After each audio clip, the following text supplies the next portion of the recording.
I'm really a villain. Chapter 1059 to Chapter 1145. According to the information we received, the person sent by the Thousand Bull Dao Court is a disciple of the Shao clan. At this point, the second prince smiled embarrassedly. But what does this have to do with us? Xiao Wanqing was still confused. The sixth elder coughed softly.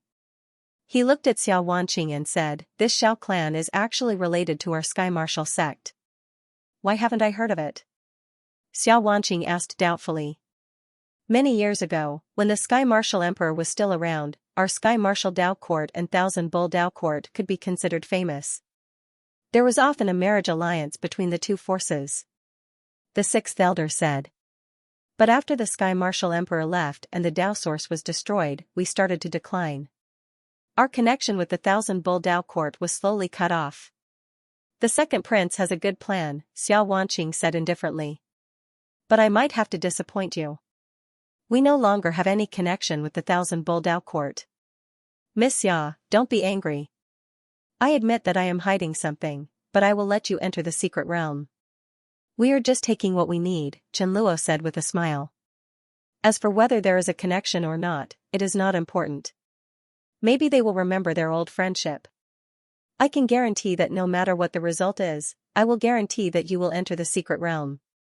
"Since we are here, let's take a look," Su Zimo said. "Otherwise, wouldn't we have come here for nothing after all this time?" "Brother Su is wise," Chen Luo replied with a smile. Xiao Wanqing glanced at Su Zimo and did not object. Emperor Chu walked at the front. In front, there was a group of people who had been waiting for a long time. The leader of that group of people was an old man. He wore the same imperial robe, but the dragon embroidered on it was different from the one in the Star River Empire. The old man was already old. He did not have the sharpness of Emperor Chu. Instead, he had the feeling of sunset. His beard was very white, and when he smiled, his teeth seemed to fall out.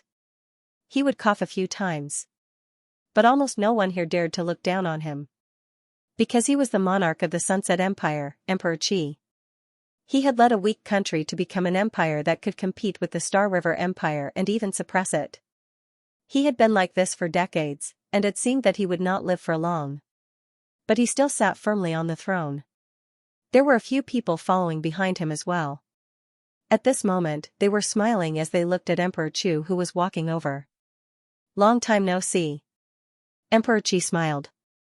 "I hope that the next time we meet, it'll be in the Imperial Palace of the Sunset Empire." Emperor Chu replied indifferently. "If you have the ability, I don't mind," Emperor Qi said with a smile. "Where's Xianxia?" Emperor Chu sized up everyone on Emperor Qi and asked. "When it's time to meet, you will naturally meet." Emperor Qi smiled. Emperor Chu was obviously dissatisfied with this answer, and he grunted coldly before leaving. "Isn't the hero list published by the Galaxy Empire?" Su Zimo asked. "Then why didn't they invite the person ranked first?" Xiao Wanqing glanced at him and explained, "The hero list was published by the Galaxy Empire, but the rankings inside were not made by them. They don't have that kind of strength." "Who is that?" Su Zimo asked curiously. "Don't tell me you don't even know about the Holy Hall," Xiao Wanqing replied. "Every month, the Holy Hall publishes the hero list. Then, it's passed down to the various Dao courts, empires, and empires." "I've never heard of the Holy Hall," Su Zimo said with a smile. He raised his head and looked at the so-called mystic realm. The ground in front of him had sunk in, and an especially large pit had appeared. The laws in the pit were distorted, and the space was chaotic. It could be said to be extremely dangerous. "How are you sure that this is the Nine-Night Immortal King's relic?" Su Zimo asked. "When the mystic realm first appeared, the Nine-Night Immortal King's shadow flew into the sky. It illuminated the eternal night for an entire night," Chen Luo replied.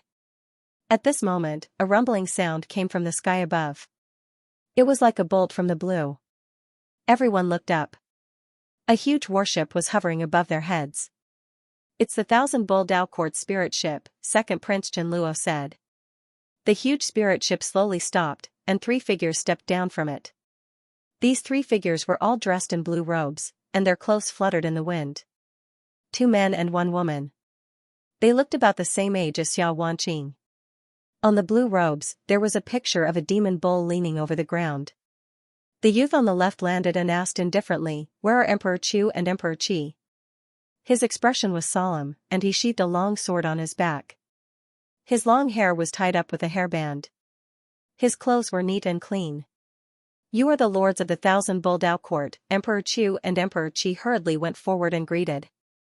If their people were to see this scene, they would definitely be shocked. As the rulers of a country, they were actually so respectful in front of a few young people. Of the three people from the Thousand-Bull Dao Court, besides the youth on the left, there was also a youth on the right. They wore the same style of robes, but they were slightly chubby, and had an indescribable smile on their faces. As for the woman in the middle, she had a cold expression. She was like a flower condensed from frost that had yet to bloom, and no one dared to look at her directly. Just by looking at her from afar, one would be affected by the coldness on her body. "The three of us are here on the orders of our master to inspect you," the youth on the left said simply. "Thousand-Bull Dao Court's Xiaobu Hui. Thousand-Bull Dao Court's Qinyao. Thousand-Bull Dao Court's Fatty Wang." "So it's Master Luo's disciple," Emperor Chu smiled. He replied, "I'll have to trouble you this time. Where are the people you asked for?" Qinyao asked. Emperor Chu waved his hand, and Si Kongji and Wu Dao walked forward. "Emperor Chu is quite skilled to have found these two people," Emperor Qi said with a smile. "I believe Emperor Qi is also not bad," Emperor Chu said indifferently. Emperor Qi clapped his hands, and from not far away, three figures instantly appeared in the air. "Xianyi, Xiaxia Tian," Emperor Chu said word by word. Xianyi was fourth on the hero's ranking, and Xiaxia Tian was fifth. The young man in black was beside him. However, his entire body was covered in a gray robe, and only his eyes could be seen. Thus, no one could see his identity. Does this hero's ranking represent the strongest battle strength of the Four-Way region's younger generation? Su Zimo looked at Xiao Wanqing and asked. "Not really, the hero's ranking only contains loose cultivators or disciples of small factions," Xiao Wanqing said. Xiao Wanqing said, "Existences like the Dao Court and the Imperial Court have their own overlord rankings." "Overlord ranking?" Su Zimo ridiculed. "What a vulgar name. Lower your voice, these are all named by the Sacred Hall. Do you want to die?" Xiao Wanqing hurriedly reminded him. "The quality of the Overlord ranking is much higher than the Hero's ranking. These Thousand-Bull Dao Court disciples should be on the Overlord ranking."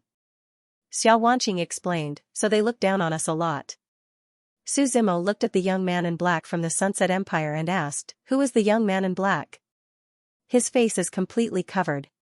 Even if I knew him, I wouldn't be able to recognize him," Xiao Wanqing said. "Who do you think will win?"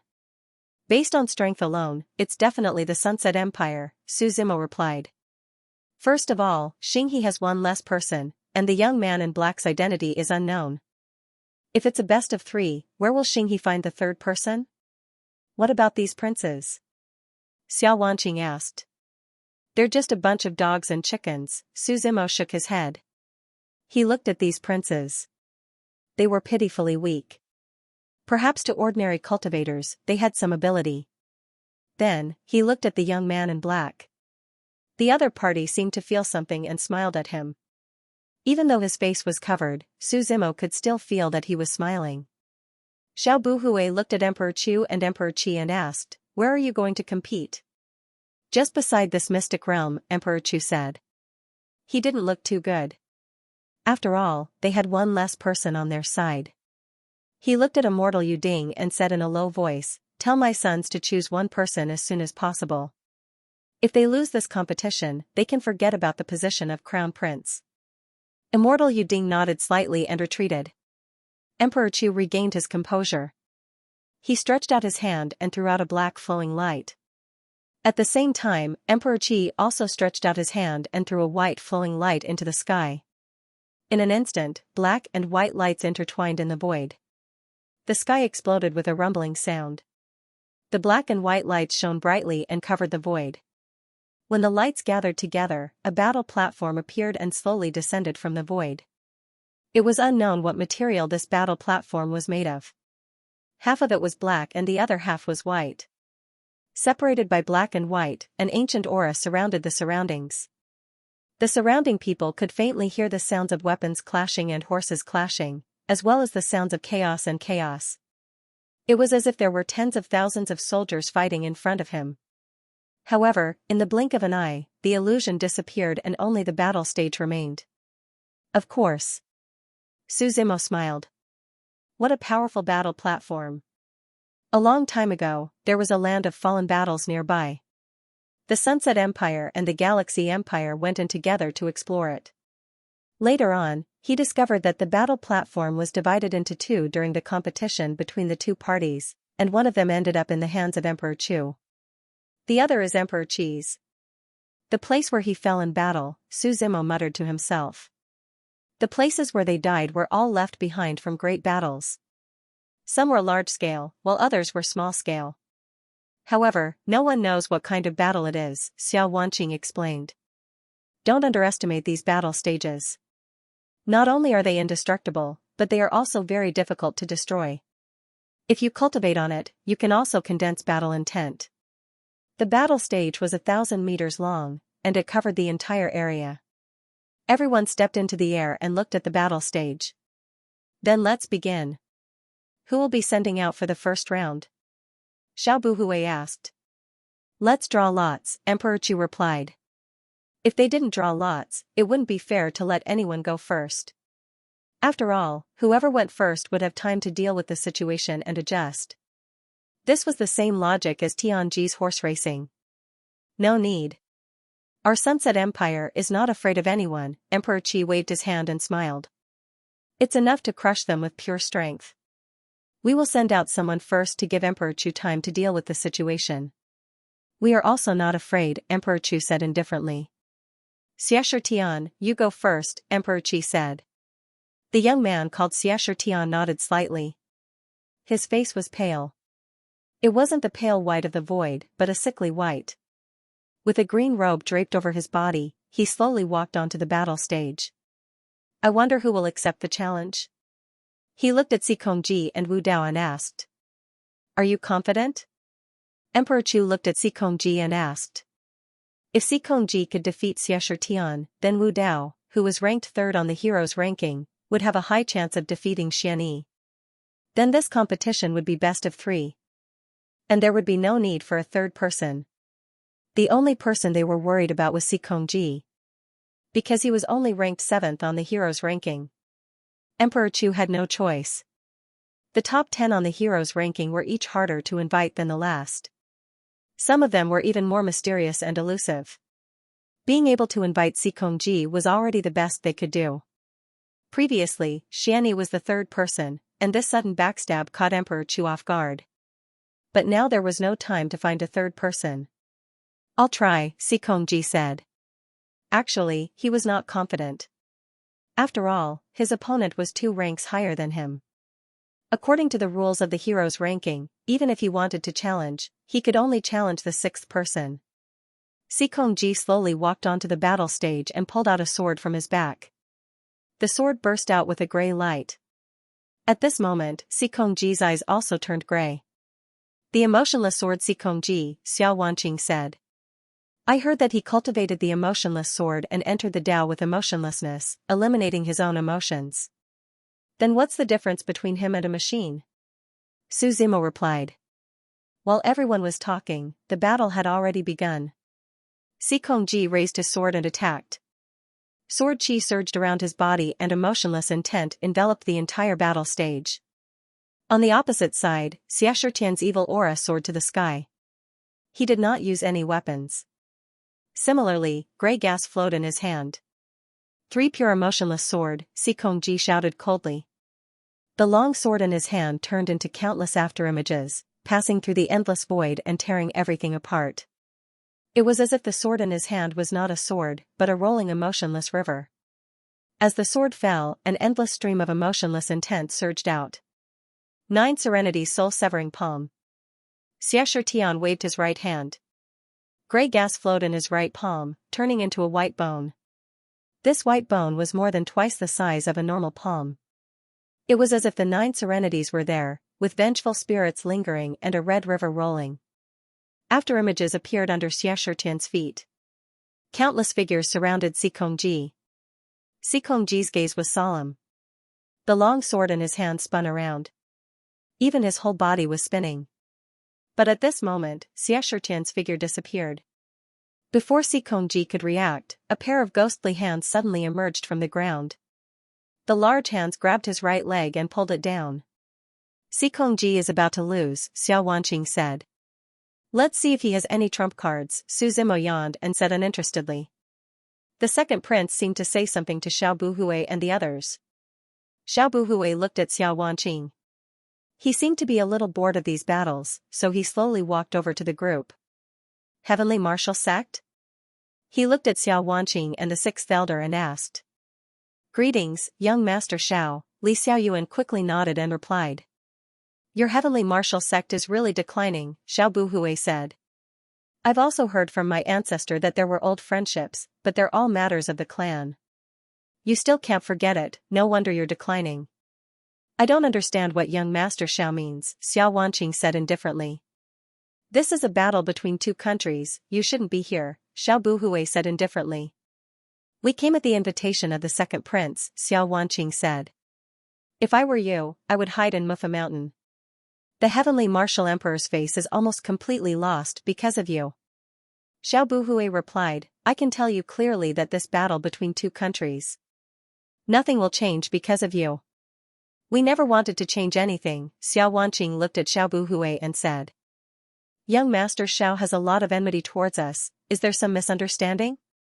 There's no misunderstanding, but there's a lot of shame, Xiao Buhui said. I hope young Master Xiao can speak clearly, I don't really understand what you mean, Xiao Wanqing said doubtfully.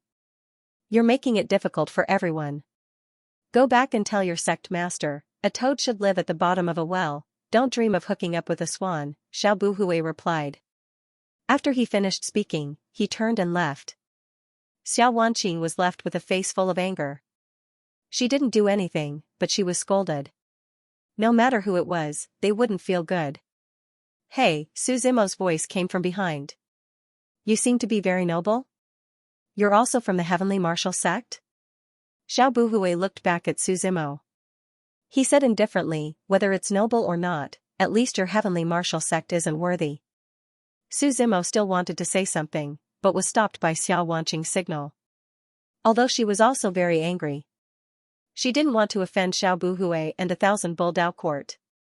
Because they couldn't afford to offend them. The current heavenly martial sect was no longer the same as before. Don't worry, it's fine, Su Zimo gave her a reassuring expression. Whether I'm worthy or not, I hope you remember my name, Su Zimo. It won't be long before this name becomes your nightmare. Xiao Buhui stopped in his tracks and glanced at Su Zimo. His eyes narrowed, emitting a dangerous light. You should be glad that you are from the heavenly martial sect. Otherwise, you would be a corpse now. Speak less. We can't afford to offend them, Shang Wanlan reminded. If I have the chance, I will make a trip to the Thousand Bull Dao court, Su Zimo said. You only know how to brag, Shang Wanlan complained. I hope you can restrain yourself next time. If you've offended someone for no reason, don't drag the heavenly martial sect into it, Li Xiaoyuan said sarcastically. Xiao Wanqing couldn't take it anymore. She looked at Li Xiaoyuan and replied, that's still better than you being so scared that you don't even dare to say a word. You know the difference between an ant and an elephant, right? Su Zimo laughed. Sometimes, when an ant bites an elephant, the elephant can't be bothered to care about it. It's not because it's afraid, but because it disdains it. While everyone was talking, the outcome of the battle in the center of the field had been decided. Xikongji transformed into the emotionless sword Dao. There was only a sword left in the world. However, Xiaotian was clearly stronger. His aura was majestic, as if he had walked out of the nine hells. He fiercely suppressed the emotionless sword. The sword shattered, and Xikongji's figure fell down in a sorry state. The nine-hell soul-severing palm was less than half a centimeter away from his neck. I admit defeat, he said with difficulty. The Sunset Empire wins the first round, Xiao Buhui replied indifferently. Emperor Qi stroked his beard and looked at Emperor Chu. He smiled and said, Emperor Chu, I'll send someone first for this round. I'll let you win. He waved his hand, Xianyi, go. Wu Dao, please. Emperor Chu looked at Wu Dao, took a deep breath and said. If they lost this round, they would have no fate with this secret realm. Don't worry. I fought with Xianxia a few days ago. He was not my opponent. Wu Dao said confidently. He walked onto the stage and slowly put down the hammer on his back. The earth rumbled as a result of the earthquake. Admit defeat. Don't waste time, Wu Dao said. Brother Wu, we all serve different masters. It doesn't matter if we win or lose. I want to try again, Xianxia said with a smile. He spun the spear on his back and held it in his hand. We all serve different masters. Do you think a traitor like you has the right to say that? Wu Dao snorted coldly. Both of them had already promised Emperor Chu. But at the crucial moment, they went back on their word. This was clearly backstabbing. All is fair in war. Brother Wu, take this, Xianxia said. Softly. The spear had already pierced over. The tip of the spear revealed its sharpness. Everything gathered at one point. With a boom, the spear turned into countless spear intents and scattered in all directions. Wu Dao raised the hammer on his hands and feet and smashed it. It was not an exaggeration to say that this hammer was earth-shattering. Even the entire battle platform shook violently. The spear was completely sent flying. It could be seen that Wu Dao was very angry. He did not hold back at all. This 10,000-pound hammer was swung with great strength in his hand. It was like an airtight wall, advancing and retreating freely. He suppressed Xianxia the entire time. All heaven Dharma form, Wu Dao roared again. All the muscles in his body bulged. The hammer became countless times bigger and smashed towards Xianxia. I admit defeat, Xianxia shouted hurriedly when he saw the scene. However, the hammer in his hand had already condensed its power. It was impossible to withdraw it. Stop. You can't attack if you admit defeat, Emperor Qi said softly. Just as the hammer was about to fall, there was a boom. There was no earth-shattering explosion as expected. Instead, there was a muffled sound. Everyone looked over in shock. One of the three from the 1,000 Bull Dao court, Fatty Wang, who had just introduced himself, teleported under the hammer. He did not use any weapon. He just punched. The huge hammer was blown apart by a single punch. Wu Dao stared blankly at the hammer in his hand. Since you can't withdraw your hammer, I won't punish you, Fatty Wang replied. He calmly stepped into the air and left. Wu Dao wins this round, Xiao Buhui announced indifferently. However, Wu Dao did not look excited at all.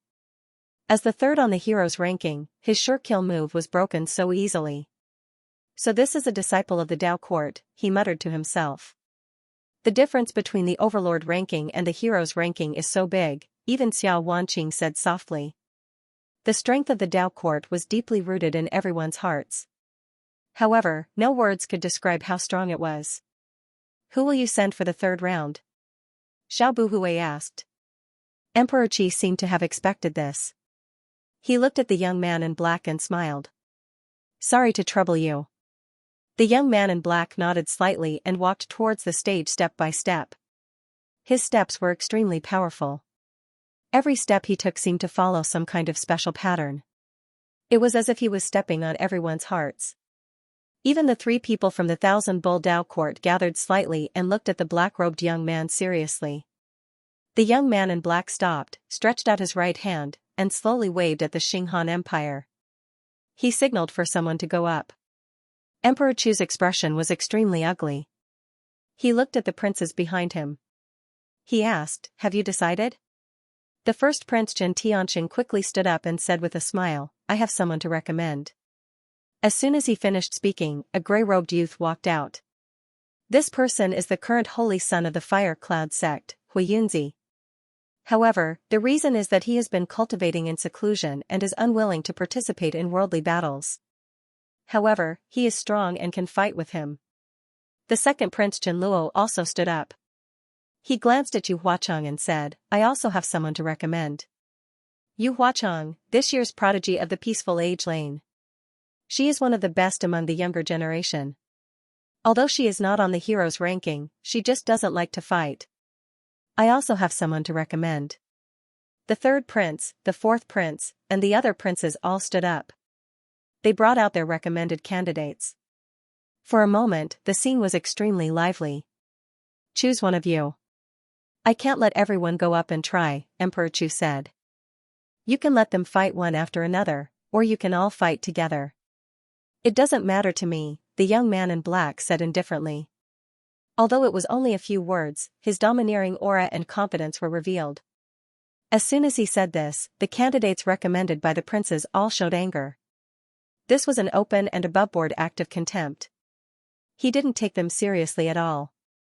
Emperor Chu, we are willing to fight, Huiyunzi and the others said. Only Yu Huachang had a cold expression and didn't say a word. I also want to see how strong he is to dare to look down on us like this. Emperor Chu fell silent. He looked at Xiao Buhui who was beside him. After all, the person in charge was Xiao Buhui. If the other party did not agree, there was nothing he could do. This is a competition between your two nations. As long as Emperor Qi has no objections, I don't mind, Xiao Buhui replied. Emperor Qi chuckled. Emperor Chu, your galaxy has truly declined. I'll let you win this time. Emperor Chu's expression was unsightly, but the matter this time was extremely important. He would rather lose some face and win this competition. Then all of you can come at me together. If you win, then everyone will be heavily rewarded, said Emperor Chu. The black-robed young man on the fighting ring sneered. He stretched out his hand and slowly took off the black robe that covered his face. His original face was revealed. It was a very ordinary face. He was so ordinary that no one would pay attention to him if he was thrown into a crowd. His hair was scattered on the top of his head, and his eyes were dull and lifeless. He stretched out his hand, and a huge crack appeared in the sky. A long saber appeared in the void, spanning several kilometers. He held the saber tightly and looked at everyone present. Those who were about to go on the stage stopped when they saw the young man. You are, Huiyunzi said with a frown. Number 1 on the heroes list, Jun Wuhan, someone said. As soon as these words came out, everyone's expression changed drastically. Number 1 on the heroes list. What kind of concept was that? Jun Wuhan was extremely mysterious. It was rumored that he had reached number 1 on the heroes list 10 years ago. He had been there for 10 years. During this period, the list changed thousands of times, and the second and third places changed frequently. He was the only one who remained at the top of the list. He had never been challenged and lost. It was rumored that since he defeated the number 1 on the heroes list 10 years ago, he had never been defeated again. If his opponent was really Jun Wuhan, they were not strong enough. Those who were about to go on the stage retreated. Emperor Chu glanced at Emperor Qi and said lightly, Emperor Qi, you have a good plan. That's not right. I have given the Xinghan Empire many chances. Otherwise, I would have let Wuhan fight in the second round. You wouldn't have a chance to fight in the third round, Emperor Qi said with a smile. What is this? Are you trying to humiliate me? Emperor Chu's aura was majestic, and his eyes shone with a dangerous light. Emperor Qi was not to be outdone. His old body seemed to contain endless power. The aura of a storm spread out. Both of you, please focus on the competition, Xiao Buhui reminded them. What's the point of competing? Emperor Chu snorted. Just as he was about to admit defeat, there was a sudden explosion not far away. What's going on? Someone exclaimed. It's from the direction of the mystery land, someone shouted. Everyone's eyes were fixed on the secret realm. In the mystery land, waves of mysterious power shot up into the sky. The powerful force distorted the sky above. It's the 9-Night Immortal King's shadow, the second Prince Chenluo said. Back when the mystery land was first discovered, the 9-Night Immortal King's shadow had appeared for an entire night. No, this power is different from the 9-Night Immortal King's. Someone at the side shook their head. This is the Emperor's aura. The Emperor's aura was vast and mighty, covering the entire area. Everyone could feel a mighty force pressing down on them. It's the Emperor. Xiao Buhui's face changed slightly. But how many emperors are there in the four-corner domain now? He seemed to have thought of something as he looked at Xiao Wanqing and the others. Could it be? Under the cover of the emperor's aura, a man's shadow appeared in the sky. He was tall, and his eyes seemed to contain thousands of stars. It was hard for ordinary people to look him in the eye.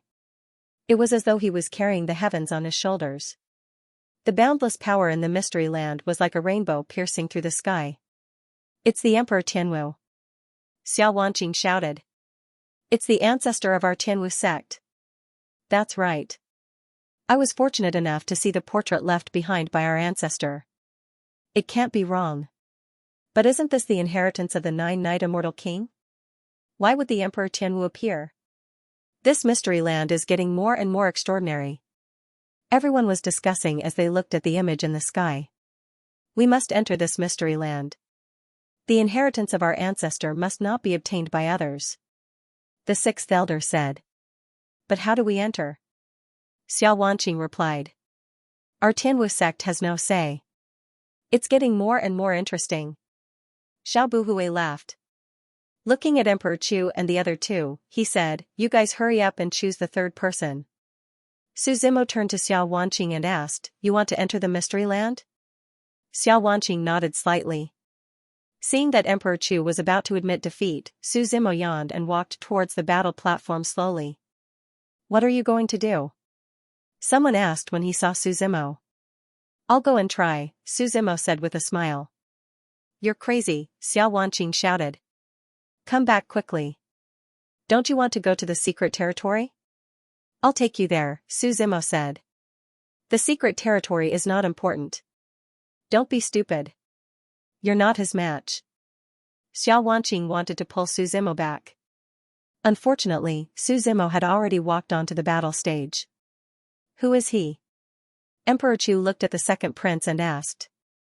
The person you brought with you? Yes, Chen Luo stammered.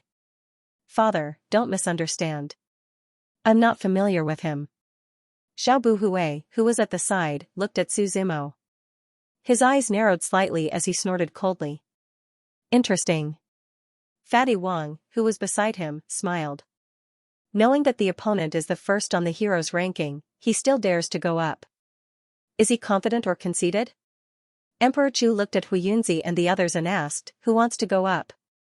Hu Yunzi and the others smiled embarrassedly and quickly replied, since there's already a brother on the battle stage, we won't join in the fun. In fact, they had already retreated. The first on the hero's ranking was not a joke. Being able to get up there by luck was completely based on real strength. Emperor Chu was also disheartened. He waved his hand and replied, since it's like this, then let him represent our Xinghan Empire. This guy must be crazy, Shang Wanlan said worriedly. It's best if he dies. Acting so rashly, sooner or later he'll bring our heavenly martial sect to a point of no return, Li Xiaoyuan gloated. Shut up. Xiao Wanqing glanced at Li Xiaoyuan. Then she looked at the sixth elder and asked, Elder, do you have any ideas? Since Child Su went up, it's his choice. The sixth elder shook his head slightly. I can't just watch him die. I want to go up and help him, Xiao Wanqing said and ran towards the battle stage. However, she was stopped by the sixth elder. I promised the sect master to protect you. Don't make things difficult for the elders, the sixth elder said and shook his head. On the fighting ring, Su Zimo yawned. I admire your courage very much, Jun Wuhan said. The saber in his hand was trembling. Originally, it would be an insult to my saber if all of you died under my saber. However, with your courage, you are qualified to die by my hands. Are you done with your nonsense? Su Zimo glanced at him. Then let's begin. You have guts. Jun Wuhan chuckled and waved the long saber in his hand. A shocking saber chi burst out. He charged towards Su Zimo. Su Zimo raised his head slightly. With just a glance, the saber chi disappeared without a trace. Jun Wuhan, on the opposite side, seemed to be seriously injured. He didn't seem to be attacked, but his body flew out without warning. A mouthful of blood floated in the air. Too weak. Su Zimo sighed. With his hands behind his back, he walked towards Jun Wuhan step by step. Everyone below the fighting ring looked at each other, dumbfounded. Are you kidding? Second Prince Chen Luo's mouth was wide open. The calmest one was Yu Huachang. She had always been suspicious of Suzimo. Now, her inner thoughts were completely confirmed. This man hid his strength well. On the side of the Heaven Martial sect, Shang Guanlan poked Xiao Wanqing's arm and said dully, "Senior sister, pinch me. The number 1 on the hero list, is it fake?" Xiao Wanqing was about to say something, but she didn't know what to say. She could still recall what Suzimo had said before. "I'll go back to the Thousand Bull Taoist court when I have time. Investigate. Investigate his identity immediately." The calmness on Emperor Qi's face disappeared. Instead, it was solemn. "I'm afraid it's too late to investigate now," Elder Xian Kong reminded. Suzimo walked towards Jun Wuhan. Jun Wuhan struggled to stand up from the ground and wiped the blood from the corner of his mouth. "I underestimated you," he said lightly. "Tell me your name." "I don't kill nameless people." "Ask me again if you can beat me," Suzimo replied. Jun Wuhan slowly picked up the scimitar in his hand. The power around him began to rise. Finally, he broke through to the Emperor Vane realm and slowly calmed down. His 6 meridians were wide open. The spiritual qi around him gathered around him like a whale swallowing a whale. The face of an evil ghost appeared on the blade in his hand. The next moment, the evil ghost face disappeared and was replaced by a figure exuding divinity. Ghost God Destruction Cut. This is Jun Wuhan's famous unique skill. Some people below were discussing. "Yes, I heard that he created it himself. He used this move to defeat the number 1 on the hero list. He became number 1. 10 years have passed in the blink of an eye. I haven't seen him use it for a long time. He used all his strength at the beginning. His opponent is putting a lot of pressure on him." A figure appeared behind Jun Wuhan. The figure had the head of an evil ghost but the body exuded divinity. It was such a strange combination. With Jun Wuhan's shout, the scimitar in his hand chopped out heavily. It cut through all the silent void and swept everything along the way. The ancient battle platform under his feet was shaking.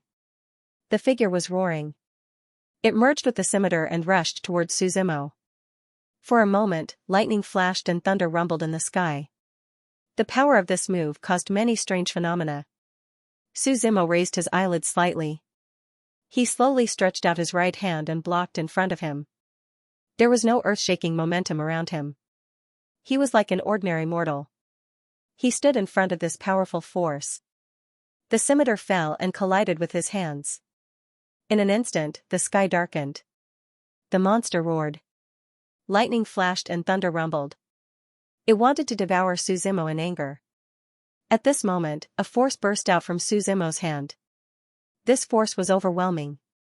Jun Wuhan's power was like a firefly meeting the sun and the moon. This force suppressed not only Jun Wuhan. It seemed that even the world in front of him was suppressed. He waved his hand. Before his big hand fell, the evil ghost had disappeared. In an instant, Jun Wuhan raised his head and looked at Suzimo. They were about the same size. But at this moment, he looked at the tall figure. He actually felt that he was an ant. "I admit defeat. I admit defeat," Jun Wuhan shouted with his eyes closed. His voice spread throughout the plain. It was silent all around. Suzimo withdrew his hand. Everything was calm, as if nothing had happened. Suzimo glanced at Xiao Buhui and said calmly, "It's time to judge the winner." "Oh." Xiao Buhui came back to his senses. "The Empire of Galaxy wins the 3rd round." After he finished speaking, he looked at Qin Yao and Fatty Wang behind him. The two shook their heads. "I can't do it. Go and find out when the Heavenly Martial Sect has such a person." Xiao Buhui's expression was very bad. Because of the conflict just now, his relationship with Suzimo wasn't good. No matter what, he had to know his enemy. Moreover, the Heavenly Martial Sect had already declined. How could someone suddenly appear and easily defeat the first on the hero ranking? With such strength, even if he went to the Overlord ranking, he would still have a place. Not to mention Xiao Buhui's various thoughts, Emperor Qi's expression also changed greatly. Lost, and lost so thoroughly.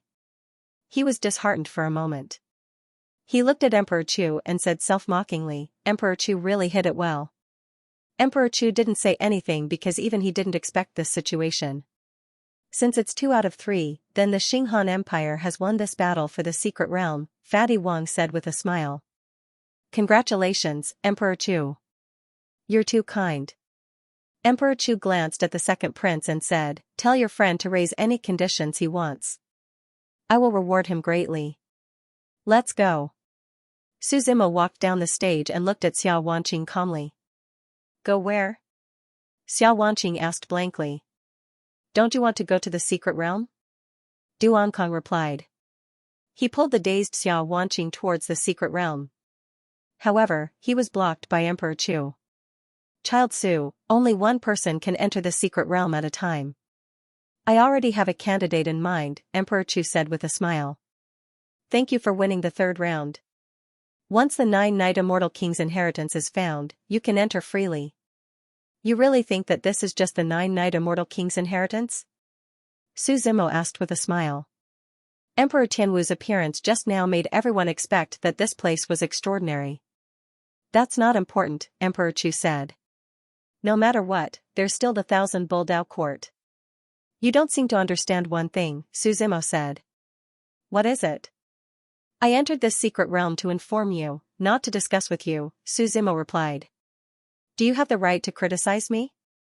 Do you think that the Xinghan Empire has been peaceful for too long? As for the 1,000 Bull Dao court, let Emperor Crouching Bull tell me about it. Impudent. Is the ancestor's name something you can mention? Xiao Buhui looked at Su Zimo. Su Zimo looked up at him. He said calmly, my patience is limited. Do you not plan to leave here alive? Don't mind him. Fatty Wang quickly stood up to be the peacemaker. Do as you wish. We won't get involved in this matter. Luo they were invited by you? Emperor Chu looked at the second prince, Chen Luo, with an unsightly expression. Father, I really don't know anything. Chen Luo was on the verge of tears. He only felt that the great joys and sorrows of life came too quickly. He had originally thought that he would definitely lose, but he had actually won. But before he could rejoice, Su Zimo clashed with everyone again. Let's go. If I hear another word of dissent, believe me, you will immediately become a corpse, Su Zimo said. He and Xiao Wanqing arrived in front of the secret realm. There was a restriction on the secret realm that only allowed one person to enter. However, this restriction was set up by the emperor, so it naturally couldn't stop Su Zimo. He placed his right hand on the restriction, and the power in his body surged, forcibly opening a small door. The two of them passed through the door, and the secret realm returned to normal. Seeing Su Zimo and Xiao Wanqing's figures disappear, Xiao Buhui harshly snorted. My young master Xiao, why are you arguing with him? The situation is more important than the person. This isn't the 1,000 Bull Dao court. Fatty Wang smiled and comforted him. If we really meet some lunatics, our identities won't have any deterrence. If you dare to touch us, there's no need for the heavenly martial sect to exist, Xiao Buhui said unhappily. Fatty Wang shook his head slightly. He could feel that Su Zimo was serious just now. He definitely wouldn't care about their identities in the 1,000 Bull Dao court. Then what do we do now? The Dao court's mission is to bring back the inheritance, Fatty Wang said. With him interfering, I'm afraid the situation will change. I know about the elder. Otherwise, he'll really think he's invincible, Xiao Buhui said. Xianxia didn't object. She took out a piece of paper from her storage ring. The paper was golden and emitted a mysterious power. Xiao Buhui used his finger as a pen. Spirit energy surged from his index finger, and he began to draw on the paper. The inheritance has encountered difficulties. Elder, please help us. The words were concise and comprehensive, and golden light slowly flickered on the paper. In the next moment, the entire paper disappeared into the void, turning into a golden gas. This was a communication method unique to the Dao court, as long as they weren't two regions apart. In the ordinary realm, as long as the space wasn't sealed, they could use this paper to transmit information to the Dao court as quickly as possible. When the golden paper disappeared, Fatty Wang sighed. I hope Elder can make it in time. The heavenly martial sect is here. They can run, but the temple can't, Xiao Buhui said lightly. You seem to have a lot of resentment towards the heavenly martial sect. Xianxia, who had been silent, looked at him and asked curiously. Xiao Buhui didn't answer, but Fatty Wang chuckled at the side. He replied, I'm afraid you don't know. The Dao source land of our Thousand Bull Dao court is about to be opened. I know, Xianxia replied. The opening of the Dao source land is not only a cleansing of the Dao source land, but it will also send some disciples to the Dao source land to cultivate. Fatty Wang explained, originally, there were 10 spots, and Buhui was 10th, so he just made it in time. However, it's different this year. The last spot will be given to the heavenly martial sect, so Buhui's qualification has been revoked. Why give it to the heavenly martial sect? Xianxia asked curiously. We haven't interacted with the heavenly martial sect for many years. I'm not too sure about that. They only said that our ancestor, the Crouching Bull Great Emperor, made an agreement with the heavenly martial emperor. Fatty Wang replied, the upper echelons of the sect said so. We can't do anything about it. Stop talking. The more you talk, the more annoyed I get, Xiao Buhui interrupted him and replied angrily. A declining power should have the attitude of a weakling. They always want to obtain something from our Thousand Bull Dao court. Wishful thinking. Su Zimo and Xiao Wanqing walked into the mystic realm. After the void in front of them moved, they instantly appeared in another small world. As far as they could see, this world wasn't very big. Right in front of them was a palace. The vast palace was decorated magnificently. There was gold on the outside, and it occupied 2/3 of this small world. At the foot of the palace was a carpet made of jade and agate. You. Xiao Wanqing was silent for a while, not paying attention to the palace in front of her. Instead, she looked at Duan Kong. Who are you? You know my name, Su Zimo replied. I'm asking about your identity, Xiao Wanqing said. You wouldn't know my identity even if I told you, Su. Zimo replied. Anyway, I have no ill intentions towards you. You didn't lose your memory at all, right? Xiao Wanqing said. This world is unfamiliar to me. It wouldn't be an exaggeration to say that I lost my memory, Su Zimo replied. Moreover, we were strangers at the beginning. Isn't it normal to be on guard? I just don't like people lying to me, let alone you. Xiao Wanqing was a bit disappointed. Let's go inside the palace first. There might be clues about your ancestor, the Tianwu Emperor, Su Zimo said. He pulled Xiao Wanqing forward and finally stopped at the entrance of the palace. He pushed hard with his right hand. With a bang, a heavy sound came from the door. The 2 doors slowly opened. The palace's splendor was beyond imagination. Gold was a common thing here. Dark sky stone, yellow bright stone, secret heaven stone, ancient stone, everything was here. The palace seemed to be made of countless ancient and precious materials. A red carpet appeared under their feet. Sun crystals lit up the surroundings on both sides. Has a big shot appeared in the 4-way regions before? Su Zimo asked. What kind of big shot? Xiao Wanqing asked doubtfully. The Great Emperor doesn't count. For example, the Great Sage or something, Su Zimo replied. I don't think so. In my memory, not to mention the 4-way regions, even the entire ordinary realm has only produced 1 great sage. Don't talk about the second one, Xiao Wanqing shook her head. Which great sage? He asked curiously. The Brahma Demon Great Sage. He's the strongest person in the ordinary realm, Xiao Wanqing replied. For millions of years, he's the only one. However, there have been many great emperors and immortal kings. You don't even know this? I'm wondering if you're from the ordinary realm. Just think of me as someone who fell from the sky, Su Zimo replied. You suspect that this place has something to do with the Brahma Demon Great Sage? Xiao Wanqing asked. Not really. I just felt something strange, Su Zimo said with a smile. The 2 of them walked into the palace and stepped on the red carpet. The palace doors behind them closed automatically. This startled Xiao Wanqing. It's okay, Su Zimo comforted her. Walking along the palace, a small wooden hut appeared in front of him. This small wooden hut seemed out of place in such a magnificent palace. It seemed like someone had once lived here. It was just that it had been abandoned for a long time. Let's go in and have a look, Suzimo said. Xiao Wanqing nodded and the two of them walked into the wooden house. The facilities here were very simple and crude. There was a stone bed, a table, and a few stools. Other than that, there was nothing else. On the wall next to it, there was a rolled-up painting. What is this? Xiao Wanqing curiously walked forward and slowly opened the painting. The moment the painting was opened, a ray of light shone out. In an instant, the emperor's might was vast and mighty. Surging emperor's might pressed down majestically. Two figures walked out from the two paintings. One of the figures was a man wearing a white robe. He had an elegant demeanor and his fine black hair fluttered without wind. His eyes reflected the boundless world. The other figure was a woman. She wore a black robe and had a moon symbol on her forehead. She was like a fairy descending to the mortal world. Her aura was noble and there was a light aura surrounding her. Black robe and white robe intertwined. It was as if two great rays of light had descended from the sky. It's the Tianwu Emperor and the nine-night immortal king, Xiao Wanqing hurriedly said. But how could their portraits be left here?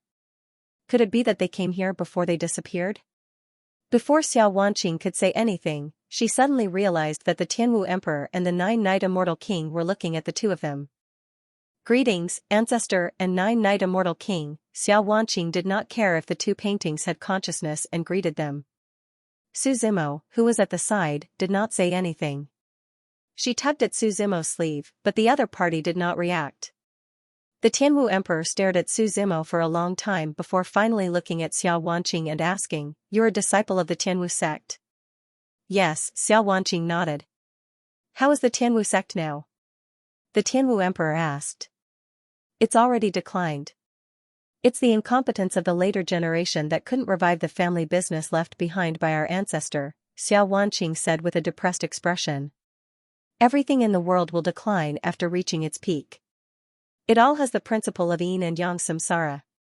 The Tianwu Emperor smiled. I understand your feelings, but I don't feel sad about it. Ancestor, are you still in the ordinary realm? Xiao Wanqing hurriedly asked. Whether I'm in the ordinary realm or not, I won't return to the Tianwu sect. The Tianwu Emperor shook his head. Why? Xiao Wanqing did not understand. That place is too small. It can only raise fish and not whales. Do you understand? The Tianwu Emperor said. Perhaps this example is not very accurate, but the meaning is as such. Xiao Wanqing did not say anything else. She knew that she could not change anything. The Tianwu Emperor looked at Suzimo and asked, How should I address you, fellow Taoist? Suzimo. Suzimo replied. You should be in the Empress Battle Palace right now. The Tianwu Emperor said. Empress? Suzimo was stunned. The first person he thought of was himself Empress Hongtian. What empress? Suzimo asked. Empress is an expert from the ancient era. She doesn't have a name, so we only address her as Empress. The Tianwu Emperor said with surprise, there are people in the 9 regions who don't know about this. It seems that fellow Taoist came from the lower realm. Speaking of this, the Tianwu Emperor sighed with emotion. To stand out from millions of people, it seems that fellow Taoist was once someone who stood at the peak. The peak of that world was never the true peak. Suzimo shook his head. If you continue walking forward, that should be the end of this world. The Tianwu Emperor replied. If you are interested, fellow Taoist can go to the end to take a look. You might be interested. Suzimo nodded. He looked at the Tianwu Emperor, then at the 9-night immortal king. He said, Tao companion? We are Tao companions. The Tianwu Emperor nodded. He looked at Xiao Wanqing and said, This painting is engraved with my emperor's intent. It should be enough for one more use.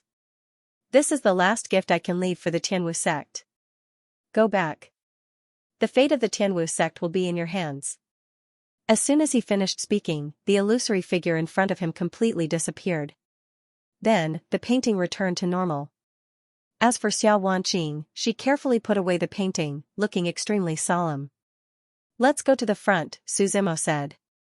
After coming out of the small wooden house, they walked on the red carpet for about 10 minutes. A wall appeared in front of them, blocking their path. This wall was 1,000 meters long, and the end could not be seen at a glance. There was a mural on the wall. The content of the mural was a great battle. Flesh and blood were badly mangled, corpses were piled up like mountains, and immortals stood in the sky. With a glance, one could see several great emperors. And on the heavenly Tao, the eye of the heavenly Tao opened. It looked down on the entire world. Without looking carefully, Su Zimo could feel the magnificence and tragedy of this grand battle with just a glance. What is this? Xiao Wanqing asked. Su Zimo did not answer. He gently brushed his hand across the mural, as if he could feel the emotions of the people inside. It was as if he had returned to the era of war. Suddenly, he slowly opened his eyes. Interesting, this world is really big. They followed the mural and walked towards its end. Along the way, the content of the mural became more and more exciting. The heavenly Tao seemed to be angry. Occasionally, great emperors would fall. Lightning flashed and thunder rumbled. It was as if the end of the world had arrived. But in the sky, no matter how angry the heavenly Tao was, there were a few figures standing tall. They were facing the heavenly Tao from afar. At this point, the scene ended. And Su Zimo and Xiao Wanqing also arrived at the end of the mural. The last scene of the mural was of a woman. The woman was wearing a 7-colored cloud dress, emitting a brilliant light. Her figure collided with a torrent that fell from the heavenly Tao. Xiao Wanqing was about to ask something when the heavenly Tao suddenly flew out of the mural. It charged towards Su Zimo and Xiao Wanqing. This is it. Su Zimo smiled. This was the power he had sensed before entering the palace. When this torrent rushed out, Su Zimo directly opened the entrance of the divine continent and took it in. Let's go, he said calmly. What are these? Xiao Wanqing asked curiously. Some things left behind from the Great War. Su Zimo thought for a while. But we can't come into contact with them yet. Don't worry about it. Then what will we say when we get out? Xiao Wanqing asked. They must think that we took the inheritance of the Tianwu Emperor and the 9-Night Immortal King for ourselves. There is no inheritance here. Just tell the truth, Su Zimo replied. I'm here.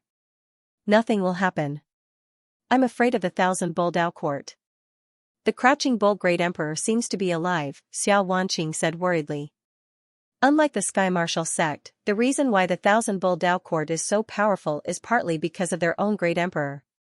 Su Zimo shook his head and said, if it's a great sage, I can consider it. But if it's a great emperor, then forget it. He said, just say that there is no legacy here, and that it is just a place where the Tianwu Emperor and the 9-Night Immortal King landed by chance. As for the palace, there's no need to mention it. I understand.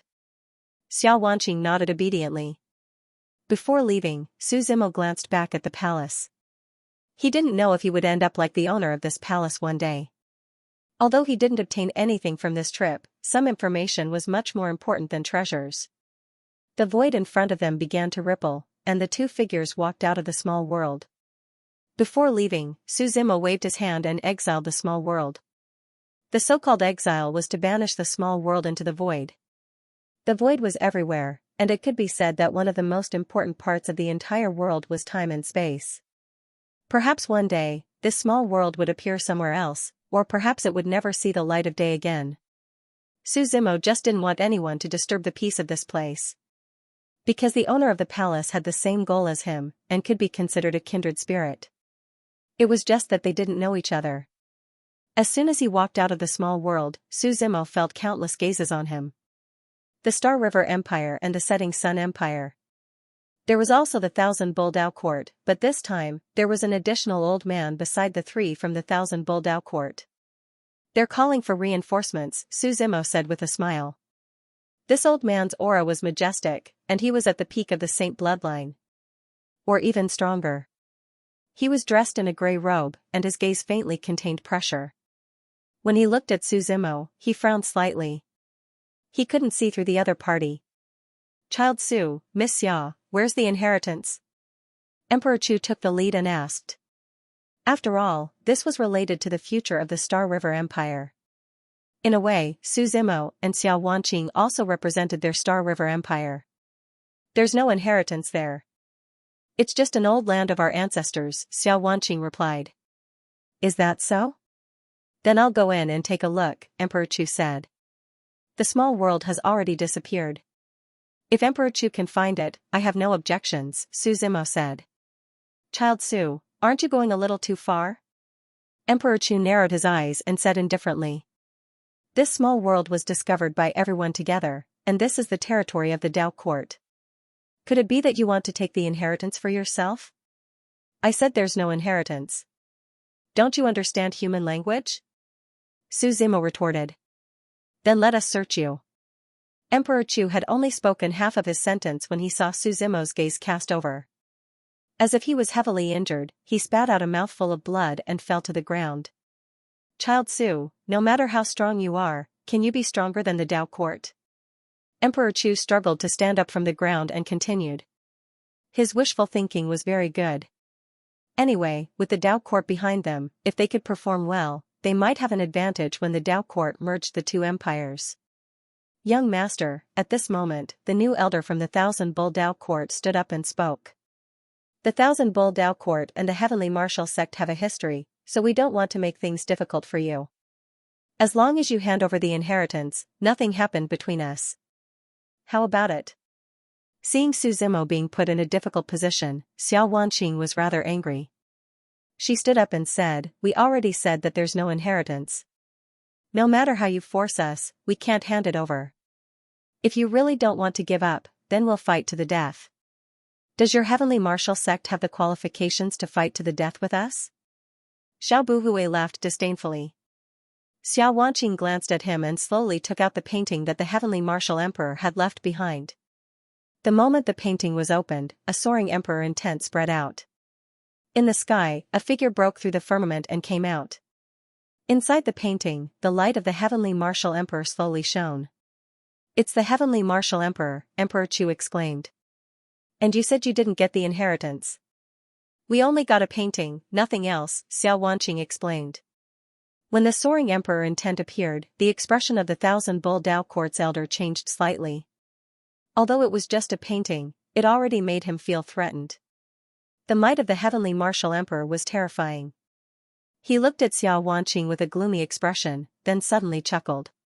Lady Xia, if you have something to say, we can talk about it. There's no need to bring up the Tianwu Emperor. The Emperor's intent in this painting is limited. Every bit used will be less. It's you who are unwilling to forgive, Xianxia said. Since there's no inheritance, then there's none. I'll believe you, the Thousand Bull Dao court's elder said with a smile. Hearing this, Xianxia looked at him in surprise. Then, she put away the Emperor's painting. If there's nothing else, then we'll leave first. I'm not used to staying here, Xianxia said. The Thousand Bull Dao court's people looked at the elder. Seeing that there was no movement from him, they did not stop her. Xianxia left with the sixth elder and the others. Lady Xia, maybe we'll meet again soon, the Thousand Bull Dao court's elder suddenly said with a smile. Xianxia looked at him and did not pay him any attention. After their figures disappeared, Xiao Buhui could not hold back and asked, Elder Zhou, they must have brought the inheritance. Why did you let them go so easily? If the Emperor's painting is released, will you deal with it? Elder Zhou asked. I'll go report to the sect now and ask for more experts to deal with it, Xiao Buhui said. Save it. Don't force it. You have to rely on your wits, Elder Zhou shook his head and said. Regardless of whether Xianxia had the Emperor's inheritance or not. If she did not have it, it was useless to force it. If she did, the Tianwu sect had declined for so long. This was clearly a chance for them to rise again. Although it was very uncertain and it was natural for them to want an inheritance to return to their peak, it was still a chance. Perhaps the Tianwu sect would not hand it over so easily. Then what about Xinxia and the Sunset Empire?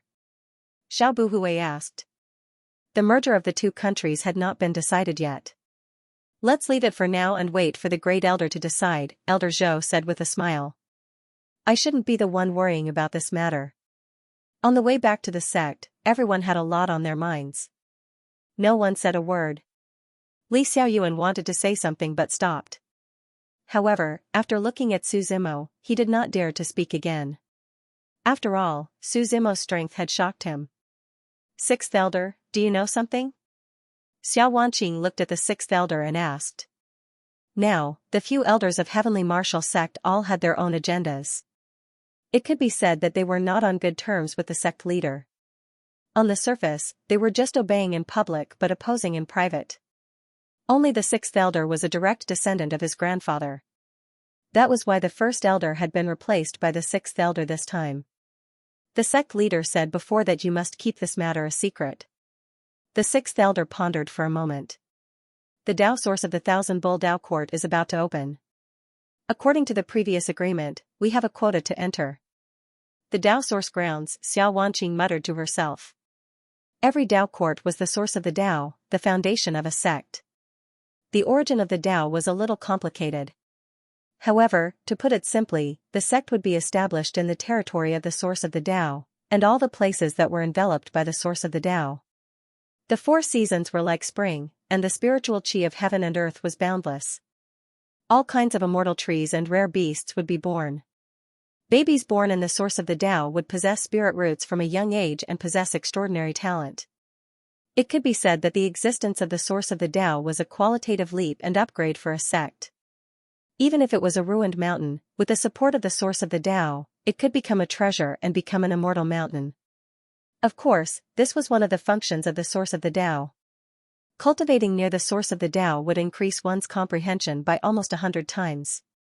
The source of the Dao would become stronger as the Great Emperor's realm increased. The stronger the Great Emperor, the stronger the source of the Dao would be. However, when the Great Emperor left the source of the Dao would become a dead source. Every time it was used, it would be consumed. Until one day, the source of the Dao would be completely exhausted and destroyed. This was the process of the source of the Dao from beginning to end. It was also an evolution of the rise and fall of all things. However, if a new Great Emperor appeared in a sect, the source of the Dao would be reactivated. When he heard about the source of the Dao, Li Xiaoyuan's eyes lit up slightly. However, when he looked at Xiao Wanqing, he seemed to be thinking about something. That Xiao Buhui must be hostile towards us because of this quota. Xiao Wanqing also instantly figured it out. They clearly didn't have any relationship with the Thousand Bull Dao Court before. In this world, there was no hatred or love without reason. Tell the elders, did you meet the ancestor in the secret realm? Sixth elder asked. To the current sect, the Tianwu Emperor was too important. Sixth elder, even you don't believe me. Xiao Wanqing sighed. We only met a painting of the ancestor, but I did see the consciousness left behind by the ancestor. What did the ancestor say? Sixth elder asked excitedly. Where is the ancestor now? Has he returned to the sect? Did you tell him about the sect's current situation? Seeing that sixth elder was so excited that he spoke incoherently. Xiao Wanqing shook her head slightly and replied, the ancestor said that the Tianwu sect is too small and he won't return. The only thing that can save us is ourselves, not anyone else. This sentence was like a bucket of cold water, and sixth elder almost couldn't stand steadily. After closing his eyes for a long time, he finally regained his senses. He let out a long sigh. It was as if he had aged a lot in an instant. I will save the sect. Xiao Wanqing said solemnly. You should save yourselves first. At this moment, a figure came from the side. In the forest not far ahead, a few figures walked out. There were 3 elders and a middle-aged man. The 3 elders looked a little like triplets. They looked exactly the same and there was no difference at all. The middle-aged man was dressed in a black robe and had a short beard. His gaze was as cold as an eagle's. It's the people from the Jiuwei sect. Sixth elder said seriously. As the 4 figures approached, sixth elder's expression began to change. The Samkai Laozu of the Jiuwei sect, and the sect leader of the Jiuwei sect, Xing Yunhao. Are they crazy? They brought all 3 of their Laozu into the world. No wonder when we came out earlier, I heard that the Jiuwei sect arrived earlier than us. But we didn't meet them. I didn't expect them to hide on the way back to the sect and ambush us. Su Zimo smiled and said, the Tianwu Emperor and the 9-Night Immortal King were Dao companions, but the sect they created became mortal enemies. That's interesting. Actually, a long time ago, we were also friends with the Jiawei sect. Sixth elder sighed.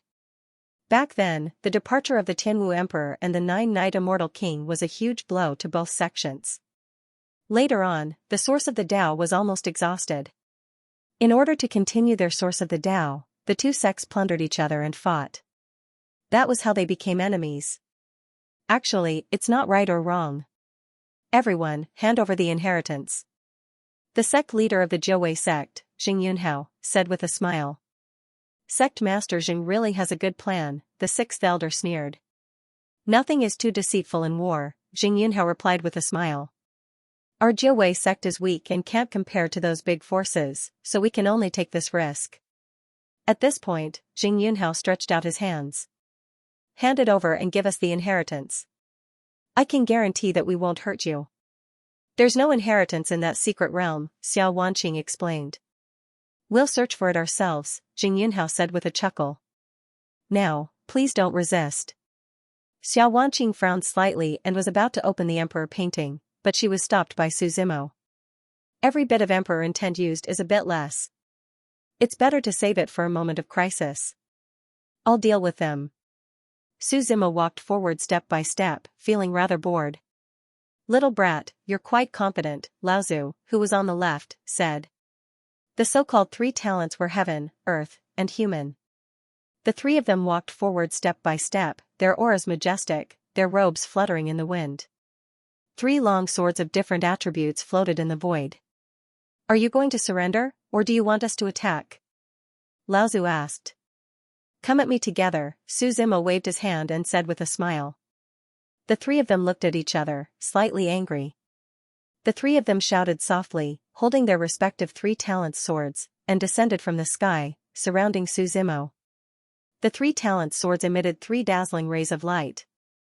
They enveloped Su Zimo in a triangular shape. These were three Tao intents. The Tao of heaven's secrets, the Tao of earth, and the Tao of man. The three represented the three lines, and the three lines were a hexagram. These three Tao intents were shocking, and endless light sprinkled down.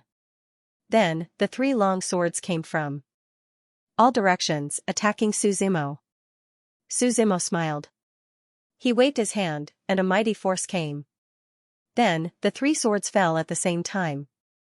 Bang, bang, bang.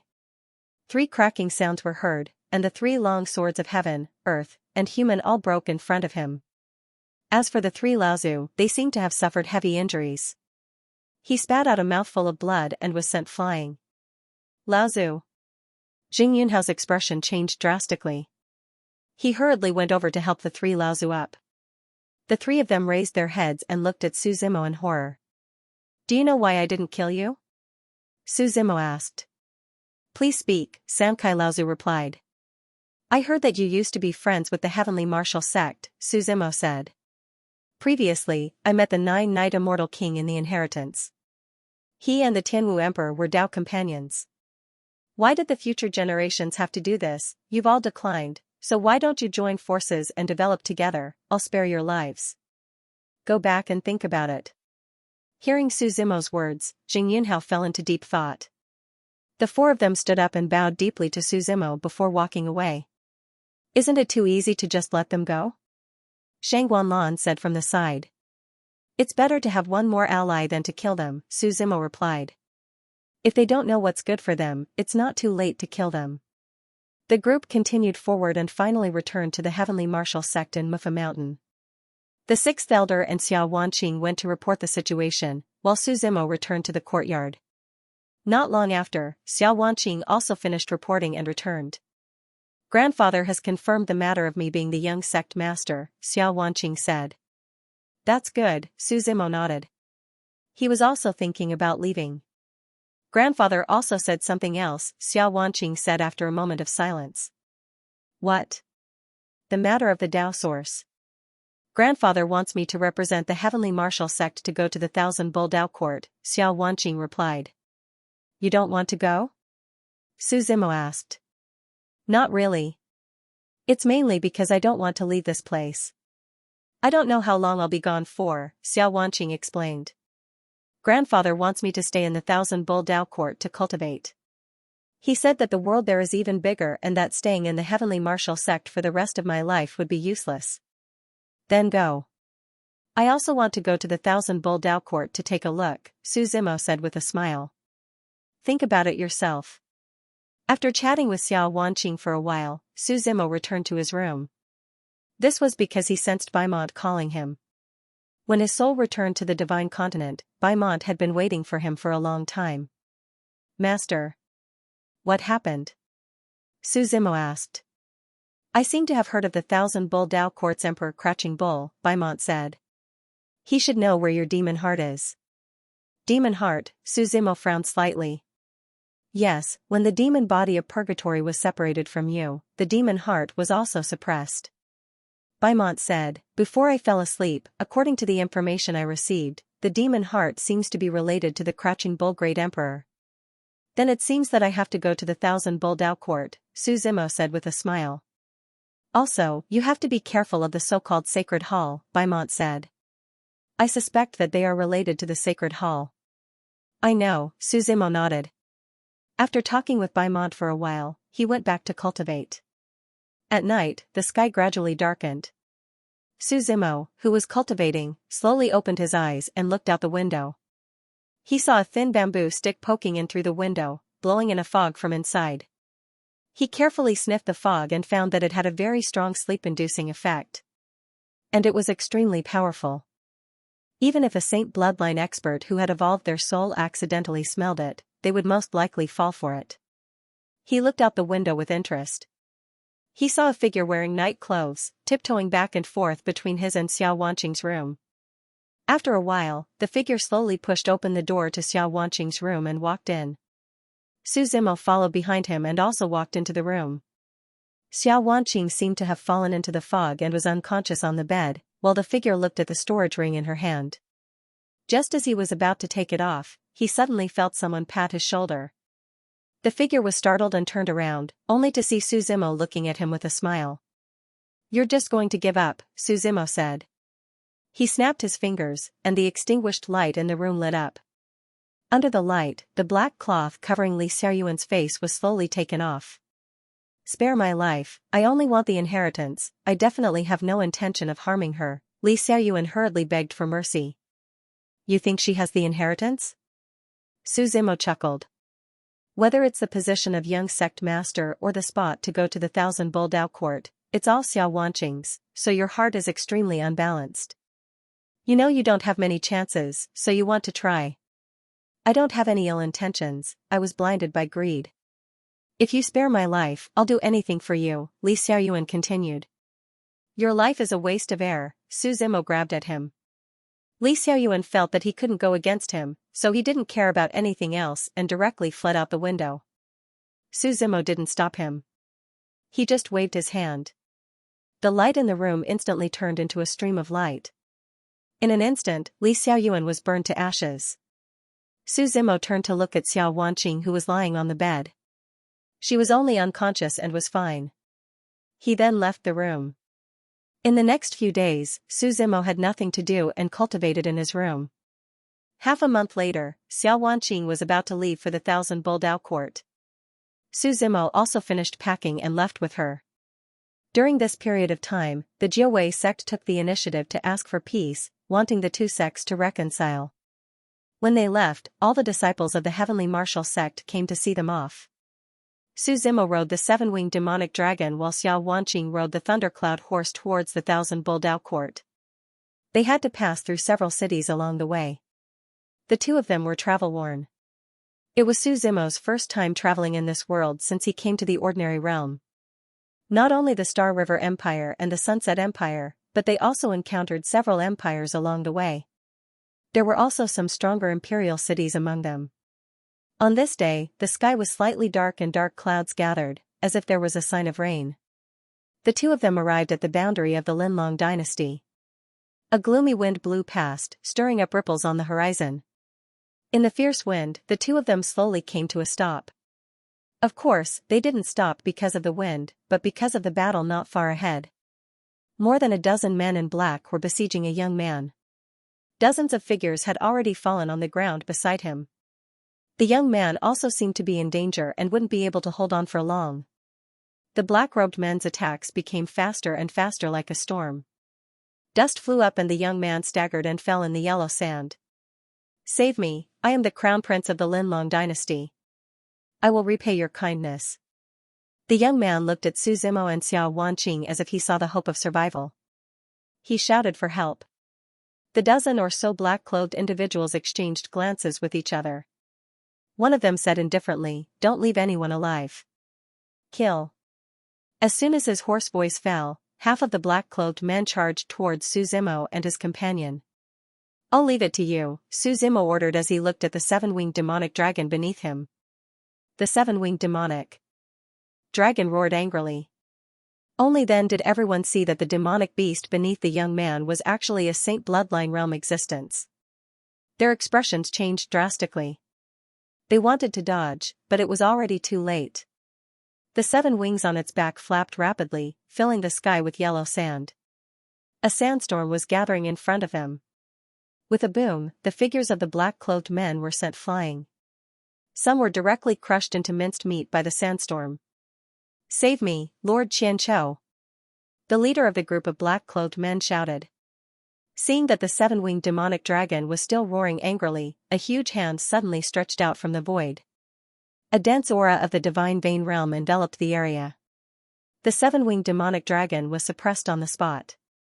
However, the giant hand only suppressed him for a moment before disappearing. Su Zimo looked up and saw that a Taoist had appeared in the sky at some point. He seemed to have walked out of a Taoist temple. The sound of the great path wrapped around his body. His black hair was fine, and he looked somewhat like the ox-nosed old Taoist. Zhang Qianqiu lowered his head. He didn't care about the seven-winged demonic dragon. Instead, he set his eyes on Su Zimo. "Sir, we didn't mean to offend you." He couldn't see through Su Zimo, but to be able to use a Saint bloodline realm demonic beast as a mount, he was probably at least a divine vein realm expert like him. Therefore, Zhang Qianqiu didn't have any arrogance. He continued, "You can leave. It's the servants who are insensible." Su Zimo glanced at him with a chuckle and replied, "You'd better come down and talk.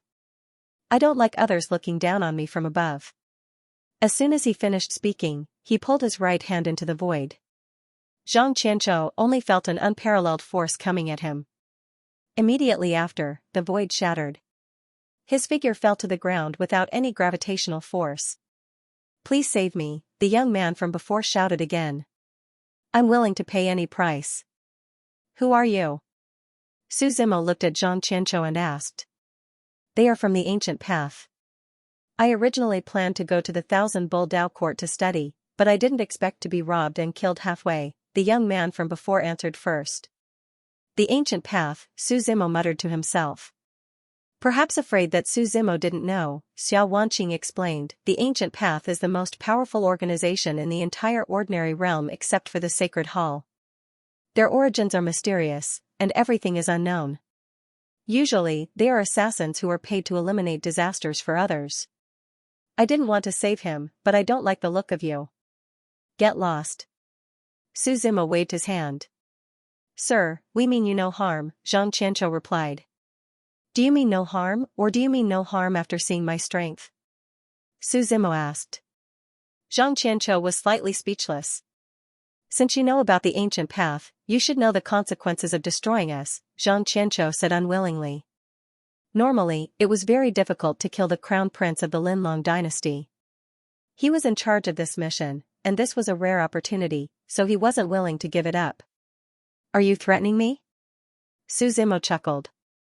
"I don't need to know what my consequences are, but yours won't be good. Sir, I..." Before Zhang Qianqiu could finish his sentence, Su Zimo had already raised his right hand. With a flick of his finger, Zhang Qianqiu was nailed to the ground, his limbs spread open. "Go back and tell the ancient path that I killed this person. His name is Su Zimo. Tell them to come find me," Su Zimo said to the stunned man in black. The man in black was stunned for a long time before he reacted. Then, he quickly fled into the distance. "Thank you for saving my life, sir." The young man from before quickly came forward to thank him. "I am the crown prince of the Linlong dynasty, Lin Yunhen. I didn't save you. I just didn't like them, Su Zimo replied indifferently. Did you just say you were going to the Thousand Buldao Court? Xiao Wanqing asked. Are the two of you from the Thousand Buldao Court? Lin Yunhen quickly nodded and asked. We are also going to the Thousand Buldao Court, Xiao Wanqing shook her head and replied. Then we can go together, Lin Yunhen quickly said. If there are any problems along the way, I can help the two of you. Also, my identity can solve a lot of problems. Are you sure you won't bring us trouble? Su Zimo asked. That won't happen. From here on out, it's all the border of our Linlong dynasty. My identity is very useful, promised Lin Yunhen. Su Zimo didn't think it was a big deal. But after thinking about it, Xiao Wanqing was alone in the Thousand Buldao Court, so it was better to have a companion. After passing through the border of our Linlong dynasty, you'll reach the Thousand Buldao Court. Lin Yunhen explained with a smile, actually, our Linlong dynasty is also ruled by the Thousand Buldao Court. Why do they want to kill you? Xiao Wanqing asked. Who knows? The people of Ancient Path always take money and don't ask for reasons, Lin Yunhen replied. No matter what, you saved me. If there's anything I can help you with in the future, just say the word. Su Zimo shook his head and laughed. The sky darkened.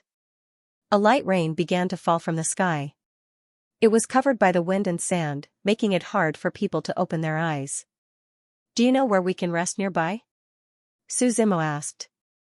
Lin Yunhen thought for a moment and said, There's a green snake city in front, but it's quite far away.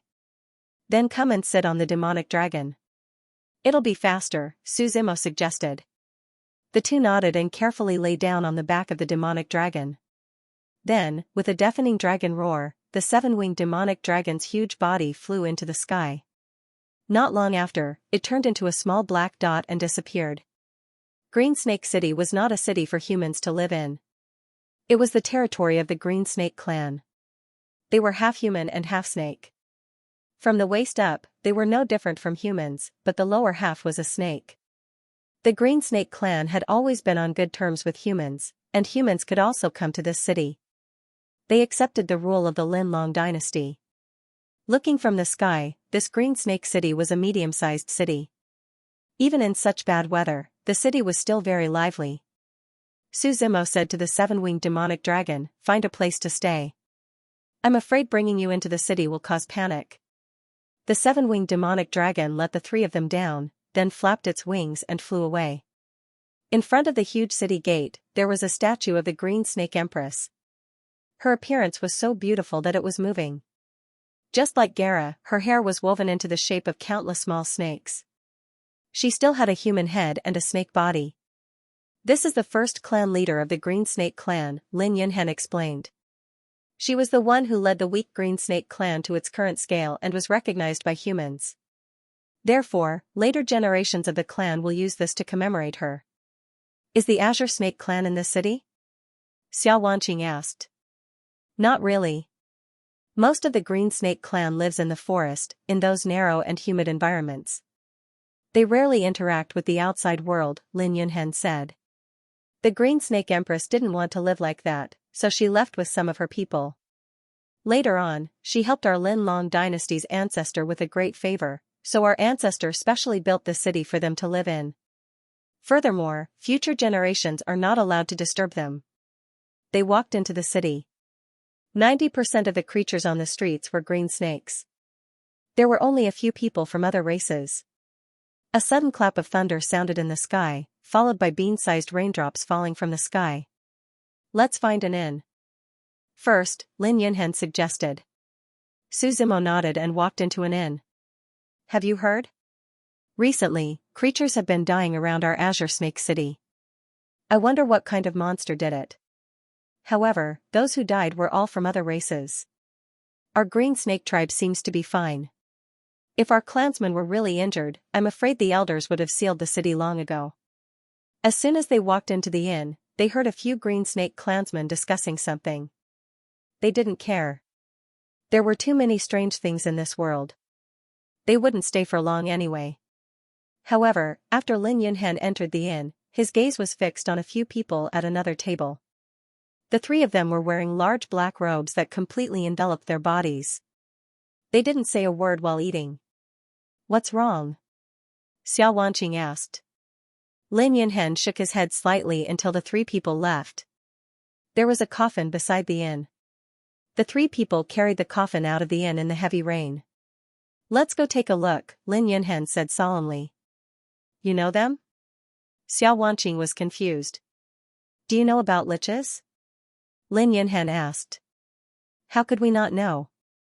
Xiao Wanqing nodded, her expression changing instantly.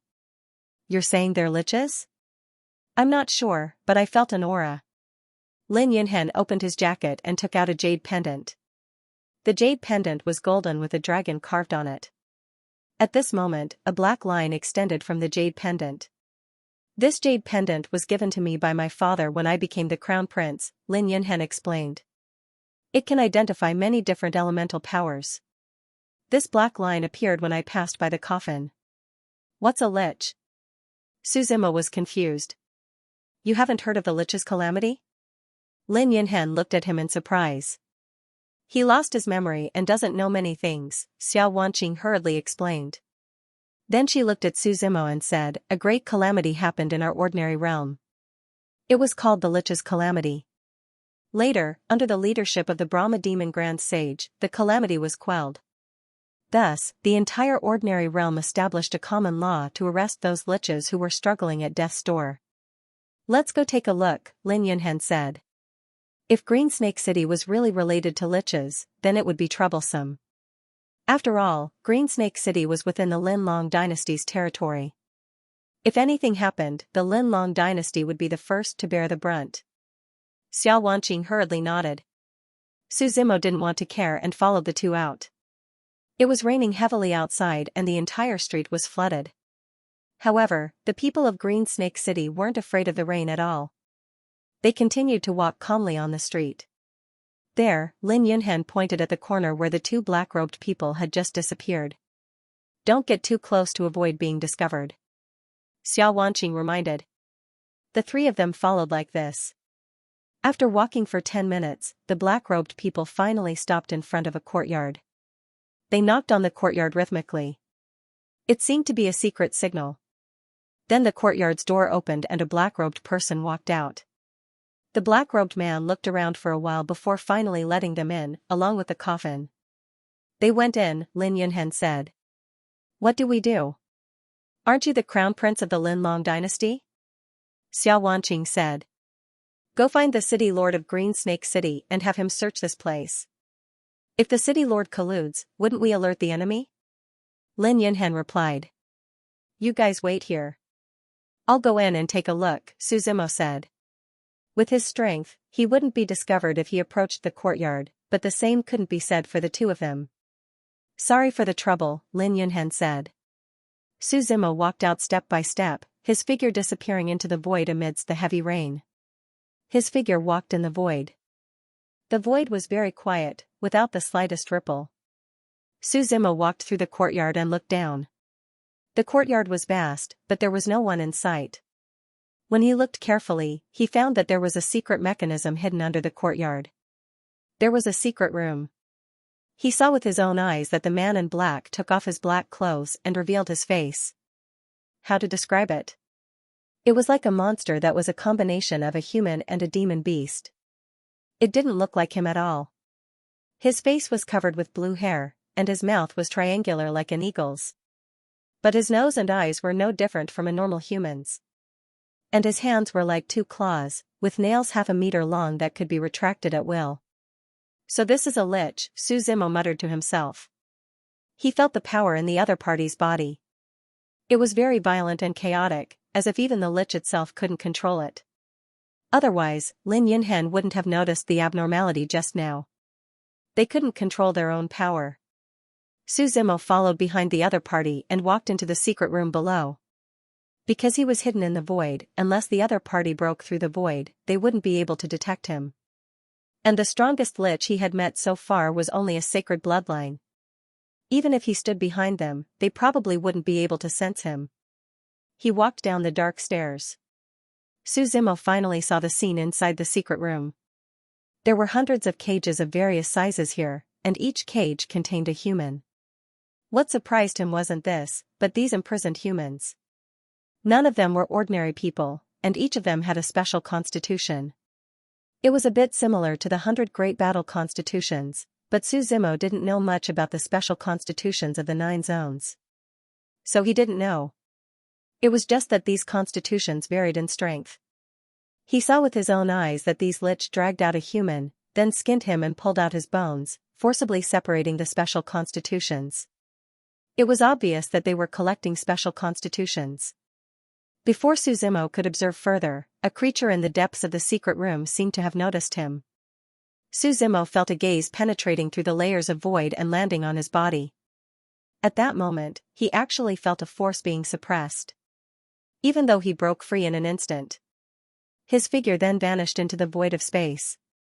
In the darkness of the secret chamber, a figure suddenly spoke. Someone has snuck in. The few black-robed men who were meditating at the side opened their eyes in an instant, and a huge pressure emanated from their bodies. It seemed to be searching for something in the darkness. You are no match for him, the voice in the darkness spoke again. I can't suppress him now, so I have to leave a way out. The black-robed men bowed towards the darkness. Su Zimo walked out of the courtyard. He turned around and took a deep look. Is it a great saint or a great emperor? He muttered to himself. That feeling was fleeting, and even he did not sense it. However, he did not panic. No matter who it was, he did not need to be afraid. He had the 7-faced demon general and Baimont, 2 great sages, by his side. Furthermore, if he activated the power of the god of war, he could also reach the 5th stage of the great monarch realm. Even if he couldn't win, running away wasn't a problem. He slowly walked towards Xiao Wanqing and the other 2. How is it? Lin Yinhen quickly asked. There is a very large dungeon inside, and many humans are locked up, Su Zimo replied. Moreover, every human has a special constitution. They seem to be looking for a special constitution. It should be the lich. This is troublesome, Lin Yinhen replied. Not only did they not hide, but they also came out swaggering. It seems that someone in Azure Snake City is colluding with them. We have to find a way to find the mastermind, Lin Yinhen said and looked towards Su Zimo. It should be you, not us, Su Zimo shook his head. We still have to go to the 1,000 Bull Dao court. Lin Yinhen's expression froze as he looked towards Xiao Wanqing. Xiao Wanqing was in a difficult position. The 3 of them returned to the inn, and after dinner, they went to bed early. It was still raining outside. Su Zimo heard a knock on the door. He opened it and saw Xiao Wanqing standing outside. Come in, he said calmly. We can't leave Azure Snake City so quickly, Xiao Wanqing said. We have to deal with the lich, and there are so many people waiting to be rescued. I know, Su Zimo replied. But what does this have to do with us? Everyone is responsible for the disaster of the lich, Xiao Wanqing replied. We can't let the previous disaster happen again. Do you know what kind of person I hate the most in my life? Su Zimo said. What? Holy Mother, Su Zimo replied. You can be a good person or a bad person if you want. But the prerequisite is that you must have the right to choose. Do you think you are worthy? I don't quite understand what you mean, Xiao Wanqing said hesitantly. Do you know what kind of existence the lich in that courtyard is, an emperor or a great saint, and what about you? You are just an ant in the Venerable Meridian realm. If someone else slapped you, you would have already died who knows how many times. I don't understand the meaning of you staying. Where is the confidence to say this to you? Su Zimo said indifferently. You can be a heinous person or a saint who worries about the country and the people.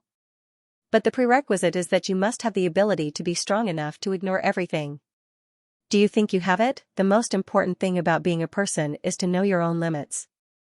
You should do what you have the ability to do. The sky hasn't collapsed yet, and the tall people haven't died yet. This is the matter of the Lin Long dynasty. At the very least, there is still the Dao court and the Holy Church. When did it become the turn of an ant in the Venerable Meridian like you to meddle in other people's business? If it's just a group of bandits fighting, I will think you are kind if you act chivalrously. But what is a lich? You said it yourself. It once caused chaos in the entire ordinary realm. You still want to act chivalrously. This is not kindness, but foolishness. The heavenly martial sect has yet to be revived, and the future of the Thousand Bull Dao Court is uncertain. You haven't even solved your own problems. If you don't sweep the house, how can you sweep the world? If you think my words are too much, you can go to that courtyard. Even if you are killed, I won't blink an eye.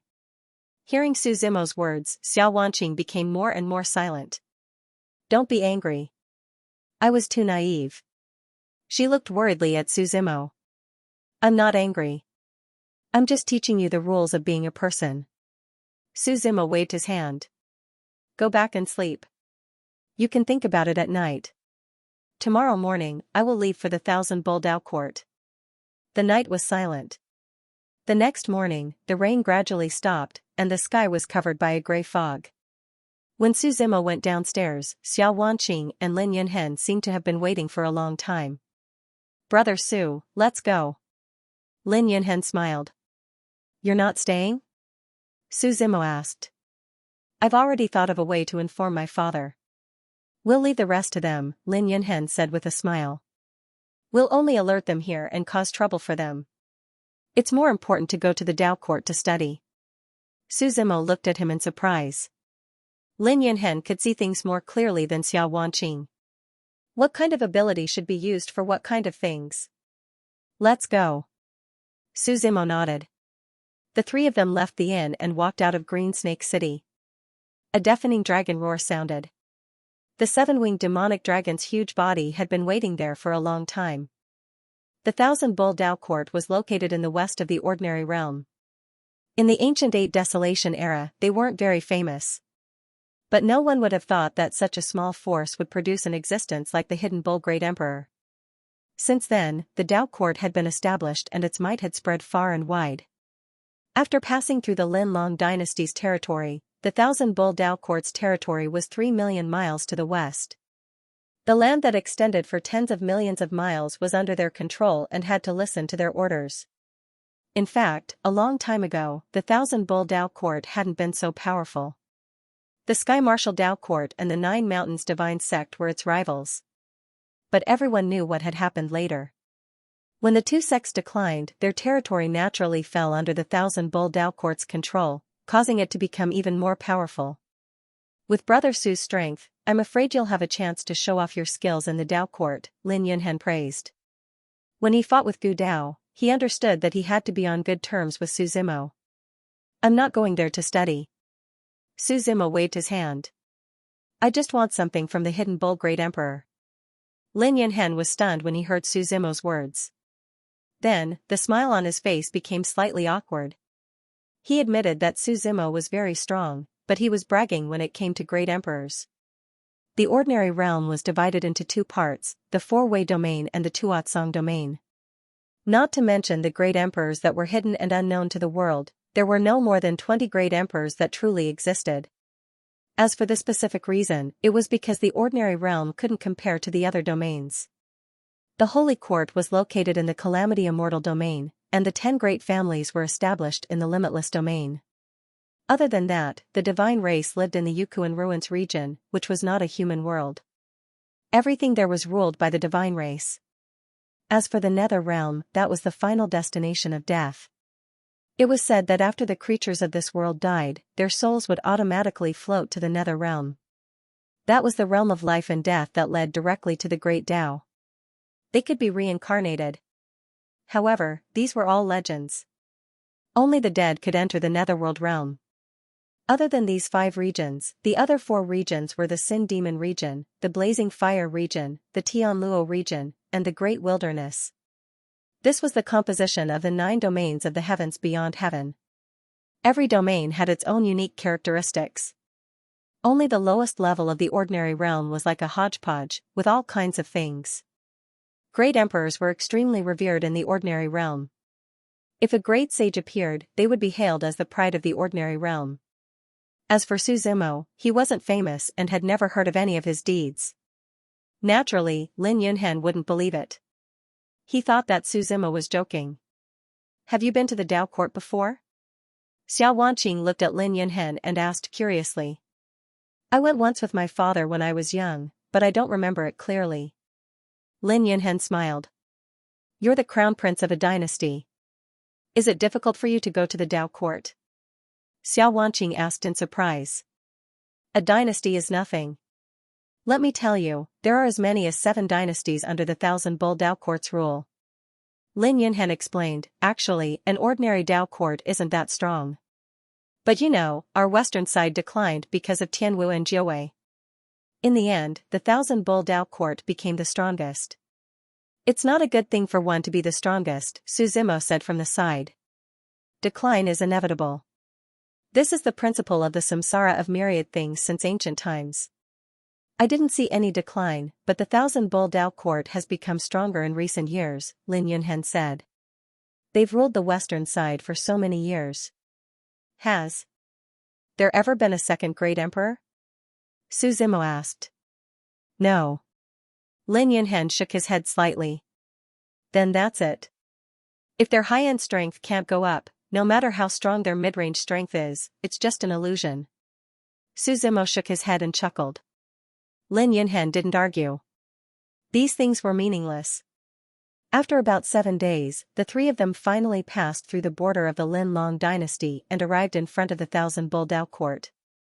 The Dao court was different from other sections. When most sects established their mountain bases, they would choose some immortal mountains with rich spirit qi. This was very beneficial to the disciples of the sect. However, the Dao court didn't need to consider this. Because of the existence of the Dao source, even a deserted mountain could be transformed into an immortal mountain cave abode.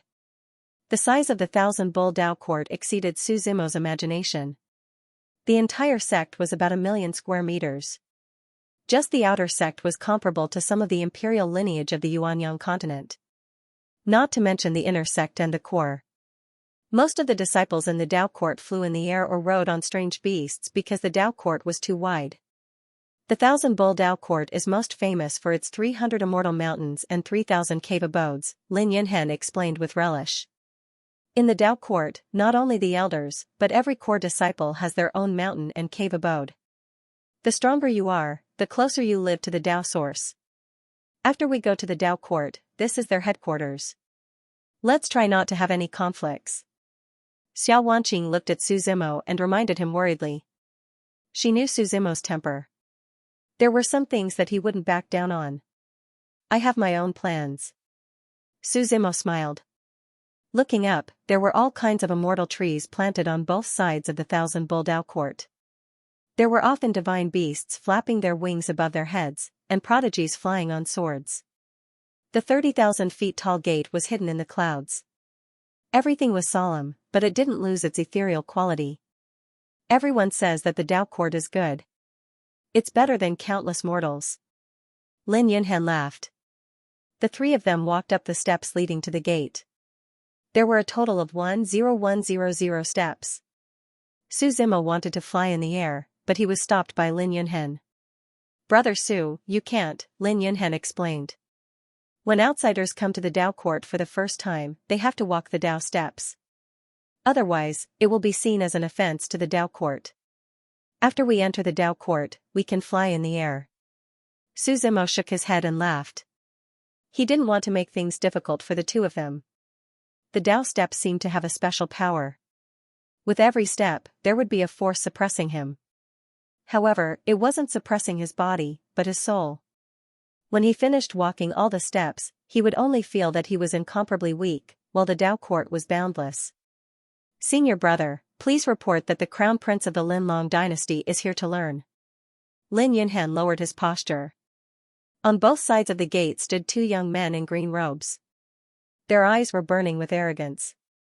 Even if they were just guards of the Dao court, they would be respected by countless people in the outside world. Who are they? The disciple on the left looked at Su Zimo and Xiao Yunqing and asked calmly. We're from Sky Martial sect, Xiao Wanqing replied. Hearing Xiao Wanqing's words, Lin Yunhen was stunned. Along the way, he only knew their names, but he didn't dare to ask about their background. Luckily, he didn't say anything bad about Sky Martial sect. Heavenly Martial sect? The 2 gatekeepers were stunned for a moment. Then, they sized up the 2 of them. they asked, doesn't Sky Martial sect only have one spot? Where did these two come from? I'm here to accompany her. I'll leave after she calms down, Suzimo replied. You can come in.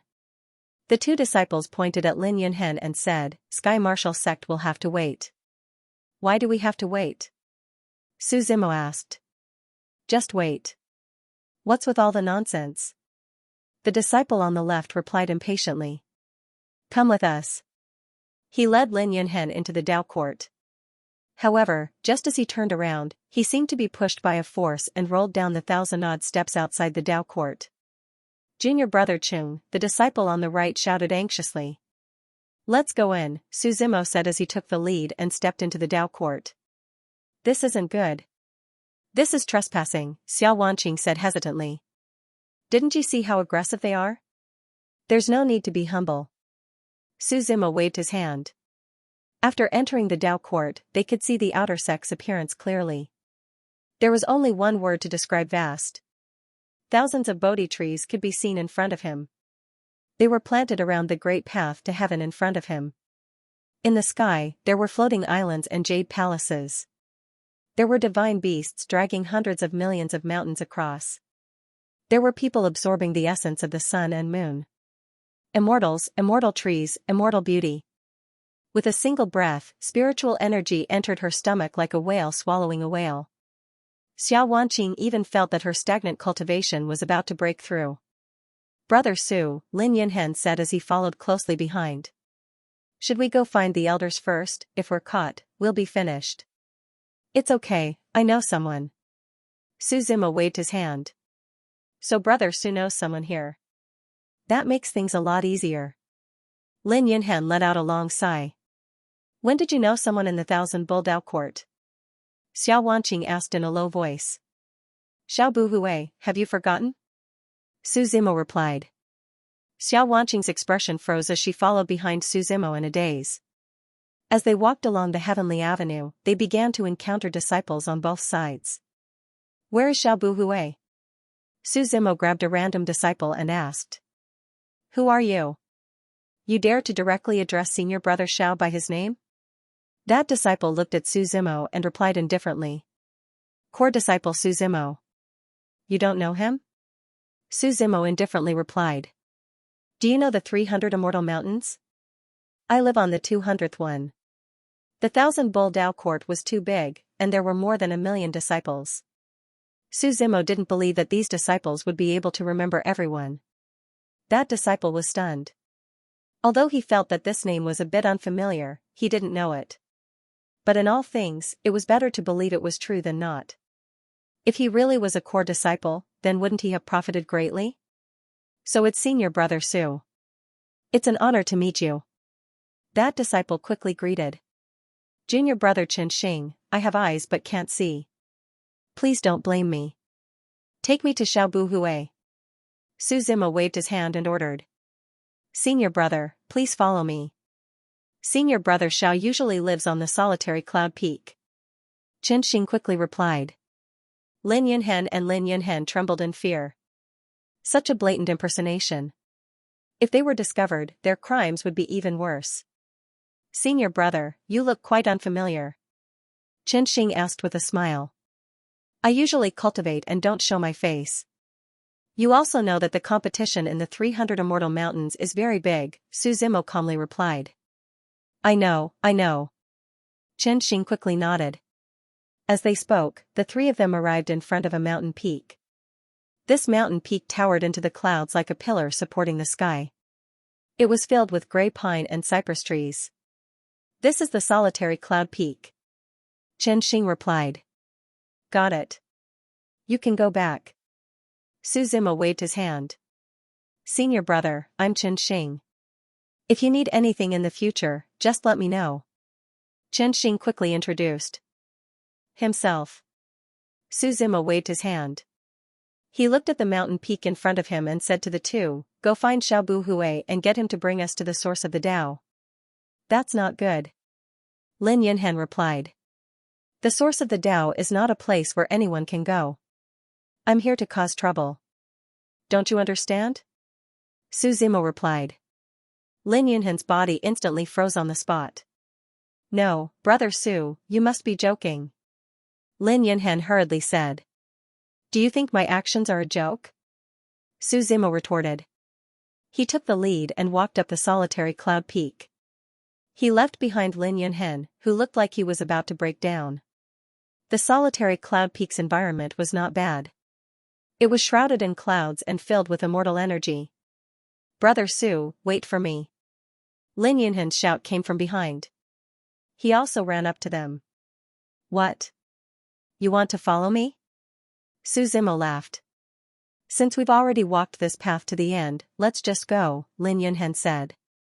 Also, I don't believe that Brother Su is the kind of person who would come here to die. Su Zimo shook his head and laughed. Walking up the solitary cloud peak, he felt like he had a bird's-eye view of all the other mountains. Xiao Buhui's place was not bad. Halfway up the mountain, they saw a courtyard. The decoration of the courtyard was not luxurious, but it felt like an immortal's residence. The walls were made of uniform green bricks and tiles. Walking through the gate, they saw an ancient Bodhi tree in the middle of the courtyard. There was also a statue of an old man beside it. Is Xiao Buhui here? Su Zimo shouted a few times. The next moment, footsteps were heard.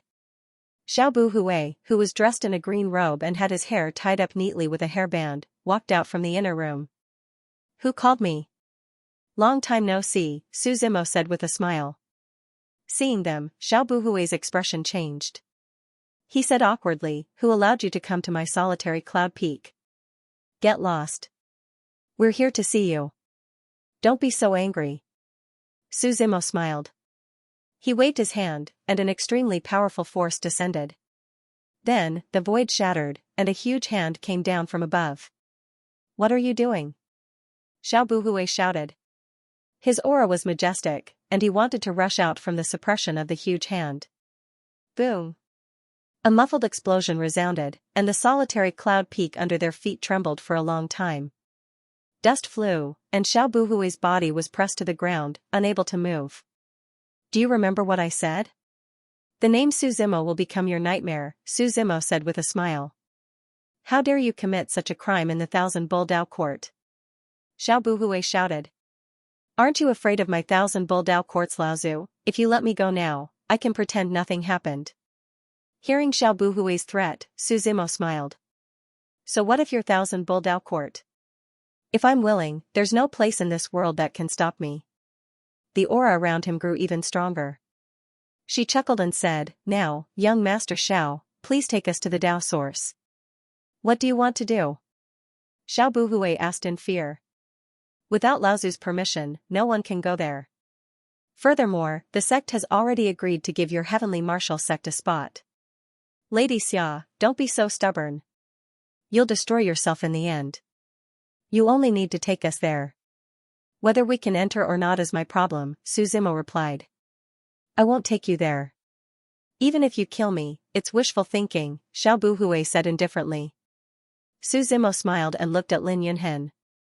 Brother Lin, since he has such thoughts, please satisfy him. Ah. Lin Yunhan was stunned. That's not good. There's nothing bad about it. Since we're already here, we have to leave something behind, Su Zimo replied. Fine, you saved my life anyway. Lin Yunhan clenched his teeth and pulled out the sword at his waist. He walked towards Xiao Buhui step by step. If you dare to kill me, the Xiao family and Thousand Bull Dao court will not let you go. They'll chase you to the ends of the world, Xiao Buhui shouted. I don't know if I'll be chased to death, but I know that at least you'll die now, Lin Yunhan replied. As the crown prince of dynasty, it was rare for him to be threatened. Seeing the sword coming down, Xiao Buhui's expression changed. He quickly shouted, Wait, we can talk. Talk about what? Didn't you rather die than submit? Su Zimo smiled. I can tell you the way, but I can't take you there, Xiao Buhui said. If he personally took them to the Dao source, he wouldn't be able to explain himself. The sect would definitely punish him. This was his bottom line. Su Zimo and the others looked at each other and nodded slightly. Draw it. Lin Yunhan took out an unused beast skin from his storage ring and placed it in front of him. Xiao Buhui picked up the long sword and began to carve on the beast skin. Don't betray me, no matter what happens, he warned. Su Zimo looked at the route of the beast skin. In fact, he could have killed his way there directly. However, he was afraid of alerting the enemy. For now, it wouldn't be too late to reveal the location of the demon heart. I hope you didn't lie to us, Su Zimo said. If I'm lying to you, you can come back and take revenge on me, Xiao Buhui said. Can you let me go now? Take a nap first. When you wake up, everything will be over. Su Zimo tapped his forehead. Xiao Buhui suddenly felt his consciousness become hazy. Lin Yunhen looked at the map and solemnly said, the Dao source is at the core of the Thousand Bull Dao Court. We can still sneak through the inner and outer sects, but not the core. No need. A general area is enough. Su Zimo waved his hand. As long as he could sense the demon heart, he could force his way in. He was mainly afraid of alerting the enemy and causing the crouching bull emperor to move the demon heart away. The three of them took 3 sets of clothes from Xiao Buhui's room. They were the robes of the Thousand Bull Dao Court's core disciples. After changing into the robes, the three of them walked down Solitary Cloud Peak and headed towards the Dao source according to the map. This Thousand Bull Dao Court is so big, Lin Yunhen said enviously. As expected of the Dao Court. Just an outer sect is bigger than our Lin Long dynasty. Why are we going to the Dao source? Xiao Wanqing asked. To take something and arrange things for you, Su Zimo replied. Arrange things for us? Lin Yunhen looked at Su Zimo in confusion. He didn't seem to understand what he meant. It's your first time in this Dao court. If you don't have anyone to protect you, you won't even know how you died. Su Zimo said, I'll greet the crouching bull emperor and ask him to take care of you. Brother Su, stop joking. Lin Yunhen waved his hand. He obviously didn't take Su Zimo seriously. After passing through the outer sect, the three of them arrived at the inner sect. The inner sect was almost twice the size of the outer sect. Don't think that the inner sect is so big. Compared to the outer sect disciples, the inner sect disciples are just a drop in the ocean, Lin Yunhen explained. He seemed to have done his homework before coming and understood a lot of things. What do you mean? Xiao Wanqing asked curiously. It's not an exaggeration to say that there are hundreds of thousands of outer sect disciples, but only 3,000 inner sect disciples, Lin Yunhen explained. They live in 3,000 caves. This is the rule of the Thousand Bull Dao Court. No matter how many outer sect disciples there are, the number of inner sect disciples can only be kept at 3,000. If you want to become an inner sect disciple, you have to face many challenges every day, especially those at the bottom. The competition is terrifying. It's the same for the core disciples. No matter how many inner and outer sect disciples there are, only the top 300 are chosen. They live in 300 immortal mountains. Su Zimo nodded. He could understand. These disciples enjoyed unparalleled resources, so naturally the challenges they faced were also unparalleled. Xiao Wanqing and Lin Yunhen both looked forward to the Thousand Bull Dao Court and looked around. Only Su Zimo closed his eyes to rest. The three of them passed through the inner sect and finally arrived at the border of the core area. However, they couldn't walk in the air here.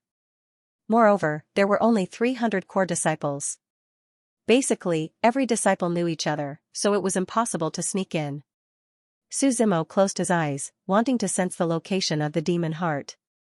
His soul extended for tens of thousands of miles, but he couldn't sense anything. He frowned. Was the demon heart not in the Thousand Bull Dao Court? Since the demon heart was one with the suppressing hell demon body, it might be able to sense something. With this thought in mind, Su Zimo summoned the devil body of purgatory. When the demon energy soared into the sky, in order to not cause panic, he deliberately suppressed it. Brother Su, this is? Lin Yunhen asked in shock. Special physique? With such power, could it be one of the legendary 10 great divine physiques? 10 great divine physiques? Su Zimo asked. What is that? Brother Su doesn't know? Lin Yunhen asked. That's strange. The 10 great divine physiques represent the most supreme physiques in the 9 domains of the sky beyond heaven. Since Brother Su doesn't know, then your physique shouldn't be among them. Then do you know the 10 great divine techniques? Suzimo asked again. Of course I do. The 10 great divine techniques are owned by 10 incomparably huge clans, but they are all in the limitless domain. Suzimo suddenly remembered that when he was learning the heaven-shaking technique, he had promised Heaven Emperor Qi Tian that he would return the heaven-shaking technique token to Heaven Equal Sect. Have you heard of a faction called Heaven Equal Sect? Suzimo asked again. Heaven Equal, that's a bold name, Lin Yunhen shook his head. If it was a small faction, I can't guarantee. But there are no large factions in the ordinary realm. It seems you know a lot, Suzimo replied. Of course, it wouldn't be an exaggeration to say I'm well-read, Lin Yunhen said proudly. Otherwise, I wouldn't have been able to fight for the position of Crown Prince. Suzimo turned around and looked straight ahead. After the suppressing hell demon body appeared, he finally felt a weak power. It couldn't be any weaker. It was like the sound of a beating heart. Thump thump thump, even his heart started to beat. Found it, Suzimo's closed eyes suddenly opened. He looked in front of the core disciples, as if he had passed through the void. He landed on the other side of the void. The image of a pitch-black heart flashed before his eyes. Let's go, he said calmly. Do you want to plan and go to the core? Lin Yunhen asked. No need, Suzimo waved his hand, let's just go, I want to see who dares to stop us. He waved his right hand and his robe fluttered in the wind. He slowly walked towards the core. As soon as he stepped in, he felt countless gazes fall on him. Lin Yunhen and Xiao Wanqing instantly felt the pressure increase. The two quietly hid behind Suzimo. Suzimo ignored them and walked towards the direction he sensed. He felt his heart beating faster and faster. As if it was going to jump out of his chest. Who are you? A blue-robed youth blocked their path and asked with a frown. Suzimo still ignored him and walked forward. His figure jumped over the blue-robed youth. Stop, you better speak clearly, otherwise don't blame me for being impolite, the blue-robed youth shouted. A man walked by and gently stroked the sword at his waist. He smiled and said, Zhang Qicheng, it seems like he's not giving you any face. The blue-robed youth, Zhang Qicheng, turned his head and glared fiercely at the teasing man. With a wave of his right hand, boundless power gathered in his palm. His whole body was shrouded by a burst of energy, and a sonic boom was heard under his feet. His figure turned into an afterimage and charged directly at Suzimo. The power of his palm shattered the surrounding void. Suzimo looked back at him calmly. With just one glance, the devil chi in his pitch-black eyes surged, as if Zhou Tian was spinning. 10,000 years in a single glance. Zhang Qicheng's figure was less than a meter away from Suzimo, and he was frozen in place. The next moment, he fell to the ground. His entire body was drenched in sweat, as if he had just been fished out of the water. If one were to look closely, one would notice that his eyes had lost their focus. You. What's wrong with you? Wang Wei, the young man who had teased Zhang Qicheng earlier, turned pale and looked at him. However, Zhang Qicheng did not respond. He just knelt in place and did not move. Wang Wei swallowed a mouthful of saliva. His hands trembled as he took out his identity token. The token was crushed, and a golden light soared into the sky, turning into a star that bloomed in the sky. Someone has invaded the Dao Court, he shouted.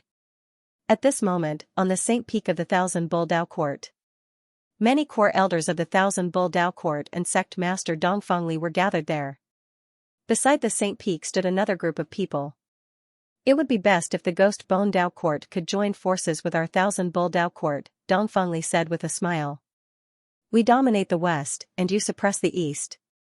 When the time comes, our chances of winning will be at least 30%. Sect Master Dongfeng is too polite.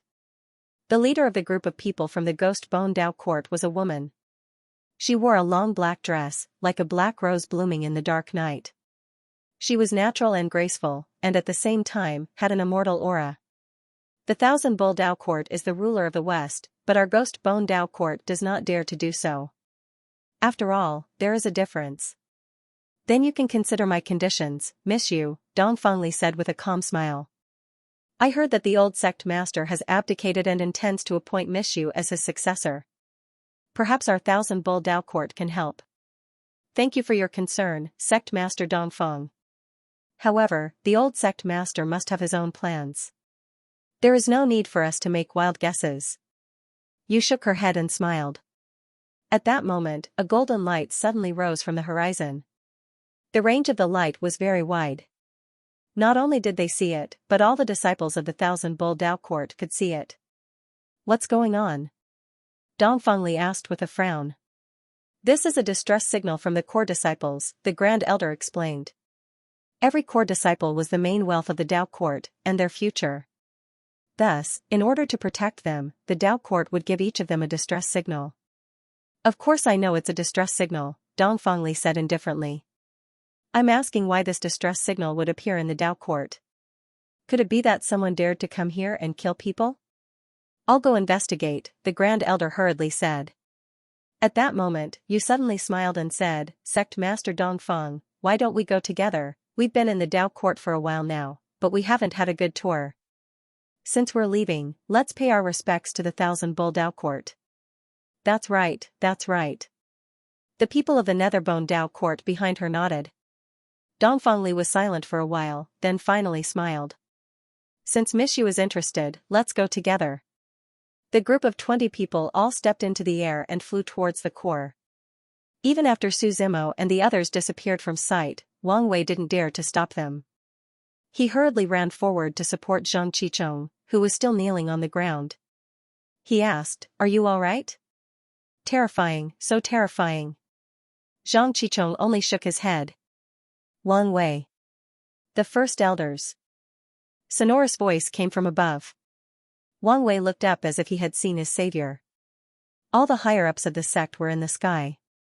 Elder, someone broke into the core, Wang Wei hurriedly said. This is the Thousand Bull Dao Court. Do you think you can overturn the heavens? The Grand Elder scolded. You're so flustered, where's your decency? You're making a fool of yourself. Disciple knows his mistake. Wang Wei hurriedly lowered his head. Who broke into the Dao Court?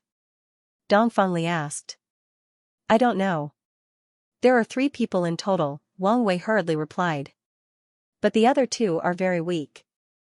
There's only one person I can't see through. Junior brother Qichong went to stop them, but he ended up like this. Where did they go? Dongfeng Li asked. They went to the Dao source, Wang Wei replied. Hearing Wang Wei's words, Dongfeng Li frowned slightly. You dare to barge into my Thousand Bull Dao Court alone? You're really good. He looked at Zhang Qichong, who was kneeling on the ground. Sect Master, is he all right? Wang Wei asked. His soul was shocked, Dongfeng Li replied with a frown. Take him back to rest for a while. If he doesn't get better, I'm afraid his soul will have to be repaired. Hearing Dongfeng Li's words, Wang Wei was dumbfounded.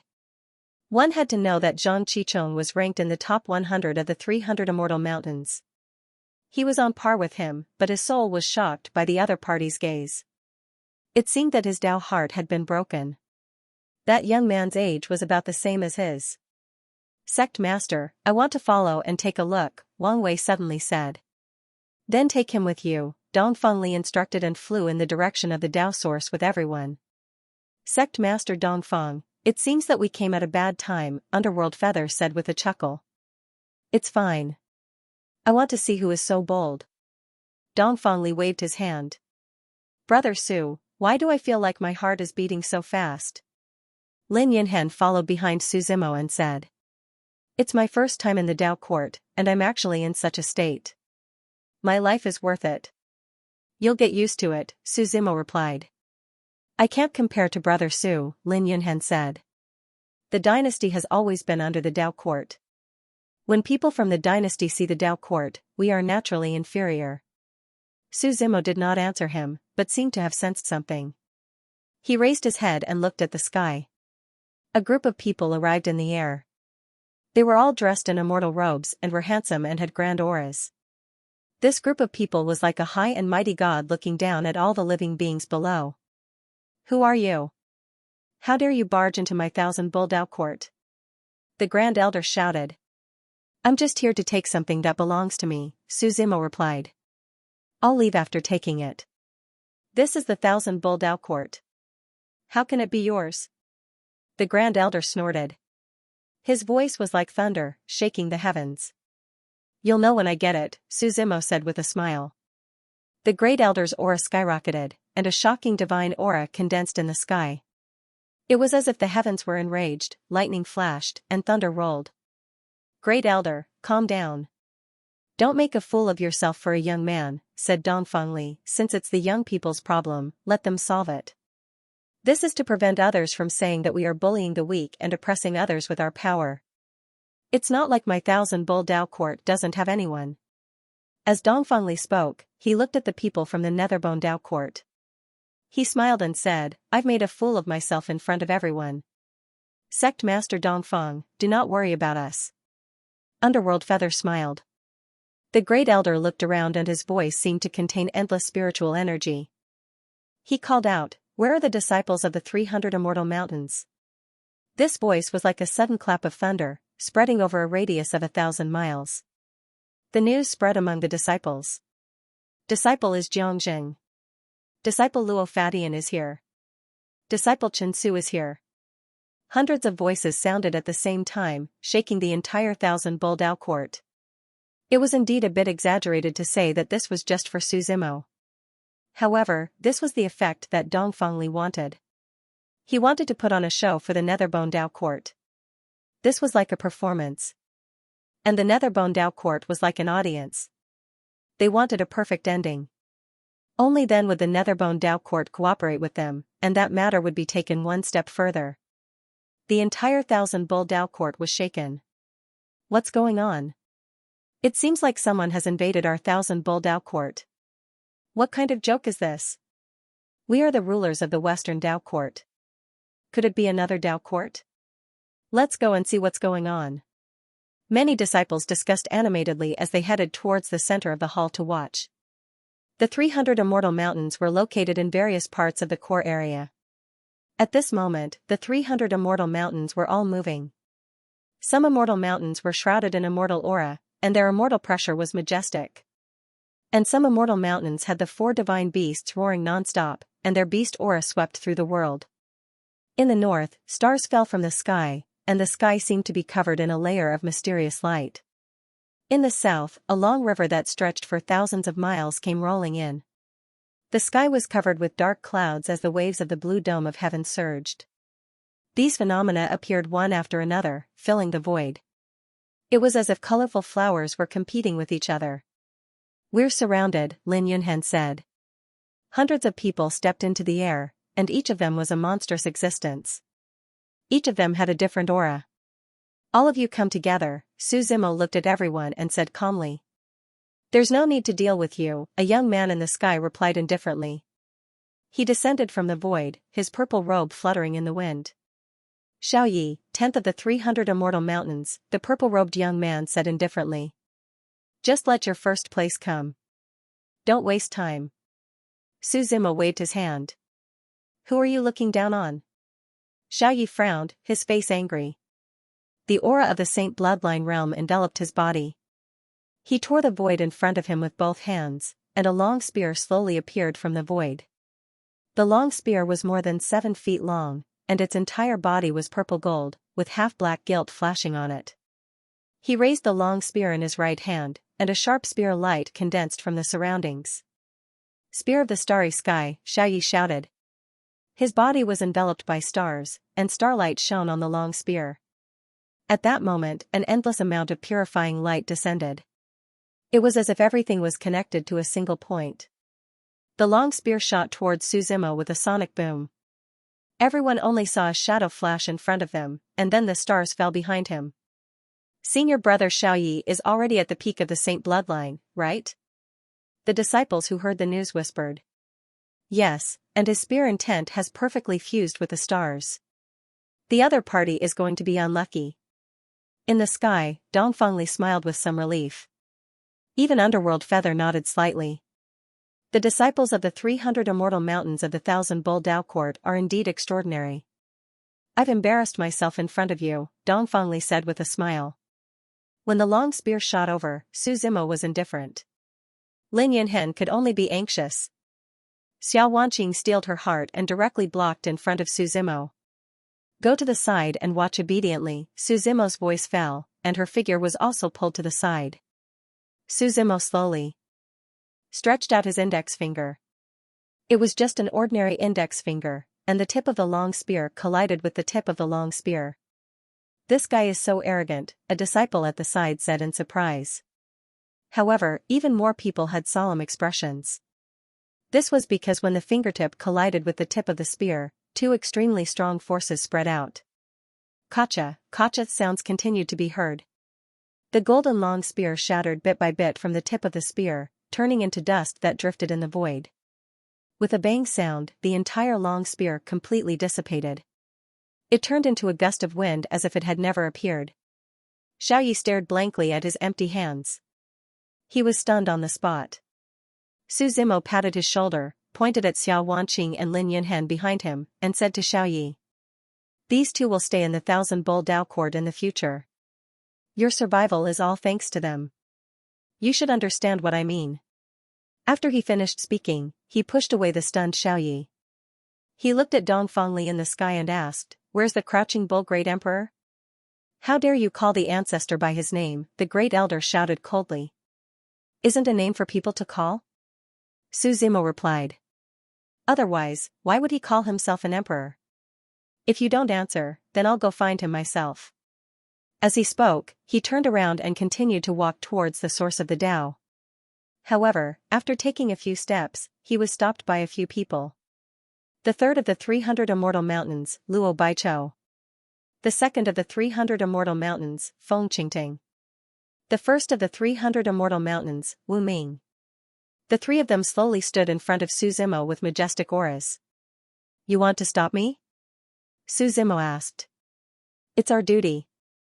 The source of the Tao will not allow others to be presumptuous," Feng Qingting said calmly.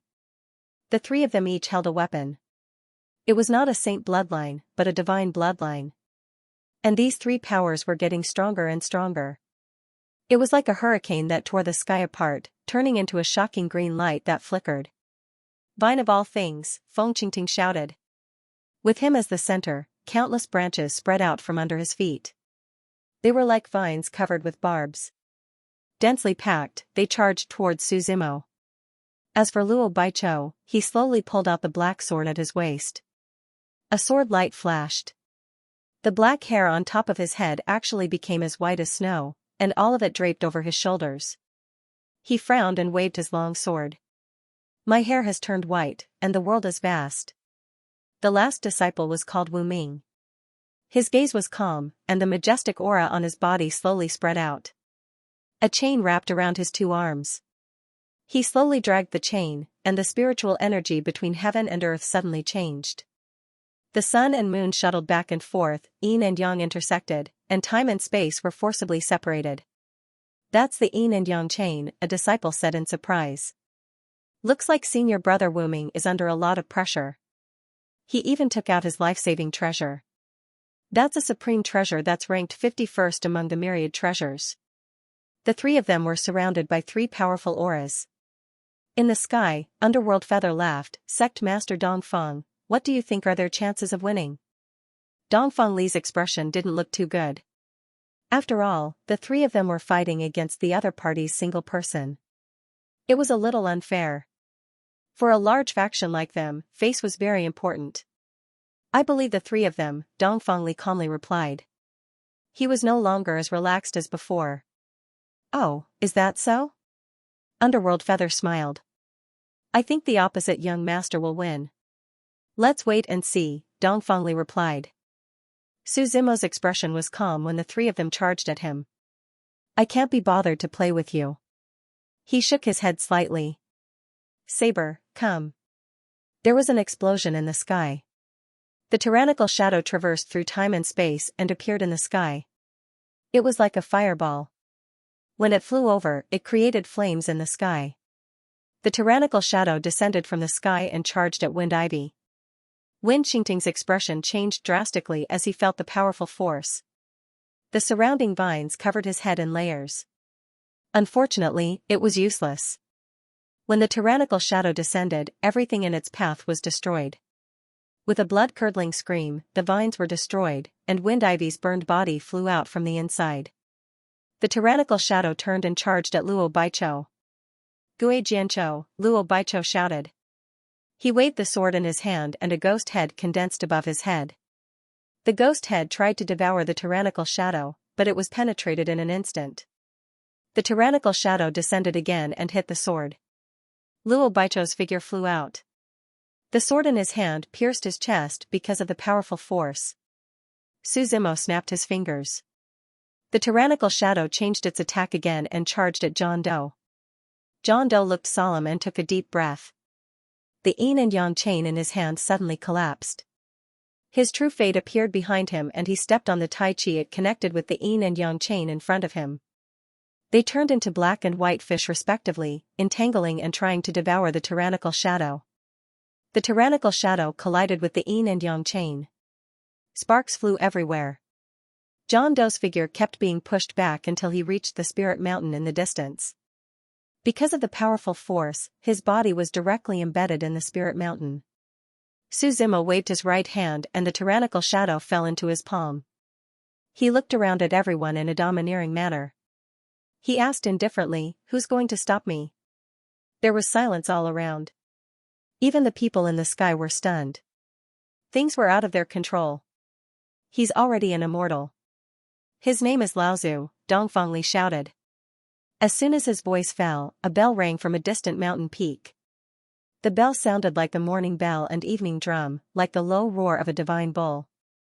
It carried a power that made one's soul tremble and resounded throughout the 4 seas. This was the 9 bells, which would only be rung when the sect was in danger.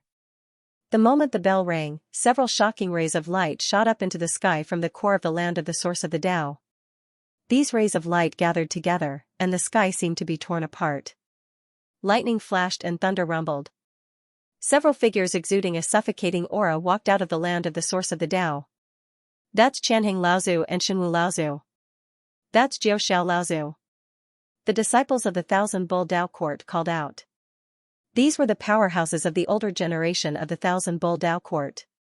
They usually did not come out and only stayed in the land of the source of the Tao to cultivate and comprehend the Tao of the great emperor. "Why did you call us?" an old voice asked. "There's a powerhouse who barged into the Tao Court. We couldn't stop him," Dongfeng Li and the other elders hurriedly explained.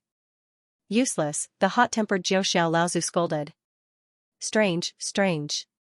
Qianheng Laozu, who was holding a compass, frowned slightly. The compass in his hand spun continuously. "I can't see through him. Why have you come to my Thousand Bull Tao Court?" "I don't want to repeat the same words," Su Zimo replied. "Tell Great Emperor Funyo to come out. You old fogies can scram back." "Impudent. Do you think a kid like you can meet our ancestor?" Jiu Xiao Laozu shouted. Su Zimo raised his head and looked at him indifferently. In the next moment, his figure disappeared. When he reappeared, he was already beside Jiu Xiao Laozu. He sent him flying with a kick. Before Jiu Xiao Laozu landed on the ground, he was already waiting for him. When the punch landed, the power of this punch was enough to obliterate his divine soul. At the critical moment, a palm crossed the river of time and suddenly blocked in front of Jiu Xiao Laozu. "Tao brother, why are you looking for me?" A towering emperor aura erupted from the palm. Fists and palms collided, causing the void to explode and thunder to rumble. The hand grabbed Laozu Jiu Xiao and quickly retreated. Su Zimo didn't give chase. He simply stood there and watched. Laozu Jiu Xiao's body was thrown to the side. Everyone looked up.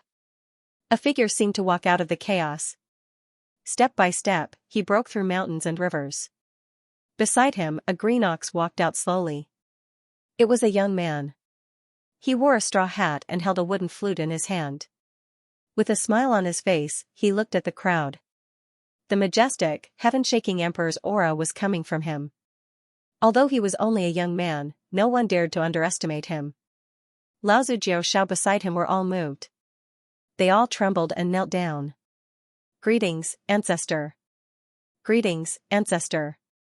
Dongfeng Li and the other elders all knelt down with the disciples of the Tao Court. This was their ancestor, the true ruler of the Thousand Bull Tao Court. Even the ghost Bone Dao Court's disciples bowed slightly and said, "Greetings, Emperor Funyo." This was an honor reserved for emperors. Emperor Funyo waved his hand slightly. An invisible force spread out and pushed all the kneeling people to their feet. He turned to look at Suzimo and smiled. "Dao brother, what do you want from me?" Ancestor called him Dao brother? Could it be? Someone mumbled to themselves. In the next moment, a majestic emperor's aura erupted from Suzimo's body and soared into the sky. The emperor's pressure was like a surging divine might, but it was also like a powerful wave that was surging forward. He clashed with Emperor Funyo's aura. One person suppressed the entire world. The entire sky was split in two. The two of them faced each other from afar. When the majestic emperor's aura spread out, everyone was suppressed like ants. Dongfeng and the others, who had been in the air, all landed on the ground. Suzimo and the crouching bull emperor were the only ones left in the empty void. He's also an emperor. Oh my god, Lin Yinhen muttered to himself as he sat on the ground with an expression of disbelief. Not far away on solitary Cloud Peak, Xiao Buhui, who had just woken up, saw this scene, and his expression was like that of King Dog. He had actually offended a great emperor. This included the disciples of the Thousand Bull Dao Court.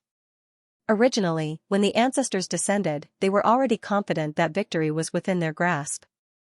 Who would have thought that the other party was also a great emperor? Everyone's emotions changed, and their expressions became complicated. "Why have you come here?" Emperor Funyo asked again. "You should be able to guess," Suzimo said. "Brother, don't beat around the bush." The crouching bull emperor laughed. "You and I don't know each other. Although there are many great emperors in the ordinary realm, you are not one of them. Haven't you been waiting for me?" Suzimo smiled. "Since you're not in the ordinary realm, you should be able to understand." When Suzimo said this, he didn't hide his suppressing hell devil body at all. Demonic chi spread out from his body like a thick black fog, covering thousands of miles of sky. The demonic chi seemed to have a life of its own. It wailed in the air, and clouds of demonic chi floated in the air like meteors falling from the sky. From a distance, one would find that the area where the Thousand Bull Dao Court was located was completely covered by the demonic mist. You are..." The crouching bull emperor was silent for a while. "It's been so many years, I almost forgot that I was waiting for someone." "You're here for the demonic heart, right? Are you giving it to me, or do I have to take it myself?" Suzimo asked. He frowned slightly. When he activated the suppressing hell devil body, he could still feel the demonic heart beating. But now, he couldn't feel it at all. "Since I'm here to guard the demonic heart, I won't give it to you so easily," the crouching bull emperor said with a smile. "You can't stop me," Suzimo said lightly. "We'll know after we fight." The crouching bull emperor didn't back down. "And the Thousand Bull Dao Court is only your starting point in the 9 realms. It's destined to be your first stop. Even an emperor has become a dog of the Holy Court." Suzimo shook his head. "The Holy Court has done me a favor.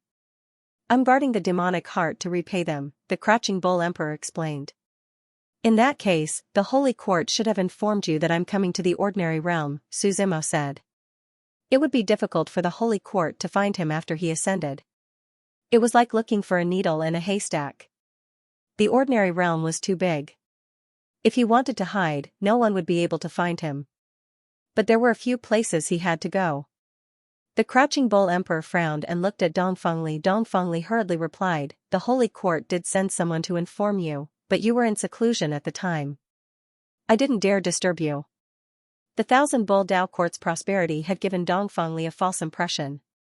He thought that he and the Laozi would be able to take care of this.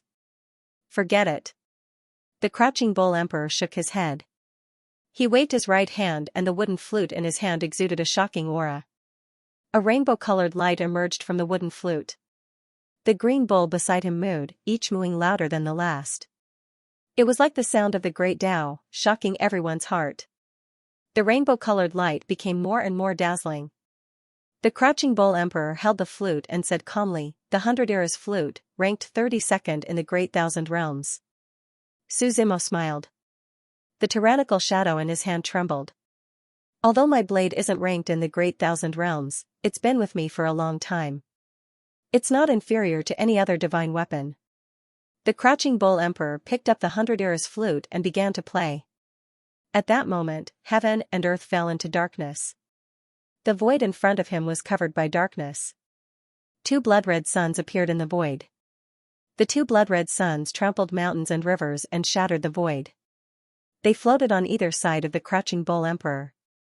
Within the blood-red suns, boundless blood-red light transformed into a long river that charged towards Suzimo. Suzimo held the tyrannical shadow in his hand and stepped into the sky.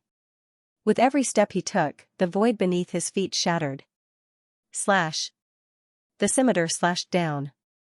The tyrannical shadow's boundless blade aura swept out and merged with the river of blood-red suns. The Crouching Bull Emperor's flute music grew louder and louder. The blood-red suns also became more demonic. Meanwhile, the surging river also began to surge violently. When the long river flowed past once again, Suzimo leaped into the air and pressed down. His figure sat across the long river. A jade flute appeared in his hand as well. The demonic played Immortal Score, one of the 10 great divine techniques, was played. Frenzied and violent demonic aura roared into the sky. This was a battle of music. With Suzimo as the center, countless demonic beasts appeared. However, they didn't attack the Crouching Bull Emperor. Instead, they danced on the spot. 10,000 types of demonic beasts, 100,000 types of demonic beasts, and more demonic beasts appeared. At first, this dance seemed demonic. However, as time passed, more and more demonic beasts appeared, and the dance became unstoppable. The entire sky was covered by the beasts. Countless beasts began to blur. Even Emperor Crouching Bull's flute grew weaker and weaker until it couldn't be heard anymore. Tens of thousands of beasts roared. There seemed to be no end to them. This is... Emperor Crouching Bull frowned. The Demon Immortal Manual of the 10 Great Divine Techniques. The 10 Great Divine Techniques represented the limit of all techniques. Although they weren't the strongest, they were definitely at the top. Have you met anyone from the 10 Great Clans? Emperor Crouching Bull asked. But Suzimo didn't have time to answer him. As the Immortal Manual evolved, it filled the entire sky. The beasts grew stronger and stronger.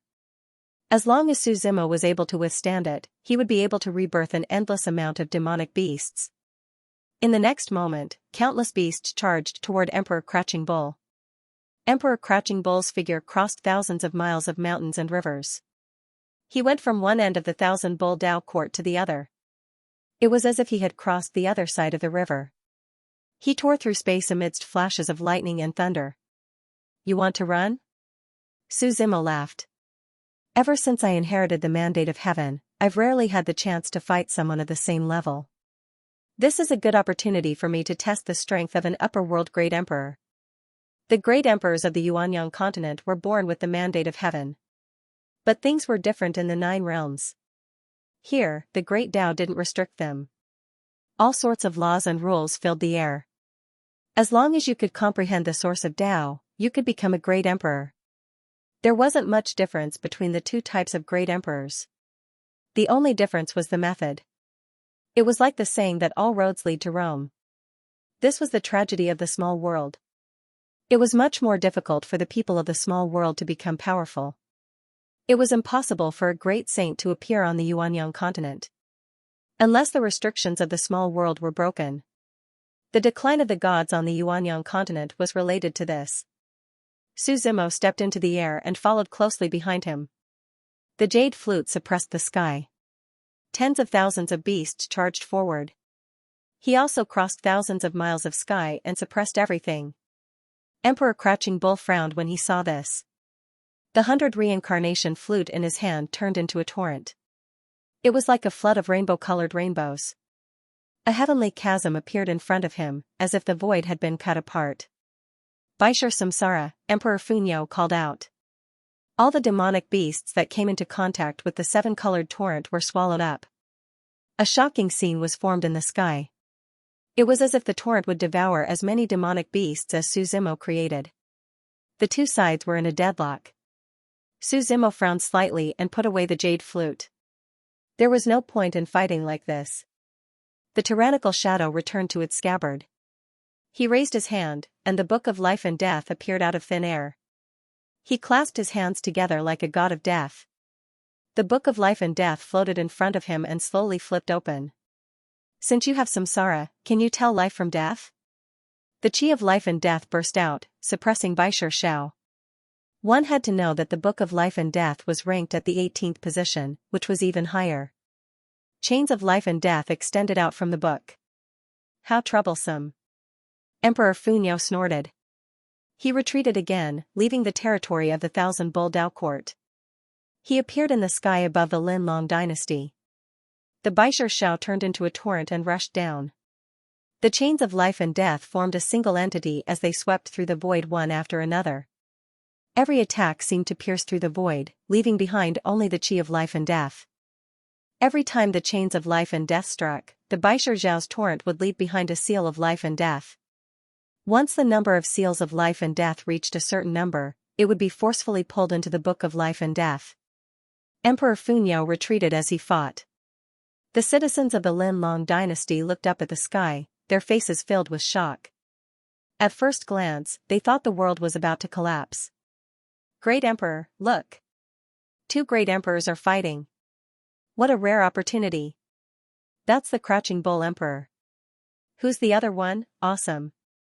Su Zimo laughed, the pages of the Book of Life and Death in his right hand kept flipping.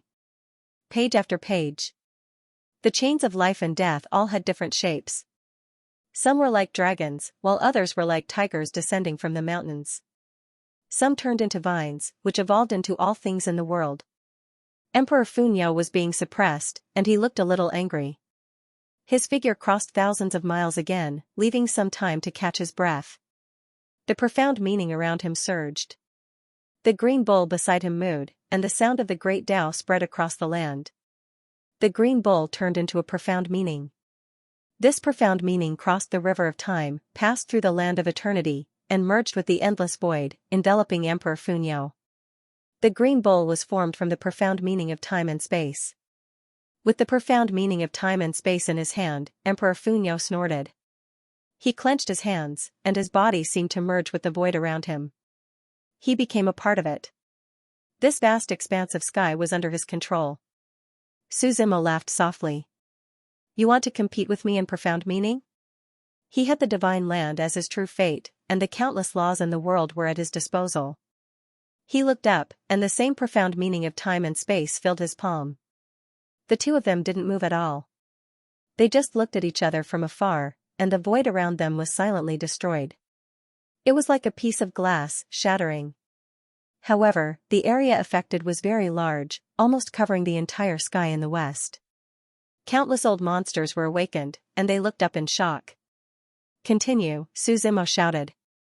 He held the profound meaning of fire in his right hand, the profound meaning of ice in his left, and the profound meaning of destruction in his surroundings. Countless profound meanings were constantly changing. The more Emperor Funyo fought, the more shocked he became. What kind of monster was this? How could he comprehend so many profound meanings? One had to know that a great emperor only needed one profound meaning. Those who could comprehend several profound meanings were already outstanding. However, Su Zimo's elemental profundities seemed to be inexhaustible. The two of them crossed the entire west. They fought from the Thousand Bull Dao Court to the Heavenly Martial Sect, and then to the western border. They returned to the Thousand Bull Dao Court from the western border. Su Zimo stomped down from above the land of the source of Dao. Emperor Funyo crossed his arms in front of his body. With this stomp, there was a boom, and the sky and earth cracked. Emperor Funyo's body fell like a meteor. The profound meaning of fire in his left hand and the profound meaning of ice in his right. The two profound meanings merged. Merging profound meanings was a crazy thing to do. This was because different profound meanings would repel each other. However, this crazy power was slowly taking shape in Su Zimo's hands. Those who stand in my way, die. The two profound meanings fell. It was like a nuclear explosion, and half of the Dao court was reduced to rubble. Countless disciples spat out blood from the aftershocks, and their internal organs were crushed to dust. The ground was a mess, and it was as if half of the continent had been pierced through. Su Zimo stood in the air and looked down at the place where Emperor Funyo had fallen. There, a storm swept up dust, forming a sandstorm. The storm gradually subsided, and a bottomless pit appeared in the ground. The crater was located at the core, where the source of the Tao was located. Su Zimo looked down coldly. But he didn't sense any of Emperor Crouching Bull's aura. He turned around and saw Emperor Crouching Bull standing behind him. He raised his hands, and a vast amount of power emanated from them. Within the deep pit, endless amounts of Tao source energy gushed out and soared into the sky. It was a river full of Tao. The river of spirit chi above it was filled with unprecedented power, and it flowed into Emperor Crouching Bull's body. He waved his hand, and the Tao source returned to his body. Again, Su Zimo said. Emperor Crouching Bull's eyes darkened.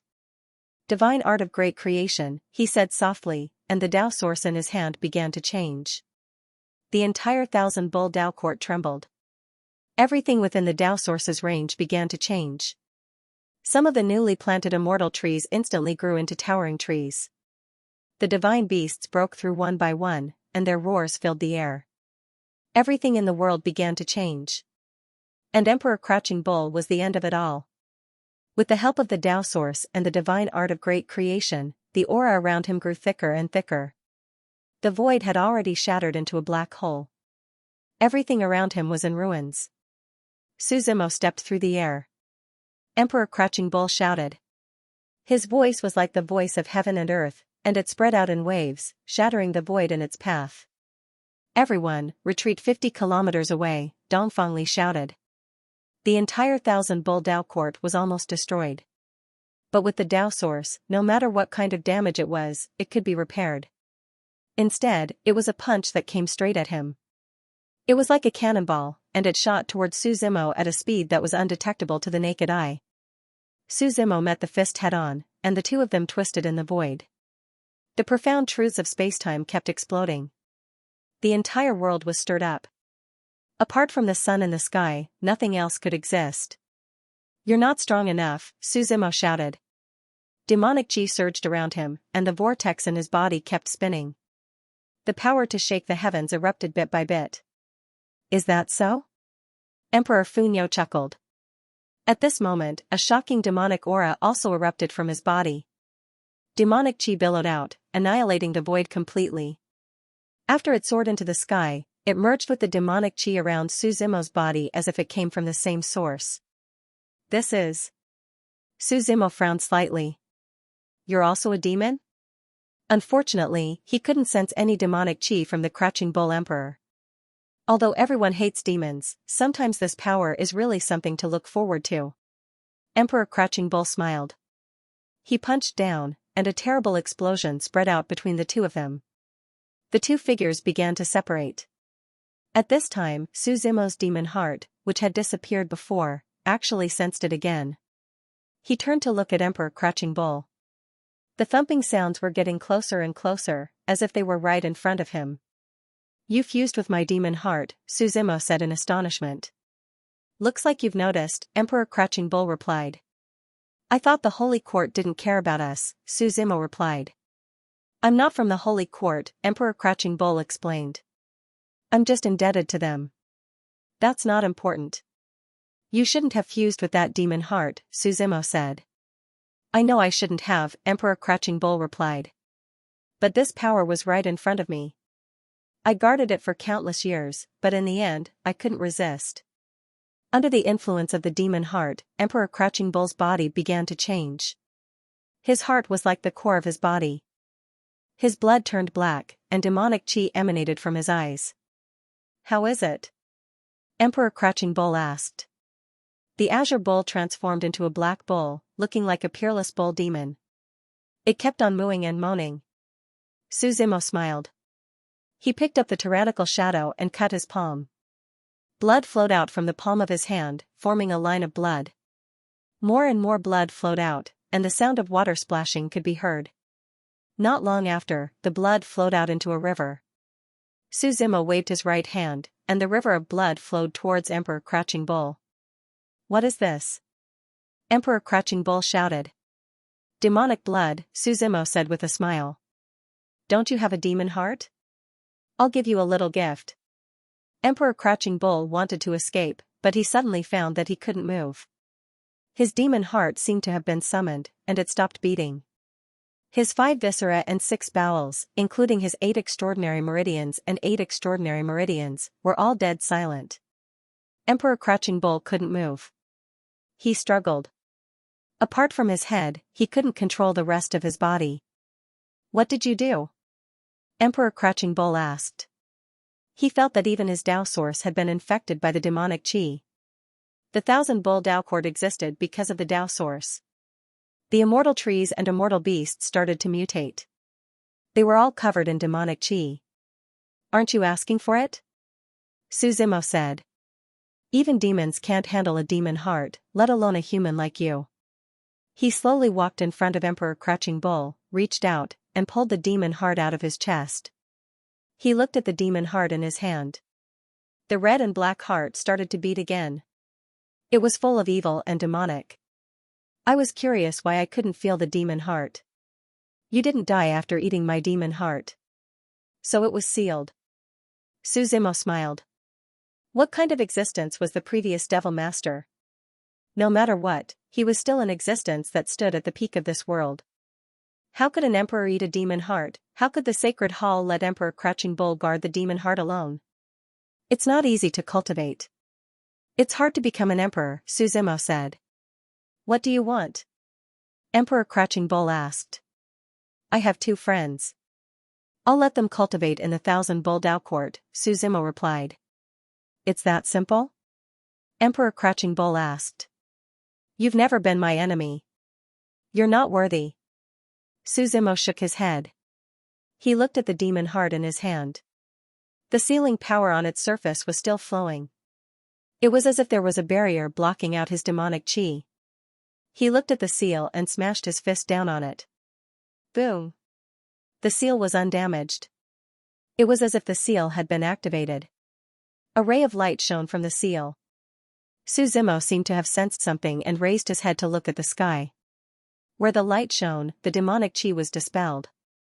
The clouds were peeled away. An image was projected above his head. Tens of thousands of people in golden robes appeared in the sky. In front of the tens of thousands of golden figures, there was a man wearing a golden robe. He rode a golden war horse and held a golden blade in his hand. The golden helmet shone on top of his head, emitting a radiant glow. His gaze was like an eagle's. The war horse neighed. The sky above was invaded by the golden light. The tens of thousands of golden-robed figures behind him also surged with power, suppressing everything. So you came, the golden figure said calmly. Who are you? Su Zimo asked. The war god of the sacred hall, Emperor Crouching Bull said. Looks like you're quite important. Even the war god and the 10,000 divine army came. So you were waiting for me here, Su Zimo smiled. Surrender and come with us to see the sacred ancestor, and we'll spare your life, the war god said. His voice was imbued with dense spiritual energy, and it reverberated throughout the entire West. The 10,000 divine army behind him also shouted. The sky was boiling. I'm leaving. Remember what I said, Su Zimo smiled. He looked in the direction of Lin Yunhen and Xiao Wanqing and waved his hand. Then he looked at the war god and said, we'll meet one day, but I'm not going to play with you now. Capture him, the war god shouted. Rumble. The tens of thousands of 10,000 divine army rushed towards Su Zimo. Their footsteps were uniform, and the sound was earth-shattering. Su Zimo chuckled. He held the tyrannical shadow in his hand. He dragged the blade forward. The tyrannical shadow rubbed against the air, creating beautiful sparks. He charged into the army. There were close to 10,000 people in the 10,000 divine army. More importantly, they were all elites. Almost all of them had reached the divine bloodline level. Some of them had even reached the immortal realm. The 10,000 divine army was the most elite force of the sacred hall. As a symbol of supremacy, they were used to maintain order. Some people said that the sacred hall was the most powerful force in the ordinary realm. This was not entirely true. However, the sacred hall was definitely one of the best. The war god in the sky had reached the peak of the 5th stage of the Great Emperor realm. As long as a great sage didn't appear, he would be invincible in the world. Furthermore, the only great sage in the history of the ordinary realm, the Brahma demon grand sage, had not appeared for 1,000 years. Tens of thousands of people continued to kill each other. Countless attacks rained down. Suzimo was able to kill every one of them with a single slash, forcibly carving out a bloody path. Behind him were countless corpses and broken limbs. Who is this guy? The people of the Thousand Bull Dao court were discussing. What are you laughing at? Xiao Wanqing looked at Lin Yunhen and asked doubtfully. Great Emperor, I actually called a great emperor brother. Lin Yunhen laughed foolishly. My Lin clan's ancestral tomb is smoking. No, it should be an explosion. The sacred hall is chasing after him. Do you have any good ideas? Xiao Wanqing asked. We can't afford to offend the Saint Hall. It doesn't matter if we're in danger, but we'll implicate the people around us, Lin Yunhen hurriedly said. Are we just going to stand by and watch? Xiao Wanqing anxiously replied. Don't worry, Lin Yunhen replied. Brother Su must have a solution. Otherwise, he wouldn't be so impulsive. If he's really in danger, we'll go save him even if we die. Suzimo forcibly carved out a bloody path through the tens of thousands of soldiers. At this moment, he felt a long saber chopping down from above his head with extreme force. The tyrannical shadow hurriedly blocked. With a loud bang, a powerful force dispersed and Suzimo's figure retreated. Looking up, he saw the war god of the sacred hall holding a golden blade. Under the light of his golden armor, he slowly walked down from his warhorse. Follow me to the sacred hall, or you'll die miserably, the war god said indifferently. With just you? Suzimo laughed. I've fought for the sacred hall for 100,000 years. I transferred to the war hall and became the war god for 30,000 years. No target has ever escaped from my hands, the war god said indifferently. The golden blade in his hand became more and more dazzling, and his aura became stronger and stronger. Behind him, the golden light transformed into a golden giant that stood steadily. Then let's try. Suzimo's war god power also surged. His strength was temporarily raised to the 5th stage of the Great Emperor realm. This was the so-called Heavenly Venerate. The tyrannical shadow in his hand was enveloped by demonic chi, and it transformed into a black shadow. That guy didn't even use his full strength when fighting me just now, the Hidden Bull Emperor thought in shock. The two blades in the air condensed a powerful aura. The two of them were as fast as lightning, and they crossed each other in the air, leaving behind countless afterimages. The spectators couldn't see anything clearly. Apart from the sounds of the two blades clashing, there were only two afterimages, one black and one golden, flashing through the air. After a long while, the two of them clashed again.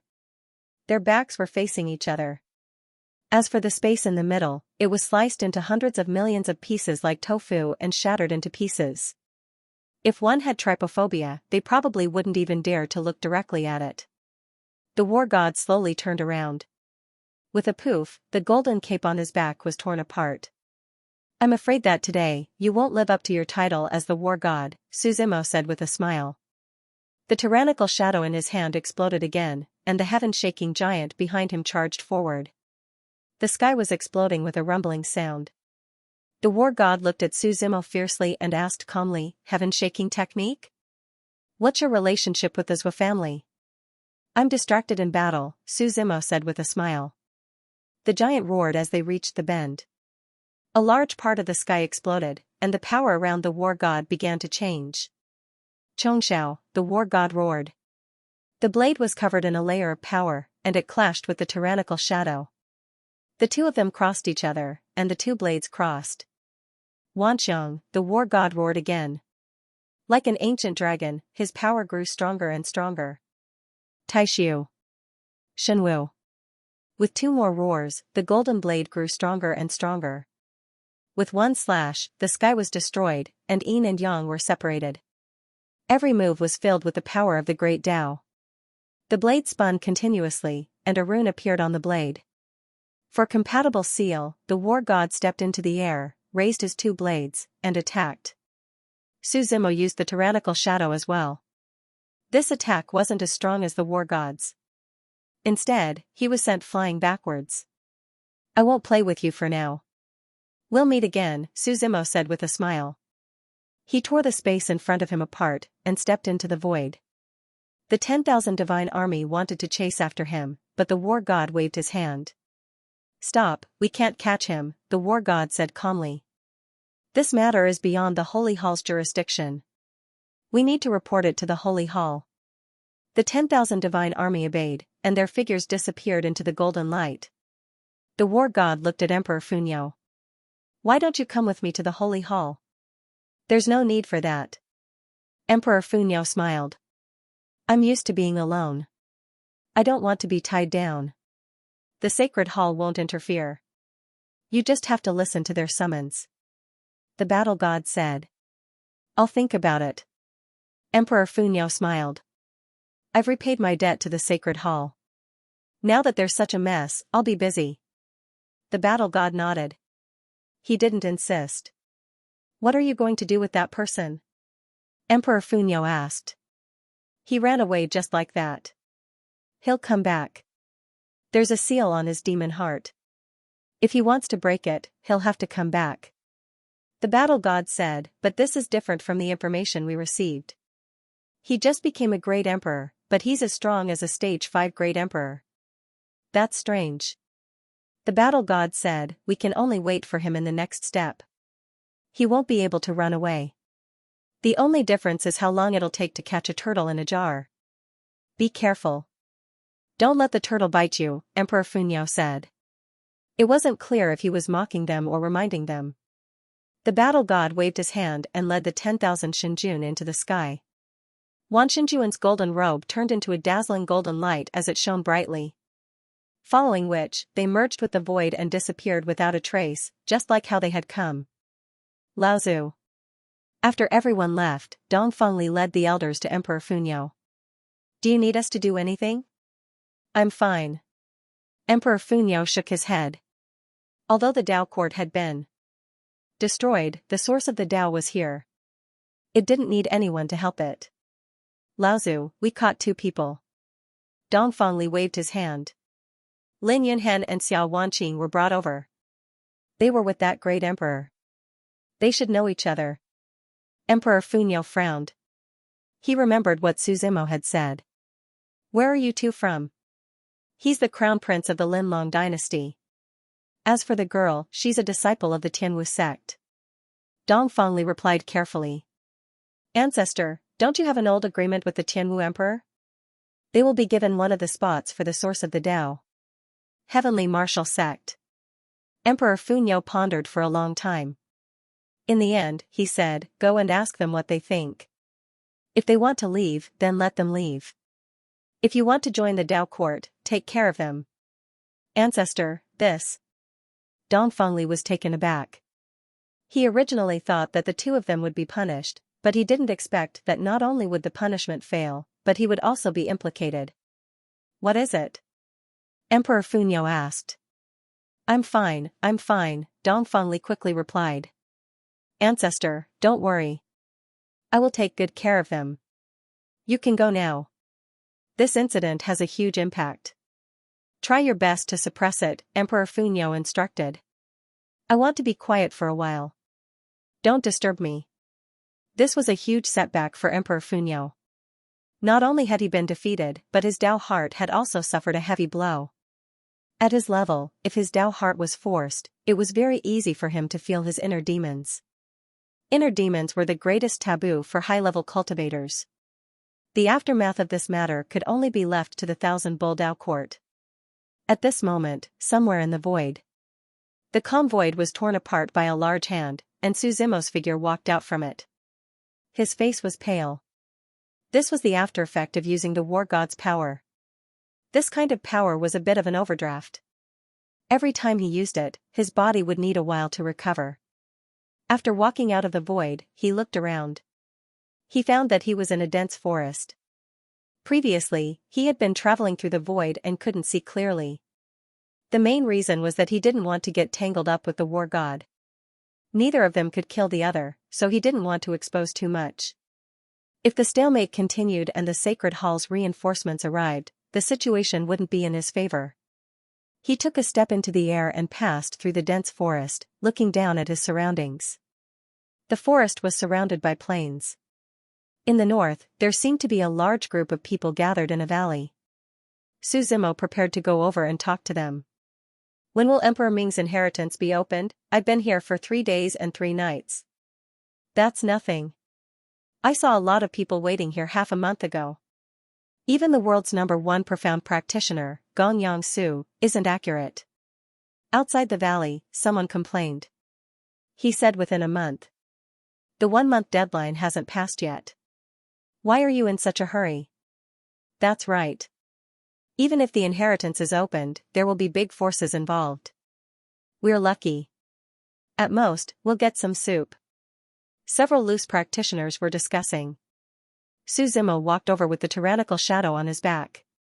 Everyone, may I ask where this is? Loose practitioners? Several people looked at Su Zimo and asked. You can say so. Su Zimo nodded. They're also here to enter Emperor Ming's small world. The person on the left replied. Emperor Ming? Su Zimo frowned slightly. Never heard of it. Brother, don't pretend. The burly man next to him laughed. The entire Tuatsong territory has heard about the opening of Emperor Ming's small world. You dare say you don't know? Tuatsong territory. Su Zimo muttered to himself. His figure walked into the valley. However, he was stopped by those people. Brother, we loose practitioners can only stay in the periphery. The inside is the territory of the big forces. Which big forces? Su Zimo asked. The Unified Divine Sect, the 3000 Court of Tao, and the Hongmeng Demon Temple are all inside. The man next to him said. Brother, if you're interested, you can join our Saber Axe sect. We can drink wine and eat meat together. We're all brothers. Wouldn't that be wonderful? No need. Su Zimo waved his hand. He found a relatively quiet place in the periphery and stuck the tyrannical shadow in front of him.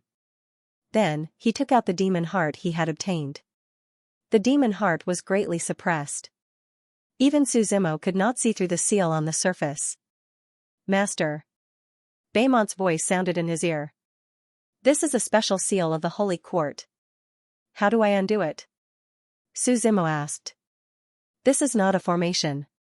I can't guess it with the Tao of formations, Baimont replied. As far as I know, this seal should have used the power of the Buzhou stone. There are only 2 ways to break this seal. Tell me. One is to go to the Buzhou mountain and trace the source to break it. The other is to obtain the Xianyuan sword. The Xianyuan sword is ranked 3rd in the world. This sword is invincible and can destroy anything. It will definitely be able to break the seal of the Buzhou stone. Where's the Buzhou mountain? Su Zimo asked. The Buzhou mountain is one of the 10 great clans. The origin peak of the Zhou clan is naturally in the celestial domain, Baimont replied. Master's current situation is not suitable to go to the celestial domain. What about the Xianyuan sword? Su Zimo continued to ask. This sword has always been held by the successor of the Xianyuan family, Baimont replied. I don't know much about the Xianyuan family. You'll have to ask around. Su Zimo slightly frowned. Just at this moment, a soft sound came from the side. A group of blue-robed disciples came from afar. One of them happened to see the demon heart in Su Zimo's hand. Senior brother Bai, what's wrong? Someone asked. Bai Ti he shook his head and walked towards Su Zimo. Friend, can you let me see this heart? Su Zimo slightly raised his head and put away the demon heart. The blue-robed youth in front of him had a 7-star sword hanging on his waist. His face was like jade, and his robe fluttered in the wind. The word unification was reflected on his chest. What's there to see? Su Zimo slightly shook his head. Can you sell it to me at a high price? Bai Ti he asked. You can't afford it, and I don't want to sell it, Su Zimo still shook his head. Friend, do you know who senior brother Bai is? Is there anything he can't afford? A disciple chuckled. His net worth is beyond your imagination. Enough, Bai Ti he waved his hand, interrupting the others. He looked at Su Zimo and said, since we met, it's fate. I won't force it. He casually handed a token to Su Zimo. Friend, whenever you want to sell it, just come to the Unified Divine Sect and ask for any conditions. After he finished speaking, he left without the slightest hesitation. However, not long after Bai Ti he left, the people of the Saber Axe sect came over. You're really lucky, the person next to him said enviously.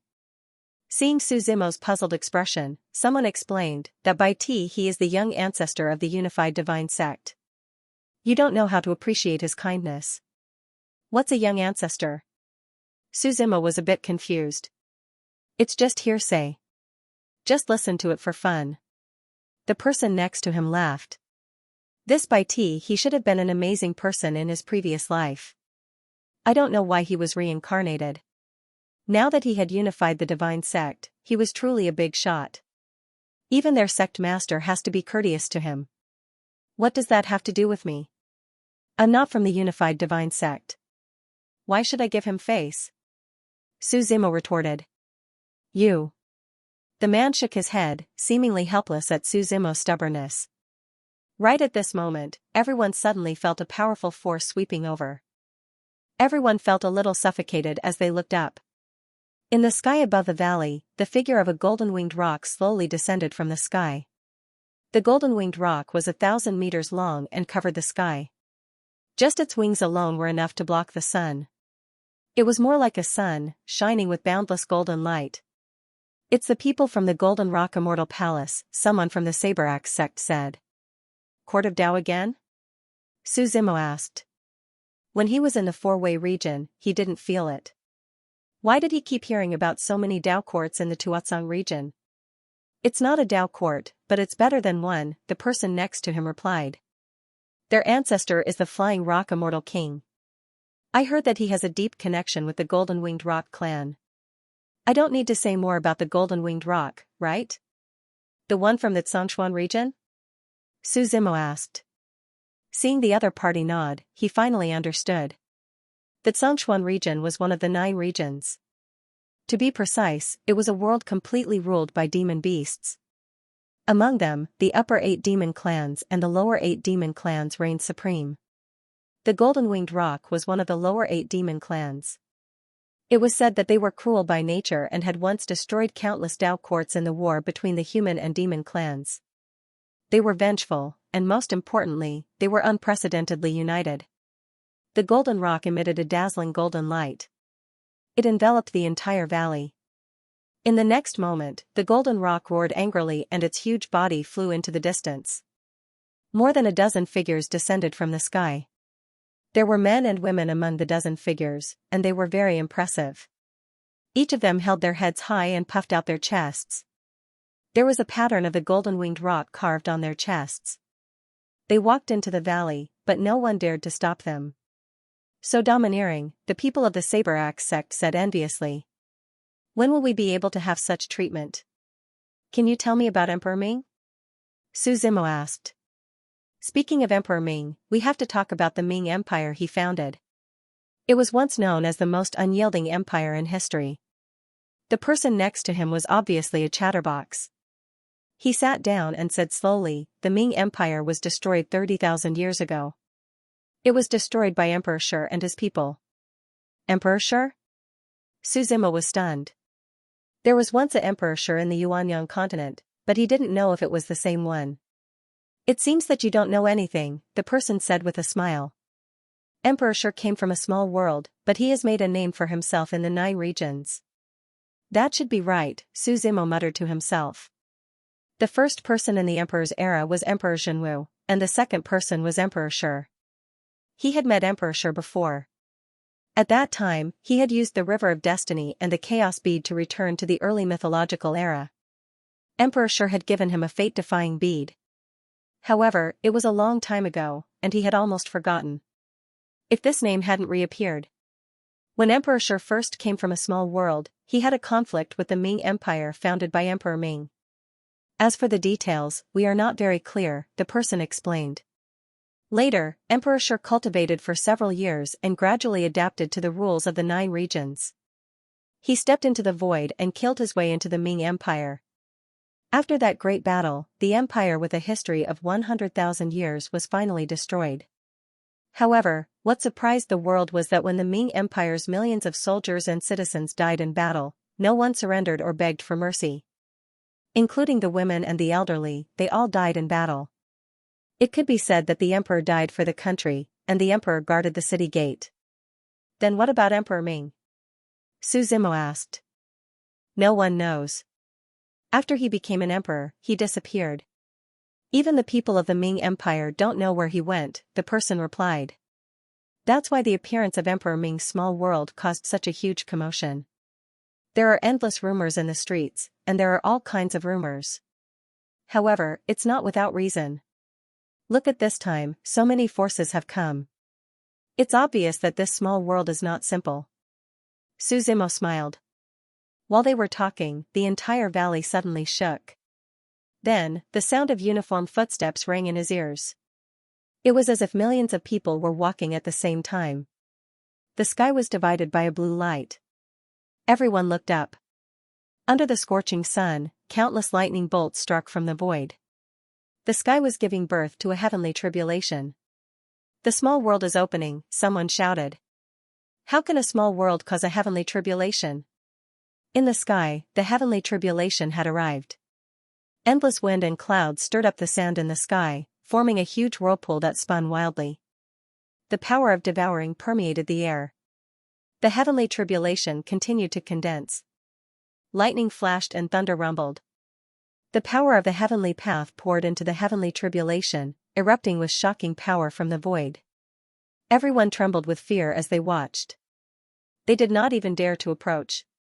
This heavenly tribulation is no ordinary heavenly tribulation, someone exclaimed. No matter how powerful a great emperor's small world is, it can't attract a heavenly tribulation. Looks like there's something wrong with it. So many major forces are here. They must know something. The itinerant cultivators and small forces outside discussed. However, this was clearly not their home ground. Su Zimo frowned slightly. This heavenly tribulation was as powerful as the one he had attracted when he forged the true God sword. Moreover, unlike the Yuanyang continent, one could feel the heavenly tribulation more directly in the 9 regions. Its power seemed to have increased by several levels. Should we retreat further so that we won't be affected? A few people from the Saber Axe sect discussed. I'm not in a hurry. Su Zimo shook his head. The court of Tao must have a solution. As he spoke, the vision of the small world above his head became clearer and clearer. Countless armored soldiers were fighting in the void. Behind the armored soldiers, a palanquin was faintly floating in the void. The figure in the palanquin was blurry. One could only vaguely feel that he was personally leading the army. His powerful aura suppressed the void. The entrance to the small world was a wide stone door. At this moment, as the vision continued to evolve, the stone door slowly opened on its own. A heavy muffled sound was heard. As the stone door opened, the heavenly tribulation in the sky became more violent. It seemed like it would strike at any time. The heavenly path wants to destroy this small world, someone shouted. Finally, as the stone door opened, the small world was completely opened. A destructive heavenly tribulation fell from the sky. Boom! It was as if the 9 heavens' profound thunder had descended. The thunderous sound ruptured everyone's eardrums. The purple thunder annihilated everything and came down from the void in the blink of an eye. If this strike fell, the entire small world would be completely razed to the ground. The major forces seemed to have expected this. 5 figures leaped into the air and flew directly toward the heavenly tribulation that was charging forward courageously. These figures were surrounded by immortal chi. Clearly, even the weakest of them had reached the immortal realm. Kongtong Cauldron. A figure raised the cauldron with one hand and flew into the sky. His upper body was bare, and his muscles were all bulging. From the back, the image of a dragon was engraved on his back. Kongtong Cauldron ranked 78th among the Great Thousand Objects. The Kongtong Cauldron transformed into a 3-legged tripod that enveloped the entire void. The Kongtong Cauldron was a top-grade defensive weapon. The main reason why it was ranked so low was because it only had an amazing defense and no attack power. Otherwise, with its powerful defense and attack, it would definitely be ranked in the top 30. The 5 figures stepped into the air and stood below the Kongtong cauldron. Endless spirit chi poured into the cauldron. Buzz, buzz, buzz. The echoes kept ringing. When the heavenly tribulation descended and smashed down with absolute power, a loud pung sound could be heard. It was as if the entire sky had been shattered. Extremely powerful thunderbolts struck down from above, and crackling sounds could be heard. However, a green gas spread out from the Kongtong cauldron and enveloped all the thunderbolts. The two forces were fighting against each other. The immortal chi of those people was vast, and they were all resisting the pressure from the sky. The Kongtong cauldron fell bit by bit under the pressure of the heavenly tribulation. "Hold on," someone shouted. The immortal chi became denser, and the true fate appeared. The profound meanings merged, and the sky was filled with strange phenomena. Just as the Kongtong cauldron was about to land at the entrance of the small world, a figure suddenly stepped into the air from afar.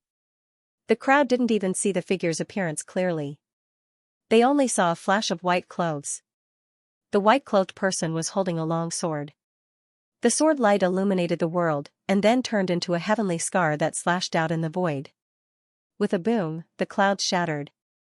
The heavenly tribulation seemed to have been provoked and actually targeted the white-clothed person. "Give me the Kongtong cauldron," the white-clothed person shouted softly. Holding the cauldron with one hand, he stepped into the air and left. The heavenly tribulation that was about to descend actually moved away with the white-clothed person. A few kilometers away, the heavenly tribulation finally descended. The ground trembled, and the cracks in the ground spread to the feet of the crowd and continued to spread into the distance.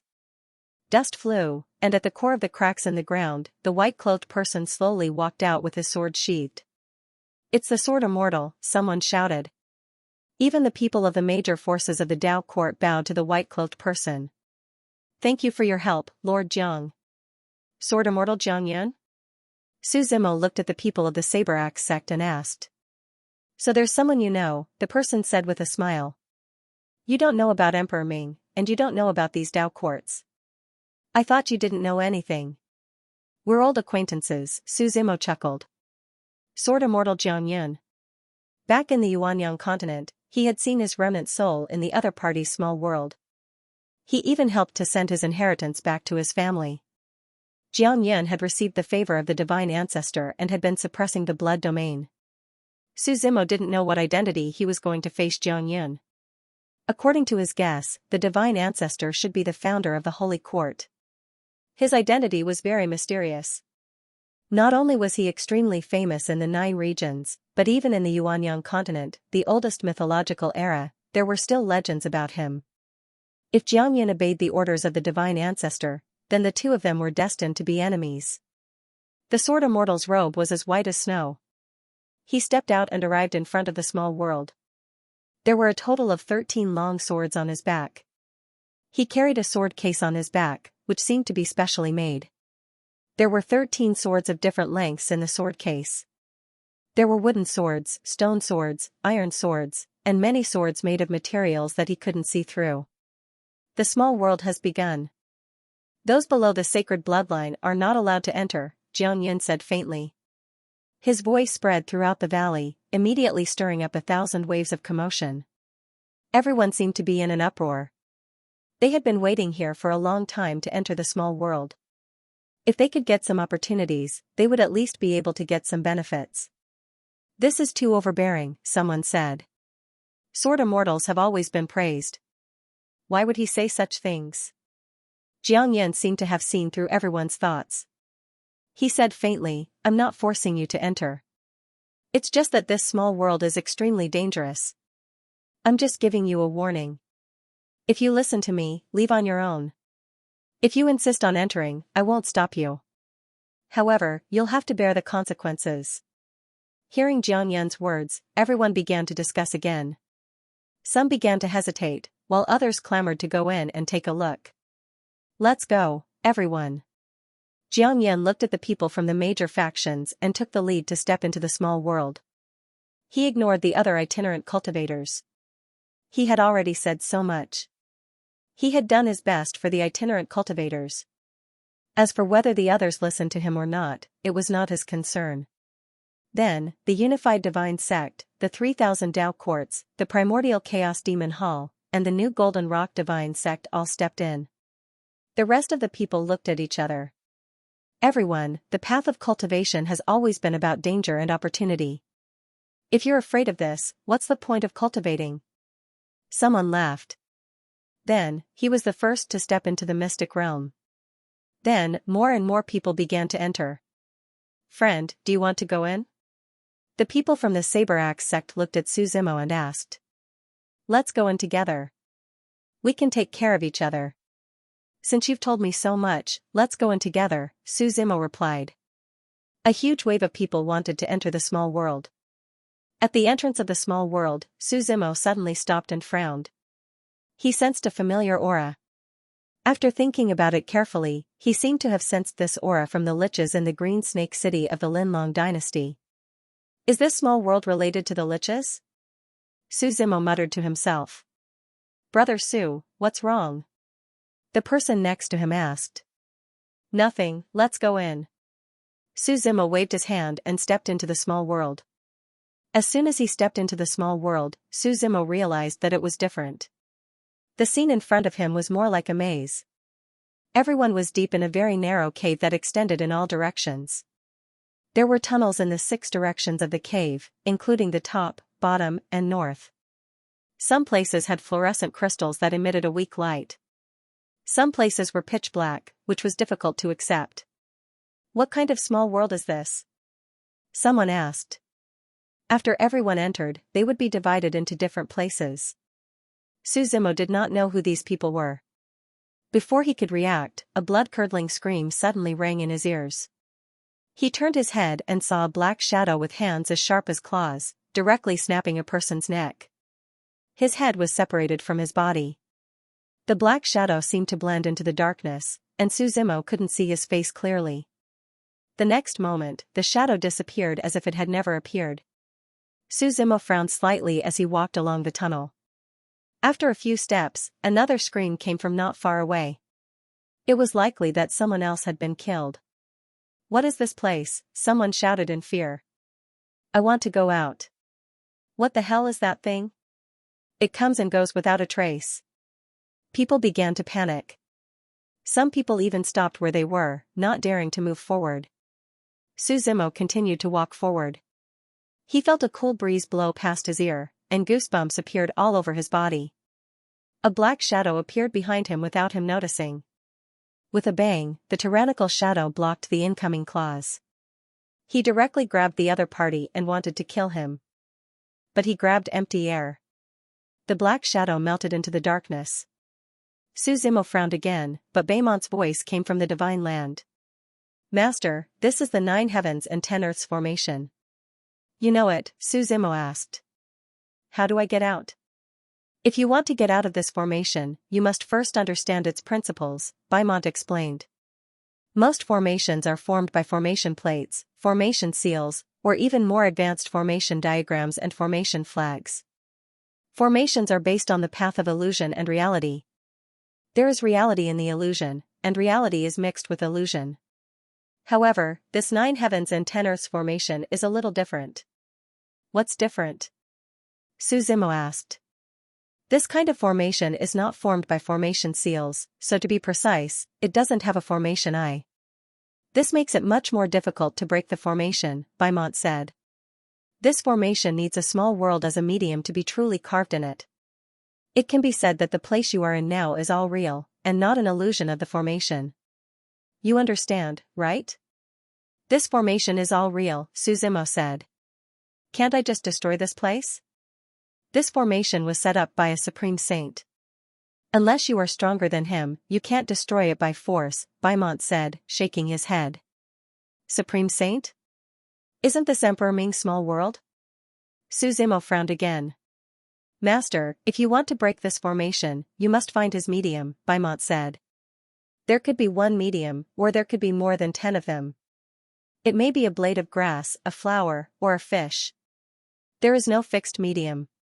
So difficult, Suzimo said. He had never seen such a formation before. The 9 regions are different from the Yuanyang continent. The longer you stay here, the more you will be amazed by the vastness of this world. Beaumont said, "It is not impossible to break the formation alone, but it is very difficult. So you need to find an ally to break it together." "Ally? Those from the Tao court have probably already reached an agreement," Su Zimo replied. He slowly took out his sky spill astrolabe. Although the astrolabe could not break the formation, it could help him calculate the location of these people. The moment the sky spill astrolabe appeared, starlight lingered, adding some light to the darkness. As the astrolabe rotated, a large hand reached out from the darkness, trying to seize the astrolabe. "I've been waiting for you for a long time," Su Zimo said coldly. With a wave of his right hand, the void froze, the darkness was dispelled, and the starlight shone on the black figure. The black figure was a monster that was a combination of a human and a beast. "A lich," Su Zimo murmured. He had seen a lich before, and he was almost certain that this thing was a type of lich. Its face was covered with hair, and its mouth was like a bird's beak. Other than that, it was no different from a human. When Su Zimo grabbed it, the lich self-destructed without a word. The violent power in its body exploded, almost burying a large part of the tunnel. "This small world is getting more and more interesting," Su Zimo said with a smile. The astrolabe rotated again, and in the direction of the starlight, he saw some traces of people. However, there were too many people who entered here. Even he could not tell who was a loose cultivator and who was from a large faction. Thinking of this, Su Zimo took out the token that Bai Ti he had given him before. He placed the token on the sky spill astrolabe, and the astrolabe began a new round of dissipation. On the token, Bai Ti's spirit chi was extracted, and the starlight fell again. "Found it," Su Zimo's eyes focused, and he looked into the distance. However, the other party's reaction was also very fast. The moment the starlight appeared, it was instantly cut off. "So fast," Su Zimo murmured, and he quickly ran back to his previous position. Su Zimo's speed was very fast, passing through countless caves and tunnels. Although the starlight was extinguished, he still remembered the previous location. After a few flashes, the shadows along the way couldn't even touch his robe. The further he went, the wider the tunnel ahead became. And there were more and more hidden liches. Finally, when he arrived at the place where the starlight flickered, he was surprised to find that Bai Ti he was standing there waiting for him. "You're here," Bai Ti he replied with a smile on his face. "I knew you would find it." "What's the matter?" Su Zimo asked calmly. "Are you selling that demon heart?" Bai Ti he asked again. "It's boring to repeat the same words," Su Zimo replied. "If you want to enter the small world, I can take you in," Bai Ti he said. "Otherwise, you won't be able to leave this place for the rest of your life. This is an exchange." "A threat?" Su Zimo raised his head slightly. "Not really, I'm just stating a fact," Bai Ti he shook his head. Su Zimo stretched out his hand, and a vast amount of spirit energy surged in his right hand. With a boom, the void in front of him shattered, and a large tunnel collapsed. He grabbed at Bai Ti he. He took a step forward, and his aura was suppressed, and his energy was gushing out. Bai Ti he's figure quickly retreated. "Since you don't want to, then you can go through this maze by yourself." Su Zimo followed closely and smiled. "Actually, there's no need to go through so much trouble, I just need to follow you." Bai Ti he's eyes narrowed. His footsteps were like a ghost, flashing in this maze. Beneath his feet, it was as if the clouds were rolling and unfolding. Clouds rose and fell. White clouds rippled, drifting erratically. However, no matter how he hid, he couldn't get rid of Su Zimo's pursuit. The two chased each other in the maze for more than 10 minutes, and finally Bai Ti he helplessly stopped. "Friend, you're determined to follow me. The road leads to the sky. You can walk however you want," Su Zimo replied. Bai Ti he frowned slightly and said, "In that case, it seems I can't avoid you." The aura around him began to grow stronger. It was as if waves had set off a huge wave that covered the sky and covered the earth. "You're no match for me," Su Zimo said. "How would you know if we haven't fought?" Bai Ti he snorted. He moved forward and attacked Su Zimo with one hand. Su Zimo took half a step back with his right leg. His right hand clenched into a fist and collided with the opponent's palm. Neither of them used their full strength. It was more like a spar to test the waters. It was mainly because of the terrain here. Boom. The powerful chi dispersed between the two of them. Countless tunnels around them collapsed, almost drowning the two of them. This was also the formidable aspect of the 9 heavens 10 earths formation. It seemed to be extremely weak, yet it was actually boundless, and it was extremely difficult to destroy with brute force. Su Zimo's figure remained motionless, but by T he was sent flying. Do you still want to fight? Su Zimo asked. How about we cooperate? By T he suggested. You wanted to cooperate from the beginning, right? Su Zimo replied. The 9 heavens 10 earths formation was very special. It was very difficult to break it with the strength of a single person. When Su Zimo found Bai Tihi, the other party could have left after breaking the starlight. But he was waiting for Su Zimo in the same place. Whether it was the chase before or the spar now, Bai Tihi was doing it for one thing. He wanted to test whether Su Zimo was qualified to cooperate with him. Friend, you're qualified, Bai Tihi smiled. Why did you choose to cooperate with me? Su Zimo asked. It must be known that these large forces were all interconnected. He had no friendship with him and had never met him before. Because I don't trust them, Bai Tihi replied. This matter is not simple. I can't go there with a group of people I don't trust. Then you trust me? Su Zimo asked. I don't trust you, but at least we don't have a conflict of interest. And if we cooperate, at least there's a guarantee. If something happens to one of us, no one will be able to leave here, Bai Tihi explained. I can agree to your proposal, but you have to tell me everything you know, Su Zimo said. You want to ask about the liches? Bai Tihi replied. Friend, you must have heard of them. What does the liches have to do with this secret realm? Su Zimo asked. We suspect that this is their headquarters, Bai Tihi replied. So you came here to destroy the liches? Are you that kind? Su Zimo laughed. Some of them are, but not all of them, Bai Tihi said. The liches' calamity caused the entire ordinary realm to suffer heavy losses. Many things were plundered by the liches. The large forces here are all looking for the things their sex lost. Then there's no need for me to go in, Su Zimo said. Since you're here, wouldn't it be a pity if you don't take a look? Bai Tihi laughed. We suspect that Emperor Ming died inside. Su Zimo laughed, then asked, have you heard of the Xianyuan family? Why? Do you also want the Xianyuan sword? Bai Tihi asked. You just need to answer my question, Su Zimo said. If I knew, I'm afraid the Xianyuan sword would already be in my hands, Bai Tihi laughed. After the era of Emperor Xianyuan ended, the Xianyuan family declined. They changed their names and lived an ignoble existence with the Xianyuan sword. They disappeared from the world a long time ago. Speaking of this, Bai Tihi laughed again, although I don't know, I know that there's one person who definitely knows. Who? Su Zimo asked. The first profound mystery, Gonyang Su, Bai Tihi said this name word by word. Who's this?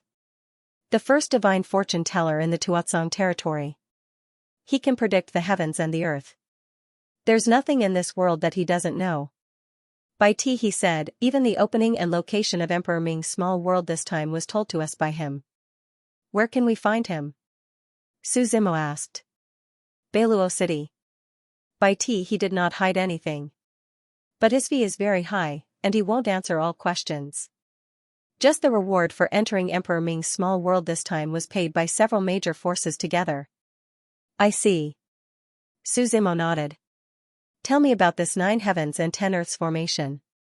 Finding a way to get out of here is what we need to do now. This formation has a total of 3 medium objects. Originally, it would take 3 people to complete it. But because there are only 2 of us, I'll briefly explain, Bai Tihi explained. There's a stone tablet in the southeast. There's an ancient tree in the northwest.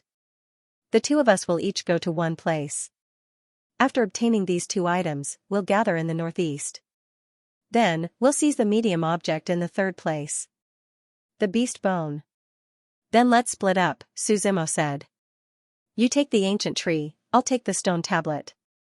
Don't die, at least not before the formation is broken, Bai Tai laughed. I won't die before you do, Su Zimo said. After the two of them separated, Suzimo headed towards the southeast. He found that this so-called maze was only in the middle. As he went forward, the area became wider and wider.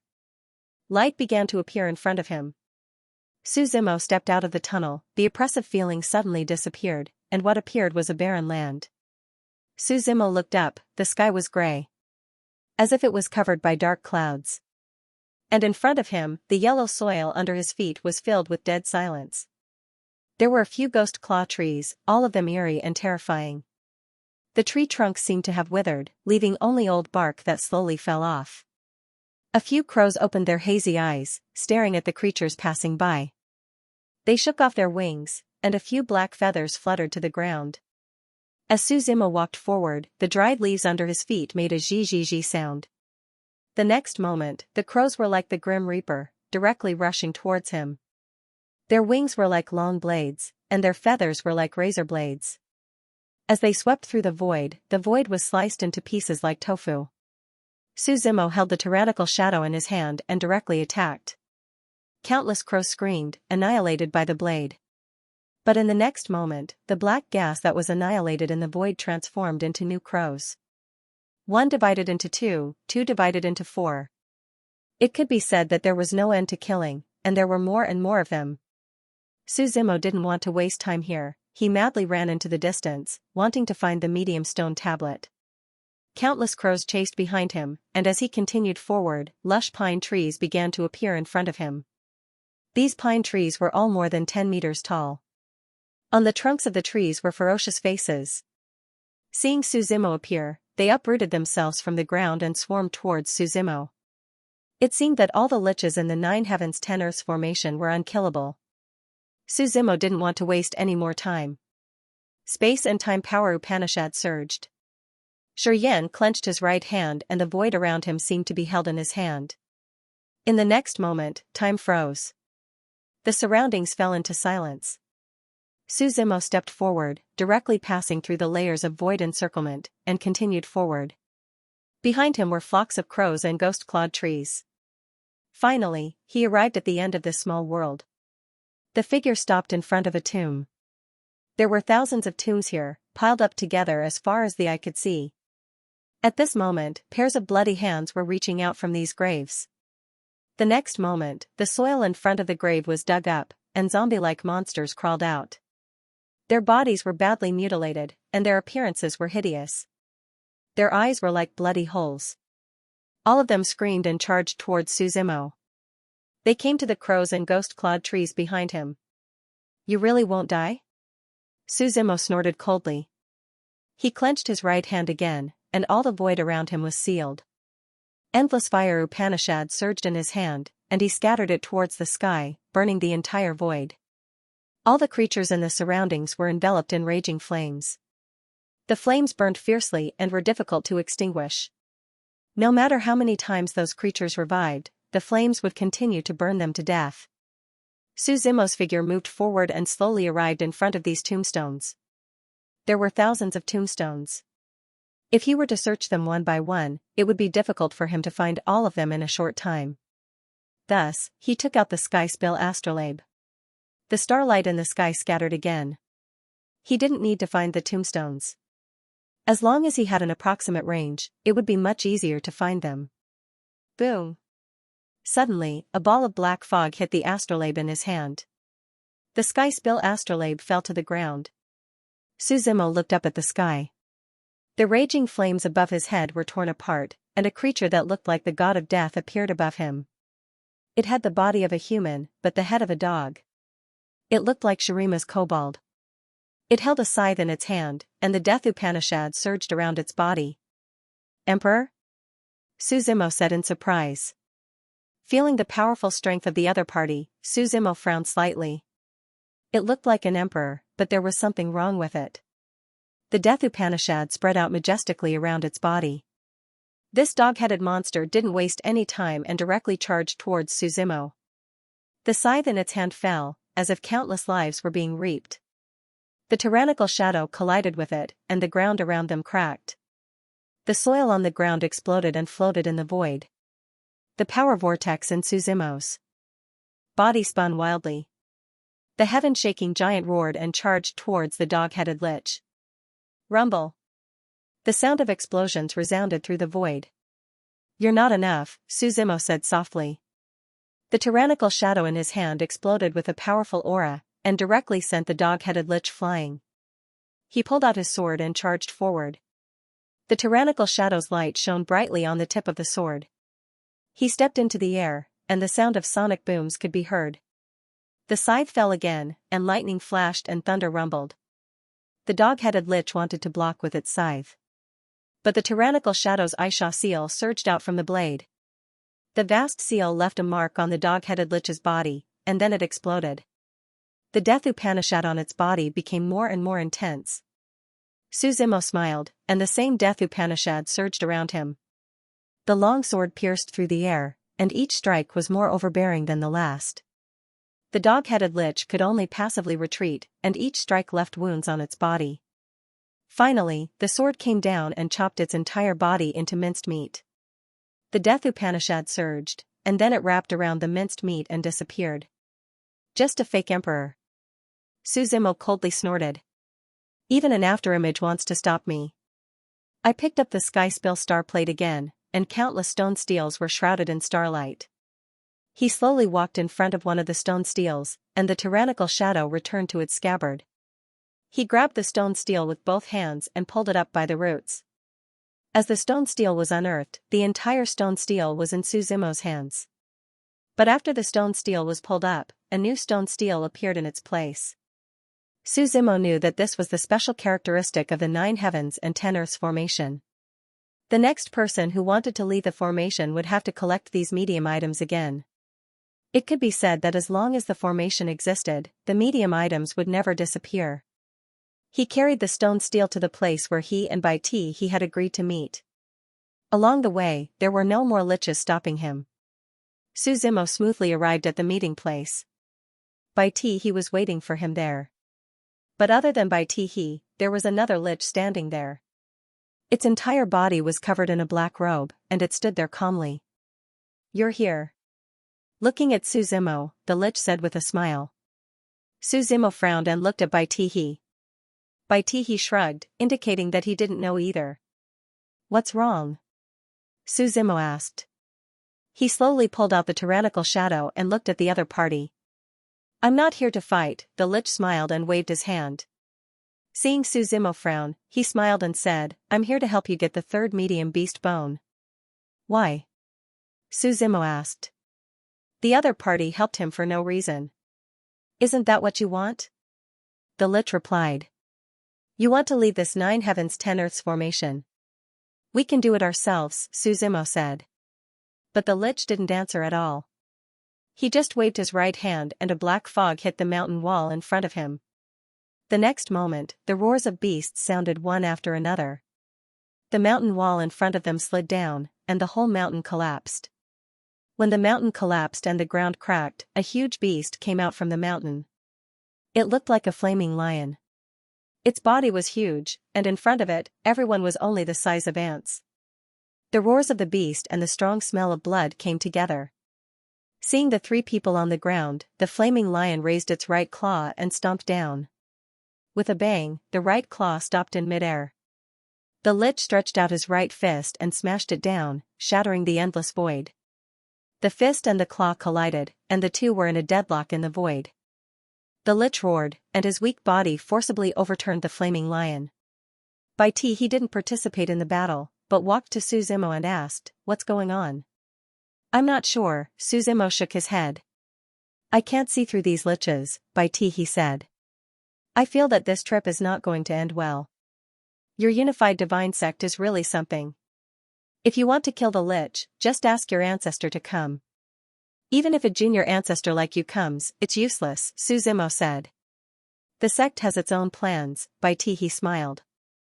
Suzimo didn't say anything, but looked forward. The battle between the lich and the demonic beast had reached its climax. Although he was small and skinny, he had been suppressing his opponent the entire time. Finally, his right hand landed heavily on the back of the raging flame lion with great force. The raging flame lion let out a mournful cry and its huge body fell to the ground. Without giving his opponent any chance to retaliate, the lich dodged and pierced his right hand into the flaming lion's abdomen, forcefully extracting a piece of bone. The beast bone was white all over and emitted the light of a firefly. As the beast bone was taken away, the flaming lion's eyes gradually dimmed and lost all signs of life. Both of you. The lich turned around and threw the beast bones to Suzimo and Roland with a smile. Our king is waiting for you.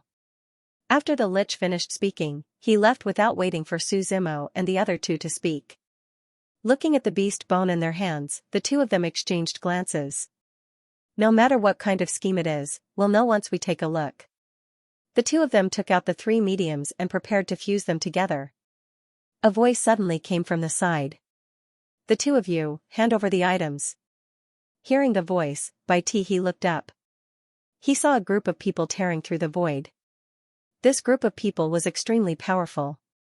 Among them were Sword Immortal Xianxia, Primordial Demon Halls Gui Che, Golden Rock Divine Sex Emperor of Feathers, and 3,000 Dao Quartz Xianxia. Four figures stepped on the storm and came from the void, looking at Suzimo and Roland. Brother Bai, you're not being loyal. Emperor of Feathers walked forward and laughed. We agreed that we would break this formation together, but you joined forces with others and deceived us. All is fair in war. He said indifferently. What? Are you guys going to snatch it? We don't want to make things difficult for Brother Bai and this brother. Hand over the mediums and we'll let you go. Emperor of Feathers said. That's impossible. He rejected directly. If you fight with us now, both of you will suffer and the lich will benefit. Brother Bai, there's no point in saying that. Emperor of Feathers sneered. Do you think we didn't see what happened just now? What happened? He frowned slightly and suddenly had a bad premonition. You guys have already sided with the lich, haven't you? Xianxia stood out and shouted. Letting you go is our bottom line. Don't be ungrateful. Otherwise, we'll treat you as the lich and kill you. Hearing the other party's words, Suzimo and he looked at each other. These lich are scheming. He wants both of us to suffer. Suzimo and Xianxia immediately understood the lich's intentions. They knew that the flaming lion couldn't stop Suzimo and Xianxia. Therefore, they took the initiative to help and let the others see this scene. Regardless of whether it was true or not, Suzimo and Xianxia were no longer trusted. In the end, they would be divided into two camps. The good result would be everyone going their own way, while the bad result would be a fight over the mediums. The lich could sit on the mountain and watch the tigers fight. What? Have the two of you thought it through? Feather Emperor asked. While they were talking, they had already blocked Suzimo and Xianxia's escape route and stood in their positions intentionally or unintentionally. It's impossible for me to. Give it up, he said. We have nothing to do with the lich. If you don't believe me, then fight. I have nothing to say. Fight then. Do you really think the two of you can leave here today? Xianxia said indifferently. The power around him was astonishing, and 3,000 Dao threads wrapped around his body. Wait, Xianxia suddenly stood out and stopped him. He looked at Suzimo and asked, these brothers seem familiar, but I don't remember where I've seen you before. Can you remind me? Yuanyang continent, Suzimo smiled. To be precise, I haven't seen you before, but I saw the remnant soul you left behind in the small world. I remember, Xianxia nodded slightly. You gave my inheritance to the Jiang family, how is it now? I think you should know the fate of your family, Suzimo said. Hearing this, Xianxia was slightly silent. When he accepted the favor of the divine ancestor, grew into a sword immortal, and guarded the blood space. The fate of the Jiang family was finally decided one day. Suzimo had reached an agreement with the blood beasts to not let them do evil. However, there were several blood space in the Yuanyang continent, and he had only reached an agreement with the ancient heavenly city. As for the other blood space, it would depend on how the blood beasts dealt with it. No matter what, thank you, Xianxia said. Since you have come to the 9 regions, may I know the great emperor of this era? Xianxia was a little curious, because those who could come to the 9 regions were either the great emperor of this era, or they were experts who had followed the great emperor to open the passage and enter the immortal realm or even the nirvana realm. Before Suzimo could answer, Xianxia suddenly snorted. How many experts can there be from a small world? Upon hearing that, Jiang frowned slightly and said, Daoist D, be careful with your words. I'm not talking about you, explained Xianxia. It's just that the small world is not good enough. Many people have yet to realize the change in their identities. The meaning of his words was very simple. They were top-notch existences in the small world, but they were not worth mentioning in the 9 protectorates. Even a dragon had to coil up and a tiger had to lie down. Although this was true, the strongest the arch in the Yuanyang continent was only a mid-tier power in the 9 protectorates. However, he should not be the one to say that, as he was not even an immortal king.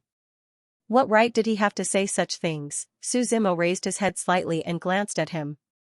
How dare you talk nonsense when you are not even a Nirvana Void Realm cultivator? He clenched his right hand and the boundless pressure of the surrounding void condensed. In the shattered void, Suzimo directly flew up and kicked his opponent. Lightning flashed and thunder roared under his foot. Boom! Boom! Boom! It was as if a huge force had gathered under his foot. With a cold snort, Xianxia punched Suzimo's foot with his right fist, unwilling to be outdone. Boom! Under the powerful explosion, his figure was directly kicked out. He rolled a few times on the ground before he finally managed to stop himself from falling. You are courting death. Xianxia stood up and looked coldly at Suzimo. What's wrong? Suzimo said calmly as he waved his hand. 3,000 Dao threads wrapped around his body. Xianxia waved his hand and these Dao threads split into countless lines. Each line turned into a stream of light. In the end, the countless streams of light condensed and formed a huge, vast sword in front of him. Xianxia held the huge sword in his hand. At that moment, the green glow around him exploded and a storm condensed. Kill, he shouted sternly. He waved the huge sword in his hand and tore the wind and clouds apart as he charged towards Suzimo. With a bang, Suzimo raised the tyrannical shadow above his head and blocked the huge sword. Endless force spread through the saber and sword. Let the 3,000 emperors of your 3,000 Dao courts come. You ant, how dare you draw your sword in front of me? Suzimo let out a soft shout. The emperor's aura surged, and the profound of death in his hand twined. With a wave of his hand, the sky collapsed and the earth cracked. With a slash of his saber, wind and thunder raged. Xianxia hurriedly blocked with his huge sword, only to hear a boom sound as the tyrannical shadow slashed the blade. The powerful force directly knocked Xianxia into the ground, causing half of his body to sink into the soil. The tyrannical shadow spun around and stabbed at his throat. Once the blade entered his throat, Suzimo grabbed him by the collar and pulled him out from the ground. Sir, please stay your hand. The Feather Emperor hurriedly shouted from the side. Suzimo looked back at him. Feather Emperor explained, if we fight here, the Lich will only benefit. Brother Xianxia has offended you. As long as he doesn't die, you can punish him however you want. What? Since when did your Golden Rock Divine Sect plead for mercy for the 3,000 Dao courts? Suzimo said. I'm not pleading for mercy for him, but if he dies here, the 3,000 Dao courts won't let it go. At that time, the entire Tuatsan domain will fall into chaos again. We're currently facing a great enemy, the Lich, so we should unite against a common enemy. Even if the Lich destroys the ordinary realm, what does it have to do with me? Suzimo asked back. In any case, people from small worlds like us can't compare to people from the 9 regions. Sir, please give us some face. If you have any conditions, feel free to state them. The Feather Emperor said helplessly. Feel free to state them? Suzimo said. As long as we can do it. The Feather Emperor said. For the future of the ordinary realm.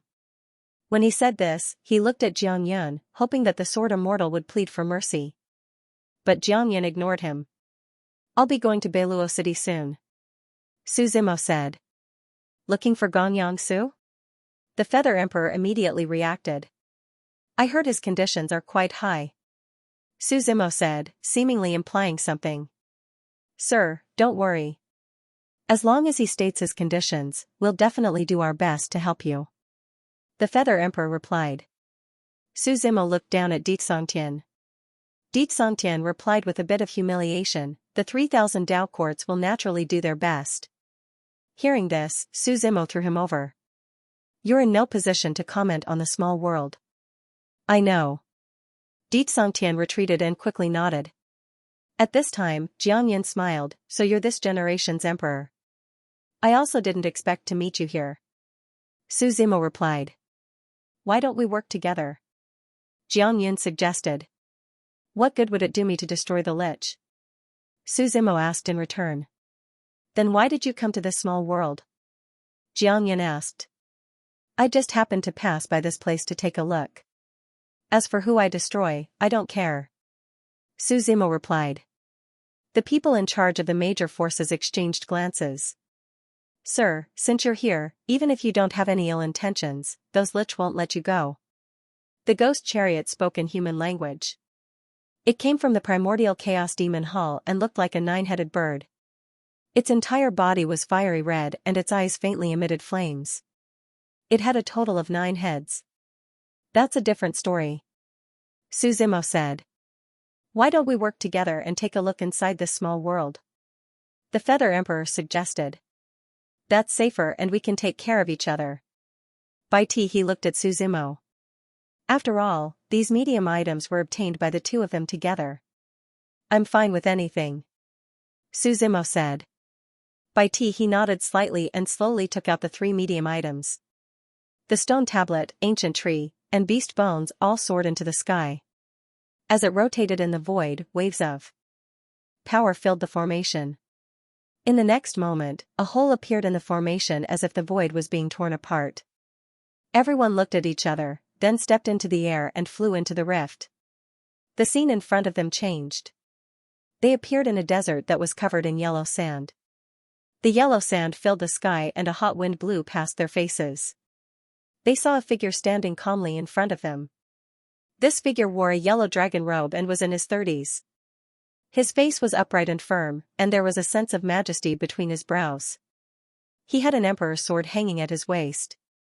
At this moment, he was looking at everyone calmly. Ming, Emperor Ming? The Feather Emperor asked in shock. You're here. Emperor Ming smiled. You were waiting for us here? The Feather Emperor asked. Kill me. Emperor Ming pulled out the emperor's sword from his waist and threw it on the sand in front of everyone. His words made everyone freeze on the spot. Emperor Ming, don't joke around. The ghost chariot laughed. We're here to find the lich. I am, Emperor Ming replied. His black hair moved without wind and his eyes began to emit demonic aura. As the demonic aura burst out, Emperor Ming's eyes were like that of a demonic beast. A cloud of black mist enveloped his body. Kill me. He looked at the emperor's sword in his hand and said again. Don't waste your energy. You can't kill him. At this moment, a human face appeared from the black mist behind Emperor Ming and said calmly. Who are you? Jiangyan asked. 3,000 Dao Court, Hongming Demon Hall, Golden Rock Divine Sect, and Unified Divine Sect. You guys are all here. The human face smiled. Why, those old guys didn't come, they sent some juniors to die. Who are you? Feather Emperor asked. Aren't you here for us? The human face chuckled. 2 arms grew out from the black mist and grabbed Emperor Ming and left. Kill me. Emperor Ming's voice was still echoing. Don't let him take Emperor Ming away. Jiang Yun shouted. The spiritual energy around him surged and he took the lead to chase. Everyone followed behind, wanting to catch up to Emperor Ming. However, countless liches flew over halfway. These liches surrounded them and did not attack. They only disturbed their movements. You can be imprisoned here. The human face's voice came from afar. When our lich tribe reappears, you will regain your freedom. In the next moment, the liches disappeared. Black beams of light shot into the sky from all directions. It dyed the sky. Then, like a cage, it fell from the sky and trapped everyone inside. Su Zimo sensed that the black mist had a corrosive effect. Not only could it corrode the body, but it could also dissolve one's soul and true fate. It could be said that one would die upon contact. Everyone, what do we do now? Su Zimo asked. He knew that these people would definitely have a way. It seems that Emperor Ming has indeed fallen here. Jiang Yun frowned. Although Emperor Ming had shown his face just now, everyone could feel that he was only an empty shell left. His true fate and Dao source were both tainted. Gong Yangsu is right. The liches are only one step away, Ghost Chariot said. We came at the right time. Looking at Su Zimo's puzzled gaze, Bai Tai explained, do you know why we are gathered here? Searching for the treasures left behind by the various sects, Su Zimo replied. You explained it to me before, but I didn't believe you. That's right. Searching for treasures is only one of them, Bai Tai said. I didn't tell you before because I didn't trust you completely. At this point, Bai Tai replied, the Lich tribe has a new plan to restart the Lich calamity. We received the news a long time ago.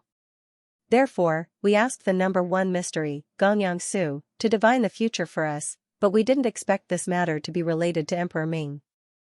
And then? Su Zimo asked. The situation is more complicated than you imagine. I believe that compared to my explanation, what you will see next might be more convincing, Bai Tai said. He took out an item from his storage ring. It was a cage filled with bugs. However, the insects inside were not ordinary. Each one of them was emitting a faint fluorescent light. The faint light was like an endless flame. No matter how they flickered, they would never be extinguished. The cage around us is formed by Lich Qi, Bai Tai explained. These are demon-devouring bugs. They can help us escape from here. So you've already prepared for this, Su Zimo said. If there are no accidents, the ancestors should already be guarding the periphery of the small world, Feather Ghost replied. When the time comes, not a single Lich will be able to escape. When he said this, his killing intent was extremely dense. The ancestors he spoke of were naturally the strongest experts and founders of the various Dao courts. Everything was going according to plan, Ghost Chariot said as he glanced at Bai Tai. He replied, however, some people are disloyal and want to leave us and take credit for themselves. His meaning was self-evident. Bai Tai wanted to cooperate with Su Zimo. This way, all the credit would be his. Su Zimo didn't need any credit. I'm also leaving a way out. What if something goes wrong? Bai Tai smiled. Feather Emperor didn't say anything. Instead, he released the demon-devouring bugs in his hand. The bugs danced in the air for a while before suddenly rushing towards the surrounding Lich Qi. Seeing the demon-devouring bugs devouring the Lich Qi, the Feather Emperor said with satisfaction, these bugs are a mutated species. I specifically searched for them for the Lich Qi. It didn't take long for a small door to appear in the Lich's cage. Let's go. Everyone looked at each other and went out of the door. However, Su Zimo didn't leave. He remained inside. Brother, what's wrong? Bai Tai asked. You guys go. I'll wait for you here, Su Zimo smiled. Brother, don't you want to know the truth? Feather Emperor asked. The more I know, the more boring it is. Also, there's no benefit. Su Zimo waved his hand. I won't interfere with your matters. Everyone looked at Su Zimo carefully. Their eyes were filled with suspicion. Since that's the case, we won't force you. Feather Emperor smiled. Everyone walked out of the cage. The demon-devouring bugs were put away, and the cage was sealed again. When everything returned to normal, Su Zimo raised his head and smiled, Speak. Why are you looking for me? The sky above his head didn't fluctuate at all. A figure suddenly appeared in the sky. This figure was the Lich who helped Su Zimo and Bai Tai kill the flaming lion and steal its bones. We don't want to be enemies with you in this matter, the Lich said. You know me? Su Zimo asked. I don't, but someone knows you, the Lich replied. This is a muddy water. It won't do you any good. Of course, it won't do you any harm either. Who? Su Zimo frowned and asked. I can't say. However, you guys will meet in the future, the Lich replied. If you have any questions, I can answer them for you. However, we really don't want to be enemies with you in this matter. Su Zimo didn't say anything. He was thinking. The gains and losses of this matter had nothing to do with him. I want to know about Emperor Ming, Su Zimo replied. Please follow me. The Lich waved his hand. The cage around them shattered, and a void door appeared in front of them. Following behind him, Suzimo also stepped in. As soon as he entered the void, Suzimo felt a strange power. It was as if time had been reversed. There were traces of the river of time flowing in the void. He walked in the void. It was as if he was walking in the river of time. He kept going forward. He was tracing back to the source of some things. All of a sudden, the void in front of him trembled, and the images began to spin, turning the world upside down. This was a world buried by wind and sand. The sky was filled with yellow soil, covering the sky and the earth. Waves of yellow sand swept up a storm, wreaking havoc on the ground like a sandstorm. This was a gloomy time. Suddenly, the sound of footsteps could be heard in the empty world where there was not a single place to live. It was a man in a yellow robe holding the Emperor's sword. From the edge of the distant horizon, he stepped through the sky step by step and arrived here. Emperor Ming, Suzimo said. You can continue watching, the Lich said with a smile. The man came here and looked at the wind and sand in the sky. The ground began to tremble as liches emerged from the ground and charged at Lin Fan. The man's gaze was indifferent. He held the Emperor's sword in his hand and his sword intent shook the void. His black hair was as thick as ink. With a slash of his sword, everything was destroyed. Footsteps sounded again as the man continued forward. Finally, he stopped in front of a statue. The statue fell off and a huge monster drilled out from it. The monster raised its head and drew a picture of a woman in front of it. Then, it slapped down with its huge claws and the picture instantly shattered. The man's face was slightly angry. He pulled out the Emperor's sword and stepped into the air to attack. The Emperor's might swept through the world. In an instant, it toppled mountains and overturned seas, destroying the world. The monster fell in front of him. However, before the monster's body disappeared, it turned into a ball of black mist and merged into the man's body. The man snorted and continued forward. Along the way, he encountered more and more monsters. However, the Emperor's might was vast and mighty. The Emperor's sword was like the scythe of the death god that harvested lives in his hand. One life after another fell in front of him. However, after each monster died, it would turn into black mist and merge into his body. Finally, when the last monster died in front of him, the man's body was almost shattered. His eyes were pitch black, and wisps of black mist spread out from the surface of his shattered body. In front of the man, there was a very long and high flight of stairs. He held the Emperor's sword and walked up the stairs step by step. Finally, when he reached the last step, he saw the contents of the stairs clearly. There was a stone platform there. There was a woman lying on it. She looked very ordinary, but this murderous man was very careful. He came in front of the woman and gently stroked her face. The woman was sleeping, and the man left 2 streams of hot tears. This was the first time he had spoken. If you die, my life will also die. But if I die, your life will still be long and beautiful. The woman's figure turned into a beam of light and disappeared. The man holding the Son of Heaven's sword knelt on the ground, suffering endless pain. The pain of being on the verge of death, but struggling to survive. In the end, the man's figure was completely engulfed in darkness. The scene before his eyes began to disappear. It retreated bit by bit, and Suzimo's figure also returned to the previous small world.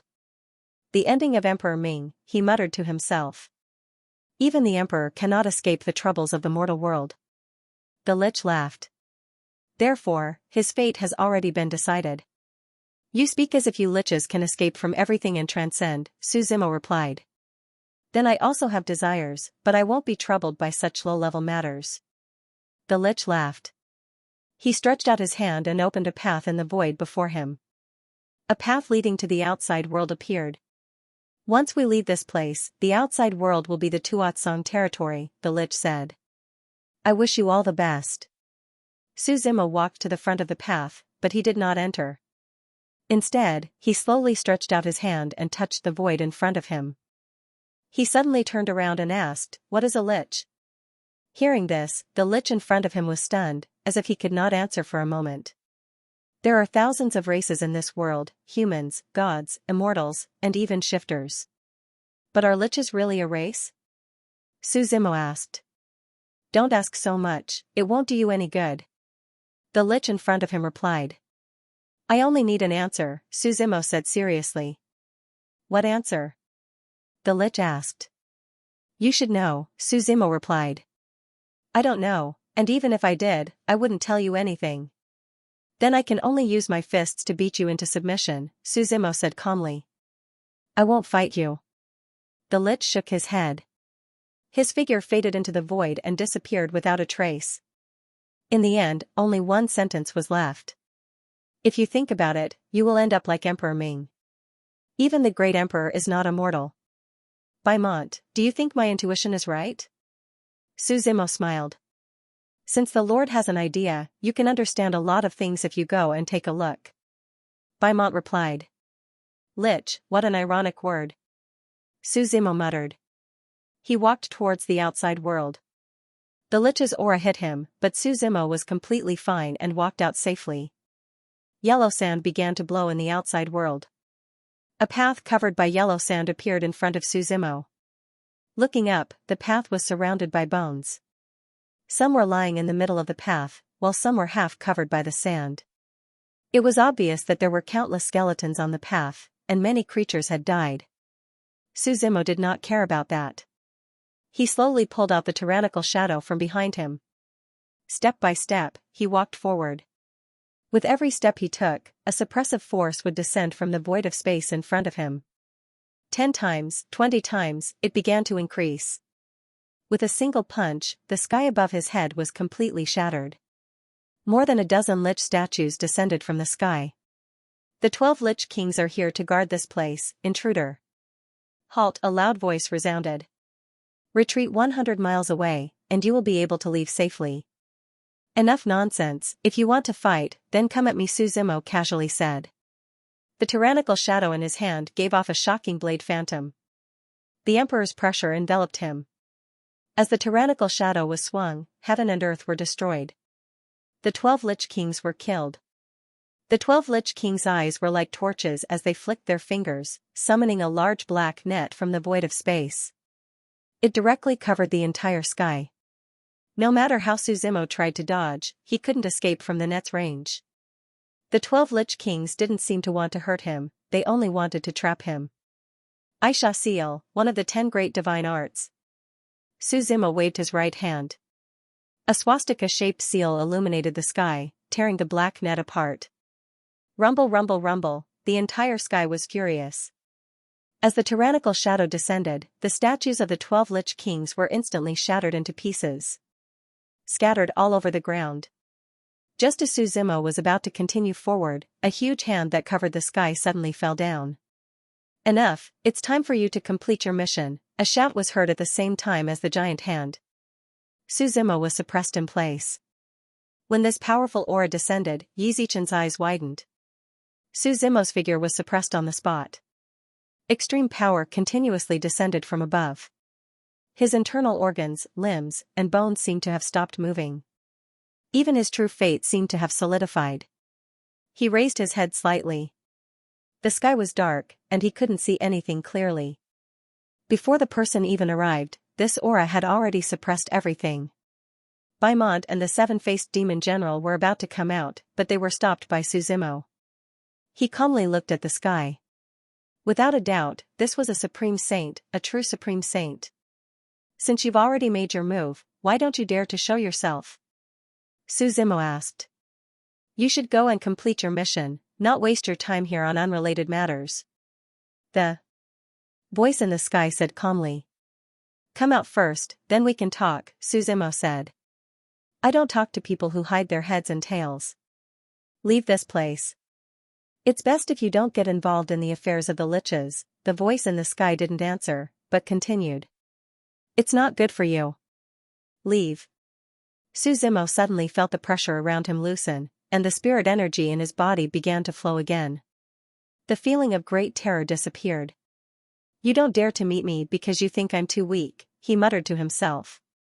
However, there was no one around. Only the wind and sand stirred up a sandstorm that raged through the entire desert. Master, it should be them, Baimont's voice came. If he didn't make a move, I would still be worried. but just now, he made a move, so he's 100% sure. Suzimo was silent. In the past, he was the one who told others, but this was the first time he said it himself. This world is so king big. At this moment, the world in front of him suddenly became illusory. The wind and sand that filled the sky began to dissipate, and countless cracks appeared in the sky. The sky collapsed. The small world is broken, Beaumont said. The void in front of him shattered, and countless cracks appeared on the ground beneath his feet. Then, it collapsed. And Suzimo's body also fell. Boom boom boom. Heaven and earth let out a sorrowful wail as lightning flashed and thunder rumbled. All sorts of strange phenomena flickered in the void. This was also the first time that Suzimo had seen the scene of a small world shattering. The destruction of the small world meant that Emperor Ming had fallen. Previously, Emperor Ming still had a breath left, so he could still say that he wanted everyone to kill him. Now, he was probably a lich for all eternity. This was also a question that Suzimo had been pondering. Liches were not a race, but were created. However, the person behind the scenes was closely related to him. The world fell, and all the laws were in chaos. Suzimo only felt the world turning upside down, and the sparks of explosions flashed in front of his eyes. The next moment, boundless darkness struck again. After an unknown amount of time, he woke up from the darkness. When he opened his eyes, he found himself back in the valley. There were many people lying around him. They were all expelled from the small world after it shattered. What's going on? Someone slowly woke up and asked in surprise. Is the small world destroyed? Suzimo also saw Jiangyun and the others. They had woken up earlier, and at this moment, they all had ugly expressions. What's wrong? Suzimo stepped forward and asked. We were fooled, Bai Tai replied.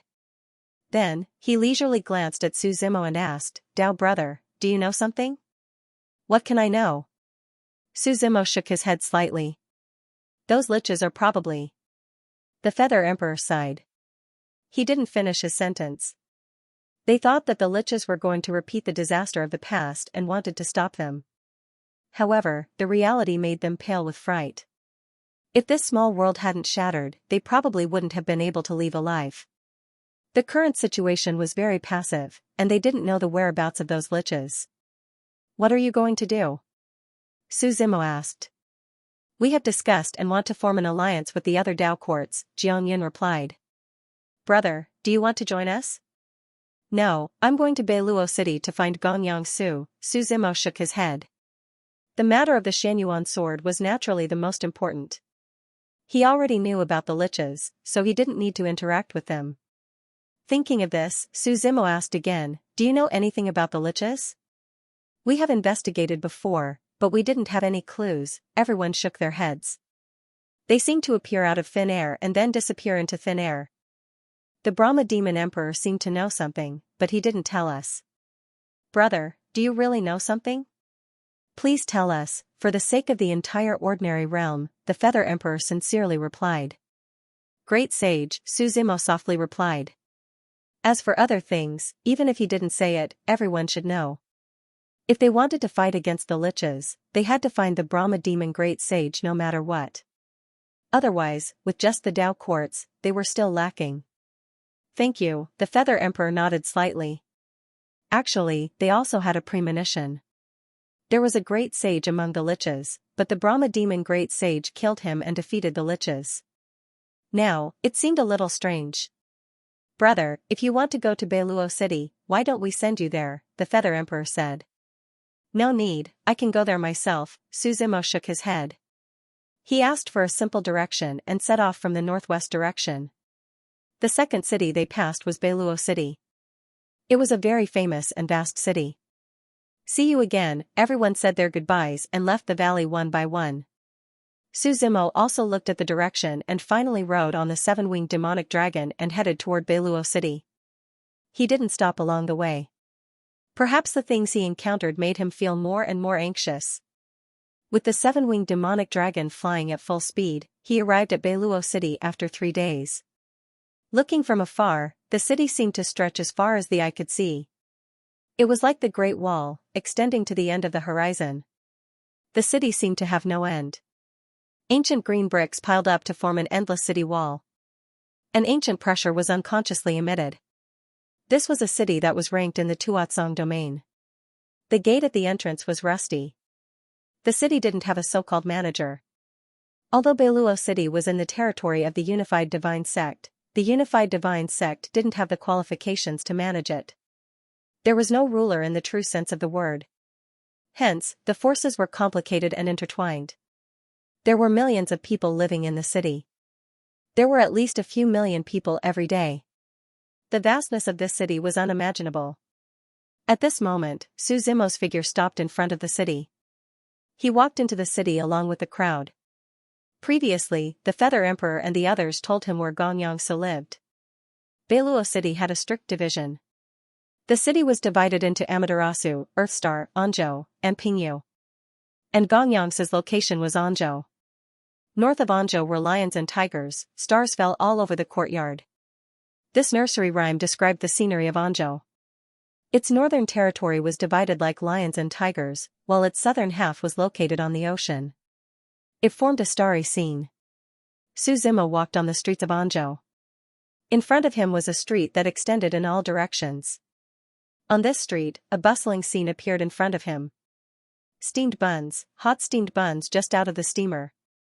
Anzhou noodles, authentic Anzhou noodles, don't miss it. Su Zimo hadn't seen such a lively city in a long time. Boss, I want a stick of sugar-coated haws. At this time, a pleasant voice reached Su Zimo's ears. This voice was strangely familiar. Su Zimo turned around and saw a girl with braided hair and a flowery dress standing to the side. She held a stick of sugar-coated haws in one hand and looked at him with a smile. Miss Mirror? Su Zimo said in surprise. Child Su, long time no see. Miss Mirror smiled. She slowly put the stick of sugar-coated haws in front of him, bent down slightly and smiled. Do you want some? Why are you here? Su Zimo asked. Waiting for you. Miss Mirror smiled. Waiting for me? Master said someone would come to see him today, so he told me to come out and receive them. Miss Mirror smiled. Your master is Xianxia? Su Zimo instantly realized. You just found out? Miss Mirror smiled. Where is your master? Su Zimo frowned and asked. He told me to tell you that he doesn't want to see you. Miss Mirror said. He can't answer your question. Does he know what I want to ask? Su Zimo smiled. He didn't believe that there was someone in this world who knew everything. Even if he went to the River of Fate, that wasn't true. Perhaps the Feather Emperor and the others had notified Xianxia in advance.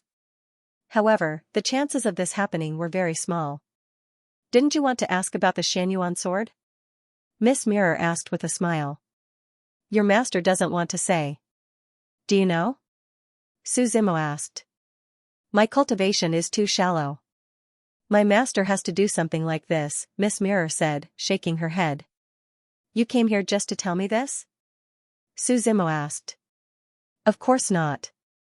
I just want to help you, Mirror replied. How can I help? Then I should at least get some benefits. What do you want? Su Zimo asked. Rumor has it that the Jade Lake Sacred Land has a 10,000-year-old snow lotus. I want you to pluck it and give it to me, Miss Jing said. Seeing that Su Zimo was silent, Miss Mirror smiled again and said, It's fine if you don't want to. In any case, other than my master, you won't be able to find anyone from the Xianyuan family.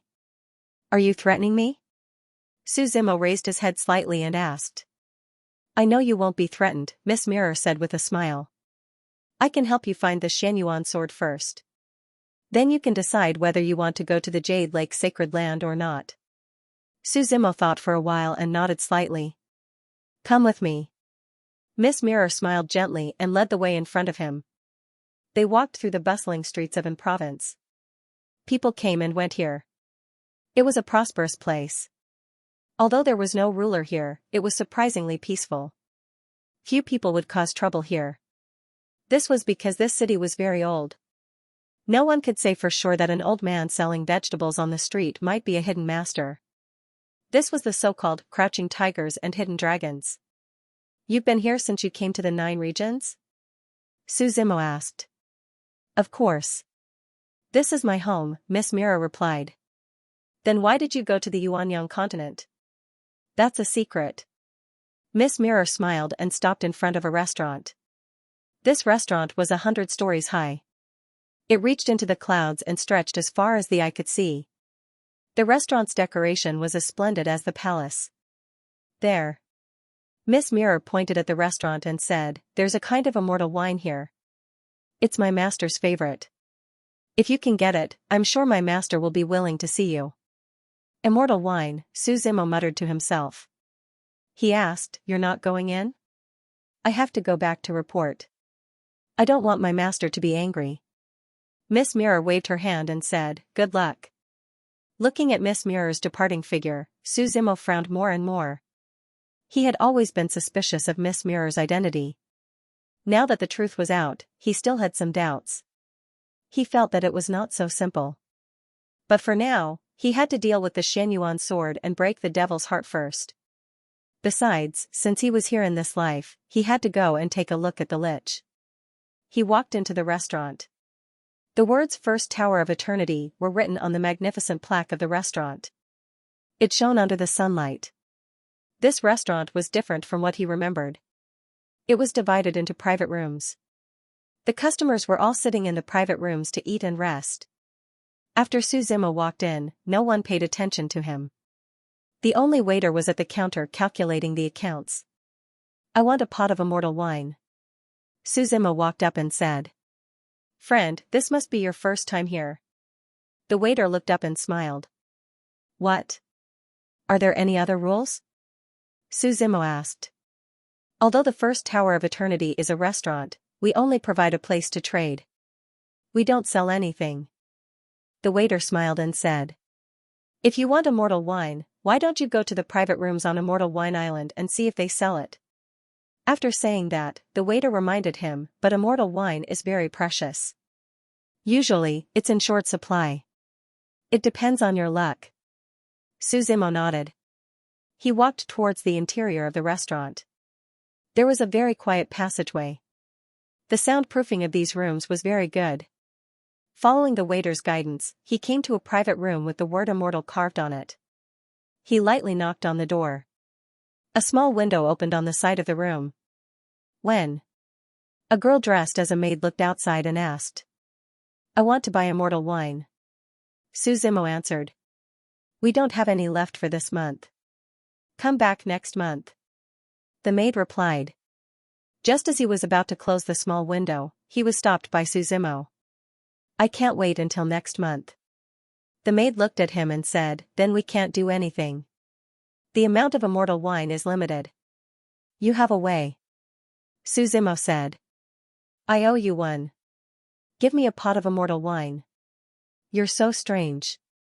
The maidservant glanced at him.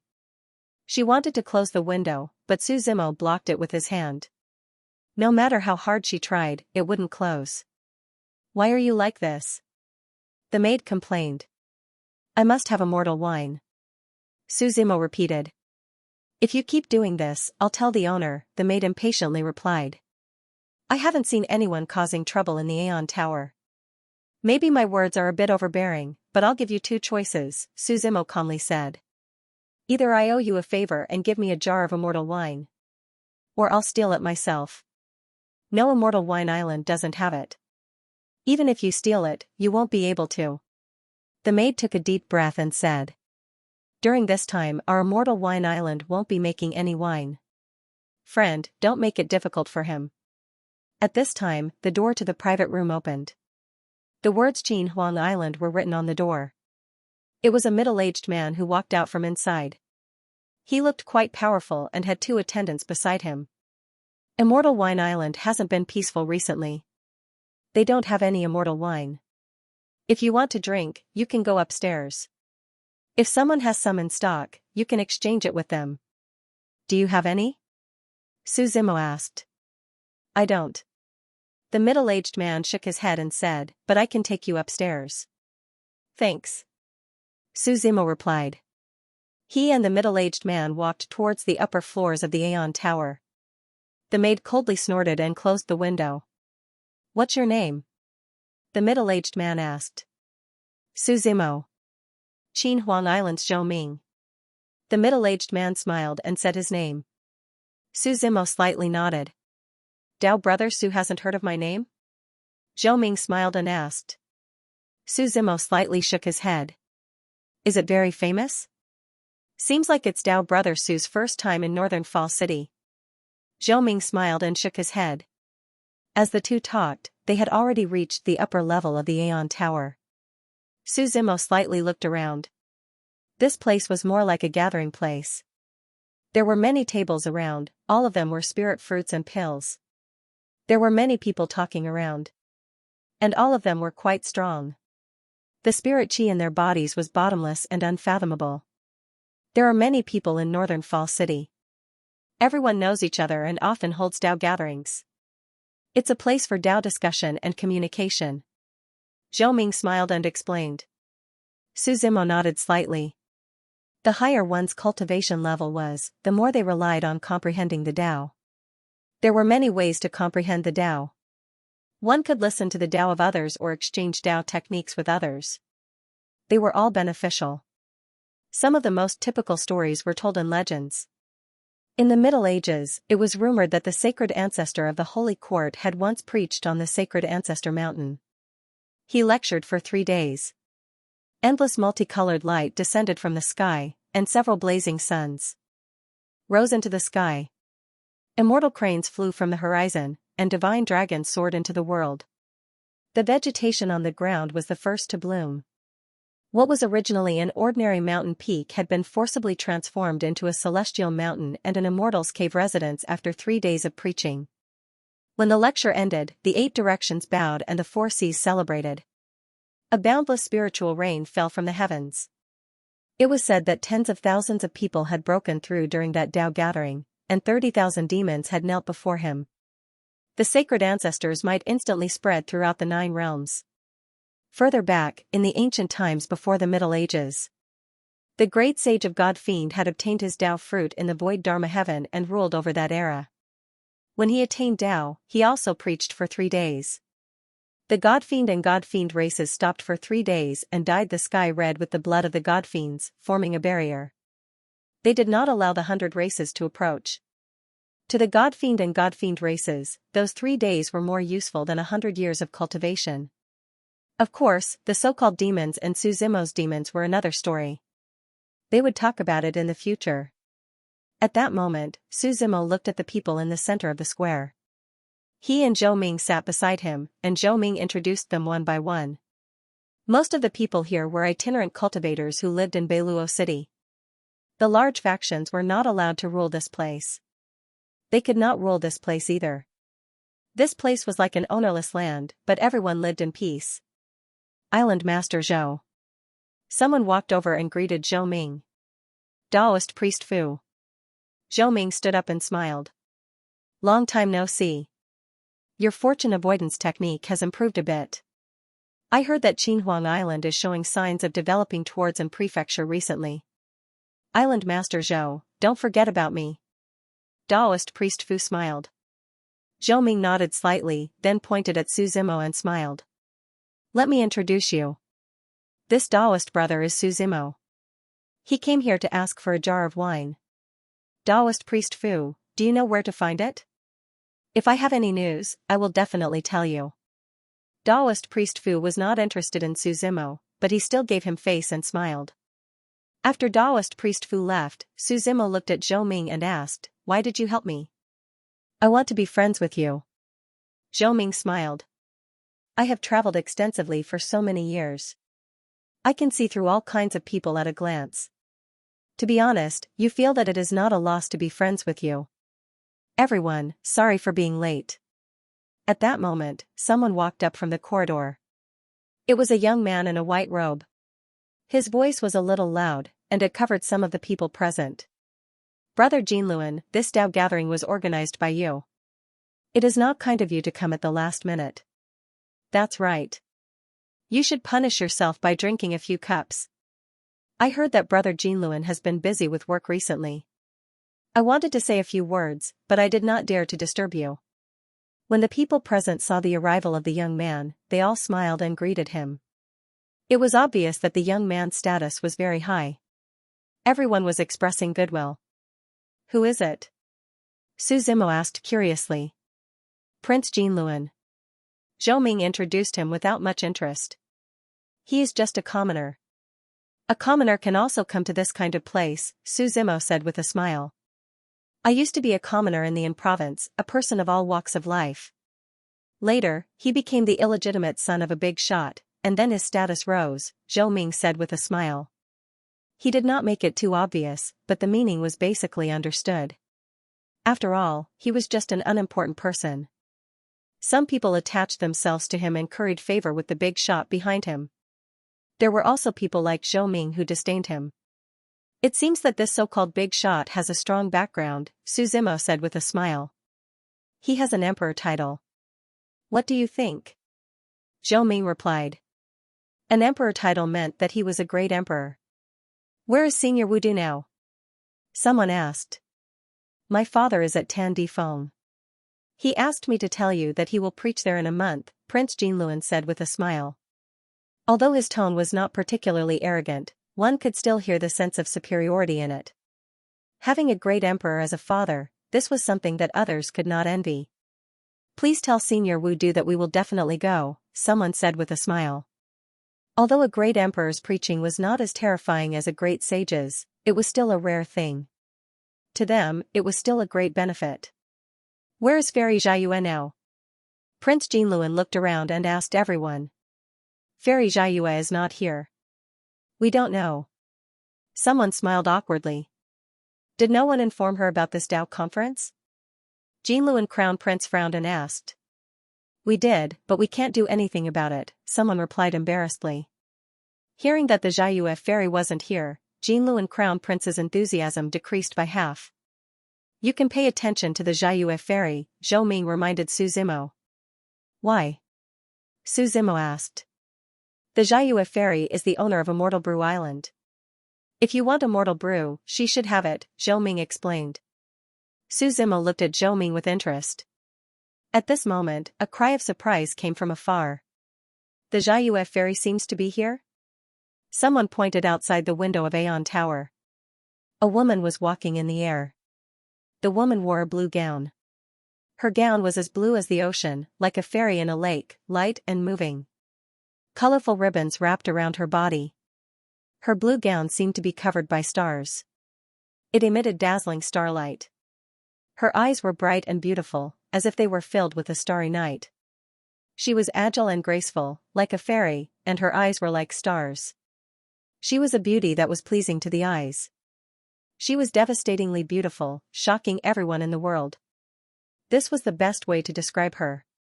Jinluan Crown Prince was stunned when he saw the woman slowly walking in the air. The Jiayue fairy landed and greeted everyone. Wan Yuan greets everyone. Wan Yuan was her real name, but people liked to call her the Jiayue fairy.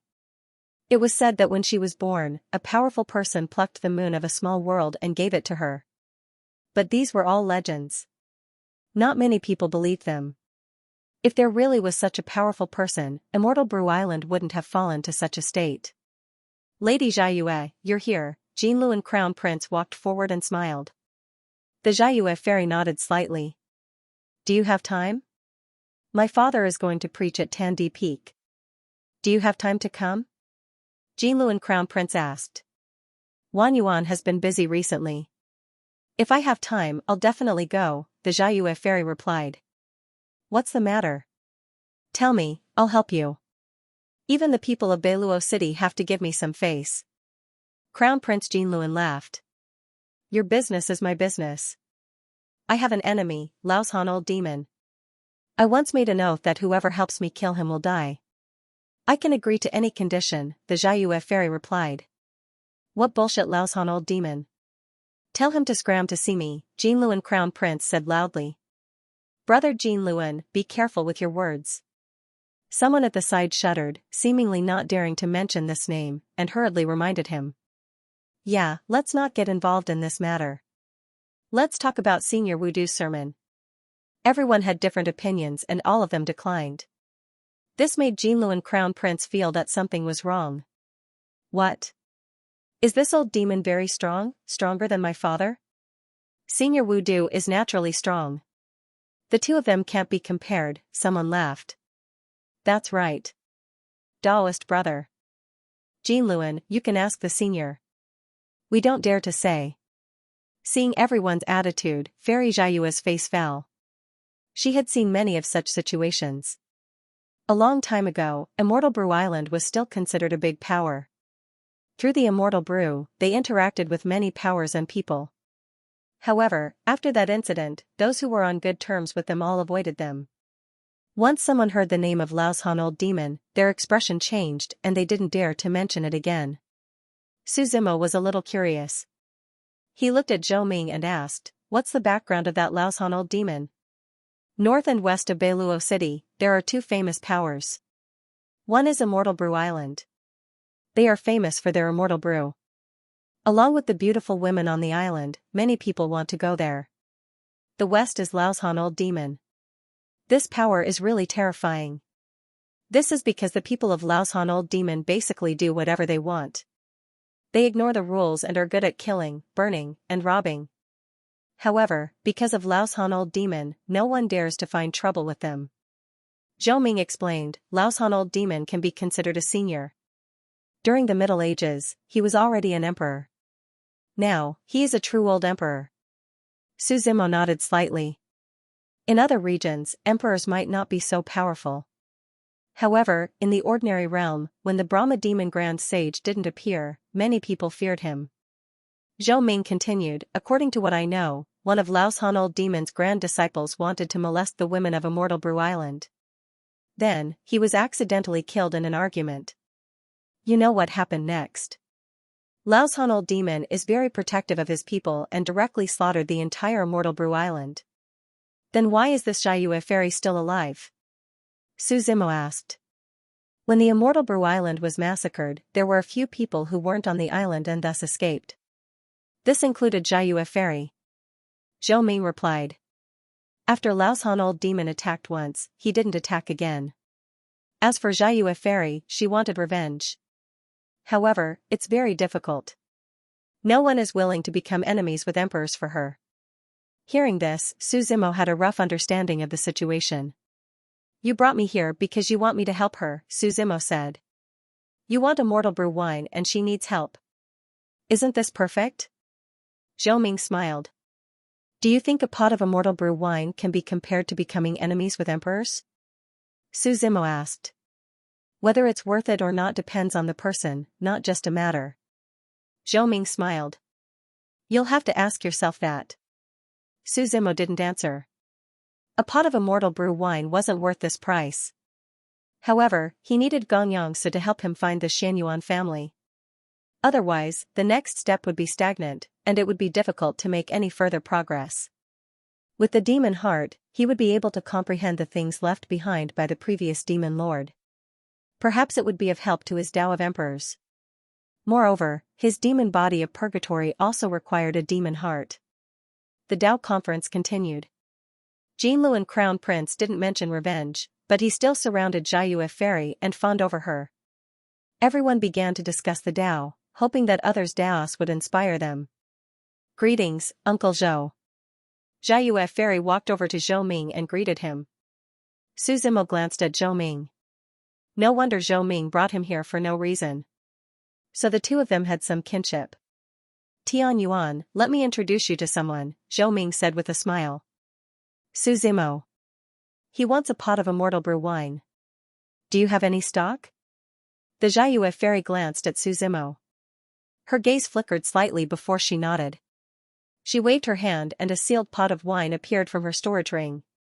Seeing as your uncle's friend, I'll give this to you for free. However, I don't plan on brewing this kind of wine in the future. Su Zimo took the immortal wine and said, I owe you a favor, you can find me if you have any problems. After he finished, he smiled at Zhou Ming, then I won't stay any longer, see you later. Zhou Ming smiled and nodded. Just as Su Zimo was about to leave, the Golden Wheel Crown Prince, who had been fawning over him, came over. Fellow Taoist, I also like to brew immortal wine. Would you be willing to part with it? Are we very close? Su Zimo glanced at him and replied faintly. My father will be preaching at Tan Di Peak soon, you won't give me face? Jinlu and Crown Prince saw that Su Zimo was unfamiliar. He thought that he didn't understand him, so he emphasized. Your father's preaching is your father's business, Su Zimo said. I'm not your father, you don't have to tell me. Presumptuous, you dare to talk to me like that, Jinlu and Crown Prince scolded. Brat, which force are you from, tell me your name. I'm a lone cultivator, Su Zimo said. If you apologize to me now, I can consider sparing your life, Jinlu and Crown Prince snorted. He looked at Su Zimo arrogantly and said, or I'll make sure you can't even walk out of this Wangu Tower. Boom. As soon as Jinlu and Crown Prince finished speaking, he flew out. His figure crashed heavily into the pillar beside him. The pillar, along with the tables and chairs beside it, were smashed into pieces. The people who were still discussing the Dao were instantly attracted over. What's going on?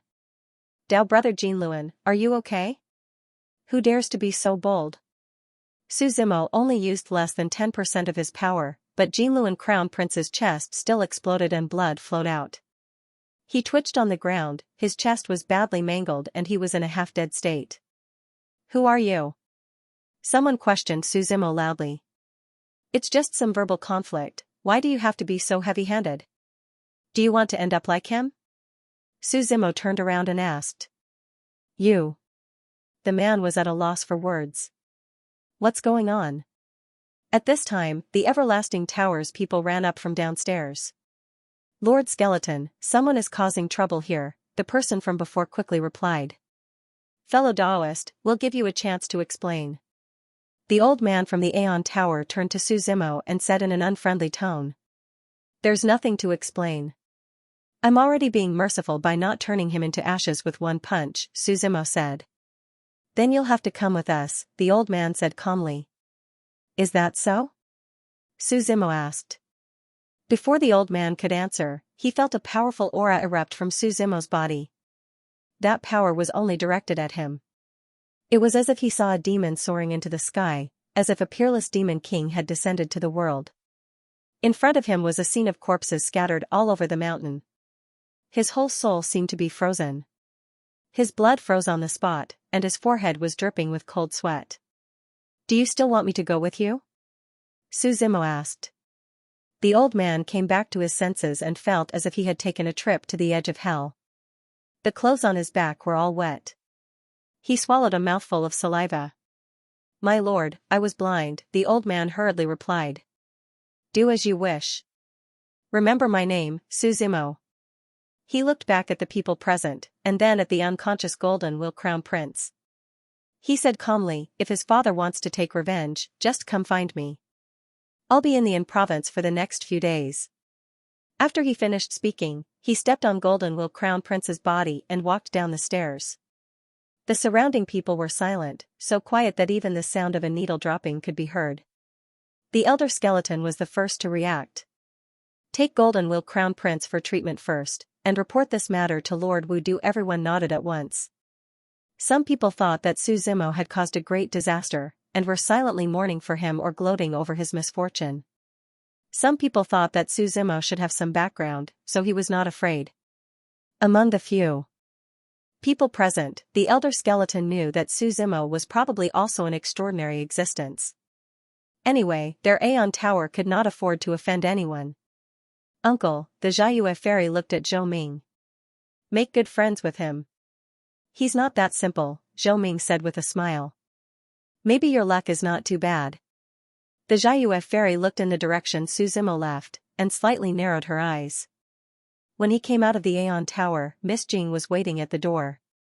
You got the immortal wine?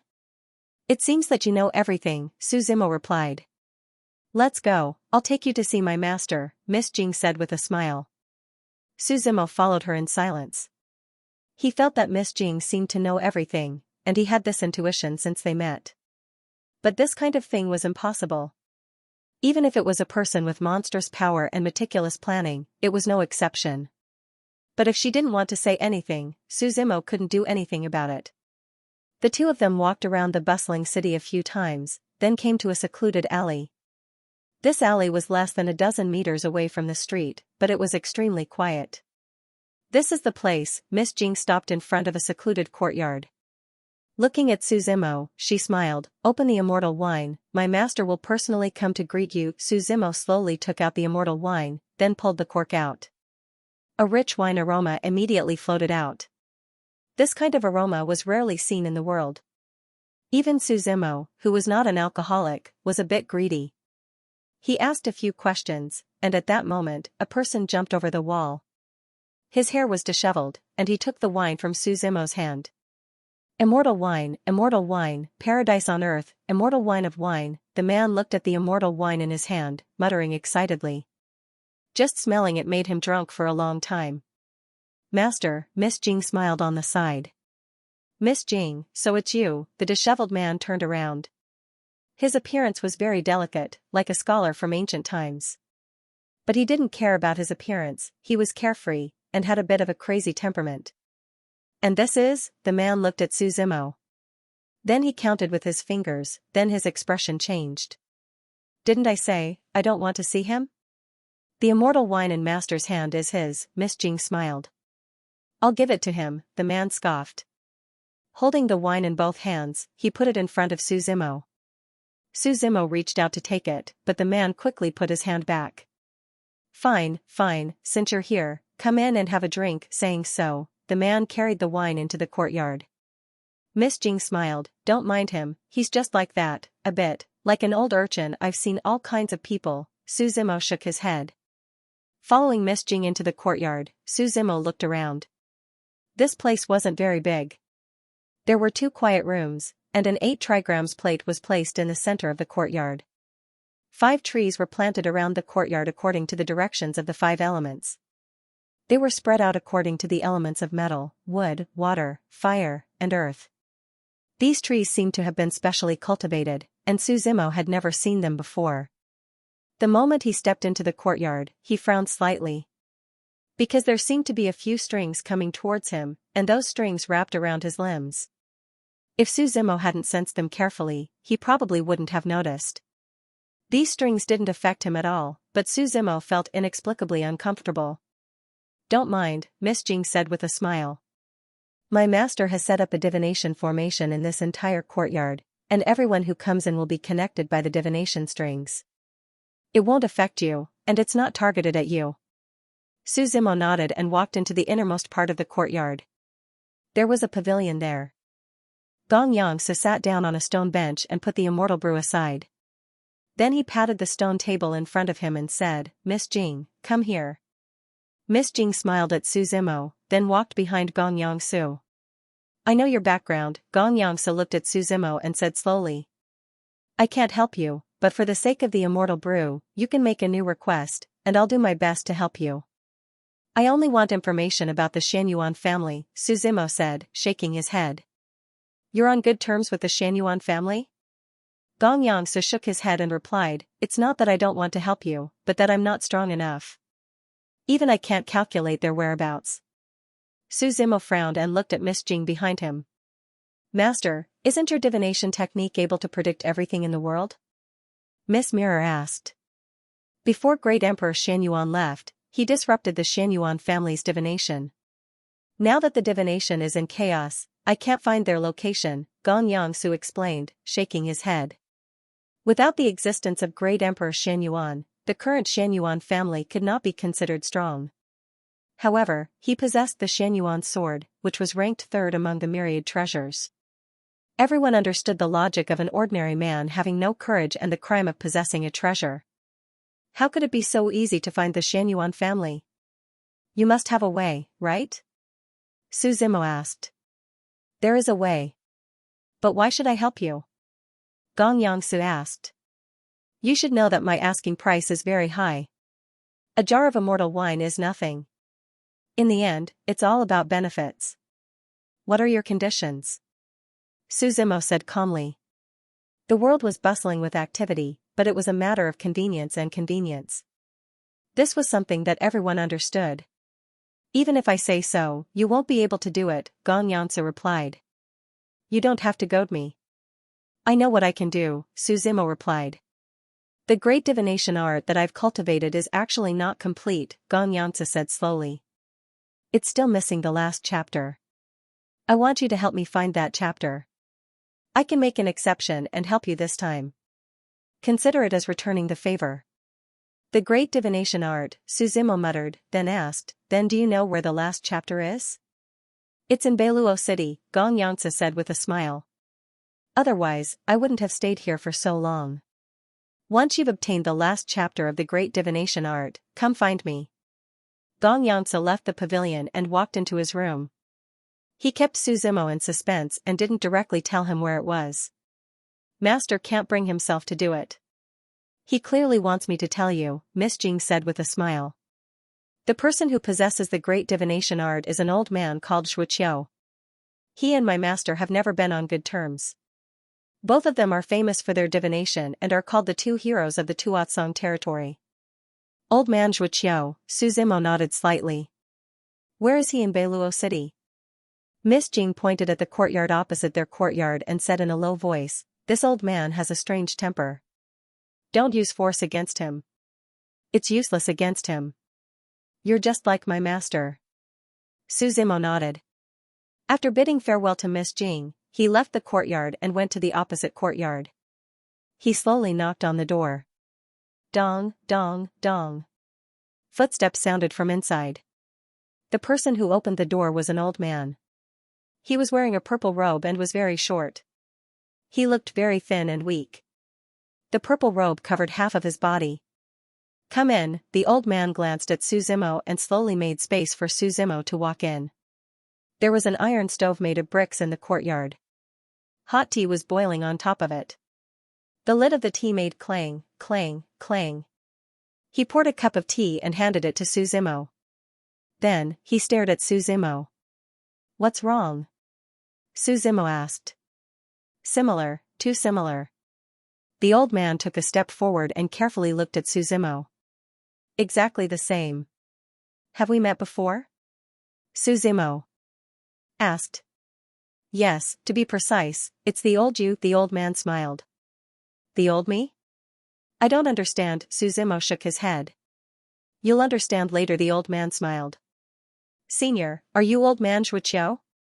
Suzimo asked. Just call me old man Xue, the old man nodded and asked, that old bastard Gongyang sent you, right? Saying so, he waved his right hand. A book appeared in his hand. That old bastard has been eyeing this for a long time, old man Xue. If you have any conditions, just state them, Suzimo replied. I don't have any conditions, this great divination is for you, old man Xianxia shook his head and put the book in front of Suzimo. The book was given to him for free, but Suzimo was even more confused. He felt that the old man knew something, but didn't tell him. Why are you helping me? Suzimo didn't take the book and instead asked. Because you've helped me before, old man Xianxia smiled. You don't need to ask so many questions, just take it, I won't harm you. There are some things you'll know when the time is right, Suzimo took the book and asked. Miss Jing told me that you're also one of the two heroes, can you help me find the Xianyuan family? I can find them, but I can't help you, old man Xianxia said, a bit confused. Go find Gongyang Su, only he can help you in this world. Suzimo stayed silent for a bit and was about to leave. But old man Xianxia stopped him. Be careful of Gongyang Su and that woman. Suzimo knew that the woman he was referring to was Miss Jing. His mind was in a mess, he had no clue about these people at all. After coming to the 9 realms beyond heaven, he found that many things were more complicated than he imagined. I'll find the answer one day, Suzimo looked at old man Xianxia and replied. Let's hope so. Elder Xianxia sighed deeply as he watched Suzimo leave. Then, he muttered to himself. The ancient era ended a long time ago, a long time ago. After leaving the courtyard, Suzimo's brows never relaxed. You got it so quickly? Miss Mirror was waiting for Suzimo in the courtyard. She was surprised. He gave it to me for free. Suzimo nodded. You know each other? Miss Mirror asked in surprise. Suzimo didn't answer her. Instead, he stared at her. Who are you? What's wrong? Miss Mirror smiled. I'm right in front of you. Why are you suddenly asking? It's nothing. I just feel like I know you. Su Zimo smiled. Don't let your imagination run wild, Miss Mirror replied. Now that we have the great divination art, let's go find my master. As soon as the two finished talking, Gong Yangsu walked out of the room. He held a jar of wine in his hand. It was the leftover immortal wine. He burped and smiled.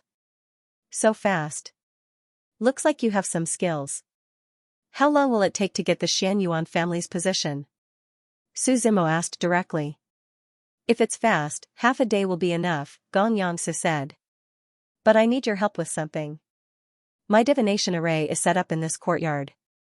Once the divination array is activated, it can't be disturbed. If it's destroyed, I'll suffer a backlash and die. If it's serious, it'll attract a heavenly tribulation and destroy the entire province. I need you to protect me. From today onwards, even if a supreme sage comes, this courtyard won't take a step forward, Su Zimo said calmly as he pulled out the tyrannical shadow. If you don't give me a good answer before the sun rises tomorrow, you will die. Then you shall perish with the night. I, Gong Yangsu, have never made a mistake. Gong Yangsu's eyes narrowed. Then, he smiled. Miss Mirror, go help him. Don't interfere with the divination array this time. I understand. Miss Mirror nodded slightly. The two of them stood outside the courtyard and looked inside. Gong Yangsu drank the rest of the immortal wine in one gulp and raised his hands. In the original courtyard, a yin-yang fish pattern suddenly appeared. The black and white yin-yang fish began to spin continuously. This is the yin-yang 8 trigrams diagram, Miss Mirror explained. This diagram can deduce the secrets of the heavens and calculate everything in the Tao.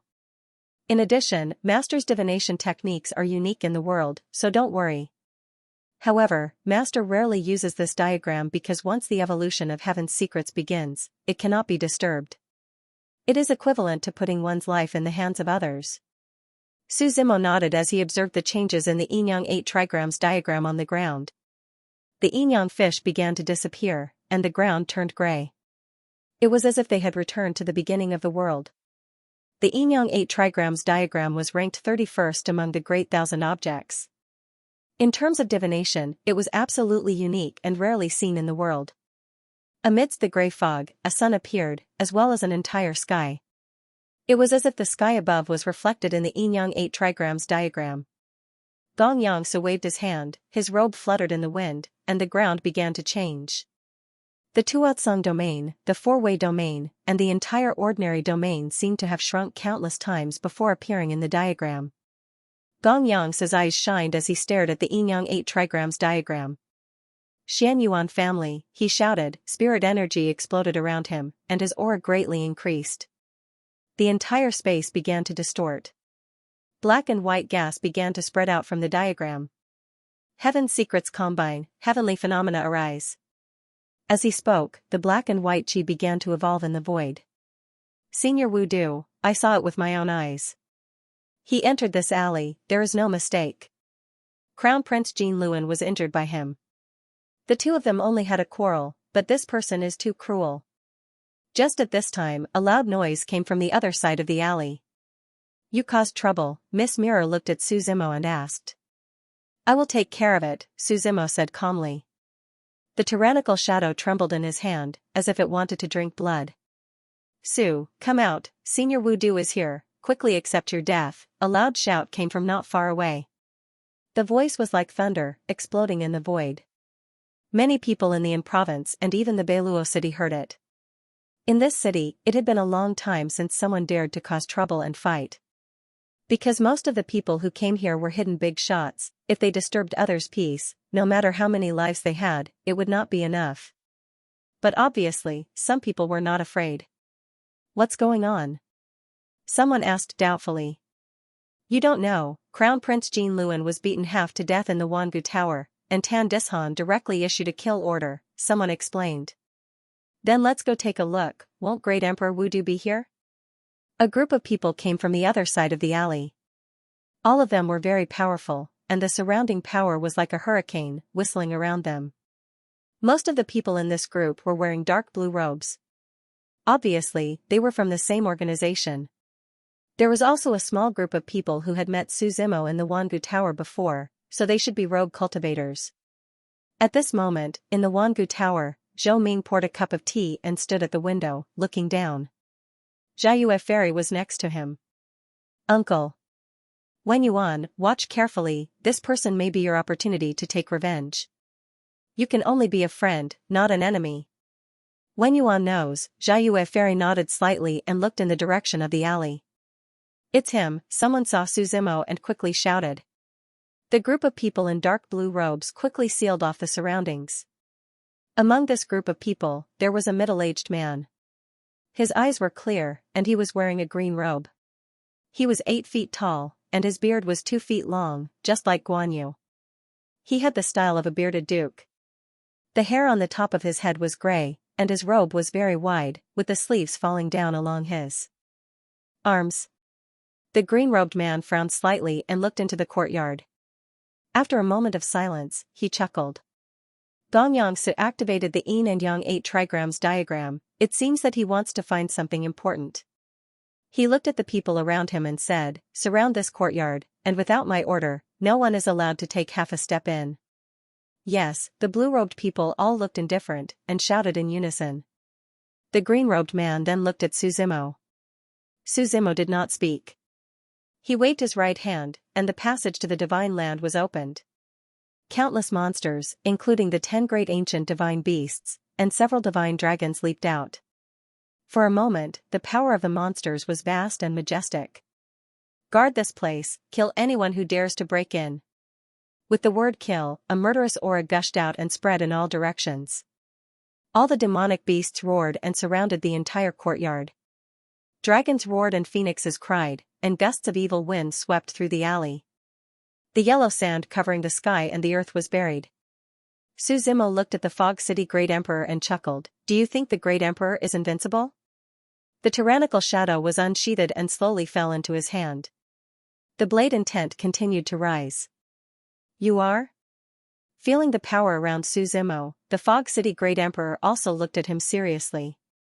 My name is not important, you won't know even if I tell you, Suzimo shook his head. Because of your son, go back, or you will end up like him. Your Excellency seems very confident, the Fog City Great Emperor said. The rich emperor's pressure around him rose majestically. A gray fog shrouded the surroundings. The fog covered the sky and the earth. The Fog City Great Emperor waved his right hand, and a sledgehammer fell from the void.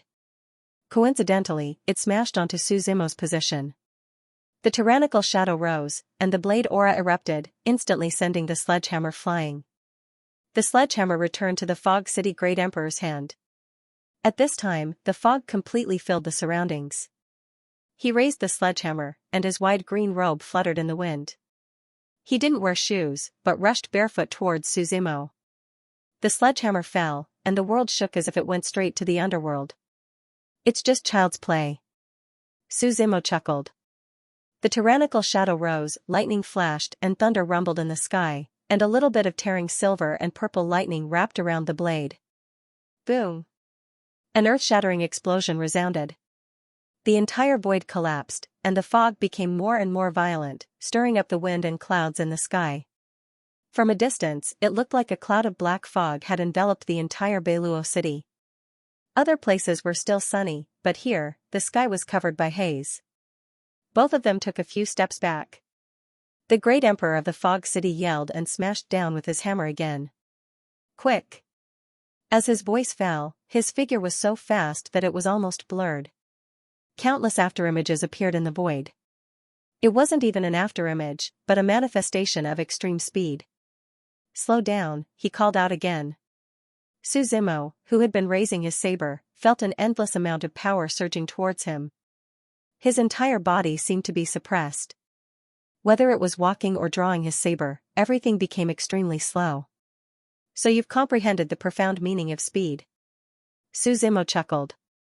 He held the tyrannical shadow in one hand and snapped his fingers with the other. He also shouted, wait. The great emperor of Fog City, who was originally shuttling through the void, instantly slowed down. He looked at Suzimo in surprise. You too? Then open your eyes and take a good look, Suzimo replied. He also used the profound meaning of speed on himself, forcibly cancelling out the opponent's profound meaning of speed. Above the tyrannical shadow, the profound meaning of thunder was constantly surging. Su Zimo slashed down with his saber. Thunder roared and the sky shattered. Boom boom boom. When everything was torn apart, it slashed towards the great emperor of Fog City. The other party raised his hammer to block again. Thunder exploded in front of his eyes, and the great emperor of Fog City was directly blown away. The thunder seemed to have pierced through the sky. As the clouds rolled, a circular black hole appeared in the sky. A torrent of thunder fell from the black hole, and immediately fell on the tyrannical shadow saber. Slash! Su Zimo yelled. Holding the saber in his right hand, he stepped on the air step by step. As he walked on the void, thunder surrounded his body. With another boom, it was as if the world had quieted down. The great emperor of Fog City was directly blasted into the ground, creating a bottomless black hole. The people around looked at each other. How can this be? The great emperor of Fog City can't be defeated. He's also a great emperor? In the Aeon Tower, the moon-plucking fairy's eyes were full of splendor. I miscalculated, Zhou Ming frowned and muttered to himself. He had always thought that Su Zimo's background was extraordinary, and that he might be the successor of a Dao court. He didn't expect to meet a real great emperor today. This was beyond his expectations. The battle between the two great emperors attracted the attention of almost the entire northern Fall City. At this moment, the might of thunder shone in the world. Su Zimo was like a thunder god, looking down at everyone from high above. Come out and fight with me again, he looked at the bottomless pit and said indifferently. After I bear the mandate of heaven, you should be the first great emperor to be killed by me. Your blood is not a disgrace to my saber. As Su Zimo's voice fell, the surroundings changed. The gray fog that filled the air all gathered around the pit. And more gray fog spread out. Some people just touched the fog and instantly turned into ashes, not even their bones were left. Faintly, there seemed to be the low roar of a monster. The heavenly emperor's might was vast and mighty. The ground began to shake and crack. Then, a pair of eyes suddenly appeared in the gray fog. It was difficult to describe this gaze with words. Death, withering, pain, evil, as if all the negative emotions were condensed together. They merged into the pair of eyes. It appeared out of thin air and looked at Su Zimo. The surging gray fog finally calmed down. Looking from afar, the mist seemed to fuse together to form a monster. The monster's lower body was in the pit, and only its head was in the outside world. In the next moment, an earth-shattering roar came from the ground. Many people subconsciously covered their heads. With this roar, all the surrounding buildings, alleys, and even the street in between were all destroyed. The ground was covered in ashes and countless buildings collapsed. The originally bustling city turned into a pile of ruins. Fortunately, there were a few monsters in the way, so the small courtyard where Gong Yang Su was not affected. The Yinyang 8 trigrams in front of him had begun to condense, and the rivers and mountains on it had solidified. But it still hadn't fully condensed. Countless people's ears exploded. A loud roar was so terrifying. With a rumbling sound, a thick black arm stretched out from the deep pit in the ground. The monster had already revealed its 2 arms and head.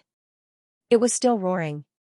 Its 2 arms pressed against the ground, and its whole body finally stood up from the pit. It was said that in the Middle Ages, a monster once appeared in the world. It was called the Fog City Demon. It was the source of all evil, and represented the end of all negative emotions. It fed on human greed, laziness, and rage, a series of negative emotions to survive. The Fog City Demon was a powerful demon from the Middle Ages. It had wreaked havoc in the Middle Ages for many years, but it disappeared after it was killed. The residents of Beiluo City were shocked when they saw this. This is the Fog City Demon? Tan Dishan's ancestor participated in the killing of the Fog City Demon. He seemed to have received the Fog City Demon's divine soul. Later, the Fog City Demon Emperor formed his true fate and merged the divine soul into it. Some of the insiders explained. The huge Fog City Demon stood up. It raised its head and looked down at the land within 100 miles. The gray fog began to turn black. It was surrounded by black fog. It only had 2 eyes and no other facial features. Its entire body was black, as if it was made of fog. Suzimo looked up and saw the Fog City demon roaring. It swung its fist at Suzimo. The friction between the fist and the space created flames. It was like a huge fireball falling from the sky. Suzimo put the tyrannical shadow back into the scabbard. He raised a finger and punched. It was one of the 10 great divine techniques, the heaven-swallowing finger of creation. Although it was only a finger, the power that burst out from it was shocking. The power of creation filled the tip of his finger, as if it was going to swallow the sky. The finger seemed to have turned into a black hole. As the finger fell, a powerful force surged and shattered the void. 2 extremely powerful forces swelled together. "You're not good enough," Suzimo snorted. The Fog City Demon Emperor's realm was similar to his. It should be the first of the 5 great sovereign realms, the Yin-Yang realm. It was still some distance away from the Void Refinement realm. Rumble. It was as if the sky was raging. An explosion exploded above their heads. Countless meteor-like streams of fire fell from the void. The entire prefecture was in chaos. The onlookers who were watching the battle hurriedly fled for their lives. With such a big commotion, the courtyard where Xianxia was naturally affected. The powerful force caused the surrounding area to collapse into the ground. It was as if everything disappeared after a strong earthquake. Hundan let out a loud roar. The wings behind him spread out and he dragged the entire courtyard up by himself. It was only by dragging the courtyard into the void that it managed to avoid the disaster. The enormous Fog City demon suddenly began to speak in the human tongue. "Kill Xianxia." The people in blue robes who were originally in the surroundings all attacked as a group and charged towards Hundan. The surrounding demonic beasts rioted and fought with the blue-robed man. The entire province was in chaos. This was perhaps the first time in many years that province had suffered such a huge disaster. "You've made me angry," Suzimo said lightly. The heaven-shaking power in his body was surging. Behind him, the heaven-shaking giant rose from the ground and faced off against the Fog City demon. He used the lawful embodiment of heaven and earth and the fiend god visualization diagram at the same time. One had a body that was as majestic as the heavens and earth, while the other had a divine soul that was as peerless as a fiend god. He was about the same size as the Foggy City demon. He charged straight at the Fog City demon. His left hand was the fast and slow profound while his right hand was the space and time profound. As the palm landed, the foggy demon's huge body screamed in agony and was instantly slammed back into the ground. He didn't stop. He used the profound meaning of slow and the profound meaning of space and time imprisonment at the same time. Even if the Fog City demon used all its strength, it couldn't move for a while. Suzimo raised his right fist and punched it again and again. He simply and violently smashed it on the head. Every punch was like a thunderclap, shaking the heavens and earth. The Fog City demon's screams continued. After a dozen or so punches, the Fog City demon couldn't hold on any longer and exploded. The Fog City demon's body flew out from the explosion. At this moment, he was as small as a human. Suzimo clenched his hands and picked him up like he was grabbing an ant. "If you let me go, I, Tan Dishan, will definitely repay you generously," the Fog City demon said. "Right now, I only need a bit to destroy your soul," Suzimo said lightly. "Cultivation isn't easy. Give me a chance and I'll agree to any of your conditions," the Fog City demon replied. "I don't need it, but I've just thought of something fun," Suzimo said. "What do you want to do?" Seeing Suzimo's expression, the Fog City demon panicked. With a flick of Suzimo's finger, the great emperor of Fog City was imprisoned in place. After a few moments of screams, the Fog City demon's soul vessel was forcefully pulled out from his body. This wasn't a simple separation, but rather Suzimo violently ripped it out. Save Laozu, the blue-robed people around were shocked. Instead of running away, they all rushed towards Suzimo. Suzimo reached out his right hand and condensed the void of space around him. Countless blue-robed people froze in the void of space. Suzimo clenched his right hand again. The void of space around him shattered like glass.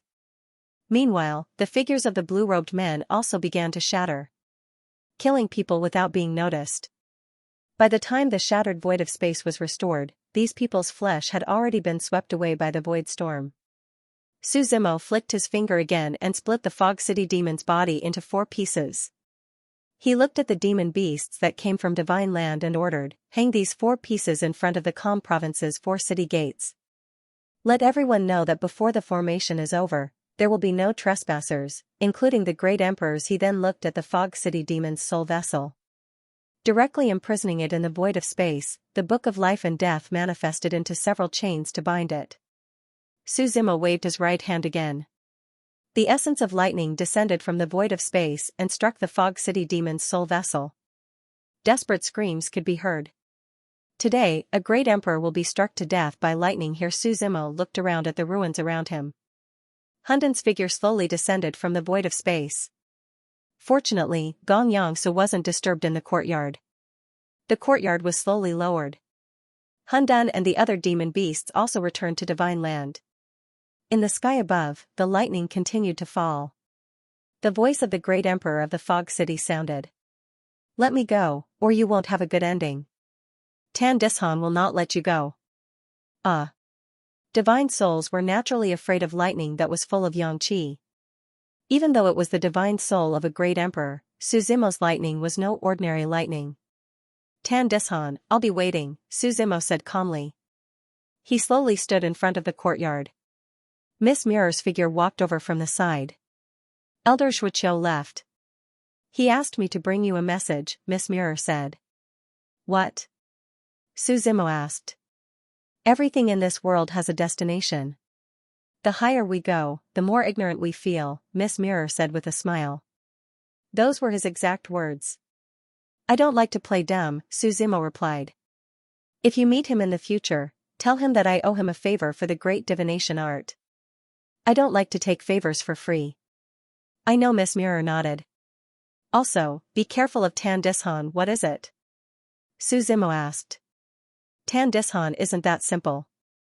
Their Laozu has connections with many Dao courts. Not to mention they aren't weak. The Fog Capital Great Emperor was able to grow under their wings," Miss Mirror explained. "You need to be careful. Let them be." Su Zimo waved his hand. He knew that some Dao courts relied on their own great emperors to grow to become giants. But there were also some great forces that were already giants themselves, even their great emperors relied on them to grow.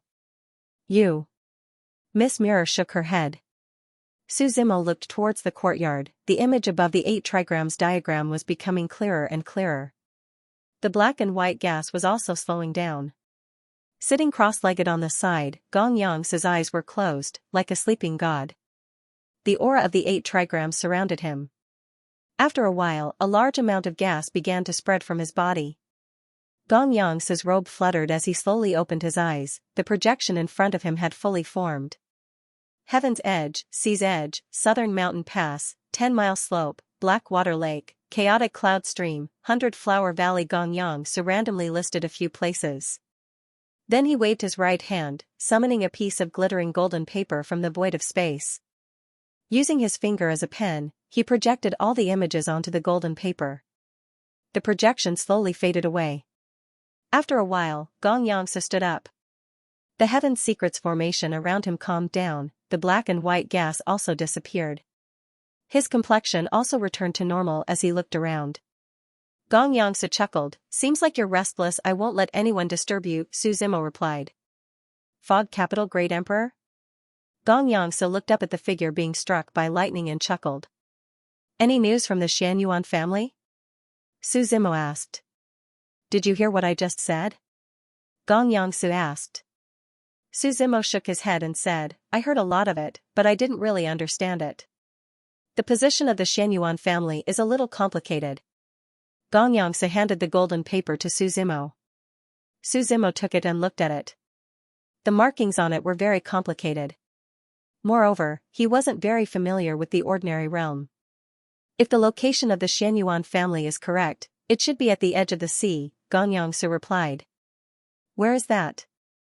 Su Zimo asked. "You've heard of the Brahma Demon Emperor, right?" Xianxia asked. "The only great saint in the ordinary realm." "Of course I've heard of him." Su Zimo nodded. "The horizon of the sky, the corner of the sea, is a small world created by the Brahma Demon Emperor," Xianxia explained. Although that place belongs to the ordinary realm, it is an independent small world outside of our Tuatsong territory and the Four Directions territory. How do we get in? Su Zimo asked. Listen to me first.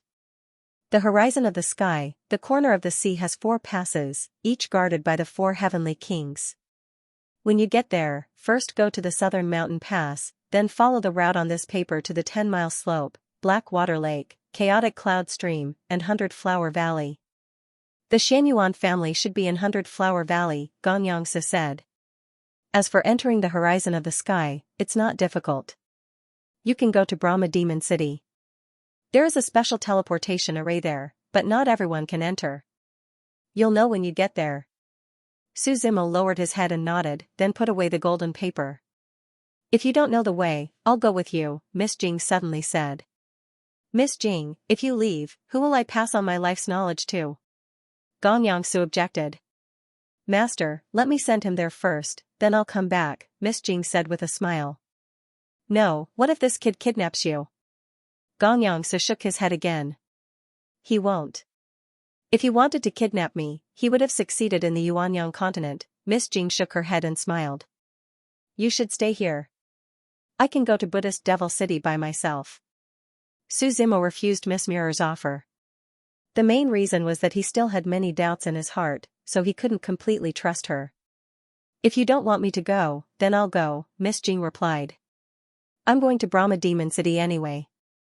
Forget it, Xianxia said. The 2 of you can go together and take care of each other. I don't trust this girl to go alone. At that moment, several women walked in from the ruins of the alley. Each of them was holding a jar of wine. Child Su, our island master asked us to bring you this immortal brew, the woman in the lead said. Your island master is the lunar grass fairy? Su Zimo asked. The women nodded slightly. Go back and tell your island master that I owe her a favor for this immortal brew. But this favor can be big or small. It's not that I don't dare to kill old demon Lao Shan, but it's not worth it. Su Zimo said, I'll leave Anzhou tomorrow. If she has other requests, I can help her. The premise is that it's within the scope of this favor. Hearing Su Zimo's reply, the women looked at each other. Our island master said it has nothing to do with helping you. This immortal brew is purely a gift to you, the woman replied. Take it back, Su Zimo waved his hand. It's a token of her goodwill. Why take it back? Xianxia hurriedly said. How about this, I'll make the decision. Give this wine to me and I'll owe your island master a favor. How about it? The women hesitated for a moment, then nodded and left the alley. I'll walk around Beiluo City and leave early tomorrow morning, Su Zimo said. If you want to go with me, we'll meet at the East City Gate. Got it, Miss Jing replied with a sweet smile. After bidding farewell to the 2, Su Zimo left the alley. The current prefecture was already in ruins. He wanted to go to other places. Above his head, after the lightning struck, the dying Grand Emperor of Fog's divine spirit was finally annihilated. Looking at Su Zimo's back, Xianxia's eyes narrowed. He's wary of you. If you follow him, he'll be even more suspicious. If the previous plan doesn't work, we'll move on to the next one, Miss Jing replied. The most important thing is to keep a close eye on his whereabouts. We can't let him go beyond the plan. Don't worry. This is the 9 regions, not the Yuanyang continent, Xianxia chuckled. Beiluo City was divided into 4 parts. Anzhou was almost destroyed. Su Zimo went to Tenzhou, which was next to it. The residents of Tenzhou were still paying close attention to the commotion in Anzhou. As Su Zimo came in a low-key manner, no one noticed him. He walked on the bustling streets of Tenzhou. A group of children holding candied haws ran over from the side of the road, humming a folk song. First there is supreme, then there is heaven, gods and demons are before mortals and Buddhas. 6 Samsara is boundless, there is still a line of heaven for all things. Primordial times, thousands of demons come, the divine king angrily uprooted Mount Buzhou. The lonely heavens, all living beings weep, the primordial times are more than 10 million years old. The group of children were not old, around 7 or 8 years old. Each of them held a candied haw in their hands and shouted on the street. Su Zimo frowned slightly and stopped the children. Children, let me ask you something. The children looked at Suzumo warily, their awareness was not bad. What is it? The oldest child among them asked. What is the meaning of the ballad you sang just now? Suzumo asked. Don't you know? The child replied. This is the ballad of the heavens. Singing this ballad, one can know the past and present, distinguish the rise and fall, and exist yin and yang. Only then can one understand the principles of the operation of the great Tao. When the child said this, he shook his head and looked like a teacher. However, it looked strange, as if he was copying a cat. Erwazi, what are you doing? A woman rushed over with a stick in her hand. She shouted, how many times have I told you not to play with that lunatic? Why did you run over again? Sir is not a lunatic. He even bought us candied haws, the child explained. You still dare to talk back, the woman shouted and the stick in her hand struck down. Suzumo reached out and grabbed the stick. That was about to fall. Who are you? The woman put her left hand on her waist and looked at Suzumo valiantly. It's not good to hit children, Suzumo said. Let me finish asking them first. You want to know the ballad? The woman snorted. Go ask that lunatic, stay away from my Erwazi. Where is he? Suzumo asked. Sir is at Weiyang Palace, I'll take you there. The child who was about to be beaten looked at Suzumo and quickly said. What Weiyang Palace? It's just a shabby dojo, the woman said calmly. Why did the teacher you mentioned teach you these songs? Suzumo ignored the woman and looked at the child instead. Mister has a book. It's very, very thick. The child gestured slightly and then explained. We peeked at it secretly. We only read one page, and that's what was written on it. Later, Sir stopped us from reading it. He said that no one was allowed to read it. Otherwise, the world will fall into chaos. How do I get to Weiyang Palace? Suzumo asked. Walk along this street and you'll see a dojo in the middle of Tensho. That's it. The kid tugged at Suzumo's arm and pleaded. I'll take you there. The teacher will teach you for my sake. The child obviously knew that if he stayed, he would inevitably be beaten up by the woman. There's no need. You're busy getting beaten up. I'll go by myself. Suzumo waved his hand. Looking at Suzumo's back view, although the child did not speak, a few words could be seen from his expression. Damn it, heartless. Walking along the main street, the area of Tensho was like a circle. And Weiyang Palace was in the middle of this circle. What surprised Suzumo was that when he reached the center, it was more desolate than he expected. Generally speaking, the central point of any place was the core area, which was also the most prosperous area.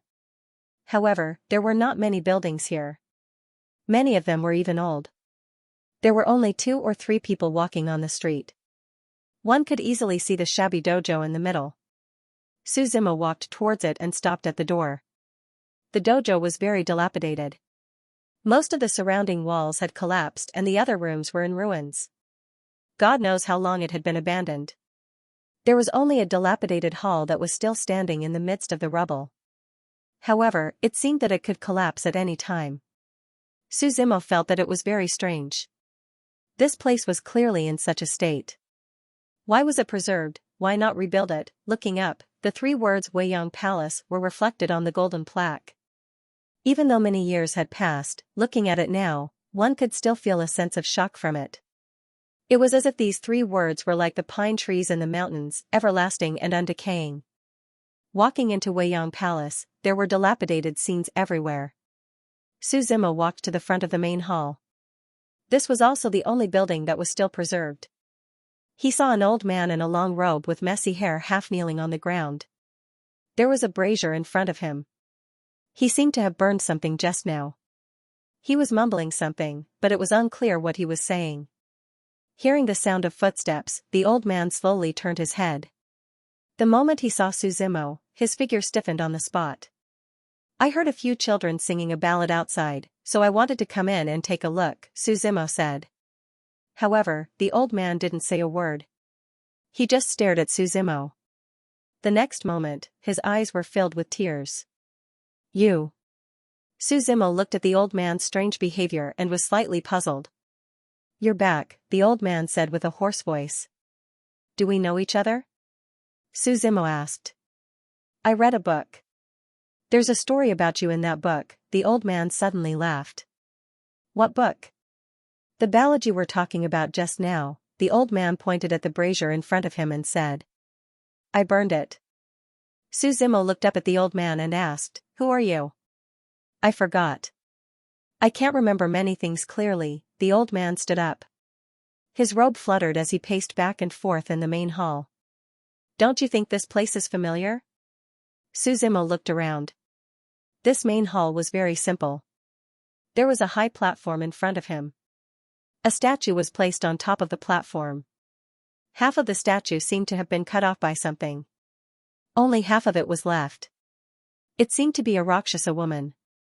The hair on top of her head was all pointed upwards. Her entire body was black, holding a spear in her right hand. Below the platform, there were a few tattered cushions. Suzimo walked forward and found that there were a few plaques placed under the statue. He looked carefully. Age of old, demon general of raging flames in the Middle Ages, the netherworld sword demon. Besides these two plaques that were still intact, the others were all broken and couldn't be seen clearly. "Demon race," Suzimo muttered to himself. "I don't understand." He looked at the old man and said. "Do you know why no one dared to touch this unending palace even though it's been abandoned for countless years?" The old man smiled and asked. "I don't." Suzimo shook his head. "Because this place used to be a place that ruled the entire ordinary realm in ancient times. Even though it's been abandoned for countless years, no one dared to destroy this unending palace." The old man smiled and said. "If I didn't say anything in spring, which Choner would dare to?" "Why did you burn that book?" Suzimo asked. "I can't let anyone see it, and I can't let you see it either," the old man said calmly. "Do you know the contents of the book?" Suzimo asked. "I don't know.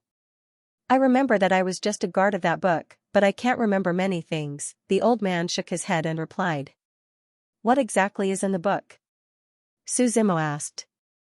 "I don't know." The old man shook his head. Suzimo's eyes narrowed slightly. He directly grabbed the old man's collar and said calmly, "Tell me." "I don't know." The old man still shook his head. With a bang, the old man's figure was thrown out and heavily hit the wall beside him. "Why should I be sad in life? Why should I be sad in death?" The old man chuckled and looked up at Suzimo's figure. "You're not afraid of death." Suzimo walked over step by step. "I'm afraid," the old man replied. "But if you have to ask about the contents of that book, I'd rather die." "Tell me your name," Suzimo said. 3. The old man calmly replied. "That's your name?"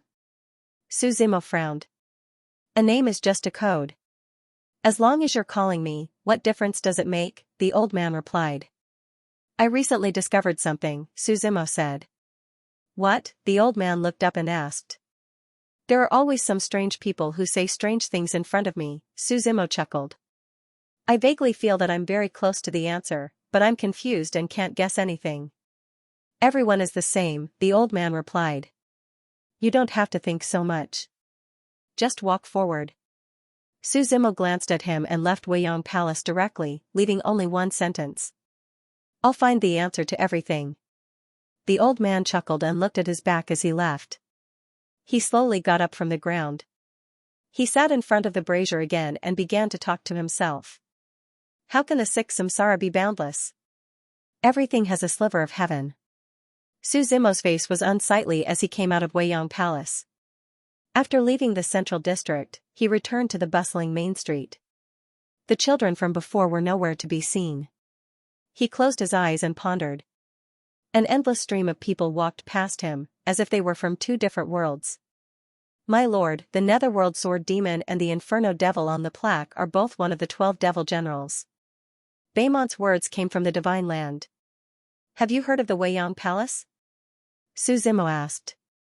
"I've never heard of it. Many of us fell into a deep slumber after the epic of eternity was destroyed. In the first few years, I could still hear some news. Later on, I fell into a deep sleep," Baymont replied. "This world is getting more and more interesting." Suzimo chuckled. He looked straight ahead, and after a long time, he seemed to have made a firm decision. "Boss, give me a good guest room." Suzimo walked into a rather decent inn and said indifferently. "All right." The waiter with a rag brought Suzimo up to the second floor hurriedly. After entering the room, Suzimo looked around and sat down cross-legged on the bed. He wanted to verify some things. Even though he did not know if he could do it. His consciousness entered the divine land. Suzimo did not alarm anyone else. He just looked at the world of the divine land. There were so many living beings here. They probably did not know that he had a panoramic view of everything. The divine land was just like a slightly bigger cage. But the world was so big. Where was it not? Suzimo looked at the living beings of the divine land. Who could guarantee that no one was looking at the living beings of the 9 regions, including him, Suzimo? Suzimo's gaze was calm. Waving his right hand, the clouds in the endless void rumbled as spirit chi surged. The chaos bead flew over from the depths of the void. There seemed to be a small world hidden in this transparent bead. There were tens of thousands of towering trees, tens of thousands of beasts galloping, mountains, and rivers. It was as if a world had evolved inside. It was as if everything was concentrated in this small bead. Holding it in his hand, the power of chaos spread from it and surged straight into Suzimo's limbs, bones, and internal organs. "There's only one answer. Death is not to be regretted," he muttered to himself.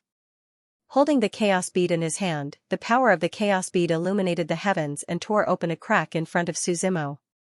Without any hesitation, he stepped into the crack. In the next moment, the scene in front of him changed. Suzimo's figure appeared in another world. This world was very magnificent. The heavenly punishment hung high above his head. It was a power even more terrifying than the heavenly tribulation. With just one strike, it could turn any living being into ashes. All around him was a winding river with no end in sight. This river was thick, and difficult to discern.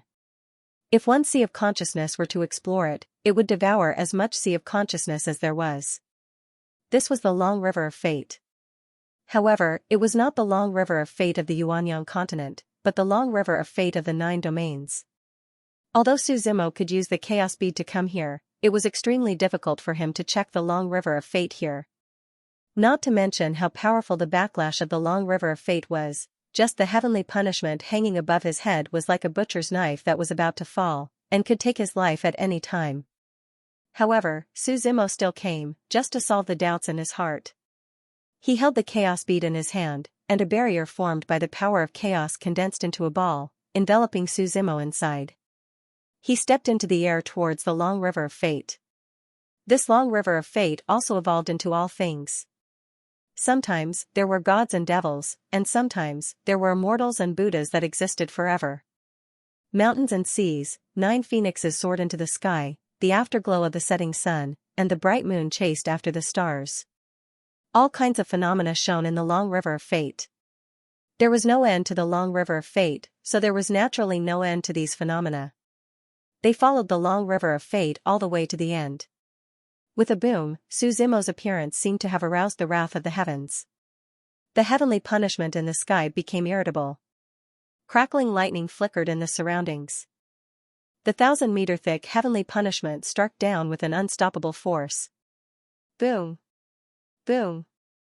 Boom! Suzimo's figure slanted and brushed past the attack. However, the heavenly punishment seemed to be even more irritable. One after another, several heavenly jewels descended at the same time. It was like a torrential rain, making it impossible for people to escape. It directly enveloped Suzimo. The sky was empty for thousands of miles. The might of the heavenly punishment killed everything, erased everything, and destroyed everything. Suzimo's figure was completely annihilated. However, the heavenly jewels still didn't stop. They continued to fall from the sky. Other than the long river of fate, everything else was enveloped by the heavenly punishment. Not a single blade of grass grew. It was as if those who dared to touch the long river of fate weren't left with a chance of survival. The heavenly jewel lasted for nearly an hour. Finally, it slowly dissipated, and the silent void returned to calm. The river of destiny was still flowing calmly, as if nothing had happened. However, in the depths of the void, a faint light was jumping through time and space, and no one noticed it. If one looked carefully, they would find that the core of this light was a bead. The Chaos Bead. The Chaos Bead carried Suzimo's soul and shuttled through the densely packed heavenly retribution. It was like a small boat on a lonely island in the midst of a monstrous wave. However, this ordinary boat was unable to be overturned by the monstrous waves. It allowed the heavenly retribution to be unable to destroy it as it shuttled through the layers of the void and approached the river of destiny. Seeing that it was getting closer and closer, the river of destiny in front of it suddenly moved. The surging river began to churn in the void with a swoosh. The chaos bead that had just approached was immediately thrown away. Suzimo's gaze focused as his soul emerged from the chaos bead. He held the chaos bead in his hand as the power of chaos filled his body. Even though he had activated the lawful embodiment of heaven and earth and the God-fiend visualization diagram, he was still incomparably insignificant in front of the river of destiny. "Open," Suzimo shouted. He wrapped the chaos bead around him and headed into the river of destiny. A hole was opened in the river of destiny, and his figure disappeared into it. The river of destiny was constantly churning. It was as if the entire void was stirred up. The heavenly retribution outside was rioting as it constantly searched for Suzimo's figure. However, it did not dare to strike down because it would affect the river of destiny. After a long time, the river of destiny gradually calmed down, and the heavenly retribution also became silent forever. In this world of nothingness, a bang suddenly sounded. Suzimo's figure flew out of the river of destiny. Blood drifted in the void as he hurriedly left with the help of the chaos bead. The void was torn apart, and Suzimo collapsed in the divine land, covered in blood. Master, Baimont and the others hurried over. However, Suzimo had the tree of life and his injuries were constantly recovering. "I'm fine." Suzimo waved his hand, stopping them from treating his wounds. "How did you end up like this?" the seven-faced demon general asked. As far as he could remember, Suzimo had never suffered such a serious injury. Moreover, with Suzimo's way of doing things, he would never put himself in danger. Suzimo didn't say anything. He just looked at the sky calmly. "I have a few doubts, and I want to go to the River of Fate to take a look." One was the identity of Miss Mirror. One was Old Man Zhuqiu's identity. There was also the identity of the old man from the Weiyang Palace. He had only seen Miss Jing's identity, but his divine soul had almost been destroyed. Before he could see the old man's identity, the River of Destiny's backlash had already arrived. Suzimo had never seen that kind of great terror. At that time, he didn't even have the strength to escape. It was the chaos bead that forcefully brought him out of the River of Destiny. Otherwise, at this moment, he would really be reduced to ashes. The River of Destiny's backlash depended on the importance of the thing you wanted to see. If Suzimo had only seen an ordinary person, he would have been able to endure the backlash. Miss Jing's identity was terrifying, but he still endured it. But he didn't even see the old man from the Weiyang Palace. He had almost been destroyed in the beginning. As for Old Man Zhuqiu, he didn't have time to see him either. Suzimo remained silent. He felt that many things were like a trap. Since he became this generation's demon lord, since he revived, someone had been setting him up. He stood up from the ground. "Master, are you all right?" Baimont and the others asked with concern. "I'm fine." Suzimo shook his head. He said, "We need to speed up." "Find the primordial devil's nest?" Baimont asked. "Yes, otherwise our current forces would still be a bit weak." Suzimo nodded. After saying a few words to Baimont and the others, he left the divine land. Although he still had a lot of doubts, it wasn't a good time to go back to the River of Destiny. After resting for a night in the inn, Suzimo went to the north gate the next day. Miss Jing was already waiting there. "You're late." Miss Jing smiled. "It's fine, I knew you'd wait for me." Suzimo replied. "Let's rent a spirit ship," Miss Jing suggested. "That way, we can get to Brahma Demon City faster, and we won't run into any trouble on the way." Suzimo nodded and said, "I don't know much about this place, I'll leave it to you." The two of them headed to the spirit ship in the land of heavenly illumination. On the way, Miss Jing explained, Brahma Demon City was created by the Brahma Demon Emperor, specifically to connect the ends of the world to the ends of the sea. Then what's this so-called ends of the world? Su Zimo asked. It's an ancient land left behind from the age of old. Miss Jing explained. The 9 regions have a total of 4 eras: the immemorial era, the remote antiquity era, the high antiquity era, and the middle antiquity era. The first 2 eras are very rare nowadays, but after the remote antiquity era and the middle antiquity era were destroyed, many ancient lands were left behind. These ancient lands are rich in spirit energy and have many fortuitous encounters, so many people live in them. When the Brahma demon emperor was still alive, he was the one who discovered this ancient land, so it was naturally under his control. Later on, when the Brahma demon emperor disappeared, it was taken over by his sect, the Brahma sect of the western regions. Su Zimo nodded. As the two of them chatted, they arrived at the spirit ship. What they saw was a fleet of ships. It was like an aircraft carrier. It looked like a ship, but it had 2 wings. Accompanied by rumbling sounds, spirit ships flew overhead. They were extremely fast, and they only consumed spirit stones, making them very convenient. In the past, there was a faction called the Gongsun sect in Beiluo City. Their founder, Gongsun Shu, was a true mechanism genius. He believed that mechanism techniques could replace human strength. He created this kind of spirit ship, and it became popular throughout the 9 regions. Moreover, the battle puppets he created were powerful enough to fight against emperors. So powerful? Su Zimo was surprised. Let me tell you, among the 9 regions, the other 8 regions look down on our ordinary realm. They think it's the most backward world. Miss Jing smiled and said, however, many people have come from the ordinary realm, and their names have spread throughout the 9 regions. The 2 of them arrived at the spirit ship rental area. They learned that all the spirit ships had been used up recently, and there were almost no more spirit ships to rent. They could only share with others. Miss Jing frowned slightly. This was the first time she had heard of spirit ships being used up. One had to know that Beiluo City was the birthplace of all spirit ships, and such a situation had never occurred before.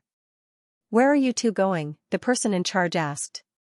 Brahma Demon City, Miss Jing replied. That's perfect. There's a spirit ship going to Brahma Demon City as well. You can share with others, the person in charge said with a smile. Su Zimo and the other man looked at each other. Then, he asked, who's the spirit ship you're talking about? You'll know when you get there, the person in charge said with a smile. It seems that someone is waiting for us, Su Zimo said with a smile.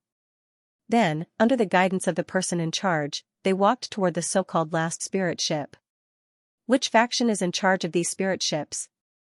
Su Zimo looked at Miss Jing and asked, is it the so-called Gongsun sect? The Gongsun sect has been in decline for a long time. It's now under the control of Qinhuang Island, Miss Jing said. Qinhuang Island? Is their sect leader called Zhou Ming? Su Zimo asked. You've heard of him? Miss Jing nodded with a smile. I know who's behind this. Su Zimo nodded. He followed the person in charge onto the spirit ship and saw a figure standing in front of Class A waiting for them. She was looking straight ahead, her long hair fluttering in the wind. She was wearing a purple robe, and her graceful figure was slim in the wind. Moon-plucking fairy, Miss Jing said with a smile. It seems that they're relying on you. Child Su, moon-plucking fairy turned around, her eyes as bright as the moon. What a coincidence, we meet again, Su Zimo said with a smile. It's not a coincidence. I've been waiting here for you, moon-plucking fairy said with a smile. What, is there something you need? Su Zimo asked. You promised to owe me a favor when you brewed my wine. Is that true? Moon-plucking fairy asked. Tell me what you want. Su Zimo nodded. I'm going to Buddhist Demon City. Can you guarantee my safety? Moon-plucking fairy asked. That's it? Su Zimo was a little confused. It's that simple. Moon-plucking fairy nodded. Then let's go, Su Zimo replied. Although he didn't understand why moon-plucking fairy would use his favor so easily, it didn't matter. On the massive spirit ship, there were only 3 figures. Following a series of explosions, countless spirit crystals were placed into the spirit ship and turned into a dense spirit liquid. Moreover, the spirit ship itself was also constantly absorbing this spiritual energy. It rushed into the void at the speed of light, and a huge piece of white cloth appeared on top of it, like a sail. After the rumbling and the speed of light continued for a long time, it finally calmed down. Suzimo looked at the scenery around him. It was as if the clouds were within reach. Mist filled the air, and the sky was a vast expanse of white. Although there were two beautiful women accompanying him, Suzimo didn't have any thoughts. He returned to his room on the spirit ship and began cultivating. Because of this world, Suzimo felt as if he had experienced a life and death situation, and his comprehension had deepened. It seemed that he was about to reach the void refining realm from the yin-yang realm. In the boundless void, divine crystals filled the surroundings. Suzimo's expression was calm as dense qi pervaded his entire body. This was a void that he had specially created to cultivate, so that he wouldn't be disturbed by others. The yin-yang bridge in his body was constantly flickering. Two different forces conflicted with each other and flowed on the yin-yang bridge. Above the yin-yang bridge, there was a dark void. These were all in Suzimo's body. This void was commonly known as the heavenly void. It was located in the abdomen of the human body, which was next to the divine soul. The human body as one was extremely mysterious. Among them, there were tens of thousands of known acupoints. As one's cultivation realm increased, those unknown acupoints would slowly appear.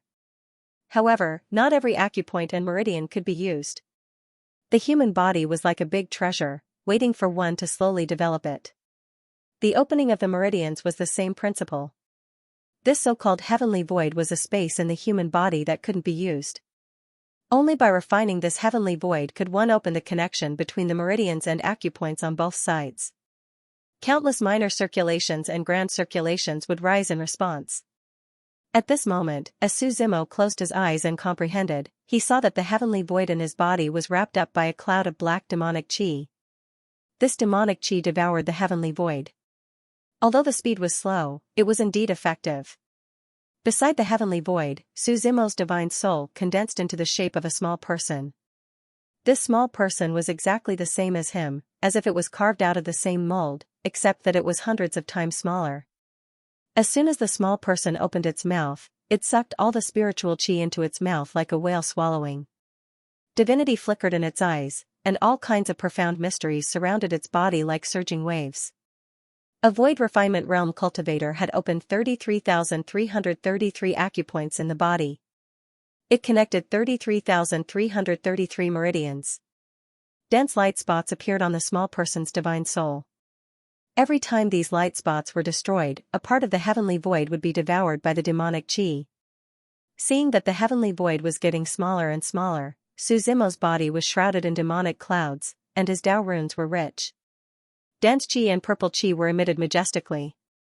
Seeing that he was about to reach the void refinement realm, at this moment, the void where Suzimo was suddenly fluctuated. "Child Su, something happened outside. Go and take a look," Miss Jing's voice sounded. Suzimo frowned slightly. However, he was still unmoved. He had reached the most critical moment of the breakthrough, and he would not stop because of this. This would damage his foundation. Miss Jing's voice was getting louder and louder. "Child Su, wake up." As her voice got louder and louder, Suzimo felt that Miss Jing's figure appeared in front of him. She stood in the void and took off her clothes. "Child Su, am I beautiful?" Suzimo snorted coldly, and in the divine land in his body, the chaos directly stretched out its huge head and swallowed her in one gulp. "It's an inner demon," Suzimo said faintly. The so-called inner demon was something that often appeared when cultivators comprehended the Tao. Since ancient times, there had been countless cultivators who had died to their inner demons. It could be said that in the end, what cultivators were most afraid of was inner demons. The inner demon that Suzimo encountered now was the weakest kind. It would only be formed by greed and desire. In the end, the inner demon would become stronger and stronger, directly attacking the thing that everyone did not want to face the most. Many people would be completely swallowed by the inner demon because of this. The heavenly void in his body was completely refined, and an even more powerful aura surged out from Suzimo's body. A strong wind blew, and the surroundings were empty. When he clenched his fist, the void completely froze, and crackling sounds came from his body from time to time. This was a phenomenon of meridians connecting. It was as if there was a river between two meridians that could never be connected. After refining this river, it was as if a bridge had been built, and more meridians began to connect. Su Zimo waved his hand, and his figure walked out of the void. He opened the door. Miss Jing and the Xiaoyue fairy were chatting in the cabin. The spirit ship flew at a moderate speed. Finished cultivating? Miss Jing turned to look at Su Zimo and asked with a smile. Where were you just now? Su Zimo asked. I've been chatting with the Xiaoyue fairy, Miss Jing smiled. Su Zimo looked at the Xiaoyue fairy. The Xiaoyue fairy nodded and replied, Miss Jing has indeed been here. What's the matter? I'm thinking too much, Su Zimo frowned. He asked, where are we now? We've just left Beiluo City. We're near Mount Lao, the Xiaoyue fairy replied. Just as she finished speaking, there was a bang. The spirit ship seemed to have suffered a heavy blow and the entire ship shook violently. The spirit ship in front stopped quickly. Otherwise, don't blame us for destroying it, a sharp voice came from below. It's the little demons of Mount Lao, the Xiaoyue fairy said with a slightly changed expression. Mount Lao? Su Zimo glanced at her. He knew that this place held too many unpleasant memories for her. Stop and see what they want, Su Zimo said. As the huge spirit ship slowly stopped in the void, there were several bang bang bang sounds. Several figures leaped up and jumped directly into the cabin. Su Zimo looked carefully and found that they were rats carrying large sabers. These rats had already become demons. They walked on 2 feet and wore colorful satin that they had stolen from somewhere. They also carried sabers that were about the same size as their bodies on their shoulders. Each of them was very impressive. Xiaoyue fairy, our boss wants to invite you over for a gathering, one of the rats said in a low voice. Who's your boss? The Xiaoyue fairy asked with a frown. You're so forgetful. You don't even remember the king of the scaled rats, the rat replied proudly. The Xiaoyue fairy's expression changed slightly. The seniority of the Mount Lao rats was very messy. Previously, when the people of Immortal Brew Island passed by, they accidentally killed a rat in a dispute. It was said that the rat was the king's son. And the king was said to be one of old demon Lao Shan's favorite grandsons. Therefore, its name could be said to have swept through the entire Beiluo city. I don't want to go, the Xiaoyue fairy said calmly. That's not up to you. You have to go even if you don't want to, said the mouse, swaggering forward. Here, no one dares to not give face to our king of scaled rats. The Xiaoyue fairy frowned slightly and looked at Su Zimo for help. Before the rat could say anything, it suddenly felt like it was being lifted up by someone. Who touched your grandpa rat? You don't want to live anymore, do you? The rat shouted and turned its head. The sharp tip of the tyrannical shadow was right in front of him. With a hua sound, green blood drifted, and the rat's corpse was thrown to the side. When the other rats saw this, they were not afraid at all. Instead, they were even angrier. They were all shouting and rushing forward. Su Zimo didn't say anything. Only the sharp blade intent of the tyrannical shadow flashed in the void. Corpses fell to the ground one after another. Isn't it a bad idea to kill them all? Fairy Xiaoyue asked worriedly. Su Zimo walked forward and grabbed the hem of Fairy Xiaoyue's purple robe. He used it to wipe the blood off his blade. Then, he chuckled and said, Isn't this what you want to see? Fairy Xiaoyue was stunned for a moment before she replied, I don't understand what Child Su means. You do, Su Zimo replied. I have a conflict with Mount Lao. Can't I avenge you this way? Child Su, why do you think of me this way? Fairy Xiaoyue asked after a moment of silence. Isn't that the case? You clearly know that you have a grudge with Mount Lao. Why don't you take a detour? Why do you have to pass by Mount Lao? Su Zimo said, You know that I won't back down. The little demons of Mount Lao are used to being arrogant. They often rob people who pass by Mount Lao. We'll definitely fight when we meet, right? Child Su, you're thinking too much. Passing by Mount Lao is the fastest way to reach Brahma Demon City, Fairy Xiaoyue replied. Su Zimo calmly glanced at her. Fairy Xiaoyue fell heavily to the deck beside her as if she had been hit by a heavy blow. She spat out a mouthful of blood and her face was pale. Young master said that he would escort me all the way to Brahma Demon City, Fairy Xiaoyue hurriedly said. But that doesn't mean you can provoke me, Suzimo said calmly. Fairy Xiaoyue did not say anything. She knew that she was in the wrong. I have no opinion on how young master wants to deal with me, Fairy Xiaoyue replied. You should be glad. If it weren't for that jar of immortal wine, you would have died a horrible death, Suzimo replied. I know. I don't care about Wen Yuan's life anymore, Fairy Xiaoyue said. It's just that I haven't taken my revenge yet. I feel guilty about Immortal Wine Island and wish I could die with them. If you try to play tricks again, I'll fulfill your wish to die, Suzimo replied before turning around and returning to his room. Now that the Void Refinement realm was unstable, he was a little cautious because of the mental demons that had just appeared. He had to adapt to the changes in the Void Refinement realm first. The Yin-Yang Bridge ascended into the void and divined the life and death of those who reached the Spirit Conduit realm. This was a saying in the 5 realms of the Great Emperor realm. The body was filled with powerful energy that passed through all the meridians and veins. More and more secret acupoints were being opened. He was feeling his current realm and at the same time, advancing to the next level of the Spirit Conduit realm. Not long after, Suzimo felt another tremor from the spirit ship. It seemed that something was attacking the spirit ship. Are these small demons of Mount Laodan?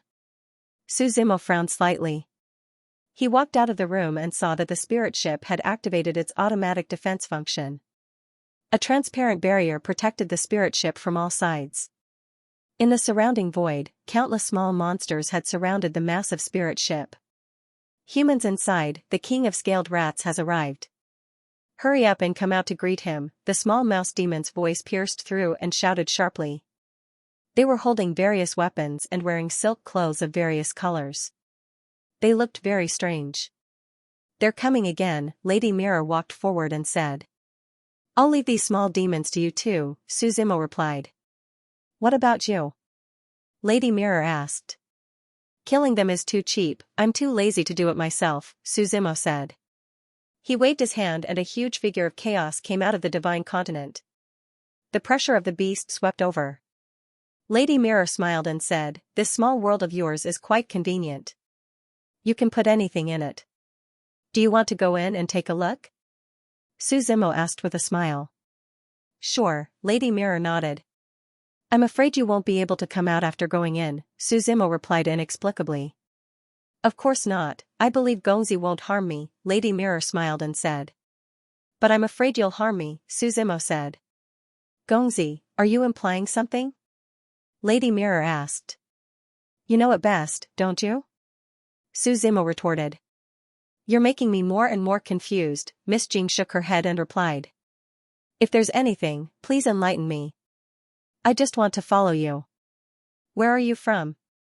Do you have any family? Suzimo asked. I was raised by my master since I was young. I heard from him that I was an orphan, Miss Jing replied. Then where's your master from? Suzimo continued asking. Above the firmament, countless small demons were shouting and yelling. They broke through the spirit ship's barrier and jumped into the cabin. Chaos was roaring, and any small demon that approached the cabin was swallowed in one gulp. Countless small demons attacked, and the scene was intense. However, Suzimo had never heard of any of this, and he didn't care at all. He just looked at Miss Jing calmly. I don't know about my master's ancestral home.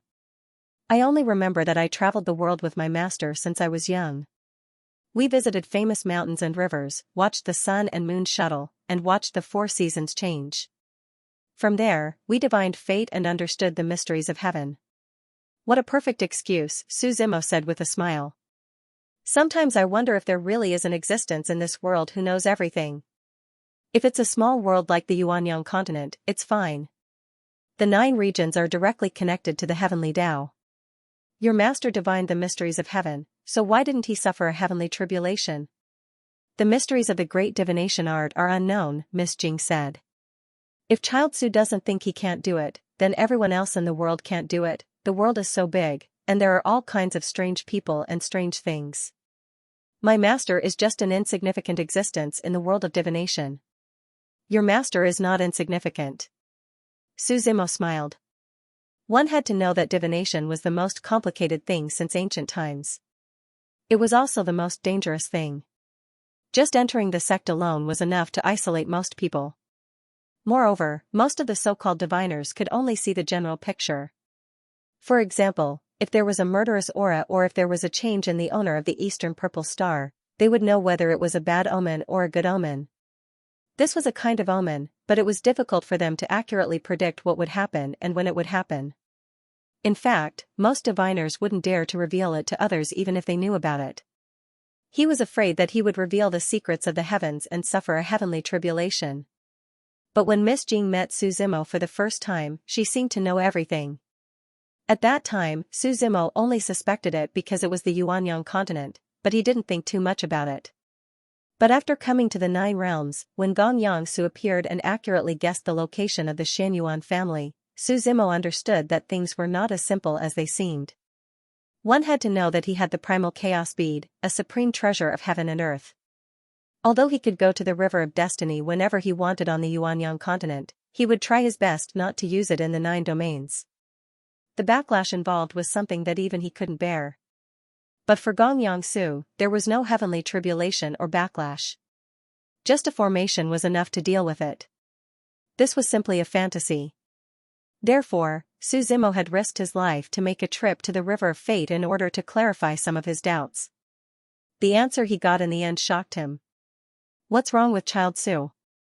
Miss Jing asked. "The Xianyuan family is in the 100 Flowers Valley." Su Zimo chuckled. He remembered that when he had obtained the heaven-shaking technique, he had chatted with someone called Qi Tiandi. Qi Tiandi had taught him the heaven-shaking technique, and he had helped Qi Tiandi give the token to a man called Qi Haoran of the Haoran sect. But at that time, he had offended someone called Fairy Wan Hua. Su Zimo hadn't cared at all when he was on the Yuanyang continent. But when he first heard about the 100 Flowers Valley, Su Zimo suddenly recalled this matter. If Fairy Wan Hua was in the 100 Flowers Valley, then everything was connected. He could also understand the meaning of Miss Jing's existence. "What's wrong?" Miss Jing asked.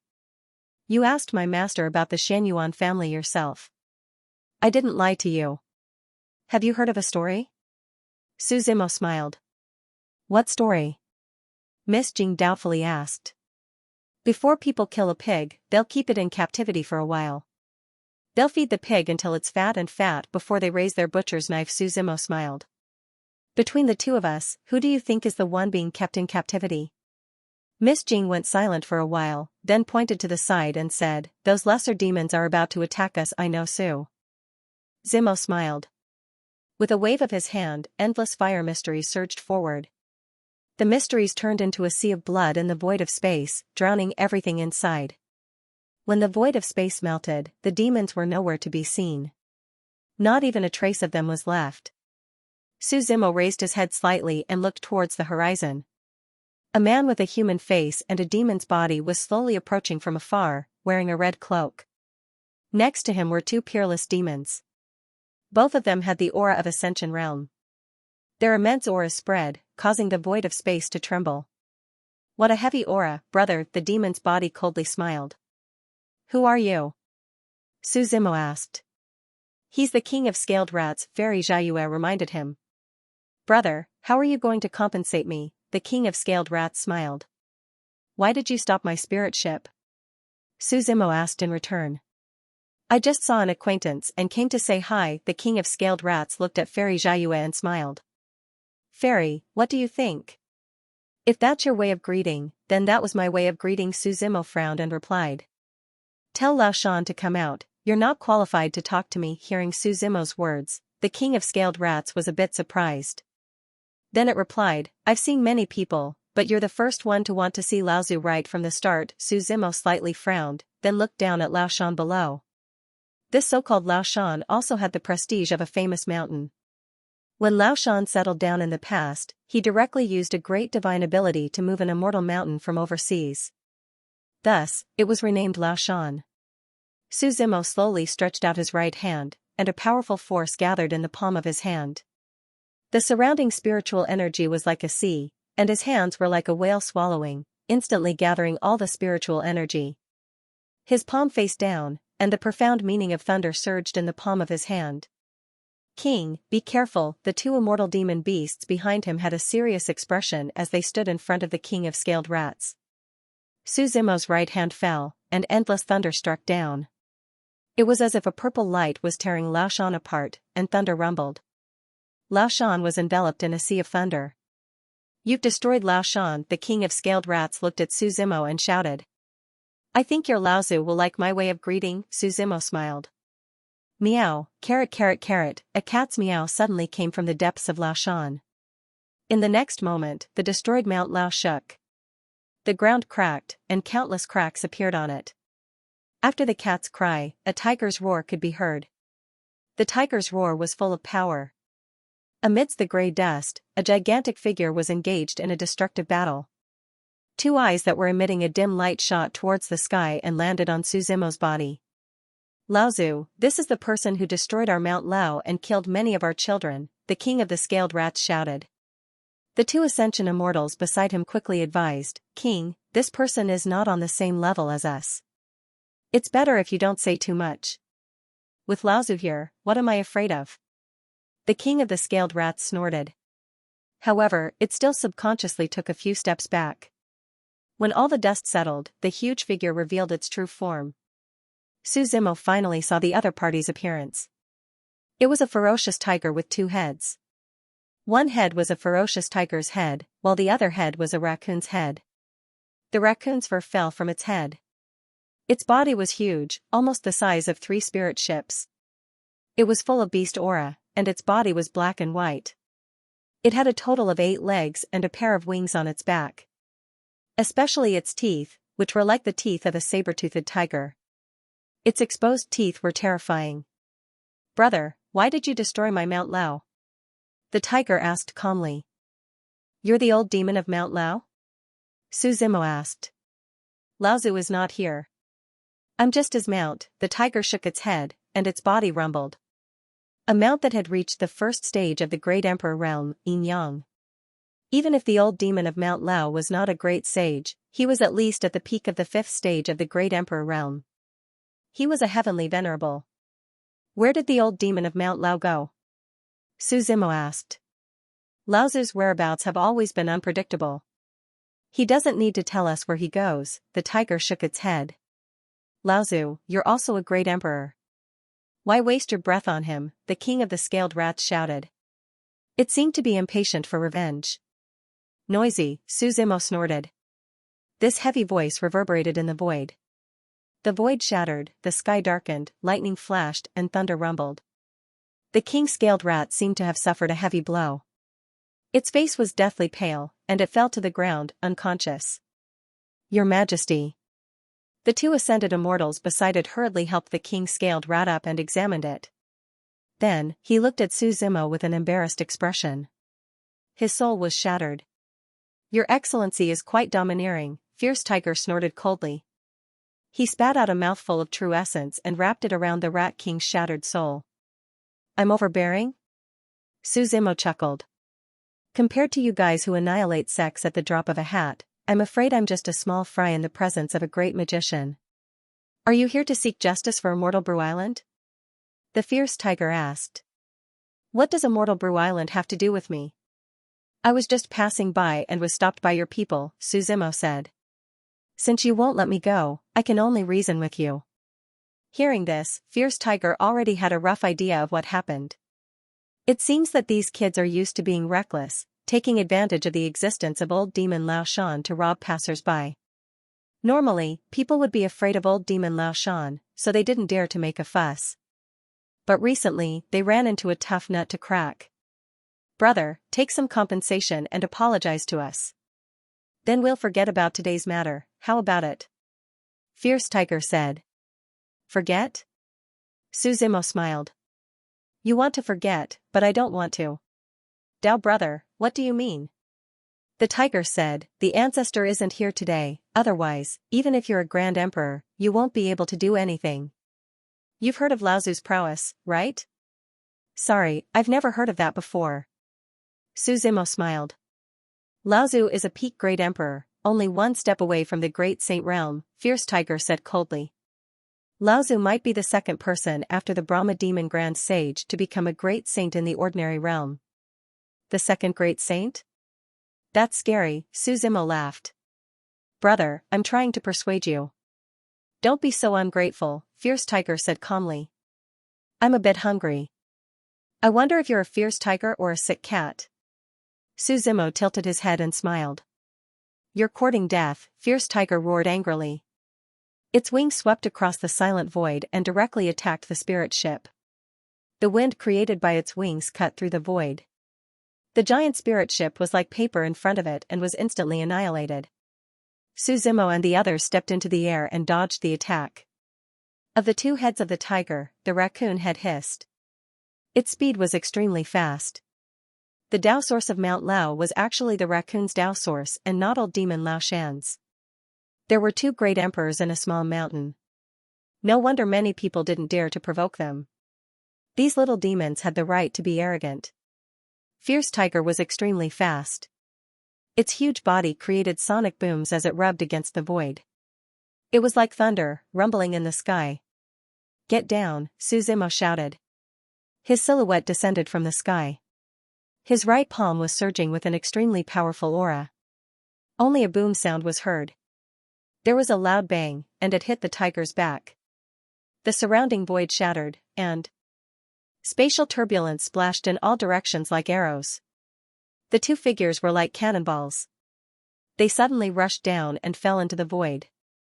Su Zimo grabbed the tiger's head with one hand and constantly hit its back with the other. In Mount Lao, the Tao source constantly surged and finally transformed into the shape of an ancient white tiger. The white tiger faced the sky and opened its bloody mouth, swallowing Su Zimo and Fierce Tiger together. In the next moment, the white tiger's color began to change. The Tao source merged into its body and evolved into a real tiger. Its figure became even bigger. It licked its lips and stared at Miss Jing and Fairy Xiaoyue in the sky. Go, Miss Jing's expression changed slightly, and she hurriedly shouted. What about him? Fairy Xiaoyue asked. He won't die so easily. He's just temporarily trapped, Miss Jing said. Then we have to help him, Fairy Xiaoyue said. That tiger is a great emperor. If you don't leave now, you'll stay here forever, Miss Jing said. Her figure pierced through the void, and she was about to leave. However, Fierce Tiger had its eyes on her, and it flew directly toward her. It was so fast that Miss Jing didn't have time to react. Boom! Like a firework explosion, her figure fell 100 meters away. Step by step, Fierce Tiger walked toward Miss Jing. Miss Jing was covered in blood. She looked at Fierce Tiger walking toward her. Fierce Tiger also looked at her condescendingly, and finally swallowed her in one gulp. At the critical moment, a ray of light burst out from Miss Jing's body. This light contained a terrifying power of the Tao. It wasn't the Tao that had been comprehended, but the real Tao. The Tao itself. This light transformed into a Tao wheel that spun in front of him. The moment it spun, it seemed to represent the passage of time and the reversal of time and space. This reversal of time and space was not the power of profundities, nor was it the power of laws. It was the rule of Tao. Rule, the most powerful force in the world. It was irreversible and indestructible. The tiger was instantly reduced to a pile of white bones. Even though it was a great emperor with undying profundities, vast emperor aura, and boundless Tao source, it was still reduced to a pile of white bones. The pile of white bones fell to the ground. Lady Mirror's face was pale as she struggled to stand up. Fairy Xiaoyue hurriedly went forward and helped her up. Are you all right? Fairy Xiaoyue asked. I've used up a lot of energy, but I'll be fine after some rest, Lady Mirror replied. Because the spirit ship was destroyed, the two of them could only descend and return to the ruins of Mount Lao. It's Child Su. Fairy Xiaoyue suddenly looked into the distance and saw Su Zimo half leaning on a tree branch. He was leisurely eating an apple from the tree. Not bad, even the great emperor was killed by you, Su Zimo smiled. It's all thanks to Lady Mirror, Fairy Xiaoyue replied. Child Su, why are you here? That tiger trapped me in its body just now, so I fell down along with its bones, Su Zimo explained perfunctorily. I didn't expect young master to be trapped by a tiger, Lady Mirror said leisurely. If you walk by the river often, your shoes will get wet, Su Zimo smiled. But compared to that, your Dao will just now was even more surprising. This is a trump card that Master gave me in case I was in danger, Lady Mirror explained. Oh, Gongyang Su is indeed extraordinary. Su Zimo nodded with a smile. He said, now that the spirit ship has been destroyed, it seems we'll have to go back and borrow a new one. It's fine, Fairy Xiaoyue replied. She waved her right hand and an incomparable amount of spirit energy gathered. In the sky, the broken parts of the spirit ship all gathered together. As the white spiritual energy condensed, a new spirit ship took shape in front of them, as if it were alive. These spirit ships aren't that easy to destroy.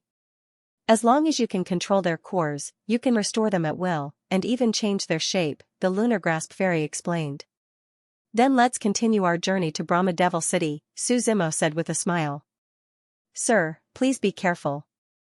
Not only do you have to pay attention to your own safety, but we two weak women also need your protection, Miss Mirror reminded him. Su Zimo smiled and threw the apple in his hand to the side. This apple is so sweet. The massive spirit ship slowly began to move, continuing to advance through the void. No one took the matter of Lao's Han old demon to heart. They spent half a month on the spirit ship. Then, on a certain morning after half a month had passed, they arrived. In the distance, a faintly discernible city hidden in the boundless fog appeared in their line of sight. The walls of the city were built with materials of two different colors. One was a demonic brick with monstrous demonic energy, while the other was a golden tile with Buddha's radiance. Magic bricks and tiles. At the city gate, there were two statues. One was a Zen master with boundless Buddha's radiance, while the other was a demon king with surging demonic energy. The two statues faced each other from a distance, both of them imposing. They walked into the city. This city wasn't particularly big, and it couldn't be compared to Beiluo City. However, the degree of prosperity here wasn't bad at all. The Brahma Devil Grand Sage is a dual cultivator. Legend has it that he once went to the ancient altar temple, worshipped the great Buddha, and cultivated Hinayana Buddhism. After that, he obtained the inheritance of the demon race and cultivated both Buddhism and demonic energy. He can be said to be a true Mahayana of the Brahma Devil Tao, Miss Mirror explained. After the three of them walked into the city, they saw that Buddhism and the demon sect were very prosperous here. However, the so-called two sects were just imitations of some people, and weren't true Buddhists or demons. Where's the teleportation formation to the ends of the world? Su Zimo asked. Logically speaking, if you want to enter the small world at the ends of the world, you have to be a disciple of the Western Region Brahma sect. Otherwise, you have to meet their requirements, Miss Mirror said. Because this place is ruled by the Western Region Brahma sect, you should also know that they set the rules. The Great Sage Hall, this was the largest hall in Brahma Devil City. It was also built to commemorate the Brahma Devil Grand Sage after he went missing. Now, the Great Sage Hall was more like an office of the Western Region Brahma sect. Because the entrance to the small world at the ends of the world was here. The entire hall was decorated with black gilt. It wasn't big, and it was divided into several areas. The most central area was the location of the formation. On the left were some missions issued by the Western Region Brahma sect. Completing these missions would give you points. And points were the key to entering the ends of the world. As for the right, it was a place that sold elixirs and weapons. It was like a shop. Hunting down the Jiangbei bandit. Capturing him alive will give you 30 points, killing him will give you 10 points. Finding a stalk of dragon grass will give you 20 points. You need an ancient dragon bone for 50 points. Su Zimo stood in front of the missions on the left and looked at them. He found that there were all kinds of missions here. Miss Jing came from the side and said, I just asked around. It costs 100 points to enter the ends of the world once, and you can stay there for 3 days. You two want to go in with me? Su Zimo asked. Since we're here, we should at least take a look, Fairy Xiaoyue said with a smile. At this moment, there seemed to be an argument coming from the side of the hall. Old Ghost Chan, what you're doing is immoral. Jiang Yan is a disciple of our devil sect who will participate in the competition. You're luring him away halfway. What kind of ability is that? A black-robed old man with a head full of explosive long hair walked in from the outside and shouted in dissatisfaction. An old man in a Xianxia walked out from the room on the right. He was holding a cup of tea in his hand and carrying a Buddhist staff on his back. As he walked, the iron chains of the Buddhist staff collided with each other, making a bang, bang, bang sound. Old Ghost Chan took a sip of tea and smiled unhurriedly. You're recruiting based on your own ability. Why do you say you're snatching people? The Myriad Dharma Elixir Convention is starting tomorrow. You're snatching people at this juncture. How can I have time to find people? The old man in the black robe said angrily. It's true that you're recruiting people based on your own ability, but I'll report this to the sect master. Then go find the sect master. What are you doing here? Old Ghost Chan said with a smile. You. The old man in the black robe snorted and did not answer. There were several black-robed disciples standing behind him. He waved his hand and gave them a look. The disciples walked to the mission board on the left and put a big mission card on it. Participate in the Myriad Dharma Elixir Convention on behalf of the Devil Sect. You'll get points according to your results. Su Zimo looked at the notice posted, then looked at Miss Mirror and asked, "What's the Thousand Laws Elixir Convention?" "It's one of the grand events of Brahma City," Miss Mirror explained. Currently, the Brahma sect in the western region is divided into two sections. One is the Devil Sect, and the other is the Zen Sect. The two sects are constantly fighting each other. They both want to replace each other and become the true ruler of the Brahma sect in the western region. This so-called Thousand Laws Elixir Convention is a frenzied and prosperous time for alchemists. Every year, the Devil Sect and the Zen Sect secretly compete. Whichever sect wins will have the right to control the small world at the ends of the earth for 3 years. That's interesting. Su Zimo smiled. Old Geezer Chan, just you wait. We're not done with this, the black-robed elder replied angrily. What can you do to me? Old Geezer Chan laughed. The Elixir Convention competition is based on one's ability. The sect master can't control me. If you ask me, your devil sect should have been replaced long ago. If it weren't for the sect master protecting you. Bullsh *T, the black-robed elder said angrily. Do you think I won't beat you up right now? Then let's see who's afraid of whom. Old Geezer Chan was also hot-tempered. He stepped forward without hesitation. Seeing that the two of them were about to fight, a voice suddenly sounded from the side. How do you calculate the points of the Thousand Laws Elixir Convention? The two of them turned around and saw a purple-robed young man holding a mission card. He was smelling it with a smile. Su Zimo looked at the mission card in his hand. It only said that he would represent the Devil Sect in the competition and would be awarded points according to his results. However, it did not say how many points he would get. Who are you? The black-robed elder asked. Don't take this card. I'm here to participate in the Elixir Convention, Su Zimo replied. I just want to know how to get the points. If you want to represent the Devil Sect, you must pass my test. Not just anyone can do it. I don't want to waste the quota, the black-robed elder replied. If you can enter the top 10, you'll get 1,000 points. If you enter the top 5, you'll get 10,000 points. Starting from the top 5, each advancement will increase your points by 10 times. What if I get first place? Su Zimo asked. First place? The black-robed old man laughed loudly. Young man, don't bite off more than you can chew. If you get first place, I guarantee that you will be able to enter and exit the small world at will within 3 years. Deal. Su Zimo nodded. Don't be in such a hurry. In the afternoon, I'll be testing everyone together. I can't let you come alone, said the black-robed old man. Su Zimo nodded and didn't mind. It was still morning, and there was still some time before the afternoon. After giving his name to the black-robed old man, he left the great sage hall with Miss Jing and the other girl.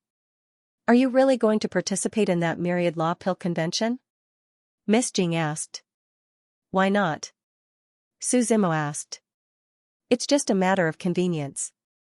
You haven't concocted pills before, have you? Don't think that concocting pills is too simple, Miss Jing said. Fairy Jiayuan nodded as well. Alchemy and cultivation are two different things. The higher you go, the harder it is. Even if you are a great emperor, you might not be able to win against those people. Suzimo smiled. He dared to agree because he had nothing to fear. Among the 10 great divine techniques, there was a technique called the Supreme Mystery Pill Scripture. This technique was specifically used to concoct pills. The pills that were concocted, including the concocting techniques, were definitely one of the best. This was not difficult for him. Let's go to the Myriad Law Pill Convention and have a look, Suzimo said. The Great Sage Hall was located in the center of Buddhist Demon City.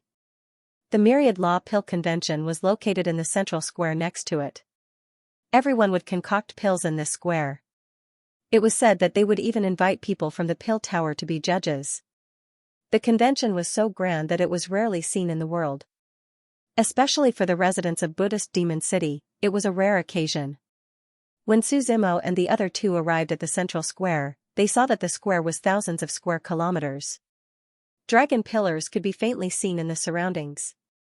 These were the pill dragon pillars. This was because when high-grade pills were concocted, there would be a phenomenon of heaven and earth. Furthermore, when a divine pill was born, there would be a heavenly tribulation.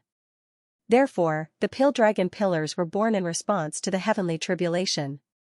With the protection of the pill dragon pillars, the heavenly tribulation would not fall and nothing could invade them. However, the pill dragon pillars consumed a lot of energy and were only used in times of prosperity. The square was separated by black lines into empty spaces.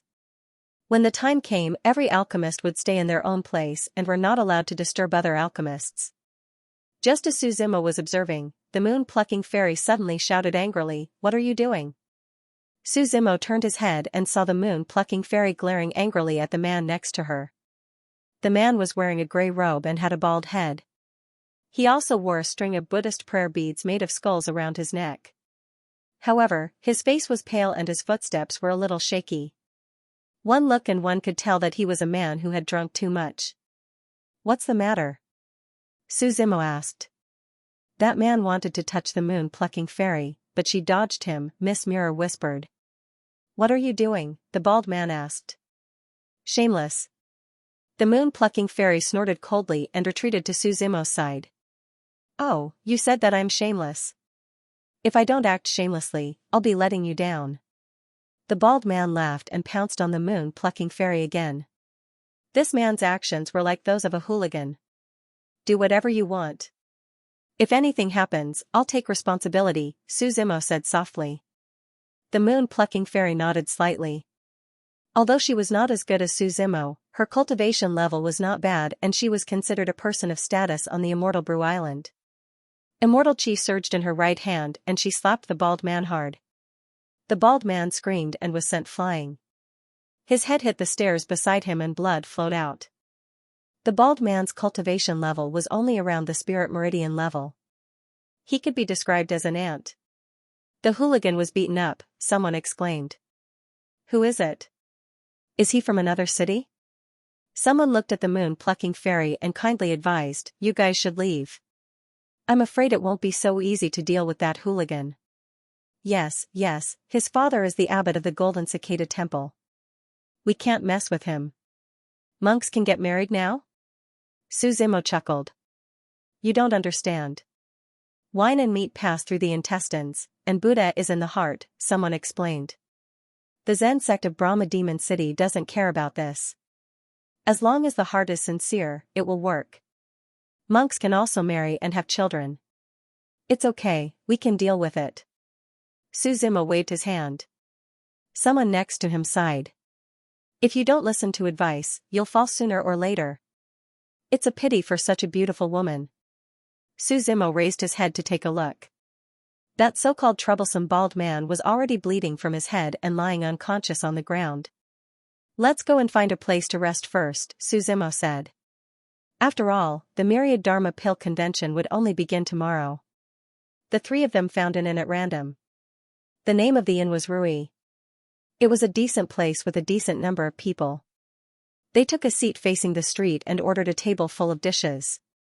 "I heard that there's an auxiliary pavilion in Brahma Demon City that specializes in collecting information about the small worlds at the ends of the earth." Miss Jing said, "If the Xianyuan family has shown up there, there might be records there." How do you know everything? Suzimo laughed. I've been to Brahma Demon City before. Besides, the auxiliary pavilion is very famous here, second only to the great sage temple, Miss Jing replied. While the three of them were chatting, a group of monks suddenly walked in from outside. Thump, thump, thump. Uniform footsteps sounded at the same time. These monks all held wooden sticks in their hands and looked like martial monks. They surrounded the entire inn.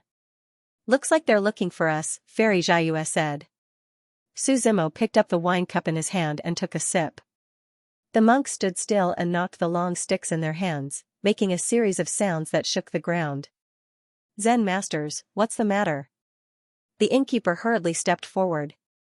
The monks opened up a small path, and a fat monk wearing a golden kasaya walked in. Our golden cicada temple lost something. I heard that it was stolen by these people. The monk looked at Suzimo and the others. He said indifferently, now, please come with us. If you want to condemn someone, you can always find a pretext. Fairy Xiaoyue replied indifferently. I don't care what you say. Explain it to us when we get to the golden cicada temple. The fat monk said and grabbed at Fairy Xiaoyue. Fairy Xiaoyue snorted and waved her hand. A strong wind blew from her palm and with a boom, she hit the monk's palm. The monk's figure retreated a few steps, but Fairy Xiaoyue's expression did not change. The monk's face turned ugly and he shouted, take them down. The monks all raised their wooden sticks and surrounded the three of them, forming a formation and circling them. Amnesty! One of the monks shouted. Every single one of them was bathed in Buddhist light.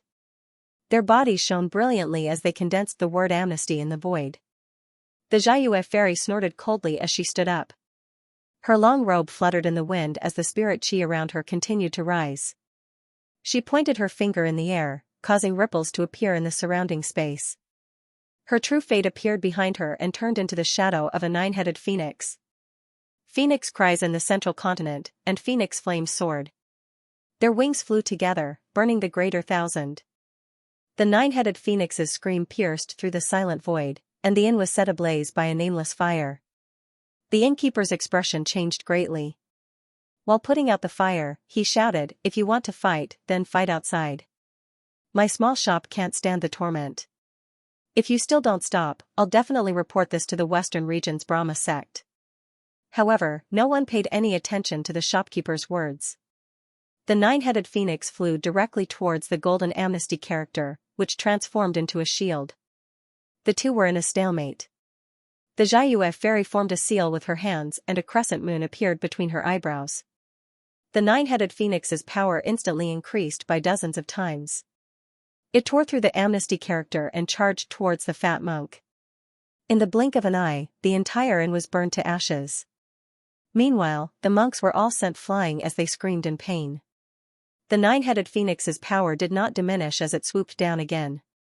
At that moment, a huge Buddha's palm slammed down and completely annihilated the nine-headed phoenix amidst a sharp cry.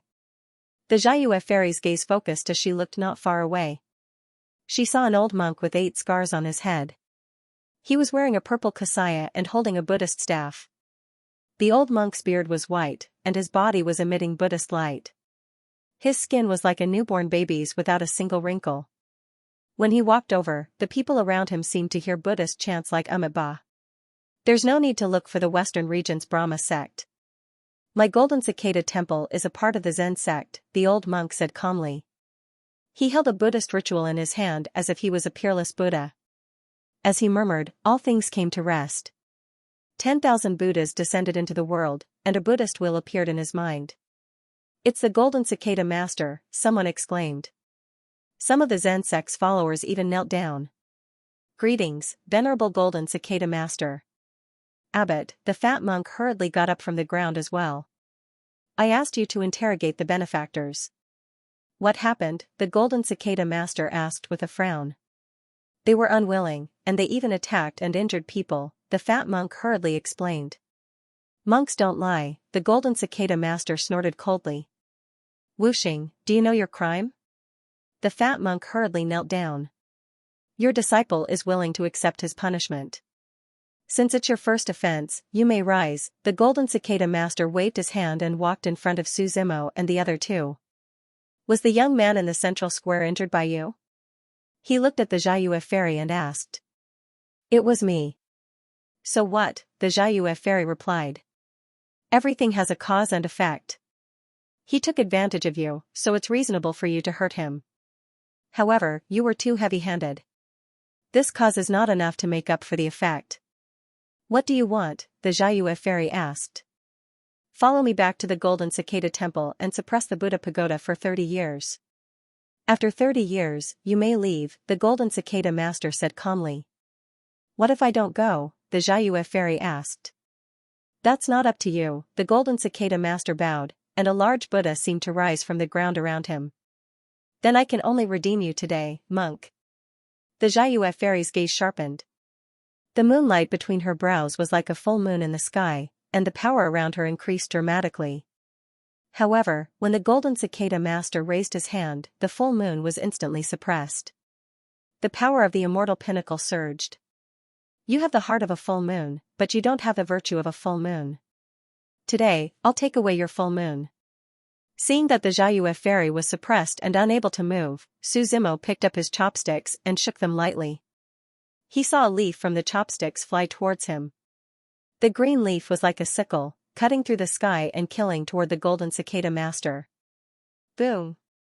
The Golden Cicada Master's palm was destroyed. A powerful sonic boom was heard, and the Golden Cicada Master was sent flying. He crashed through a few ends before coming to a stop. The taste of this dish is a little strong, Su Zimo said to himself. The Golden Cicada Master stood up instantly, and the Buddhist chant was heard. His eyes seemed to have turned golden. Through the layers of the void, he looked at Su Zimo. May I know who you are? I'm just a diner, Su Zimo said with a smile. I heard that you want to redeem others. I wonder if you can redeem yourself? You're with her, the Golden Cicada Master asked with a serious look. That's not important, Su Zimo said with a smile. You should think about how you're going to leave this place. I'm from the Zen sect. You dare kill me, the Golden Cicada Master said calmly.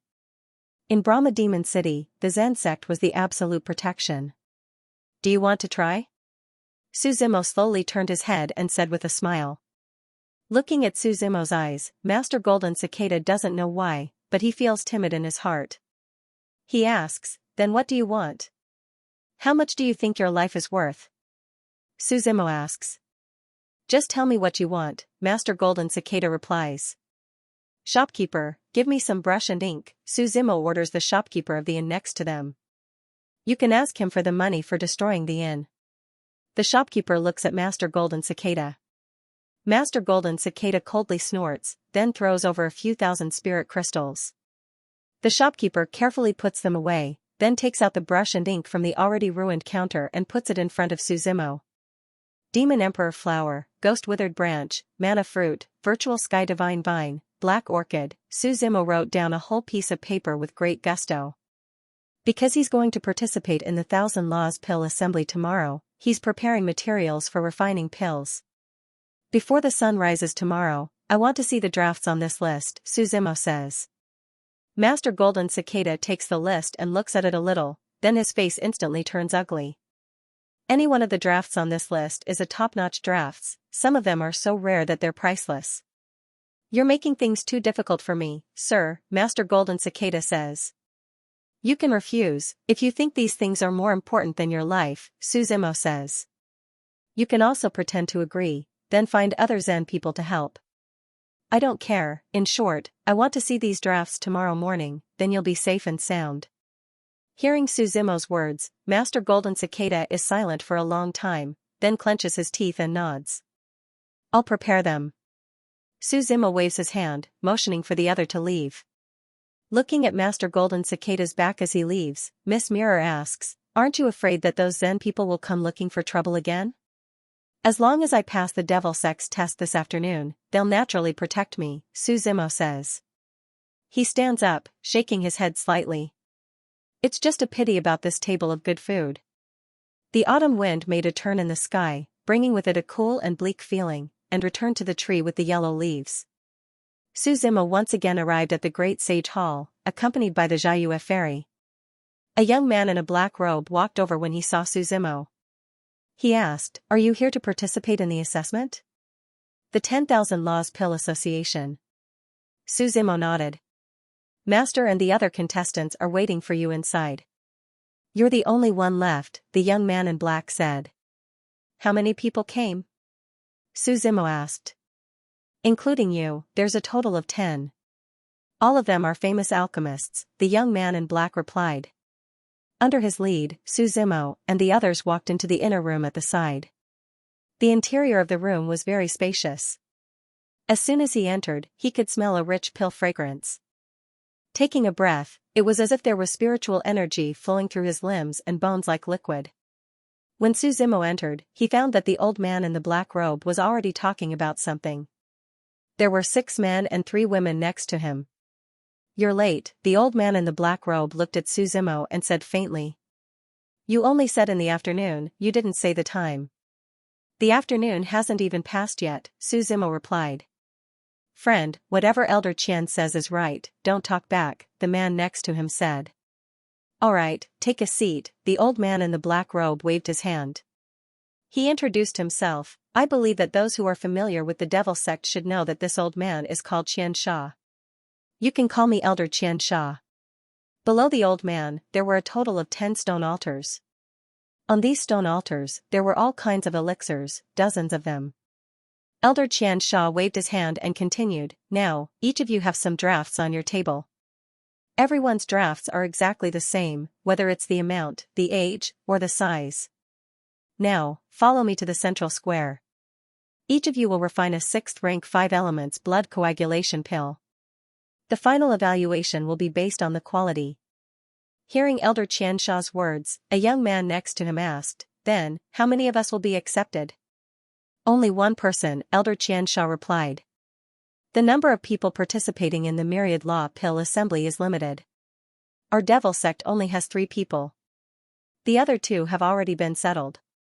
As soon as these words came out, everyone was a little awestruck. This also means that the 10 of them must each be an enemy. "Now, please put away the herbs and follow me," Elder Qianxia said. "There's only one set of herbs, take care of them properly." Everyone nodded slightly and walked towards the central square. The 5 elements blood coagulation pill is already a 6th rank pill. Moreover, among the 6th rank pills, it's already considered pretty good. Pills are divided into 9 ranks. This is a principle that everyone in the world knows. Because once a pill reaches the 6th rank, it means that its formation will attract a lightning tribulation. "Can you do it?" Miss Jing asked from the side, a little worried. "I'll try," Suzimo said with a smile. Elder Qianxia led a few people to the central square and attracted a lot of attention. Not only did they attract the passers-by nearby, but even a few people from the Zen sect came over to watch. The leader was Old Ghost Chan. Old Ghost Chan and Elder Qianxia bumped into each other and both of them snorted coldly. "What? You really can't find anyone? Is this considered picking a general among the dwarfs?" "Just mind your own business," Elder Qianxia said indifferently when he heard the other party's mockery. "Then today, let me see what kind of test you're taking today," Old Ghost Chan said with a smile. Elder Qianxia walked to the square and said calmly to everyone, "Find a place and begin." The 10 of them nodded and waved their hands, taking out all their respective pill furnaces. The 9 pill furnaces landed on the ground and let out a rumbling sound. Only Suzimo was indifferent. "Where's your pill furnace?" Elder Qianxia asked. "I don't have it." Suzimo smiled and shook his head. "Are you an alchemist? You don't even have a pill furnace?" Elder Qianxia questioned. "In my opinion, this friend should withdraw. The Myriad Dharma Pill Convention isn't something that nobody can participate in," a young man at the side said with a smile. "Pill furnaces are used by ordinary alchemists." "I've never used a pill furnace to refine pills," Suzimo said with a smile. "What a joke." An alchemist at the side snorted. "A pill furnace is the life of an alchemist. Even the alchemists of the pill tower don't dare to say that they can refine pills without a pill furnace.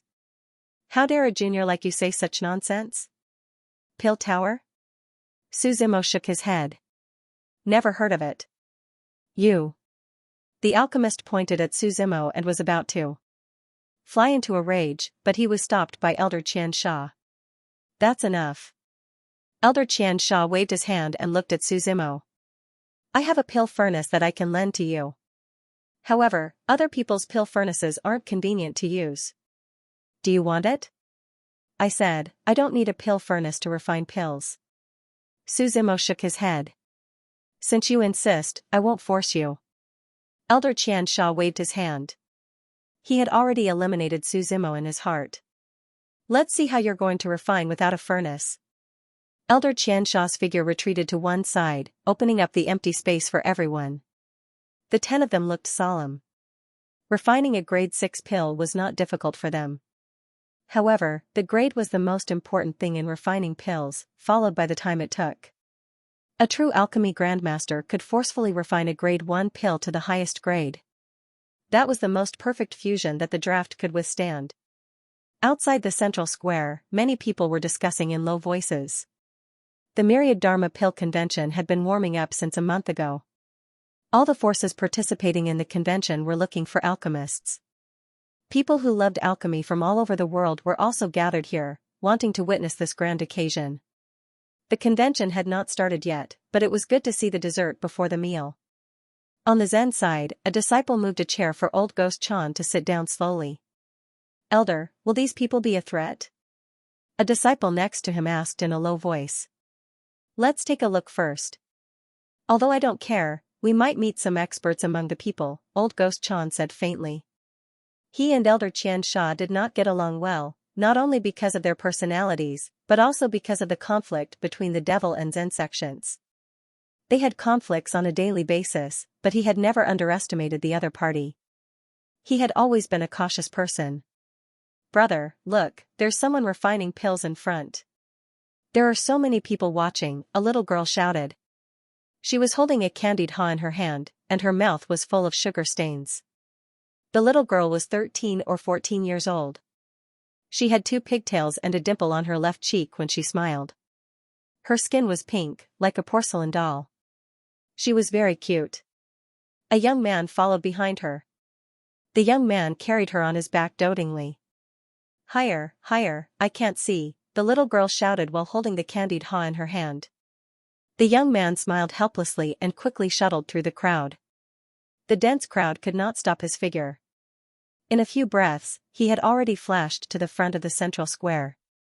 Now it's clear, the young man said with a smile. Yes, the little girl nodded. What's so interesting about this alchemy competition? You might as well go back and read a few more alchemy books, the young man said helplessly. No, I want to watch, the little girl pouted. In the central square, the alchemy competition had already begun. Suzimo was not in a hurry. He looked at the others. Among them, 6 of them were ordinary. There was nothing interesting about them. Only 3 people attracted the attention of others. One of them was a white-haired youth. His hair was as white as snow, and his face was as sharp as a knife. His eyes were deep, and he was quite handsome. His pill furnace was pure white. He slapped the cauldron, and a buzzing sound could be heard. The flames of this pill furnace were like white snow, except that the white snow was blazing hot. Under the bright sun of March, white snow drifted down. The snow condensed on the pill furnace, emitting a crackling sound. The other person was a short-haired youth. He had a buzz cut and a resolute face. He wore a long black robe and the pill furnace in front of him was shaped like a lion. The lion opened its mouth and spat out flames. That was the entrance to the pill furnace. Around him, lion-shaped flames twined, as if a fire lion was roaring and attaching itself to the fire lion furnace. As for the third person, it was a woman. The woman wore a scholarly Taoist robe, and her straight black hair was tied up with a butterfly string. Her facial features were ordinary, but there was a certain charm to them. She was the type that was pleasing to the eye. In front of her, the pill furnace was very special. Occasionally, the cry of a phoenix could be heard from it. The pill furnace was like a phoenix spreading its wings. Its wings turned into red flames, and its legs were blue flames. Its head was green flames, and its eyes were black flames. Its body turned into yellow flames. A total of 5 different flames condensed into the shape of a phoenix. As the flames burned, the void around it was empty. The power of the flames was shocking. "It's the ancient phoenix furnace," someone said in surprise. It said that this ancient phoenix furnace was the ancient phoenix kingdom's pill furnace. After the kingdom was destroyed, the pill furnace went missing. I didn't expect it to fall into the hands of this woman. Who is this woman? She looks quite unfamiliar. Could she be a survivor of the ancient phoenix kingdom? The surrounding people discussed animatedly. The little girl holding the candied haws also said in surprise, "What beautiful flames." Although the flames are good, the alchemy technique is still immature. "It's a pity for such a pill furnace," the youth commented. "Big brother, don't compare yourself to others," the little girl smiled and said. "On the 36th floor, there aren't many who can say they can beat you." In the central square, the other 9 people are carefully refining pills. With practiced movements, drafts are thrown in one by one. The alchemy fire is very important for alchemy. Not only can it melt drafts faster, it can also preserve more of the essence of the drafts, making the grade of the elixir even higher. Suzimo yawned. There was nothing to write home about. He slowly stretched out his right hand. Originally, he was just standing there motionless, making many people very curious. At this moment, when he moved, many people's eyes couldn't help but fall on his body. The blue flame on his right hand was burning. Suzimo waved his hands, and all the drafts that Elder Xianxia gave him were thrown out. Black water grass, greenwood root, fire phoenix blood, long white gold, and purple vine. The 5 elements drafts are the main ones, and the other drafts are supplementary materials. After all the drafts came out, Suzimo didn't care about the order, and directly burned them with the blue flame. Nonsense, the surrounding people saw the scene and angrily rebuked. This person is simply wasting drafts, he doesn't understand alchemy at all. It should be known that in elixir, every draft's medicinal properties are in conflict, but they complement each other. For example, the 5 elements mutual restraint and generation must be done according to the order. Like Suzimo, he's burning them all like stewing in a big pot, and he doesn't even use the alchemy furnace to condense them. This kind of technique is worse than a novice's, it's simply nonsense. However, less than 10 seconds after that person's voice fell, the fragrance of the elixir wafted out. Who is it?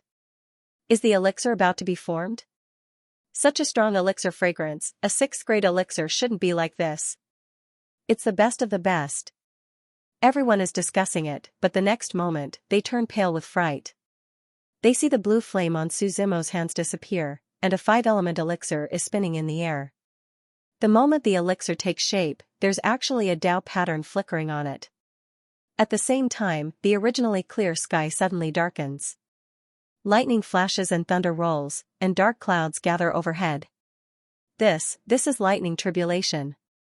Pill lightning, how can a 6th grade elixir have such pill lightning? Everyone exclaims one after another. It should be known that pill lightning only starts to appear in 6th grade elixirs, but a 6th grade pill lightning is nothing more than an anomaly. It can't hurt people. The power of the 5 elements soared into the sky. It turned into 5 balls of light that illuminated the sky. The 5 elements blood coagulation pill's murderous aura was dense.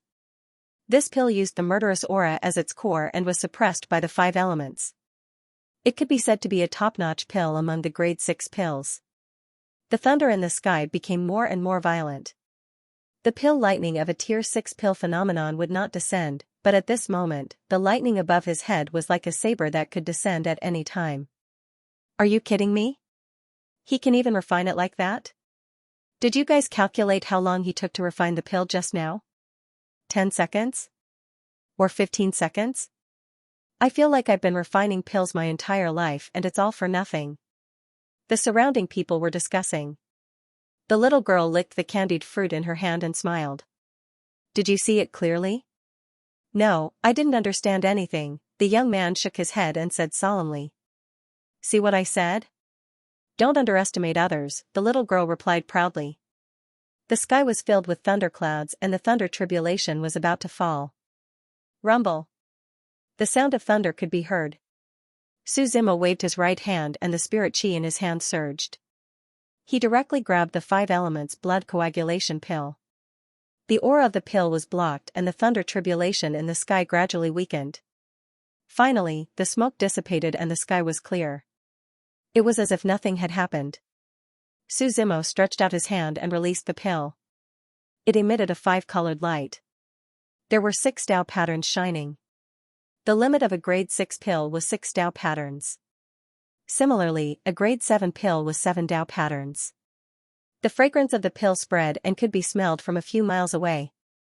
Puff! A sound suddenly came from the side. The flame of the pill furnace in front of the white-haired young man was unstable and he spat out a mouthful of blood. The pill that was about to take shape instantly became a useless pill.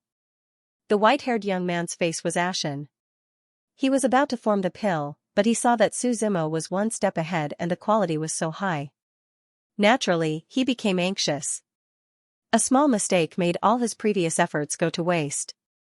This was the cruelty of refining pills. No one was confident that they could form the pill perfectly until the last second. Following the white-haired young man's mistake, the others also completed their elixirs one after another. However, the others were all mediocre. They were only 6th-grade pills, and very few of them had 1 or 2 pill veins. As for the woman in the ancient phoenix furnace, she could be considered the most outstanding among them. She had refined 5 pill patterns. Elder Xianxia stood up and sized up Suzimo. Then, he collected everyone's pills. There's no need to compare. He won, the woman from the ancient phoenix furnace said calmly. What's your name? Elder Xianxia looked at Suzimo and asked. Suzimo. Elder Xianxia nodded and said, all right, follow me to the great sage hall later. He looked at the other contestants, thought for a while, and said, the 9 of you will each get 100 points. 5 stocks of high-level drafts, consider it a reward. They hurriedly thanked him. In the gradually dispersing crowd, old Ghost Chan narrowed his eyes. A disciple beside him asked in a low voice, Elder, how should we deal with this? Did you understand his alchemy technique just now? Old Ghost Chan asked. What alchemy technique? He was purely Hu Lian, the disciple replied. Hu Lian? Old Ghost Chan sneered. You can refine pills of such quality in such a short time? The disciple was silent. I have my own conclusions on this matter. You don't have to worry about it, Old Ghost Chan waved his hand slightly. Suzimo followed Elder Xianxia all the way back to the room in the Great Sage Hall. To be honest, I underestimated you, Elder Xianxia said directly. And? Suzimo asked. I'll give you a simple explanation of tomorrow's Myriad Dharma Pill Assembly. If you can help the Devil Sect achieve good results, the Devil Sect will definitely not treat you unfairly, Elder Xianxia said. I only want points, Suzimo said. No problem, Elder Xianxia said. Have you thought about what pill you want to refine tomorrow? Naturally, the higher the grade, the better. At this point, Elder Xianxia added, among the people who are participating in the Myriad Dharma Pill Assembly, you should pay attention to the people from the Pill Tower and Zen sect. Pill Tower? Suzimo asked in confusion. What's that place? As an alchemist, you actually don't know about the Pill Tower? Elder Xianxia said in surprise. Who taught you alchemy? I'm self-taught, Suzimo replied. Don't joke around, Elder Xianxia clearly did not believe him. How can someone of your level come out without a reason?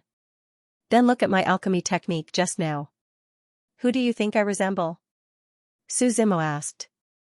Elder Xianxia thought for a while and shook his head slightly. Although the alchemy was successful, it was indeed Hu Lian. There was no so-called technique at all. However, since Suzimo succeeded, there was nothing he could say. You have to prepare your own alchemy materials. You can tell me what you want. I'll do my best to help you, Elder Xianxia said. Suzimo thought for a while. He had already asked Venerable Golden Cicada to prepare most of the materials he wanted. There were only a few more important materials left. Help me find 3 main ingredients, Suzimo said. The 9 lives cat demon's demon core, a wisp of immortal chi, and the 10,000-year-old golden dragon's dragon pearl. As soon as he said that, Elder Xianxia's expression instantly turned ugly. Of these 3 ingredients, 1 was enough to make him suffer, let alone 3. What kind of pill are you refining? Elder Xianxia asked with a bitter smile. You'll know when the time comes, Suzimo replied. To be honest, I can't do it with my ability. Elder Xianxia shook his head. Get your entire devil sect to help me search, Suzimo said. That's impossible. Elder Xianxia shook his head. What if I can get first place in the myriad magic pill assembly? Suzimo said unhurriedly. This? Elder Xianxia hesitated. The myriad magic pill assembly was related to the small world at the ends of the earth. This small world was simply too important. Are you confident that you can get first place? Elder Xianxia asked. Do you know who your opponent is this time? No matter who it is, I'm definitely going to get first place, Suzimo replied calmly. There was no confidence, arrogance, or disdain in his voice.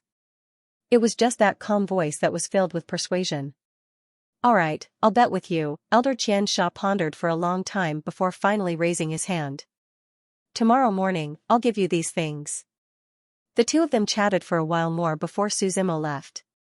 Fairy Jiayue and Miss Jing were waiting outside. The three of them left the great holy hall. Elder Xianxia left to look for the main ingredients while his disciple brought Suzimo and the others to rest. There was an inn beside the great holy hall that was built by the Western region's Brahma sect. After returning to the inn, Suzimo looked at Miss Jing and asked, How much do you know about the Pill Pagoda?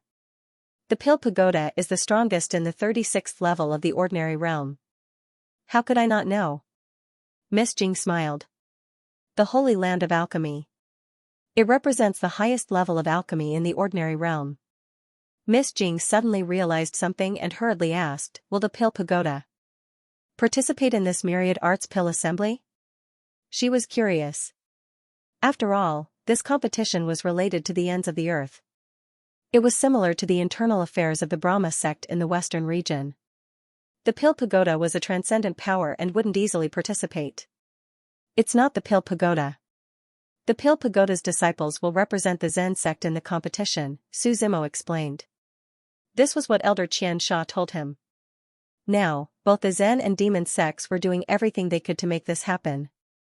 The Myriad Arts Pill Assembly was divided into two parts.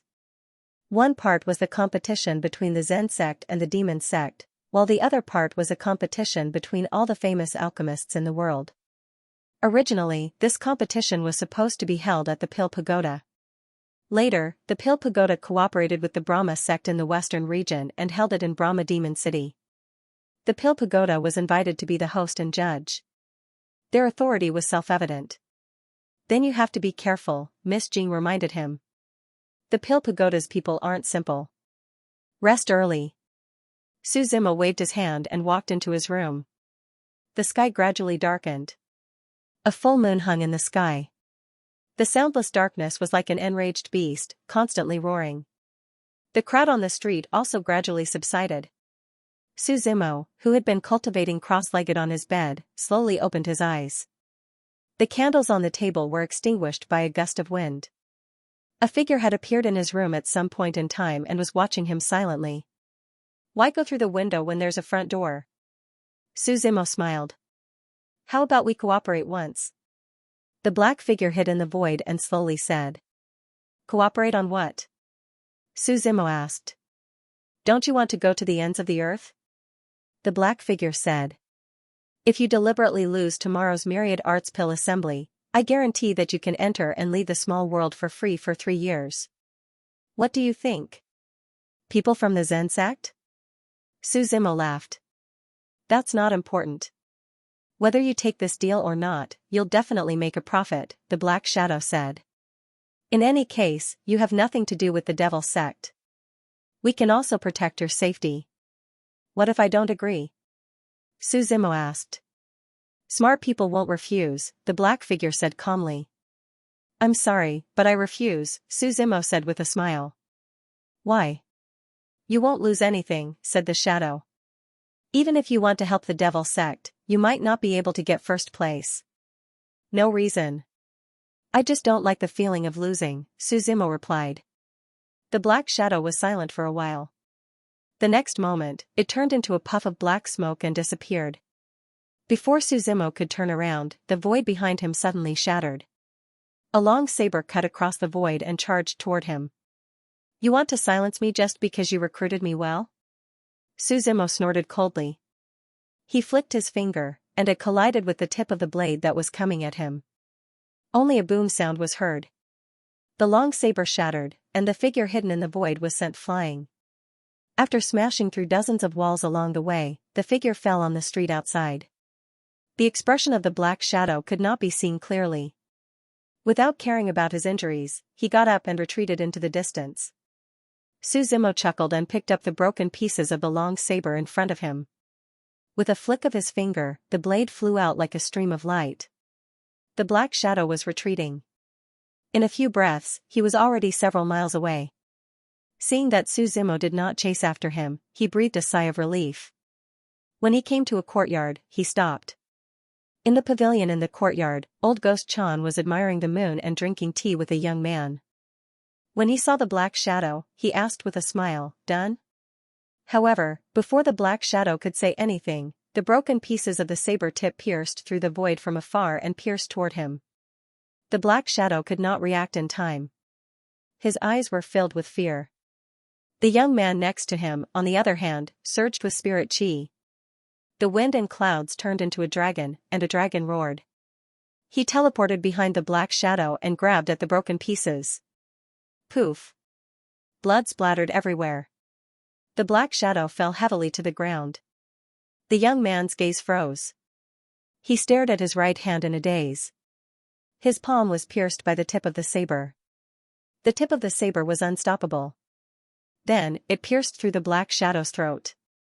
The powerful force directly shattered the black shadow's divine soul and internal organs. It's hopeless. Old Ghost Chan stood up and looked at the corpse. He shook his head and said, "Interesting." The young man looked into the distance to the east. That was where Suzimo was staying at the inn. It seemed to have passed through layers of the void and landed on top of the inn. "Are you okay?" Old Ghost Chan asked. "I'm fine." "You miscalculated this time," the young man said. "You didn't even find out the other party's background and you sent someone to assassinate him. What do we do now?" Old Ghost Chan asked. "Let's compete as usual." "I trust the people of the Pill Pagoda," the young man replied. He raised his head slightly and looked at the full moon in the sky. He said slowly, "The moon waxes and wanes." The night was silent. The next day, when the sky was just beginning to brighten, Master Golden Cicada ordered his disciples to deliver the drafts to Suzimo. Then, Elder Xianxia came in person. He was holding 3 boxes. They should be the main ingredients they found. "I had to boast in front of others and owe them countless favors in order to find these 3 items, said Elder Thousand Slaughter. "Don't disappoint me." "When does the competition start?" Suzimo asked. "It started in the morning. But let the others compete first. The competition between our Zen and Devil sects is almost noon," Elder Xianxia explained. At this point, he replied very seriously, "I've already inquired about the 3 participants from the Zen sect. Besides Jiang Yan and Shui Yang, the 3rd person is said to be from the Pill Pagoda. I didn't get any information until this morning." Elder Qianxia's expression was very serious. He explained in detail, "Shui Yang is a disciple that the Zen sect has nurtured over the years. Jiang Yan was originally representing our Devil sect. In the end, she was knocked out midway. The 2 of them are about the same level. The only troublesome one is the person from the Pill Pagoda." "Who?" Suzimo asked. "Dan Qingyun," Elder Qianxia said seriously. "Who?" Suzimo asked doubtfully. "The most famous disciple from the 36th floor of the Pill Pagoda in recent years," Elder Qianxia replied seriously. "I don't know what benefits the Zen sect promised to invite him over." "Don't worry," Suzimo smiled and patted him on the shoulder. Then, he walked out of the inn. "Let's go. Let's see how the others are competing." When they arrived at the central square, there was already a sea of people there. The entire Brahma Devil City's people had surrounded this place so tightly that not even a drop of water could leak through. Fortunately, as one of the organizers, the Devil sect had special seats. When Suzimo arrived, he found that there was already a large group of people sitting there. Some of them were Pill Tower's elders. Some of them were from the Zen sect. Surprisingly, there was a young man sitting at the front of the Zen sect. He looked like the leader. There were also some famous alchemists in the Tuatsong territory who had been invited here. On the square, there were nearly 100 alchemists preparing to refine pills. Pill fragrance filled the air, pill fire burned the sky, and pill furnaces shook the ground. These people represent the highest level of the ordinary realm's younger generation. You can take a look, Elder Xianxia said. Not bad, Suzimo nodded. These people were skilled in refining pills and their techniques were different. That is Pill Master Ziyang. The Ziyang pill refining technique he created is the most famous in recent years. He can refine pills below grade 6 with half the effort. And that one, Pill Master Black Fiend. The Heaven Fiend pill refining technique he used was created by Old Man Black Fiend 10,000 years ago. He uses the Heaven Fiend Chi to remove all the impurities in the pill and refine a top-grade pill with a 100% success rate. Elder Xianxia explained to Suzimo one by one. In fact, the meaning was to tell Suzimo the importance of refining pills. This competition would not be like the previous one where he would refine pills carelessly. This was because the Devil Sect would send out 3 participants. Suzimo was only one of them. After a while, the other 2 also arrived.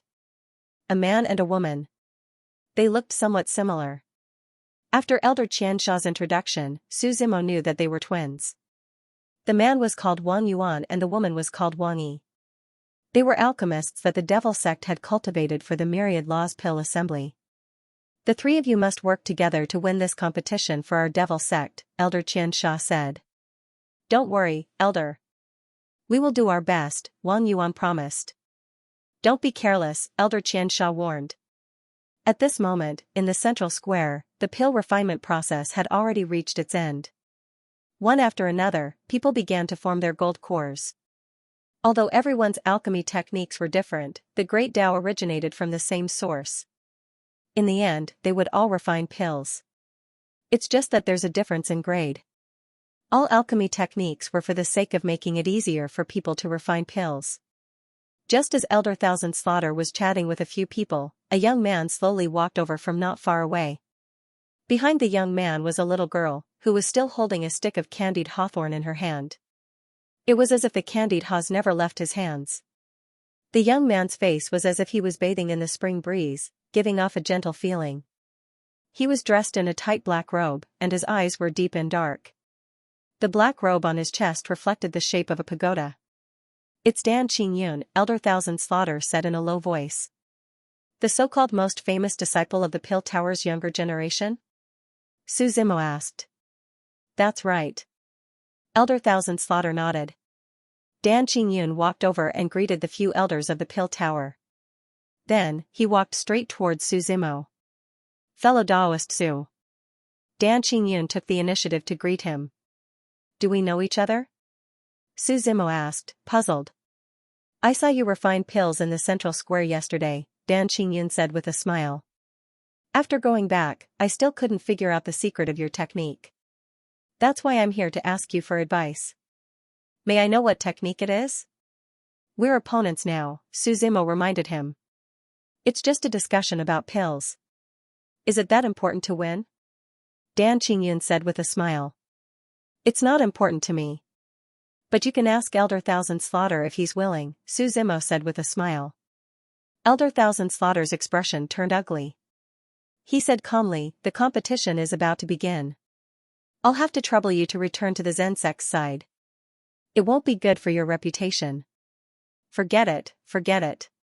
Dan Qingyun shook his head and said with a smile, we'll discuss again after I defeat you. Elder Thousand Slaughter snorted as he looked at Dan Qingyun's back view. The first half of the competition had completely ended. All the alchemists placed the pills they had refined in front of them. The Pill Saint Elder of the Pill Pagoda appraised them one by one. About 10 minutes later, the top 3 were chosen. The first was a young man called Mo Yongyuan. He had refined a grade 7 pill, and it was the only grade 7 pill present. Naturally, he was in the top spot. The second was a woman called Yin Lihua. She had refined a grade 6 pill with 6 patterns. Just like Zhang Heng, who was in third place, she had refined 6 patterns. However, her pill was the ancient cloud pill, which was more complicated than Zhang Heng's 5 rhymes pill. That was why she was in second place. Are there only 6 of us in the second half of the competition? Su Zimo asked. The others can also participate. However, their results will not be included, Elder Thousand Slaughter replied. This is the internal competition between the demon and Zen sects. The so-called Pill Saint Elder said a lot of things on it. Then, he gave out prizes to the top few. Then, he went to the Zen and demon sects.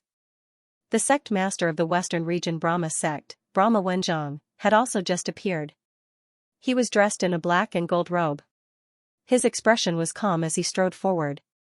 He gave another speech. However, everyone who knew the Western region Brahma sect knew that the Zen and demon sects were the strongest in this sect. As for the sect master, he did not have that much authority. There were many things that others would not even hear. Thousand Slaughter, looks like you won't have a chance this year, Old Ghost Chan said with a smile. Let's wait and see. Elder Thousand Slaughter snorted. The people from the Pill Pagoda are not invincible. There are many capable people in the world. Thousand Slaughter, you're lying to yourself. Old Ghost Chan smiled. He waved his hand. The 3 participating disciples behind him walked to the center of the central square. Jiang Yan, Zhui Yang, and Dan Qingyun. The people around them were also discussing. The Zen sect's lineup this year is quite strong. Yes. Let's not talk about Dan Qingyun for now. Jiang Yan was originally groomed by the demon sect. However, he changed sides at the last minute. The demon sect is under a lot of pressure. I wonder how much Dan Qingyun has grown.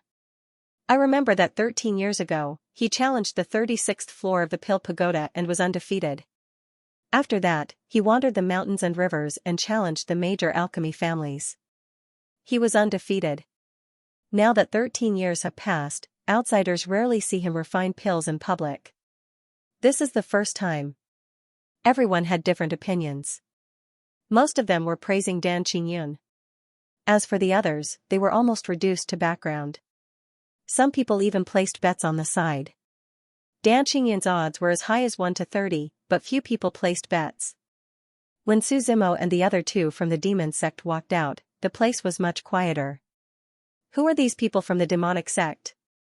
Why haven't I heard of them before? Elder Xianxia just summoned them at the square yesterday.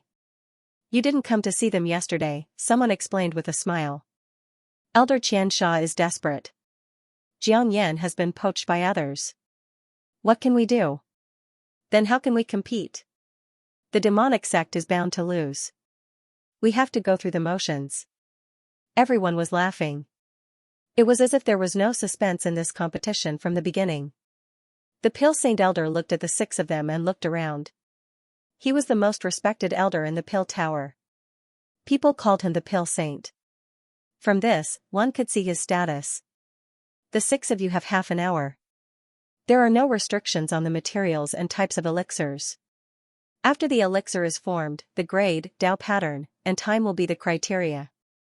The Pill Saint Elder said, the 6 of you are not allowed to disturb each other. Prepare your own materials. I now announce the start of the competition. As the Pill Saint Elder's voice fell, the others waved their right hands and took out their respective elixir furnaces. Some elixir furnaces were like divine dragons. Some were like clouds that settled in the void and turned into clouds of mist. Some were like elixir furnaces. Strange flowers and herbs bloomed in the surroundings. Before the elixir was refined, the elixir aroma and the phenomenon of the elixir furnace spread for thousands of miles. Ordinary cultivators would feel relaxed and happy just by smelling it. Especially Dan Qingyun. The elixir furnace in front of him was like a sun. The sun shone on the world and turned into a towering golden crow that flew in the sky. Some people said that the golden crow was the sun. The rich and burning true fire of the sun burned the entire void. The endless void was scorched into nothingness. The golden crow flapped its wings and turned into a flaming elixir furnace with a sharp cry. It landed in front of Dan Qingyun. The heat of the true fire of the sun changed the expressions of the surrounding people. They all distanced themselves from Dan Qingyun. Only Su Zimo turned a blind eye to it and yawned. Dan Qingyun turned and asked, "Brother, are you still not going to take your elixir furnace?" Su Zimo shook his head slightly. Dan Qingyun's eyes narrowed. He waved his right hand and threw a black fruit into the void. Inside the fruit, there was a huge ghost head roaring ferociously. A thick murderous aura seemed to emanate from the depths of hell. A fruit gave birth to a demon. It's the Ghost King fruit. An alchemist at the side instantly recognized it. It's black in color and has a ferocious ghost head. It's at least a 10,000-year-old Ghost King fruit. What kind of pill would require such a fiendish material, Ghost King Dan? Mist Fiend pill? Even the 10,000 ghost blood transformation pill doesn't seem to be necessary. As the ghost head roared, it actually charged toward Dan Qingyun, wanting to kill its master. Dan Qingyun snorted coldly. With a flick of his right hand, 9 streaks of Hell's Soul Chi flew out. Hell's Soul energy was extremely precious. The Nether Realm was one of the 9 realms. This kind of hellish soul energy could only be found in the Netherworld realm. After a person died, their soul would be divided into yin and yang. The sun's soul went to the Netherworld realm and was reincarnated. His soul returned to his body and guarded his tomb. There were only 2 ways to obtain Hell's Soul essence. They could either go to the Nether realm or spend a very long time collecting them bit by bit. This method was clumsy, but it was also the most practical. After all, the Nether realm was still very far away from here. When the 9 streaks of hellish soul energy appeared, the ferocious ghost head seemed to have seen food. It actually abandoned Dan Qingyun and flew toward the hellish soul energy. One bite at a time, it almost devoured all of them. As the hellish soul energy entered its body, the ghost head's aura grew stronger and it kept roaring. The void shattered, and more fiendish energy gathered. When the fiendish energy was so dense that it almost covered the sky, Dan Qingyun began to move. He waved his right hand, and the pill furnace in front of him transformed into the Golden Crow shadow, which fought with the ghost head. The 2 behemoths were locked in a fierce battle in the void. It was as if they were watching a great show. The true sun fire was burning, and the fiendish energy was also majestic. Taking advantage of this opportunity, Dan Qingyun waved his hand again and threw all the other supplementary herbs into the void. Poisonous demon vine, blazing strange velvet, demon heart grass, autumn heartbreak dew, earth treasury flower, white orchid fruit, there were hundreds of supplementary herbs, and each of them was extraordinary. In the outside world, they could be used as main herbs. With so many profound herbs, people couldn't help but be moved. They were all guessing what kind of pill it was. On the seat next to him, Old Ghost Chan looked at the pill Saint Elder and smiled. Nephew Qingyun's alchemy skills have improved by leaps and bounds. Even I can't tell what kind of pill he's refining. 9 ghosts devouring soul pill, the pill Saint Elder said with a smile. Then he added, it's a 9th grade ultimate pill that can produce 9 Taoist patterns. As soon as he said this, the whole place fell silent. Even old Freak Chan was shocked. A 9th grade medicinal pill, this was not something that could be casually said. It was second only to an imperial pill, and could be said to be the pinnacle of worldly pills. Moreover, it was a pill with 9 Taoist patterns. Even he didn't dare to say that he could refine it. Pill Saint Elder, you're not joking, right? Old Ghost Chan asked. What's there to joke about? The pill Saint Elder shook his head. Qingyun has this ability. Otherwise, how could he be the leader of our pill pagoda? The young man next to Old Ghost Chan didn't say a word. He was watching the scene with interest. As the Golden Crow and the Ghost Head clashed, all the supplementary herbs were integrated into it. The Golden Crow's true sun fire grew stronger and stronger. After struggling for a while, the Ghost Head finally gave in. It was swallowed by the Golden Crow, who then transformed into a pill cauldron.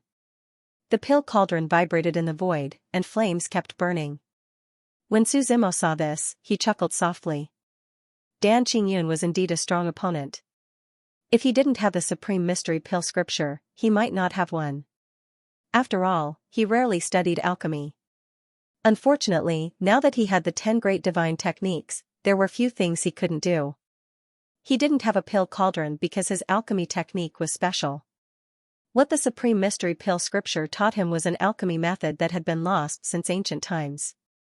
Supreme Mystery Cloud Hand. This alchemy technique was later obtained by the Wang clan, one of the 10 great clans. Now, except for the Wang clan, it was basically lost in the 9 regions. Or rather, very few people had seen it or even knew about it. It was just hearsay. In addition to the Supreme Mystery Cloud Hand, the Supreme Mystery Pill Scripture also recorded tens of thousands of pill recipes. There were all kinds of pills of all grades and effects. Green spirit energy burst forth from Suzimo's hands. This green spirit energy turned into tens of thousands of threads in the void. It must be known that each thread needed to be controlled by someone. From these tens of thousands of threads, it could be seen how much effort it took to control them. When the countless threads danced in the void, Suzimo threw all the herbs into the void. These pills were thrown into the void. Suzimo did not refine them one by one. Instead, he fused them all at once. As the green flames burned, the thousands of threads he controlled had already arranged the order of the herbs. However, the others could not see clearly when the green flames fused together. The 3 main demons were thrown in at the same time. The demon pill of the 9 lives cat demon. This was a legendary beast. It was said that they had 9 lives, and each death was a transformation. After 9 transformations, they could directly enter the divine meridian. They were very rare. After the demon pill of the cat demon flew into the void, the shadow of the 9 lives cat demon screamed. Its sharp claws tore through the void, trying to escape. The second main ingredient was the dragon pearl of a 10,000-year-old golden dragon. A 10,000-year-old golden dragon was not a literal 10,000-year-old dragon. It was a million-year-old golden dragon. That was because the age of a golden dragon was different from that of a human. A human's year was 365 days, while a golden dragon's year was 36,500 days. Therefore, a 10,000-year-old golden dragon's lifespan was generally a million years. The dragon pearl's dragon power shook, erupting with endless power, stirring up the wind and clouds. In the endless void, the cat demon and the golden dragon roared together, their deafening voices swallowing the entire void. As for the last item, it was a wisp of immortal chi. What was immortal chi? There were immortal kings in the 9 regions who could fight against great emperors. Great emperors had the Tao source, while immortal kings had the immortal spring. Immortal chi condensed into an immortal spring, just like the process of gas turning into liquid. This immortal chi had to be at the immortal king level. Seeing Suzimo's huge commotion, everyone started discussing. Who is this person? Didn't they say that the short man can challenge the general? What kind of short man is this? He and Dan Qingyun can be said to have suppressed the limelight of the others. I thought that there was no suspense, but it seems that things are getting interesting. On the other side of the platform, the Zen sect, who had been confident of victory, was obviously anxious. Old Ghost Chan looked at the young man beside him. This young man seemed to be the leader of the Zen sect. However, he had not said anything since he arrived, only watching quietly. I knew that this guy is not that simple. Old Ghost Chan snorted. Don't worry, watch slowly. The young man smiled. Believe in Dan Qingyun. Elder Xianxia also heaved a sigh of relief. He wiped the sweat off his forehead. Although the outcome was still uncertain, at least there was some suspense. Instead of being suppressed by others right from the start. Looking at the scale, Suzimo should also be refining a 9th grade pill. Otherwise, if it was an 8th grade one, even if it was successfully refined, it would be useless, because the grade was just that low. This was an innate disadvantage. While Dan Qingyun was refining, he also took the time to look at the others. The pills refined by the other 4 were all 8th grade pills, which were no longer enough to be used as evidence. Only Suzimo couldn't see through the alchemy technique. He had to admit that he couldn't control so many threads at once if he wanted to do 10,000 things at once. Looks like I didn't come to the myriad law pill assembly in vain, laughed Dan Qingyun. His right hand pointed to the sky as the true sun fire burned fiercely in the golden crow elixir furnace. His hands quickly formed a seal, and a pill seal was sent into the cauldron. Above his head, the thunderclouds began to cover. The clear sky for thousands of miles instantly darkened. Boom boom boom. Silver-white lightning rolled in the depths of the clouds. Thunder rumbled and lightning flashed. More and more dark clouds gathered in the sky. It was as if the dark clouds were about to destroy the city. Around the central square, the 9 elixir dragon pillars seemed to have sensed this aura. Waves of golden power surged on the pillars. The 9 elixir dragon pillars were connected together. Seeing that the golden crow elixir furnace was at the most critical moment, a thunderbolt fell with a boom. The white lightning seemed to tear apart the darkness. It exploded in the void with a crackling sound. At the same time, 9 golden dragons flew out of the 9 elixir dragon pillars. The dragon roar spread throughout Buddhist Demon City. The golden light in the sky was dazzling, blocking the thunderbolts. However, the thunderbolts didn't stop. Several more thunderbolts fell with a boom. They wanted to tear apart the barrier of the elixir dragon pillars, but it was useless. Because these 9 elixir dragon pillars were born in response to the pill tribulation. A strange sound came from the golden crow elixir furnace, and the furnace shook more and more. When it shook, the surrounding void was incinerated. Nothing could get close to it. After about 5 or 6 minutes, Dan Qingyun's aura was majestic. His robe and long hair fluttered without wind. The elixir furnace turned into the golden crow shadow and swept across the void. During this time, the lightning tribulation in the sky didn't stop. The golden crow flapped its wings and cried. Dan Qingyun opened his hand, and the golden crow flew towards his palm. When it touched his palm, the golden crow dissipated, leaving only a black elixir pill in his hand. When the elixir pill took shape, the lightning in the sky gradually stopped. When the elixir was formed, the lightning tribulation naturally dissipated. Dan Qingyun opened his palm, and the black elixir pill in his hand was strange. It was like a purgatory. 9 ghost heads appeared on the 9 ghost soul-devouring elixir. The 9 ghost heads were all different from each other, causing one to shudder at the sight of them. "It's a 9th grade elixir pill," the surrounding people exclaimed. Following that, each of the 9 ghost heads roared angrily. Following the 9 roars, 9 Dao patterns flickered. Dan Qingyun put away the elixir with satisfaction. Then, he looked at Su Zimo. He found that Su Zimo wasn't in a hurry. He even yawned. There was no elixir furnace. Only the materials were burning with green flames. No lightning tribulation appeared in the sky. Dan Qingyun was thinking about this when the sky suddenly darkened. During this time, the others had also completed their elixir refining. However, because of Dan Qingyun's 9 ghost soul-devouring elixir, the others didn't cause much of a stir. The others also finished their elixirs. They looked at Su Zimo from the side. Instead, it was Su Zimo who ended up in last place. "Qingyun has a high chance of winning," Old Ghost Chan said with a smile. The Pill Saint Elder nodded slightly. So what if Su Zimo refined a 9th grade elixir? Elixir refining depended on the grade, Dao patterns, and time. Looking at the grade first, both of them were 9th grade. Naturally, it was a tie. Looking at the Dao patterns, 9 Dao patterns was the limit. The two of them were considered to be tied. As for the time, it was obvious that Dan Qingyun had finished refining first. Su Zimo was fusing the flames casually. The green flames emitted a powerful aura. The lightning tribulation in the sky was about to arrive. Su Zimo raised his head slightly and looked at the sky. Finally, the lightning appeared. The golden dragon of the Pill Dragon Pillar was roaring. In the green flames, there was also a dragon's roar.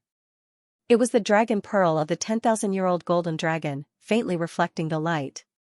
For a moment, the dragon's roar resounded through the world. When the lightning tribulation struck, it was the same outcome. The Pill Dragon Pillar isolated everything, and the lightning tribulation couldn't hurt Su Zimo at all. "It seems to be a 9th grade pill," Dan Qingyun muttered to himself. The outcome seemed to be decided. The pill lightning kept striking, and the green flames kept rolling. It seemed to be coming to an end. The lightning tribulation was showing signs of dissipating, and the pill was about to take shape.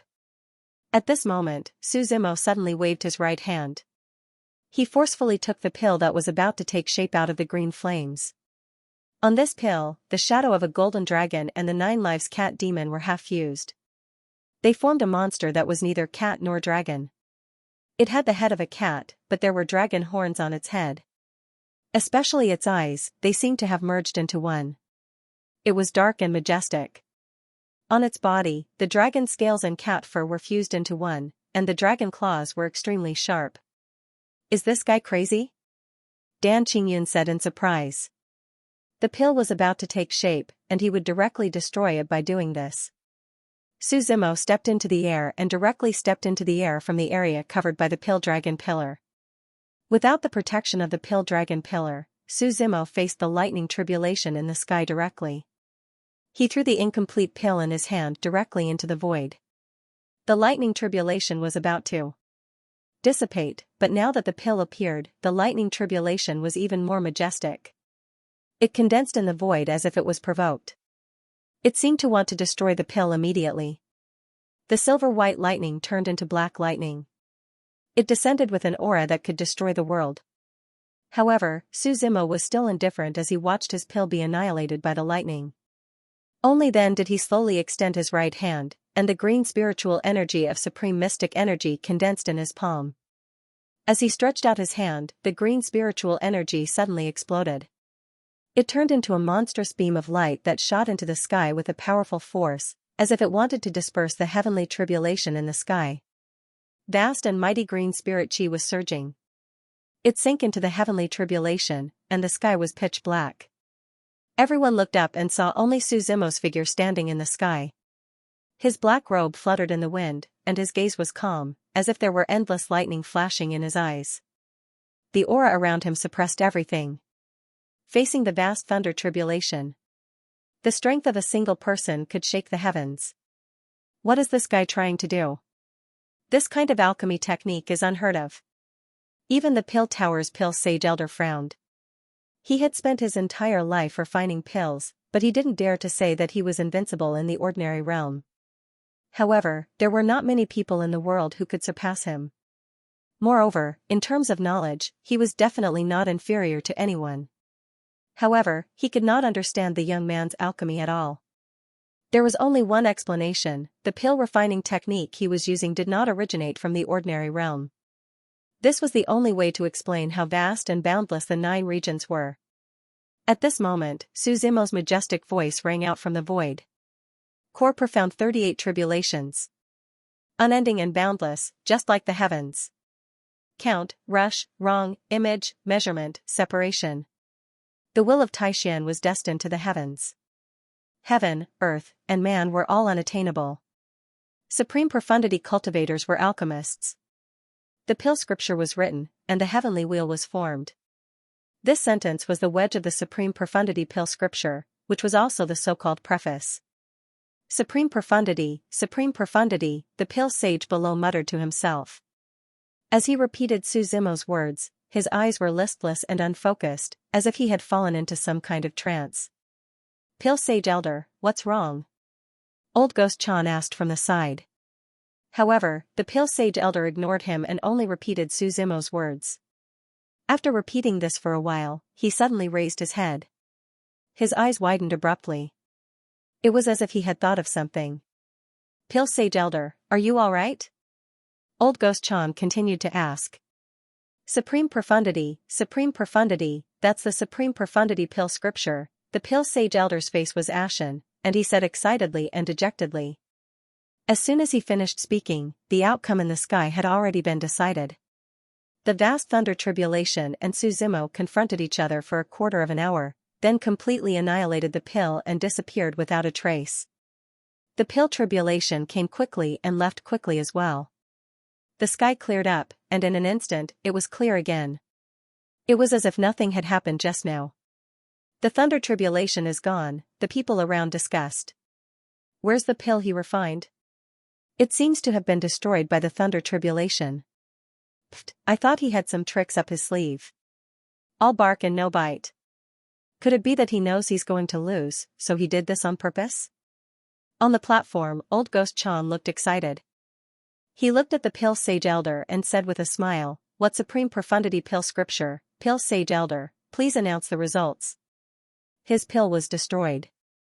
Nephew Qingyun's pill was the pinnacle of the 9th grade, so he should have taken first place. As expected of someone from the pill pagoda, young and promising. Old Ghost Chan kept congratulating, but the pill sage elder did not move at all. He just stared at Suzimo. Suzimo descended from the void. He stretched out his right hand, and in the distant horizon, a fairy dragon rolled through the clouds and came toward him. The fairy dragon had a spirit. It coiled in the void and shone with a brilliant light. Suzimo waved his hand, and the fairy dragon turned into a pill and floated over. He waved his hand again, and the pill turned into an immortal dragon and flew over. What kind of pill is that? Dan Qingyun asked. 9 lives fairy dragon pill, Suzimo smiled. I've heard of pills that have a spirit and can materialize, Dan Qingyun said quietly. Legend has it that the supreme pill venerate of the 33 heavens once refined this pill. At that time, the god race and the 10 great families were at war. The moment he refined this pill, it also had a spirit and turned into an ancient giant. On that battlefield, he was actually invincible, slaughtering the god race until not a single one was left. It became famous in a single battle. Later on, people called that pill the Emperor Pill. At this point, Dan Qingyun let out a deep breath and lamented, the people of the world use pills as a supplementary Tao. However, they don't know that when pills are cultivated to the extreme, they can also decide the universe with a single pill. Out of the 3,000 great Taoists, when has my pill Tao ever feared anyone? This can't be considered an Emperor Pill. At most, it's a half-step Emperor Pill, Suzimo said with a smile. I see that you're clearly refining a grade 9 pill. How can it be a half-step Emperor Pill? At this point, Dan Qingyun bowed deeply to Suzimo. I'll have to trouble you to answer my questions and teach me. Suzimo smiled and pointed to the sky. He asked, what's the use of the pill tribulation? The great Tao doesn't allow some pills to exist, so it sends down the heavenly tribulation to destroy them, Dan Qingyun replied. Young man, you're going astray, Suzimo patted him on the shoulder and said with a smile. A small grade 9 pill can't be tolerated by the heavens and earth. Then, wouldn't the Emperor Pill and even stronger pills be lawless? As Suzimo's words fell, Dan Qingyun frowned. There's no rainbow without rain. Without the baptism of the pill tribulation, how can one refine an Emperor Pill? Suzimo replied. Taste it carefully.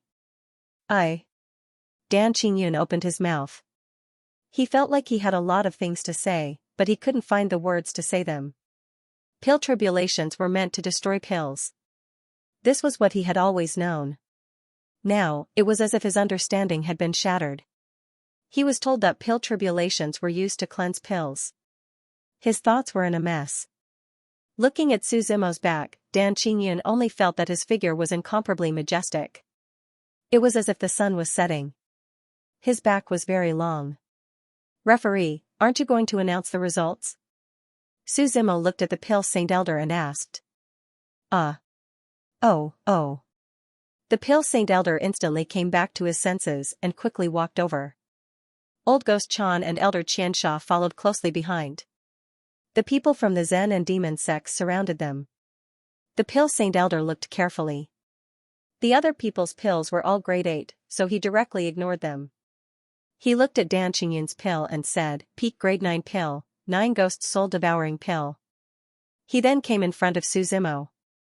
He wanted to take the pill with his hand, but the pill resisted. It directly blocked his hand. Suzimo gently flicked his finger and placed the pill in the pill Saint Elder's hand.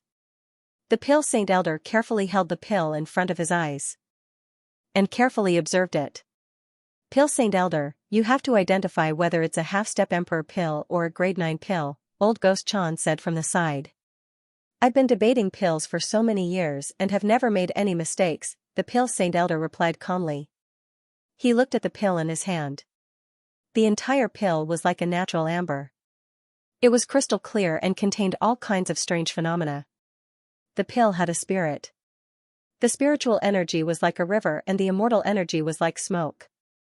It's a half-step Emperor pill. There's no doubt about it. The pill Saint Elder nodded and looked at Suzimo. May I know if you're using the Supreme Mystery Pill scripture? You have a good eye. Suzimo nodded. It was your preface that reminded me. The pill Saint Elder shook his head and replied. You're from the Wang family? The Wang family was one of the 10 great families, the family in charge of the Supreme Mystery Pill scripture. I won't tell you, so don't ask, Suzimo said with a smile. The alchemy Saint Elder nodded slightly. Since Suzimo didn't want to talk about it, he naturally wouldn't ask. If that's the case, then there's no suspense in this competition, he said. This duel, Sue, wait a minute. The Pill Saint Elder was interrupted halfway through his sentence. Old Ghost Chan stepped forward and said, I have an objection. Old Ghost Chan, what are you trying to do? Elder Thousand Slaughter asked with a frown. Who knows if this immortal dragon Dan he's refining is useful or not? Why have I never heard of it? Old Man Chan said. Elder Chan, are you questioning my judgment? The Pill Saint Elder turned around and asked. I didn't. Everyone, please don't misunderstand. It's just that I don't quite understand the effects of this pill, Old Ghost Chan said. 9 lives immortal dragon pill. Suzimo picked up the pill and smiled. Just as its name suggests, this pill can transform into a divine dragon. It's for external use. If consumed internally, it can give one 9 lives. 9 lives? Old Ghost Chan chuckled. What a joke. Just because you haven't seen it before doesn't mean that it doesn't exist. Don't judge the things in this world with your shallow eyes. Suzimo said. The 9 lives refer to unnatural deaths. If one reaches the end of their lifespan, even 9 lives won't be able to save them. I don't believe you unless you can prove it to me. Old Ghost Chan objected. Then if you consume this pill, I'll kill you 9 times. Do you want to try? Suzimo asked. I'll get a disciple to try. Old Ghost Chan said. He waved his hand, and a young man wearing a golden kasaya strode over. He bowed to everyone and said, Your disciple is willing to try the pill. A half-step emperor pill as such is extremely rare in our ordinary region. Do you want to destroy it just like that? The Pill Saint Elder scolded. If he doesn't try the pill, how can he prove its efficacy? Old Ghost Chan retorted. I've never heard of this so-called 9 lives immortal dragon pill before this. If he wants to try it, let him. Suzimo waved his hand. It's just a pill. I can have as many as I want. The Western region Brahma sect is on the decline. I haven't even heard of a half-step emperor pill. He handed the pill in his hand to the young man in the kasaya. The young man swallowed the pill in one gulp. In the next moment, immortal chi filled his body, and the shadow of an immortal dragon appeared between his eyebrows. How does it feel? Old Ghost Chan asked. The young man shook his head slightly. Try it. Suzimo said.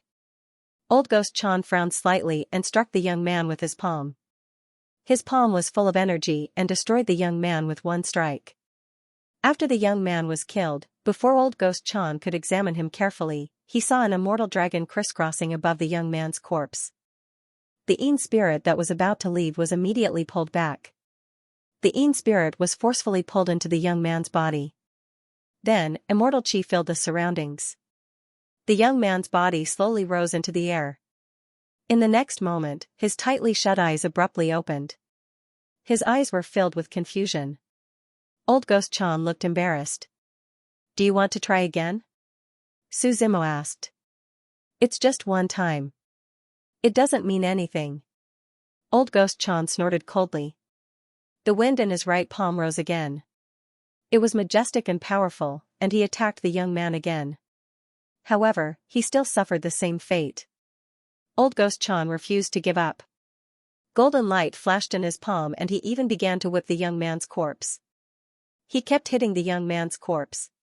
After the young man was resurrected twice, thrice, and finally 9 times, Old Ghost Chan still raised the long sword in his hand. Elder Chan, that's enough. The leader of the Zen sect, the young man in green who had been silent all this while, spoke slowly. Do you want to kill him? Old Ghost Chan seemed to be possessed. When he came back to his senses, he was so shocked that his forehead was covered in sweat. I'm sorry, Lord Cheng. Old Ghost Chan hurriedly explained. The young man waved his hand and said, It's okay if you lose the competition. At most, you can win it back in 3 years. Don't ruin yourself. I understand.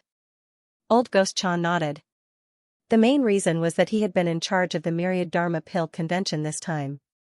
He could not accept such a failure and outcome. The young man turned his head again and looked at Suzimo with a smile. The Zen sect is not arrogant. Let's get to know each other. Suzimo. Suzimo nodded slightly. I know. We'll meet again if there's a chance. The young man smiled and nodded. Then, he left with old Ghost Chan and the rest of the Zen sect. Suzimo frowned slightly as he watched the young man leave. This guy was hiding a dagger in his smile. Don't mind him. With the devil sect around, they won't dare to act recklessly. Elder Xianxia was in a good mood and said with a smile. Just remember our agreement. Suzimo reminded him. Don't worry.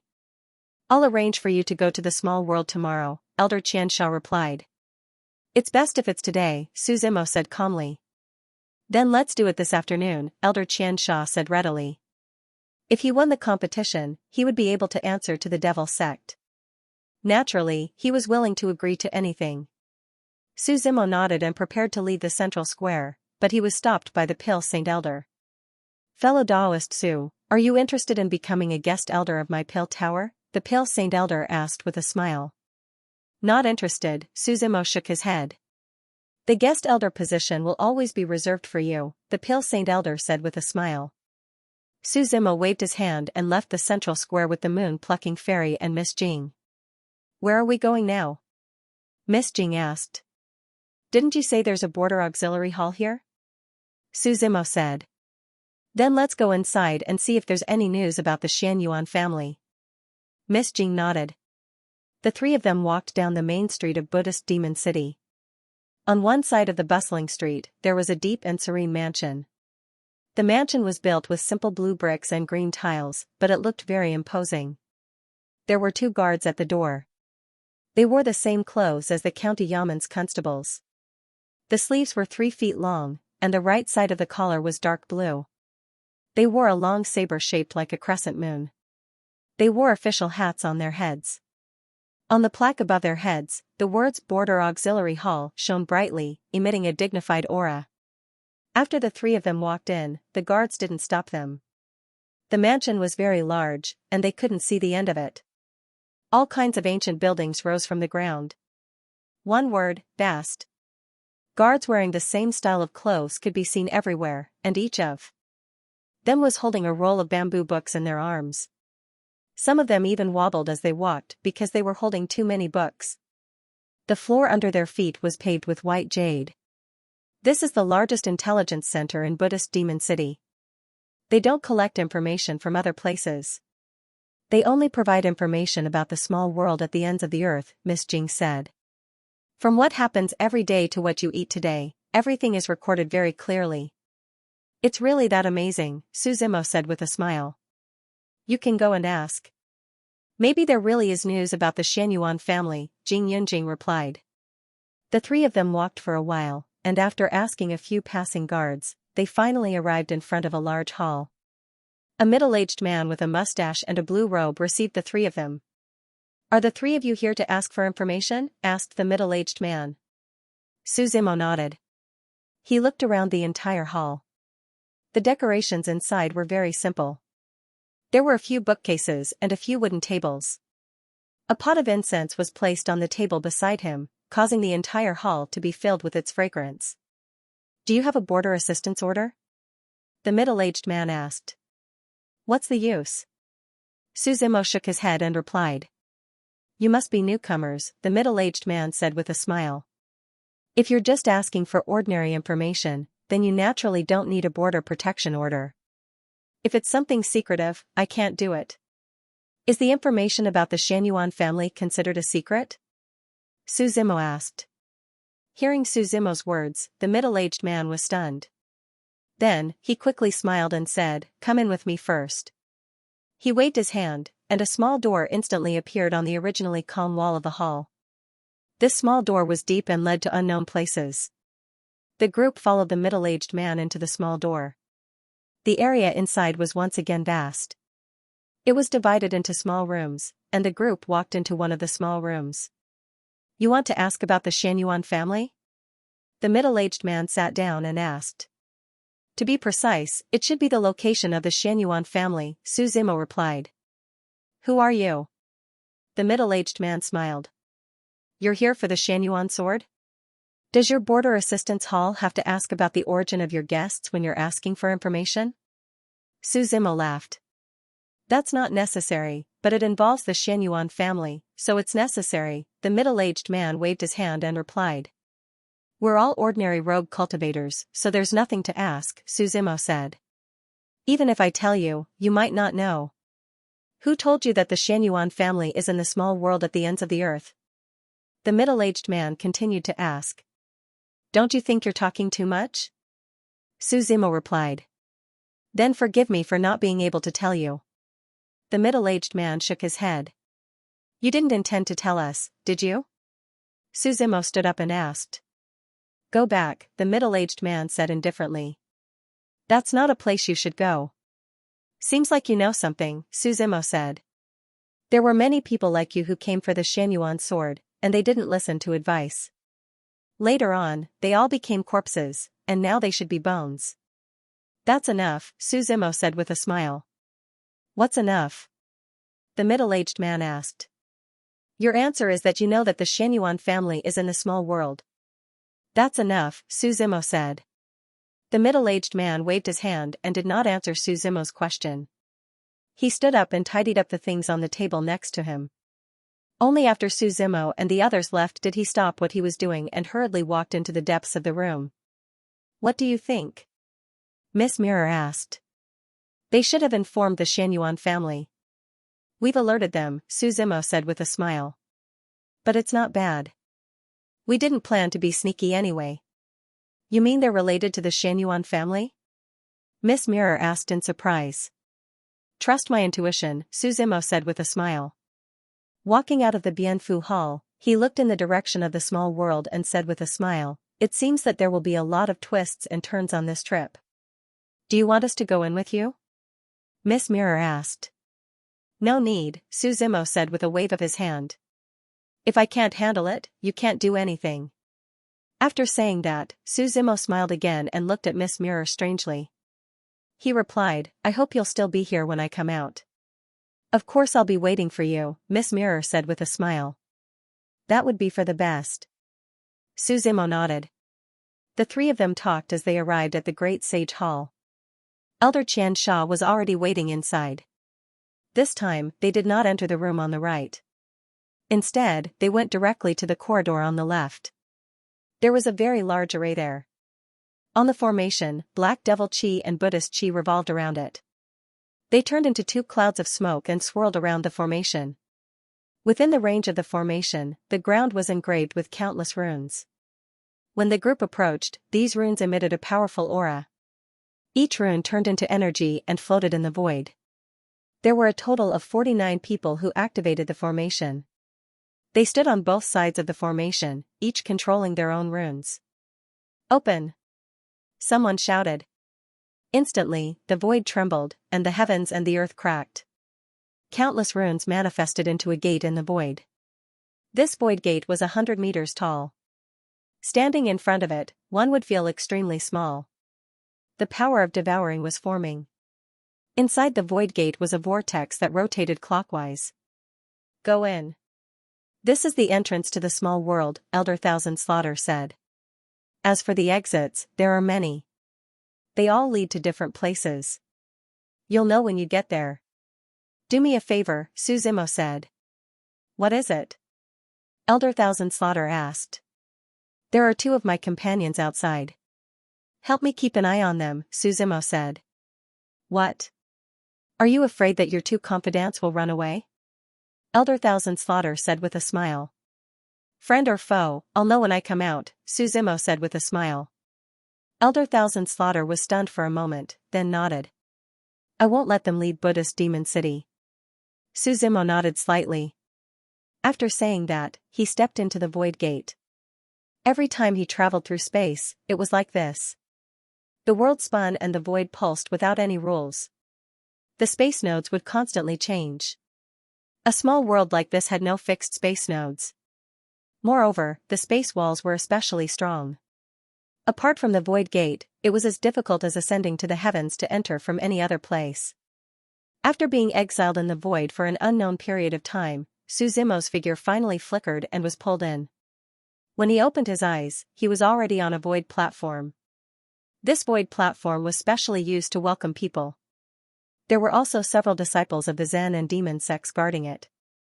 Register here. A disciple looked at Suzimo and handed him a crystal token. He reminded him, everyone in the small world needs an identity token. When you leave, return the token to me. If you lose it midway, please replace it in time. Otherwise, there will be serious consequences. Suzimo picked up the token. A ray of light shone from it. It condensed his body into a shadow and recorded him into the token. This was also considered an identity. All right, let's go. The disciple waved his hand, indicating that Suzimo could leave. Excuse me, how do I get to the southern mountain pass? Suzimo asked. This is the Western Garrison Pass. Just head south, the disciple said. However, it's a long journey. It's best to rent a demonic beast. Suzimo nodded slightly and walked forward. He could already see Xianxia Pass, which was as vast as Shanghai Pass. The north, south, east, and west passes were like the Great Wall of China, continuous and unrestrained. They surrounded the small world from all directions. After walking for more than 10 minutes, Suzimo finally arrived at the west gate of the Western Fortress. This small world was extremely prosperous. People came and went around the entrance. The Western region's Brahma sect was in charge of maintaining order here. There were many small stalls on both sides of the road. The peddlers sold all kinds of things. Don't miss this chance. Inheritances of powerful experts, secret manuals of divine arts, swords, spears, swords, halberds, everything. Map of the Southern Mountain Pass, 3,800 kilometers from Yunqi, border of the Black Water Lake. Newcomers can take a look. A must-have map when traveling. Walking on the road, the peddlers on both sides of the road mixed together. Their voices were loud and lively. Young man, do you want a map? Suzimo was stopped by a man as soon as he got close. He held a map in his hand and smiled. If you want to explore the ends of the earth, you need a map. He opened the map, then closed it again. I've marked many places on this map, including dangerous and forbidden areas. I've written them all down clearly. Since you like it, I'll sell it to you for 10,000 spirit crystals. How many people have you sold this map to? Suzimo smiled and asked. What? You don't trust me? The man replied. I'm a professional, there's no problem with the map. You have all kinds of maps? Suzimo asked. Then I want a map to 100 Flower Valley. 100 Flower Valley? What kind of place is that? Never heard of it, the man shook his head. Friend, you're not joking with me, are you? What about Chaotic Cloud Stream? Have you heard of it? Suzimo asked. Chaotic Cloud Stream, of course I know, it's around the Black Water Lake area. The man nodded. Give me a copy, Suzimo said. You pay first, the man said. Suzimo smiled and casually tossed out a few thousand spirit crystals. He had so many spirit crystals on him that he couldn't spend them all. So they weren't very useful. The man took the spirit crystals and smiled. Then, he started rummaging through his stall. The stall was full of maps. There were all kinds of places. These people were like people from all walks of life, so they were probably very familiar with these places. Found it, the man searched for a while and finally took out a map from the bottom of the box. The map was very old, it wasn't drawn on paper, but on a piece of animal skin. If you didn't mention it, I would have forgotten about this map, the man smiled. Let me tell you, this map was drawn by my grandfather at the risk of his life. But Chaotic Cloud Stream was too dangerous, so he didn't dare to continue exploring and only drew it here. You've been selling maps here for so many years, has no one bought the location of Chaotic Cloud Stream? Suzimo asked. Chaotic Cloud Stream has another name, do you know? The man said with a smile as he tidied up his stall. What is it? Suzimo asked. Mass graves, the man smiled. How many people have been to Chaotic Cloud Stream is how many corpses there are. So strange, no one has returned safely? Su Zimo asked. I don't know about that. Even if someone returned safely, they would be a true expert. I wouldn't have met them. The man shook his head. I'm just a map seller, my sources are limited. I occasionally hear some things, but they're not accurate. Since you're so generous, I'll remind you not to go there too often. Su Zimo smiled and slowly opened the animal skin in his hand. The records inside were indeed very detailed. Even the paths leading to that place were clearly marked. Southern Mountain Pass, 10-mile slope, Blackwater Lake, chaotic cloud stream. These were the directions he had been walking in. It was no different from Xianxia's prophecy. But Xianxia only told him the names of the places, he didn't tell him how to get there. Su Zimo waved his hand and Hun Dun's huge body stepped out of the void. The huge beast's aura swept over. It could be said that it shocked everyone around. Su Zimo's figure landed on Hun Dun's back and flew in the direction of Southern Mountain Pass. The storm stopped and the surroundings quieted down as they watched Hun Dun's figure fly away. The map seller was in a daze for a long time before he recovered. Hun Dun's huge body was flying at full speed. Within a few breaths, he was already a few miles away. Before Su Zimo could carefully observe the direction, a few people suddenly chased after him. They wore golden kasayas and stepped on golden staffs. While others flew on swords, they flew on staffs. However, their speed was not slow at all. They were catching up from behind. This group of people had different appearances. Most of them were bald and a few of them had shoulder-length hair that was tied in a braid behind their backs. The crowd surrounded Su Zimo and Hun Dun. Hun Dun roared and instantly, the void shattered. The powerful sound penetrated layers of the void and shook everyone to the point where they could not stand properly. They almost fell off their staffs. Fellow Taoist, please don't misunderstand. We mean no harm, one of them shouted hurriedly. You mean no harm with such a formation? Su Zimo laughed. We just want to inform you that someone wants to see you, the leading monk explained. Who wants to see me? Su Zimo asked curiously. He didn't remember knowing anyone in this small world. The hall master of the border assistance hall, Zhang, the monk explained. Since when did you people from the Zen sect start running errands for the border assistance hall? Su Zimo asked. We work together. It's our duty, the monk laughed. Where is he? Su Zimo asked. He's at your destination, the Southern Mountain Pass.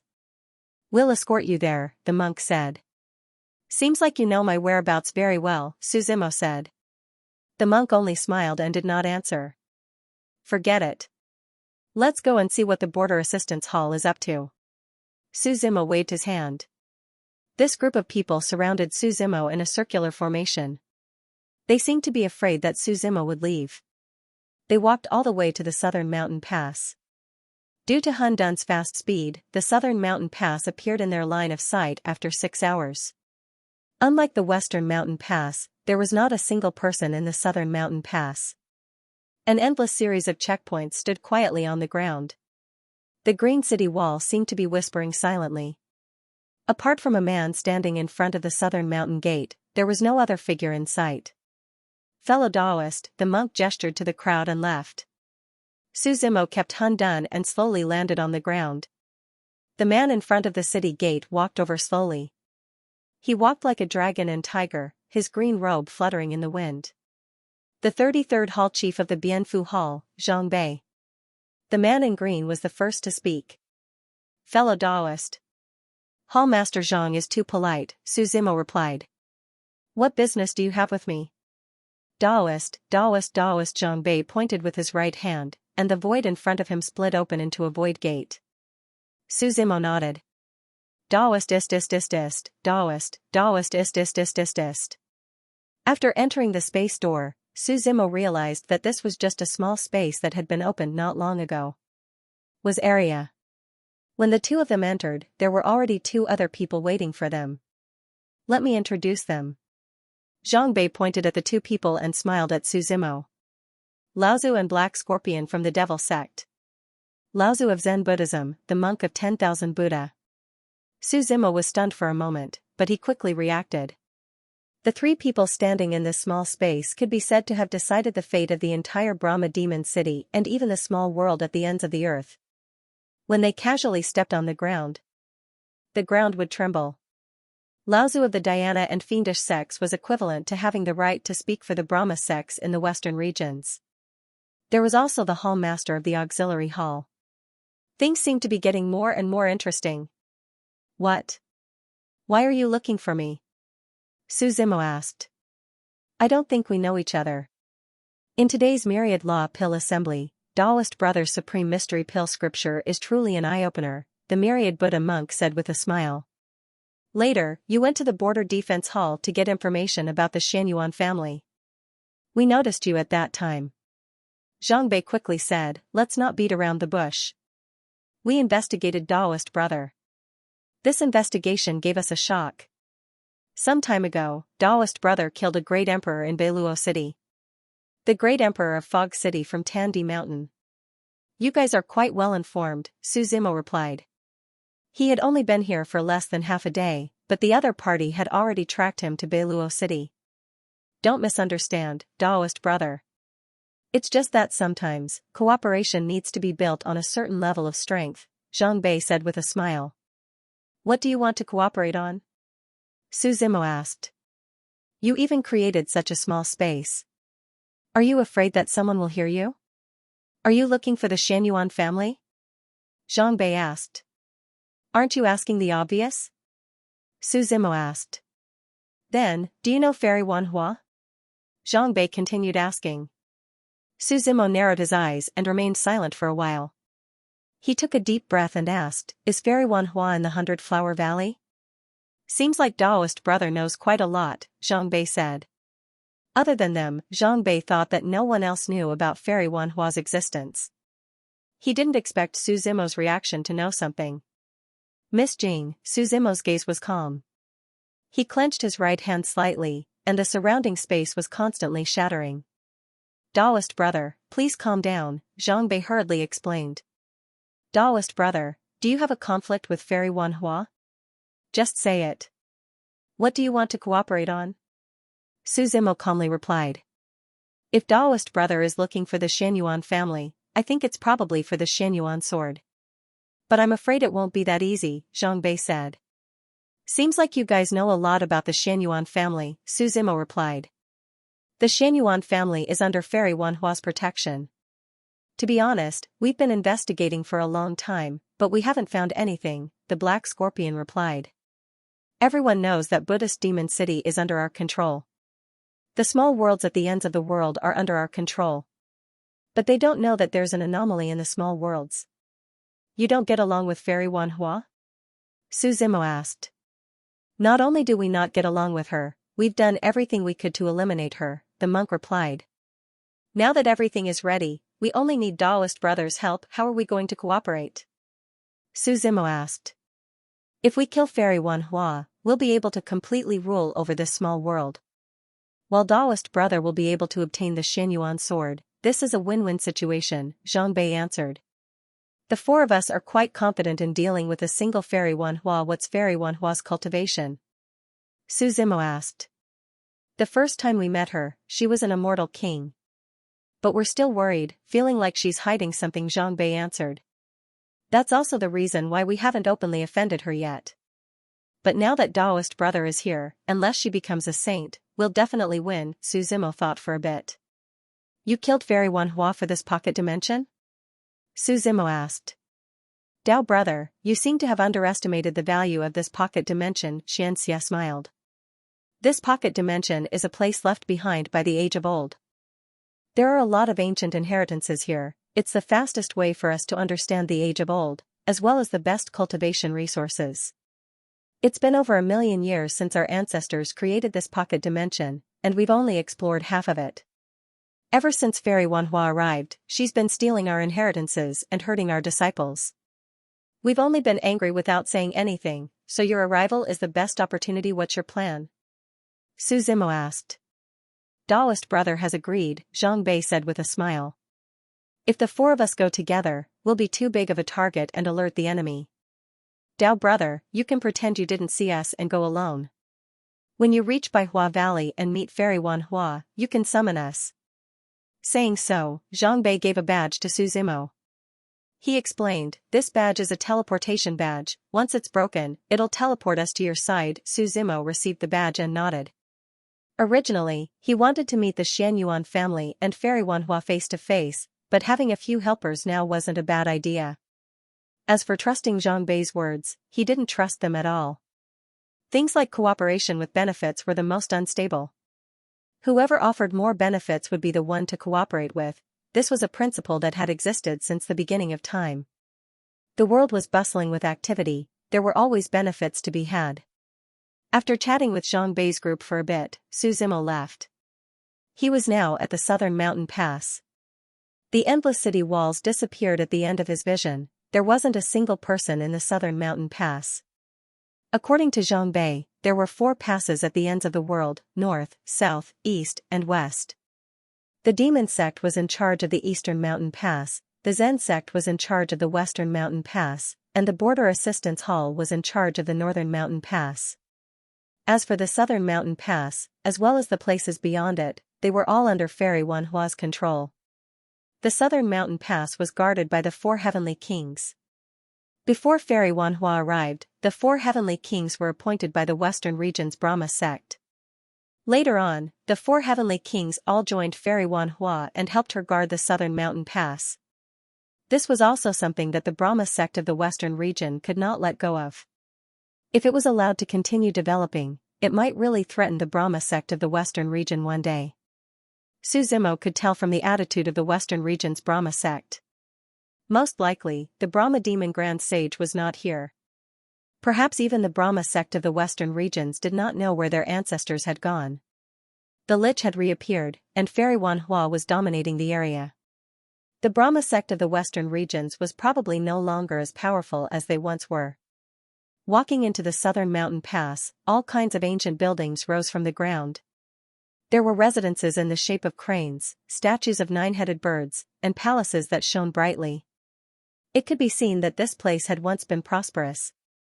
Now, the buildings of the ancient lands were still there, but there were no signs of human habitation. The autumn wind rustled, and a few fallen leaves occasionally floated up from the ground. The wind swirled on the ground, and the withered trees swayed on both sides of the road. Su Zimo stepped into the city gate, and a strong gust of wind greeted him. On the originally empty street, 4 figures suddenly appeared. These 4 figures had dignified expressions, and they wore the same style of robes of different colors. Their collars stood up high, and they were respectively black, white, purple, and red. On the back of each robe, there was an image of a ghost head. Pagoda-bearing, Rasheng, Purgatory, and Death. The 4 heavenly kings are here. Halt! The dignified voice echoed in the empty southern mountain pass. The 4 stepped forward, and with a rumbling sound, the ground trembled, and willow catkins fell. The pagoda-bearing heavenly king held the heavenly pagoda. The Rasheng heavenly king held the cloud follower sword. The Purgatory heavenly king held the Jialua divine pestle. The Death heavenly king carried a demon-hunting fox on his shoulder. The 4 of them occupied the entire street, and a strong pressure pressed down. The Death heavenly king spoke, "You need a written order to enter the southern mountain pass, do you have one?" "I don't have a written order, but I have a blade, do you want one?" Su Zimo drew the tyrannical shadow from his back and smiled. "Kill him," the 4 heavenly kings angrily shouted as they charged towards Su Zimo. Su Zimo put down the tyrannical shadow from his shoulder. With a loud boom, countless cracks appeared on the ground beneath his feet. Broken rocks and rubble were sent flying everywhere. Su Zimo took a step forward, causing the ground beneath his feet to become chaotic. The tyrannical shadow arrived with his blade in hand. The Rasheng heavenly king wielded the cloud conjuration sword, summoning a storm of blades that turned into tornadoes that uprooted the surrounding buildings. The cloud conjuration sword clashed with the tyrannical shadow. A burst of force spread between the 2 of them, and countless cracks appeared on the ground beneath their feet like a spider web. "Suppress," the pagoda-bearing heavenly king shouted coldly. The skyward pagoda in his hand was enlarged by hundreds of times, and a beam of light shone down on Su Zimo from the bottom of the pagoda. Su Zimo retreated, and the skyward pagoda followed him. "Demon-hunting fox, go," the Death heavenly king shouted, and the fox on his shoulder instantly enlarged by 100 times. It bared its fangs and pounced towards Su Zimo. Su Zimo snorted coldly. The tyrannical shadow in his hand spun in a circle in the void, and his body tilted slightly to the side, dodging the demon-hunting fox's attack. The moment they brushed past each other, he suddenly grabbed the demon-hunting fox's tail and threw it towards the skyward pagoda above his head. The tyrannical shadow's blade will was the best in the world, an endless blade will condensed. The long blade fell, and the cloud conjuration sword in the rashing heavenly king's hand was broken. Kacha! The tyrannical shadow's momentum did not decrease. After breaking the cloud conjuration sword, it continued to press forward. It tore the rashing heavenly king in half. Then, he stretched out his right hand and used the heaven-swallowing finger of good fortune. Endless devouring power wrapped around his fingertips. Around his right hand, a large area of the void collapsed. His fingertips turned into a black hole of dim light, and with an unstoppable momentum, it met the skyward pagoda head-on. Boom! There was a huge explosion. The sky completely exploded, and the pagoda-bearing heavenly king's figure was sent flying. Su Zimo turned and charged towards the death heavenly king again. Demon-hunting fox, save me, the death heavenly king shouted in horror. However, the demon-hunting fox had just pounced over when Su Zimo kicked it away. Su Zimo grabbed the death heavenly king's robe and threw him towards the last purgatory heavenly king. The purgatory heavenly king snorted coldly. Spiritual chi swirled around his body, and strange cries came out of his mouth. His body gradually became burly, and 8 arms grew from his arms. He held the Gelwa divine pestle in his hand and waved it once, and layers of ripples appeared in the surrounding void. Fury of Gelwa, he roared. The void behind him shattered. Behind him, a Buddha statue of Jalua appeared. When Jalua raged, all living things changed. This majestic Jalua pulled up a mountain and stood up high, stomping towards Su Zimo with one foot. With a boom, the foot landed on the ground. Before it even stopped, a blade light scattered across the sky. Like a blade light blooming from the center, the tyrannical shadow pierced through Jalua's foot and continued to rise. Su Zimo's figure stepped into the air, and behind him was a majestic long river of spirit chi surging. The blade cut through everything and landed heavily on Jalua's shoulder. Boom boom boom, Jalua's huge body completely shattered and fell to the ground in pieces. Dust flew everywhere. Within the dust, the purgatory heavenly king's figure quickly escaped.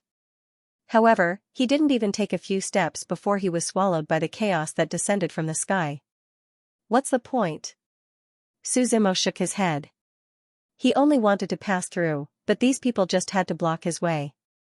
This was the southern mountain pass. He took out the map he bought before and looked at it. The next stop should be the 10-mile slope. The sword god of the 10-mile slope, Su Zimo softly muttered. This was a story that had been told by legends. He walked into the southern mountain pass step by step. Behind him, the autumn wind blew again, as well as the lonely ancient building in the wind. The endless checkpoints disappeared from his sight. He walked out of the ancient building. At the end of his sight was a plain. An endless plain with no end in sight. The moment he stepped on the plain, sword intent seemed to shoot into the sky from the northwest. It turned into a torrent that tore through the clouds in the sky. Before he even saw the person, the sword intent had already descended. Su Zimo had only taken a few steps when someone in front of him blocked his path. It was an old man wearing eunuch clothes and holding an emperor's paper. His back was hunched and his voice was shrill. Seeing Su Zimo, he said, "Our Empress Wanhua does not want to see you. Fellow Taoist, please return." Empress Wanhua? Su Zimo replied. You must be talking about Fairy Wanhua. Impudent. How dare you call her highness by her honorific title? The old eunuch berated. What? She doesn't dare to come out and see me, so she sent a damn transvestite to disgust me? Su Zimo retorted. You. The old eunuch pointed at Su Zimo and was speechless for a long time. How dare you? Ask Fairy Wanhua if she still remembers GTOD, Su Zimo said. I can't be bothered to talk to you. The old eunuch snorted coldly. He slowly unfolded the paper. With a sharp voice, he said, Sword God, please come out and meet me. As soon as his voice fell, a soaring sword intent rushed over. The sword intent tore through everything. Suzimo had never seen such a strong sword intent. In the blink of an eye, the person on the sword was already standing above his head. The broadsword floated in the air as the white-robed man with the silver cloak watched the two of them quietly. His eyes were devoid of any emotion. Half of her bangs were slanted and almost covered one of her eyes. His face was firm as if it had been carved by a knife. His eyebrows were like swords and his eyes were like stars. His white robe fluttered in the wind and the silver cloak mixed in with the white robe. Sword intent kept gushing out. "Her Highness has ordered you to kill everyone who trespasses here," the old eunuch said coldly. The sword god glanced at Suzimo, but he still didn't do anything. "Why aren't you doing anything?" The old eunuch waited for a while and shouted, "Are you going to defy Her Highness' order?" The sword god glanced at him, but it was just a glance. The vast land seemed to have been cut in half by a sword. Countless sword marks densely covered the old eunuch. No one saw clearly that he had already slashed countless times in that instant. Then, those swords fell on the old eunuch's body. He would have died countless times. That was the warning sign. The sword god said indifferently, "My sword doesn't like people talking loudly. Be careful." He jumped down from the sword. The sword seemed to have a spirit of its own as it intimately circled around him. The old eunuch swallowed hard, his tone became a bit gentler. "These are Her Highness' orders. I'm just passing on a message." "I know." The sword god waved his hand, indicating that the old eunuch could leave. The old eunuch's expression turned ugly, but in the end, he snorted and walked away. Xianxia. The sword god turned to look at Suzimo and calmly said his name. "Let's fight. From your sword intent, you don't seem like someone who lives under someone else's roof. Why would you listen to Fairy Wanhua?" Suzimo asked. "For people who have walked their Tao very far, their personality and Tao of the sword are already closely related. It can be said that there is no distinction between them. One can also judge a person from this. This Xianxia sword intent is unstoppable and will never bow down to anyone. Everyone has their own difficulties. If I don't say, don't ask." The sword god Xianxia replied. "Take out your blade." The broadsword in his hand closed. The sword that was originally a few dozen centimeters wide now had its wings folded and the blade became uneven. The broadsword instantly turned into a thin sword. Xianxia held the sword in his hand and pointed it at Suzimo. Countless sword intents gathered at a single point. Suzimo slowly raised the tyrannical shadow. At this moment, the blade and the blade clashed invisibly. Neither of them made a move, but a sonorous force burst forth from between them like a powerful army. The blade and sword chi tore the space around them into pieces like tofu. Only the blade and sword were clashing in the entire world. Behind Suzimo, countless blade chi condensed into the shape of a curved blade. The same goes for Xianxia sword chi. Countless blade and sword chi shattered, and the space between the two of them exploded. Boom boom boom. The aftermath of the explosion destroyed everything, but the two of them still didn't move an inch. Xianxia slowly raised his sword. Then his figure moved. If there were outsiders present, they wouldn't be able to see anything. The only thing left in the world was a flash of sword light. A flash of sword light. The next moment, the white robe fluttered, and the sword exploded in front of Suzimo's eyes. Suzimo's eyes narrowed slightly, and his curved blade also moved. The sword technique was very fast, extremely fast. It was as if he could release tens of thousands of swords in a second, or even thousands of swords. In short, there were countless swords. But no matter how fast the sword was, Suzimo's hand movements were not fast. His tyrannical shadow was defending as usual, but it could always perfectly block the incoming sword every time. Both of them had their own rhythm. In the end, it depended on who brought the other into the other's rhythm first. The blade shadow and the sword shadow shuttled through the void. The two of them fought like this for more than 10 minutes. Suzimo didn't use powerful force to suppress them directly. He only used the blade technique to deal with them. Among all the people he had seen in his life, this person's sword technique was definitely the best. Putting aside the realm and strength, the two of them were actually on par with each other in terms of blade and sword. The tyrannical and peerless tyrant blade, the swift white steed fleeting crack blade, and the strange and unpredictable crafty blade. These blade techniques were displayed one by one. The two of them fought from one end of the plain to the other. "You are not bad," Xianxia said first. Su Zimo smiled. A powerful aura burst out from his blade and he slashed down hard.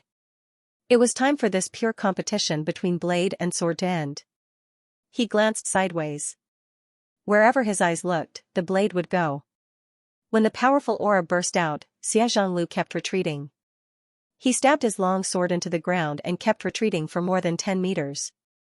A deep sword mark was left on the ground. Then, he slowly stopped. He stood up, proud and straight. He looked straight ahead and twirled his long sword in his hand. "Regardless of time, wind song," he muttered. His body fell backward. The sword in his hand made a big circle above his head and burst out with a shocking sword will. He lifted his foot and took another step. In an instant, sword chi tens of thousands of feet long pierced the sky.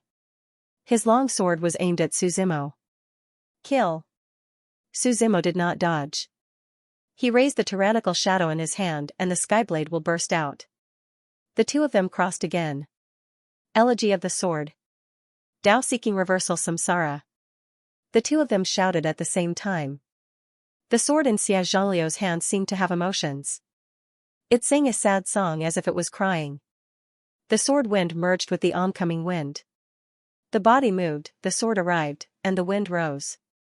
On Su Zimo's side, the yin and yang in the sky were separated. One black and one white shrouded the blade. Samsara was slashed down by Su Zimo as if she could control the speed of China. The two of them retreated several steps at the same time. Xianxia wiped the blood from the corner of his mouth. He snorted and charged again. 1,000 autumn peak waves.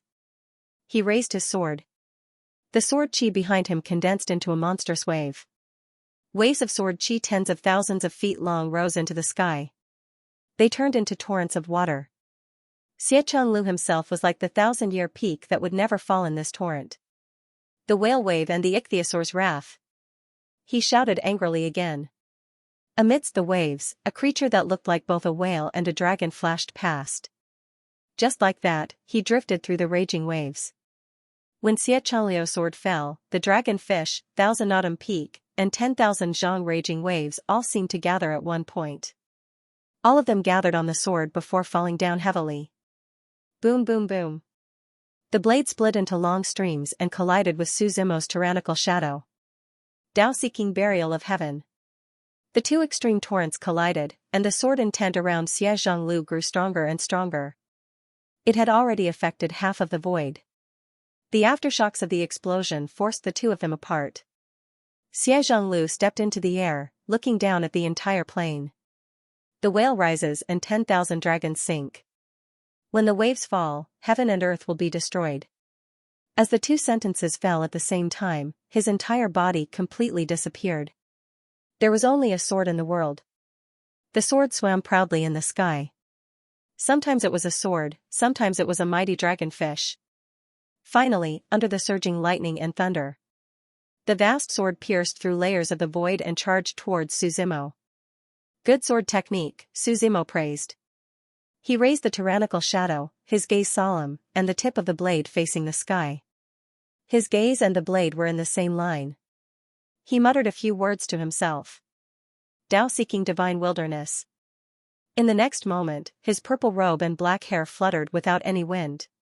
His long hair fluttered, and his robe suddenly straightened.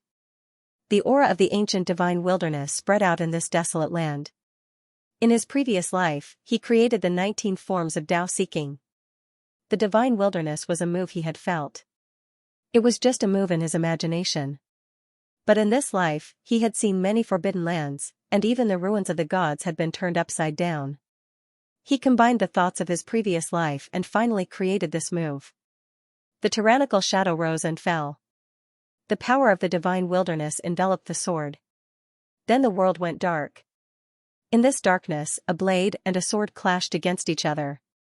In a flash, a white steed flashed by, a sliver of light flashed by. Their figures crossed each other. Heaven and earth returned to normal. With their backs to each other, they both put away their blades and stood. The void of space was constantly breaking, the ground was constantly sinking.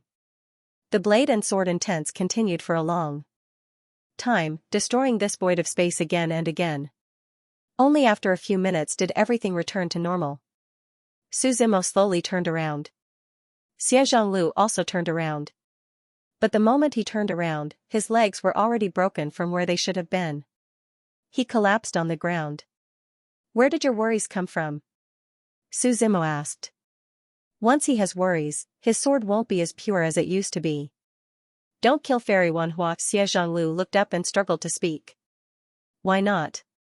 Su Zimo asked. Hearing Su Zimo's question, Xianxia went silent. Looking at him, Su Zimo frowned. His gaze crossed the distant Tenli slope plain and looked deeper into the mountains. Then he turned around to look at Xianxia. The current sword god was already at the end of his days. He didn't look up as he walked away. Xianxia raised his hand, wanting to say something, but when he opened his mouth, he couldn't say anything. Blackwater Lake, the largest lake in the entire ends of the Earth microcosm. It started in the east to guard the eastern pass, but after going through half of the microcosm, it ended in the south to guard the southern pass. The river is famous for its black water. Throughout the year, the water in this lake is always turbulent, the waves are fierce, and the waves come one after another. Normal cultivators find it hard to cross the river. Especially the closer one gets to the southern pass, the more people don't dare to get close. It's said that a dragon king is guarding this place. It lives by eating people, and is extremely powerful and vicious. After passing through the plain, Su Zimo finally stopped in front of the Blackwater Lake. He looked up and could already see the chaotic cloud stream. At the mountain stream, there were layers of stairs that looked like clouds, extending all the way to the end. Su Zimo didn't stop. Stepping on the waves, he walked across the Blackwater Lake. The waves were turbulent, and wave after wave came at him. Su Zimo waved his hands, and the spacetime around him suddenly froze. The waves that had just been set off instantly stopped in the void. It was as if they were frozen. Su Zimo's figure quickly wanted to cross the river. At this moment, a behemoth emerged from the bottom of the water. The originally frozen spacetime was shattered. The behemoth poked out of the water and opened its bloody mouth. A strong smell of blood spread out. Then, he swallowed Su Zimo whole. Su Zimo frowned slightly. His right foot stepped on the other party's fangs, and his figure quickly retreated. With a boom, water splashed everywhere, and the waves crashed together. The behemoth plunged into the turbulent waves and disappeared. Su Zimo steadied himself and searched under the water. Waves surged even more violently on the surface of the Blackwater Lake, as if the sea god was enraged. The situation on the surface of the water became more and more dangerous. Immediately after, another wave slapped towards Su Zimo. With a boom, the waves shattered the void and directly hit the torrent that soared into the sky. Su Zimo's palm slammed down. Wave after wave of waves were completely annihilated by his palm. A dragon's roar sounded. This sound was extremely shocking, melodious, and heavy. The huge creature jumped out of the water again, and only then did Su Zimo see its appearance clearly. It was a gigantic ancient bone dragon with 2 dragon horns. The so-called bone dragon was actually slightly inferior to a real divine dragon. That was because they were born from the spirit energy condensed from the bones of the divine dragon after it died. To a certain extent, they were what people often called the living dead, or more accurately, the living dead dragons. The ancient bone dragon's body was huge. It occupied almost half of the Blackwater Lake and was tens of thousands of meters long.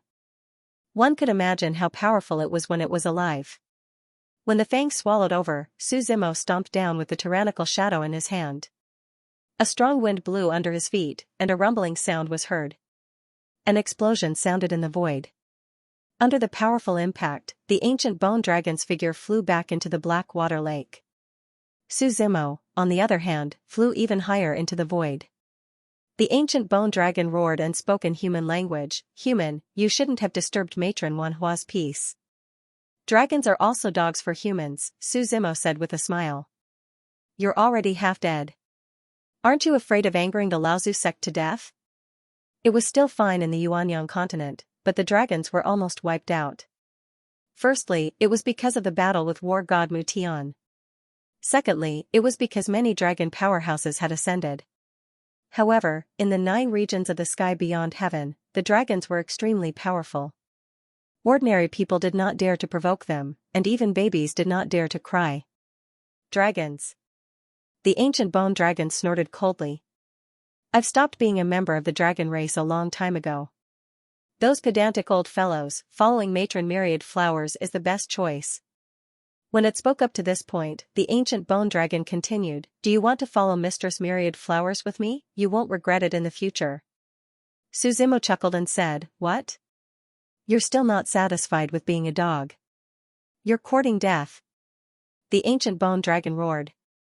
Ghostly chi emanated from his body, completely enveloping those white bones. The white bones turned into black bones. The primordial skeletal dragon's huge figure flew over, spewing out black fog from its mouth, and surged towards Suzimo. Skeletons crawled out from the black fog. All of them ran towards Suzimo. Suzimo brandished a saber, and an unrivaled saber energy spread out to engulf the black fog. He stomped his feet and charged towards the primordial bone dragon. With every step he took, the void shattered and layers of ripples appeared under his feet. The tyrannical shadow saber intent arrived, and the primordial bone dragon opened its bloody mouth and swallowed it. The dragon's roar resounded through the sky. Suzimo glanced sideways and turned the tyrannical shadow half a circle. The tip of the saber was facing the primordial bone dragon's upper jaw while the hilt was facing its lower jaw. When the primordial bone dragon bit down, the tip of the saber instantly pierced through its upper jaw. A painful roar could be heard. Suzimo used lawful embodiment of heaven and earth and heaven shaking at the same time. His body expanded to the size of the primordial bone dragon. With a boom, the primordial bone dragon fell into the black lake in pain. Suzimo followed closely behind and jumped in. The lake water was turbulent, and waves splashed everywhere. He stood in the turbulent lake water. His figure stood still. He grabbed the primordial bone dragon's tail with both hands and slammed it heavily into the lake. Boom! Boom! Boom! The lake water splashed everywhere and sank again. The primordial bone dragon's wails were endless. Suzimo grabbed its tail and slammed it left and right. The entire black lake seemed to be overflowing. After slamming it dozens of times, Suzimo finally threw the dying primordial bone dragon to the shore of the black lake. At this moment, the primordial bone dragon was still muttering to itself. Goddess Wanhua will revive me. You definitely won't have a good ending. Revive? Let you become an undead creature, Suzimo said with a smile. No matter what I become, Goddess Wanhua can do it, the primordial bone dragon muttered. You're just a pitiful worm. Suzimo shook his head. The profundity of fire in his hand was burning. He enveloped the primordial bone dragon with heaven-burning flames and burned it completely. After struggling for a while, the dragon's bones turned gray from the flames and finally stuck together. Suzimo kicked it into the bottom of the black lake with a single kick. He allowed the turbulent lake water to drown it and it disappeared. His gaze moved forward. He was only a step away from the 100 Flowers Valley. That was the chaotic cloud stream. At a mountain stream, there was a staircase high up in the clouds. The staircase led to the heavens, and the mountain stream flowed into the sea. Suzimo sheaved tyrannical shadow, his long robe fluttering as he walked step by step into the chaotic cloud stream. Below his feet were the fallen leaves of the lush trees on both sides. The fallen leaves fluttered in the wind, and the world was blank. Suzimo's figure gradually disappeared in the sandstorm. At this moment, outside Buddhist Demon City, Miss Mirror was already sitting on the spirit ship. Next to her was the unconscious Lunar Grasp Fairy. Miss Mirror was looking straight ahead. The spirit ship slowly advanced through the void. At this time, the originally calm blue skies suddenly began to distort. The void in front of them completely distorted into a vortex, and the spirit ship entered the vortex. Miss Mirror was not flustered. After passing through the vortex, they arrived in a void space. Above the spirit ship, a strange face began to condense. The giant face gave off a very strange feeling. She could slowly see its features, but couldn't remember what it looked like. He found out the giant face spoke. His voice reverberated in the air, reverberating through the air. Miss Mirror replied. But we should be meeting Fairy Wanhua soon since the first plan failed. Let's start the second one, the voice said. I need to hide for a while, Miss Mirror said. Then who will carry out the plan? The voice asked. Miss Mirror's gaze turned to the unconscious lunar grasped fairy and smiled. Isn't there a perfect candidate? Go find Gong Yang Su. Sin Demon City needs to be taught a lesson, the voice said. After saying so, the giant face slowly disappeared into the void of space. The world the spirit ship was in also disappeared. The spirit ship returned to the calm void of space. Miss Mirror slowly walked towards the unconscious lunar grasped fairy. Sin Demon City. As one of the 9 domains, this world was very special. The demons were the rulers of this place. The 9 regions had always been wary of the devil race. Usually, people would even ignore the devil race and not talk about it. Most people in the 9 regions hated and loathed the devil race. In this world called Sin Devil Territory, the devil race reigned supreme, and no one objected. They had been informing the 9 regions for many years. Since ancient times, the devil race had been the ruler of Sin Devil Territory. It could be said that they were deeply rooted here and had a deep influence. At this moment, somewhere in the void of Sin Devil Territory, this place was invaded by the devil chi, and a thick black color covered everything. It was as if it had been silent for countless years. An ancient existence suddenly woke up and said calmly, he came in the end. The void was silent for a long time and no one replied. The voice continued, I knew that he would come one day. Because he is the greatest devil king in the world. As soon as the voice fell, another voice sounded from the side. Then what about our final destination? Everything is up to fate, and not up to us at all. The voice sighed. Su Zimo's figure entered the chaotic cloud stream. The mountain path was rugged, and weeds grew under his feet. Not long after Su Zimo walked, he heard someone's voice not far away. 5 cranes come from the northwest, flying over Taiching. Immortals on the green clouds, saying their names. I want to ask a question, floating like a shooting star. I'm willing to eat golden light grass, and live as long as the heavens. The person was humming a poem, and the way he sang it was very strange. His voice was high, and it echoed through the mountain stream. Su Zimo looked up and saw that this person was just a woodcutter. He carried a bundle of firewood on his back, wore a gray short-sleeved shirt, and a straw hat on his head. After walking for a while, he wiped the sweat off his forehead. Humming a poem again, he walked into the distance. Su Zimo frowned slightly, because in his perception, this person was just an ordinary person. There was no fluctuation of spirit chi in his body. How could an ordinary person appear in a place like this? Little brother in front, please wait a moment, Su Zimo shouted. The woodcutter heard the voice and stopped. He looked around and finally saw Su Zimo coming from afar. What is it? The woodcutter asked. I'm a bit lost, where is this? Su Zimo asked with a smile. Oh, you came from the north, the woodcutter replied. This is Chaotic Cloud Village, where are you going?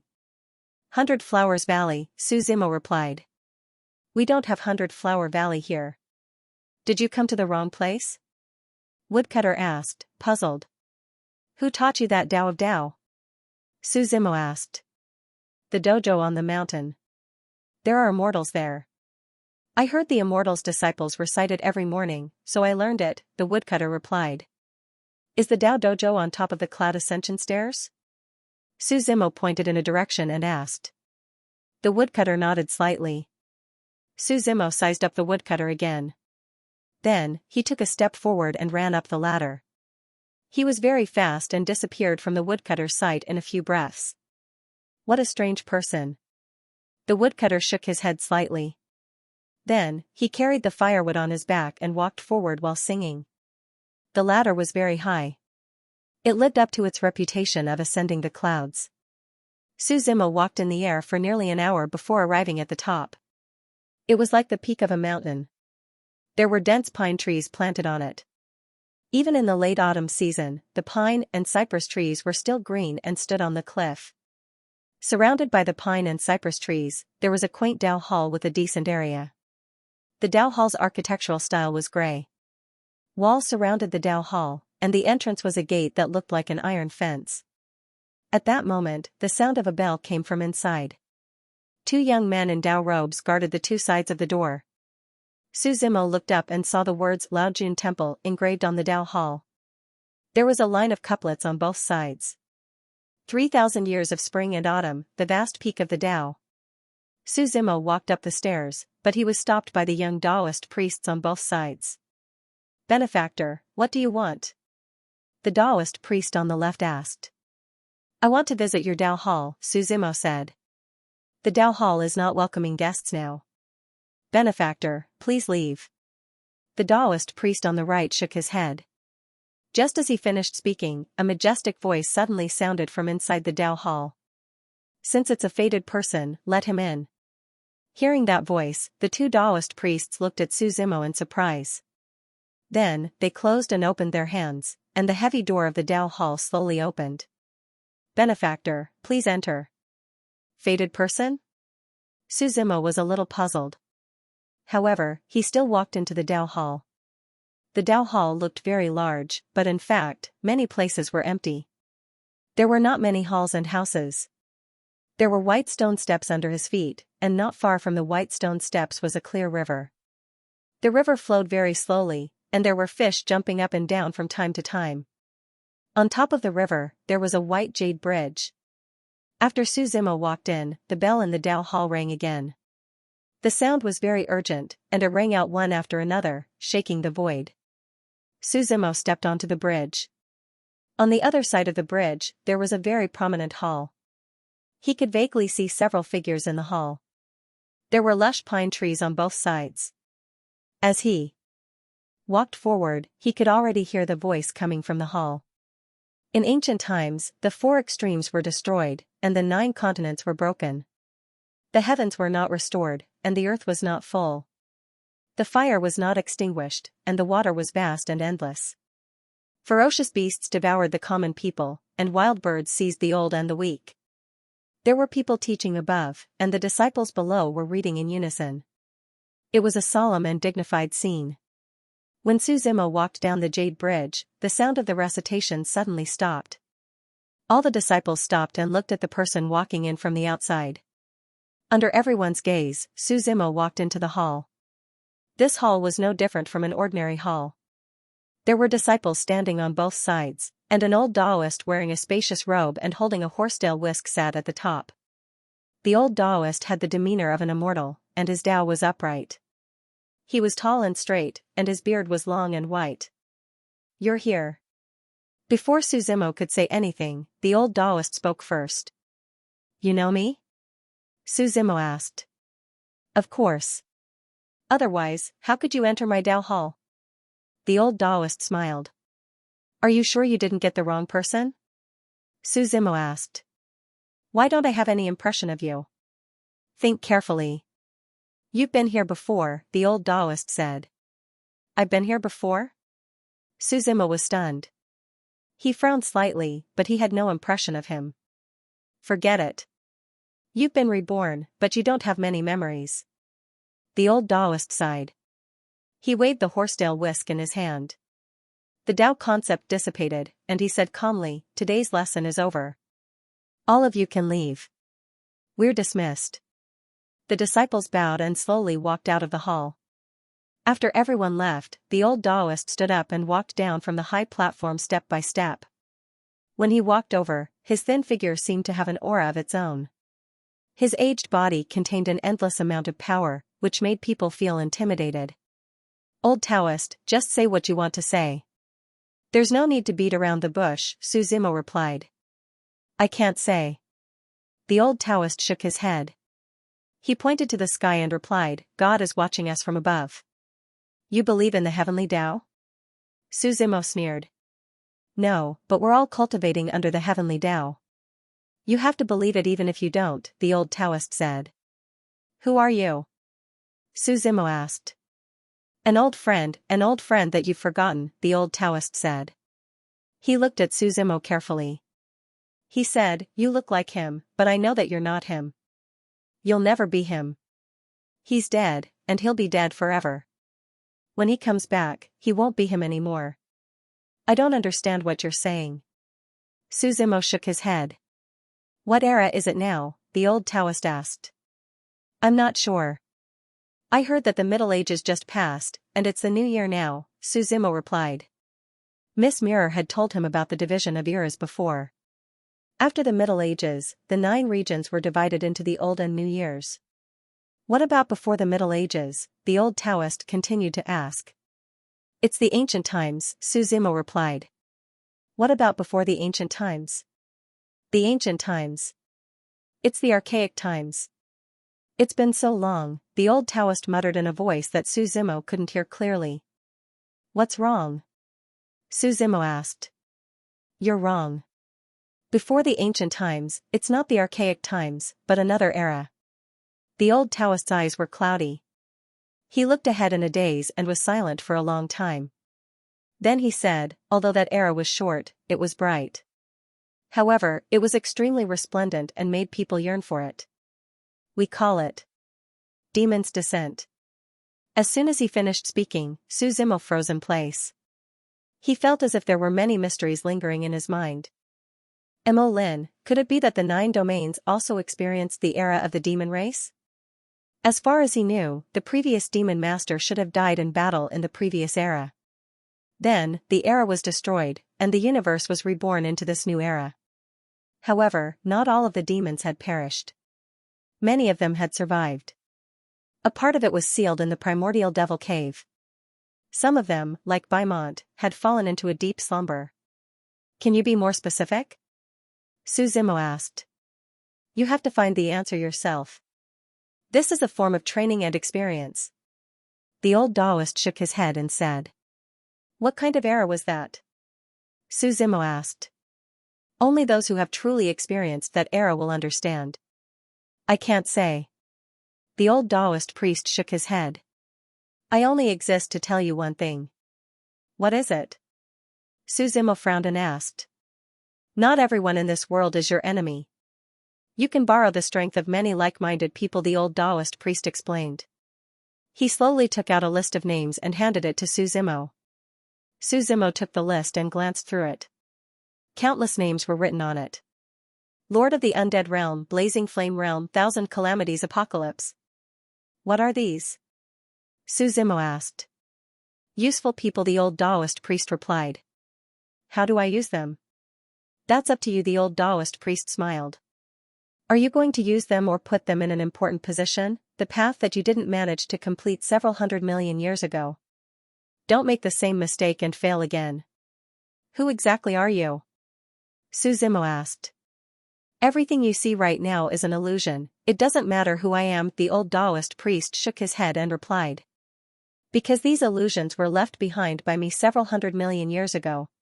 When you see them, even I don't know if I still exist or not illusions. Suzimo looked around. This palace, the white jade stones under his feet, the entire chaotic cloud stream, they were also real. If they were illusions, even he would only find it strange and not notice anything out of the ordinary. This old Taoist priest who created these illusions was a bit too terrifying. Remember, if you want to succeed, it's not only for yourself or the demon race, but also for us, the old Taoist priest waved his hand and said. As soon as he said that, Suzimo noticed that the space he was in was slowly disappearing. Starting from Laojun Temple, the 2 disciples in front of the gate, to the woodcutter at the foot of the mountain, they were all disappearing. In the end, even the old Taoist priest was disappearing. A thought that had existed for several 100 million years. It was like a corpse that had been sealed in a crystal coffin, only to be exposed to the air one day and instantly oxidized into nothingness. When Suzimo's gaze turned back, he found that he was still standing in the chaotic cloud stream. Behind him was the black water lake. In front of him was no Taoist priest, no woodcutter, and no cloud ladder. Instead, it was a valley full of flowers. This valley was very large, and from the outside, it was oval-shaped. All kinds of flowers and plants were planted all around. Precious flowers and plants included Lingji, Jurong branch, Nirvana grass, absolute dust flower. Some rare and even lost medicinal herbs were also available. 9-tailed dragon sunflower, ancient deep sweet, dragon heart 9-leaf grass, demon blood spirit fruit juice, immortal ascension grass, rainbow moon orchid. There were simply too many to count. He could smell the fragrance of the flowers even from far away. The overwhelming fragrance of the flowers greeted him. It wouldn't be an exaggeration to say that it was a paradise. Suzimo stared at everything in front of him in a daze.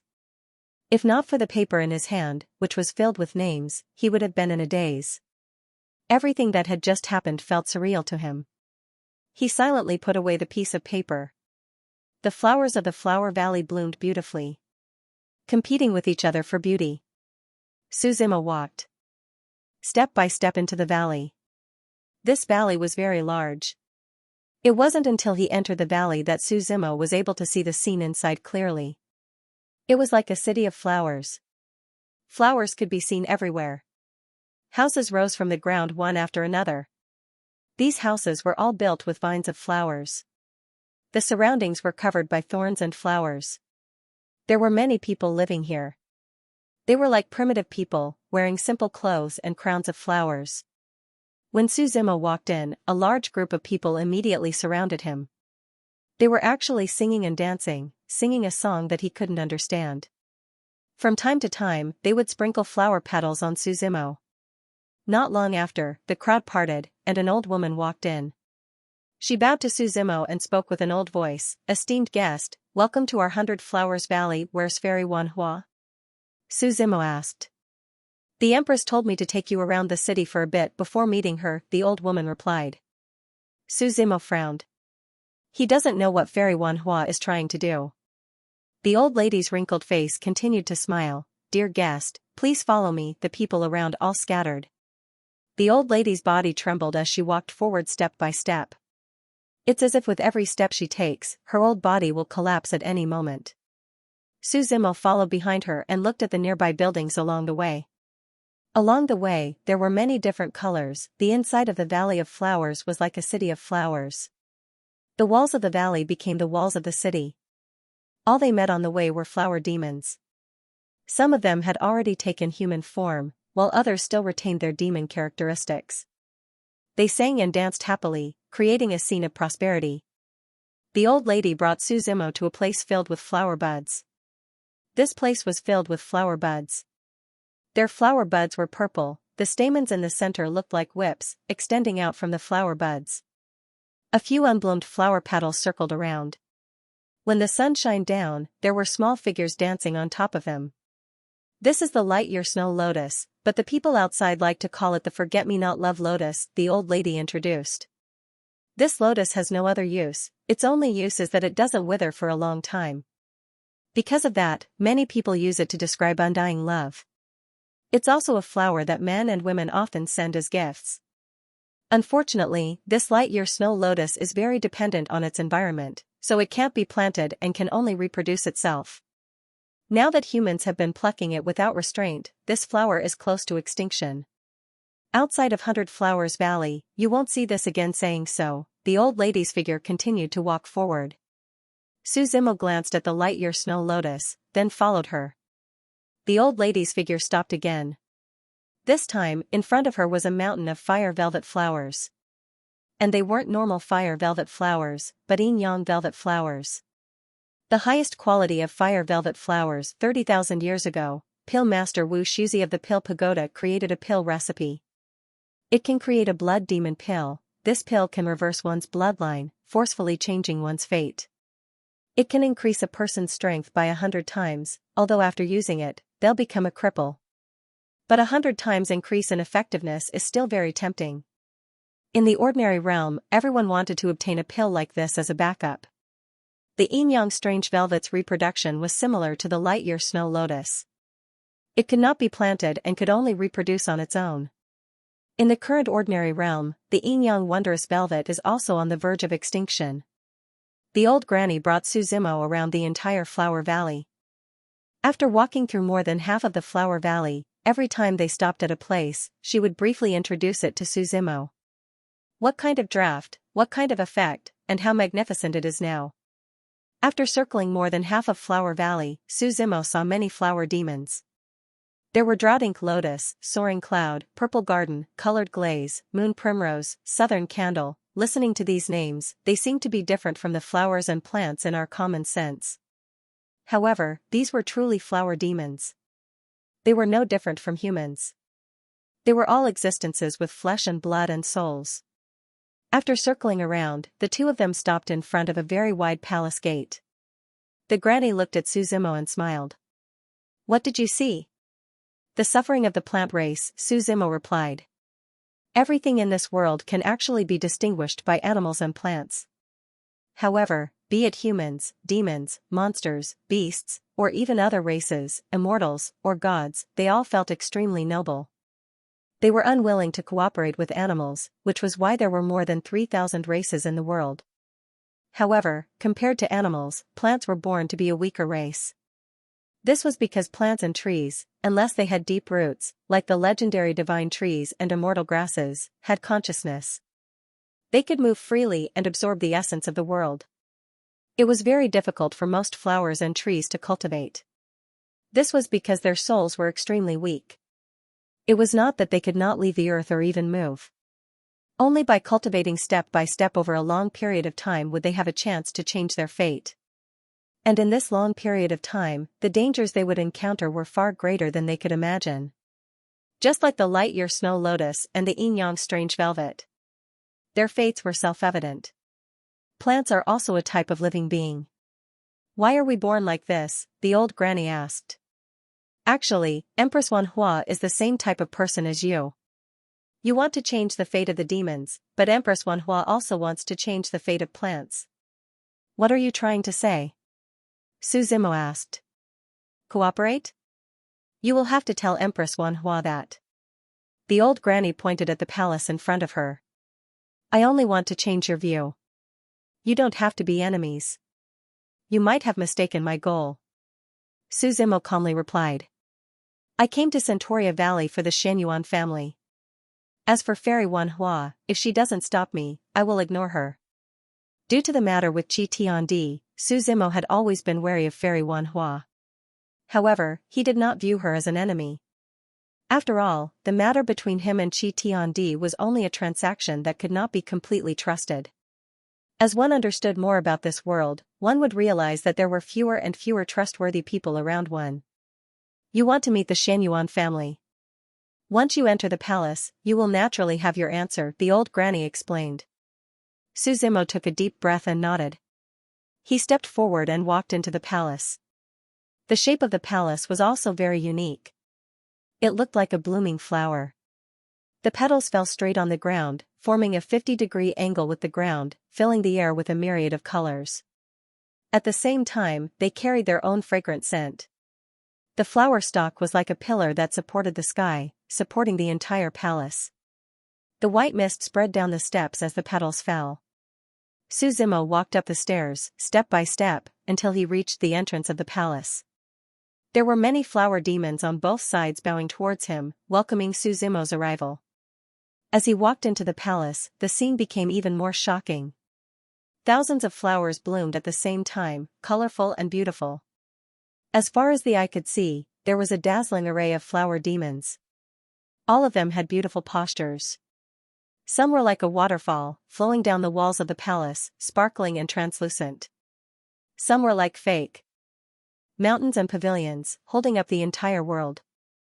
There were also some flowers that, when closed, looked like beautiful ice sculptures. After they bloomed, the green leaves spread all over the ground, turning into a boundless ocean that silently flowed around the palace. In the middle of this beautiful scenery, there was a pavilion. A woman wearing a red robe. The robe was a few dozen meters long. The woman in the red robe was sitting inside the pavilion. The pavilion was located on top of a mountain range, which was shrouded in mist, only a vague outline could be seen. "Demon Lord, please come forward for a chat." A cold voice came. Following that, from the distance between Suzimo and the pavilion, a vine descended from the sky.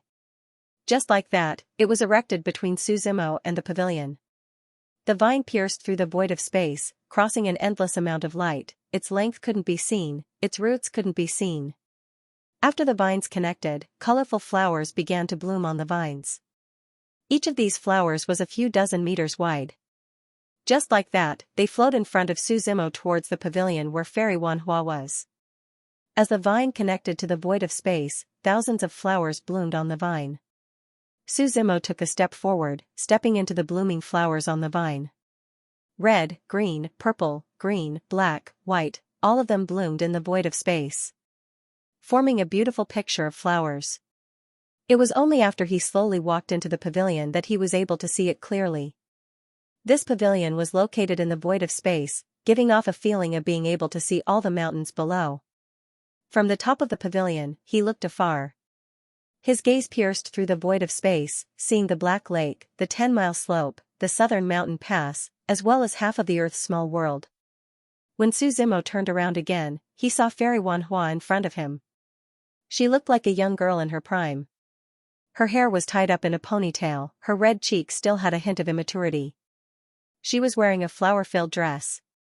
Her eyes were crystal clear, her nose was high, her lips were red, her teeth were white, her eyebrows were like a pair of mandarin ducks. In front of her was a painting frame, holding a brush that had already been ground, focusing on drawing something. "What do you want from me?" Su Zimo asked. Fairy Wanhua put down the brush in her hand and carefully took the painting from the frame.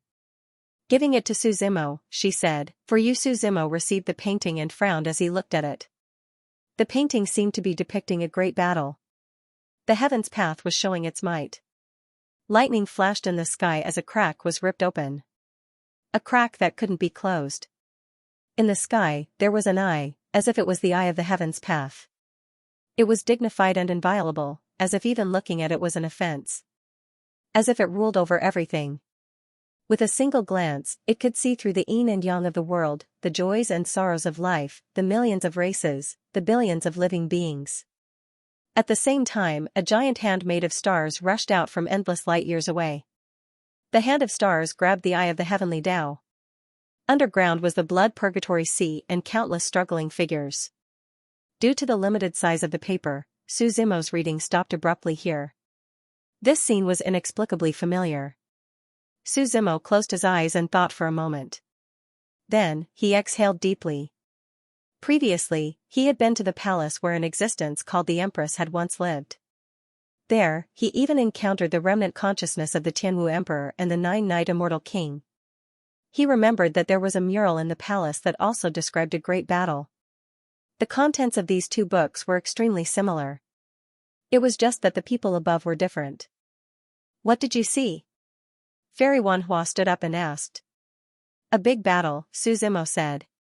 "To be precise, it should be the 9th Great War of the Heavens." Fairy Wanhua smiled. "War of the Heavens?" Su Zimo asked with a frown. "The 9 domains have existed since the age of old, over a few 100 million years. Do you think you're the only one who managed to change fate?" Fairy Wanhua asked him back. "I think I understand." Su Zimo nodded. "Every great war of the heavens represents the highest level of power in this world. It's not something a single person can do." Fairy Wanhua explained. "I have countless demons behind me. When did I become a single person?" Su Zimo replied.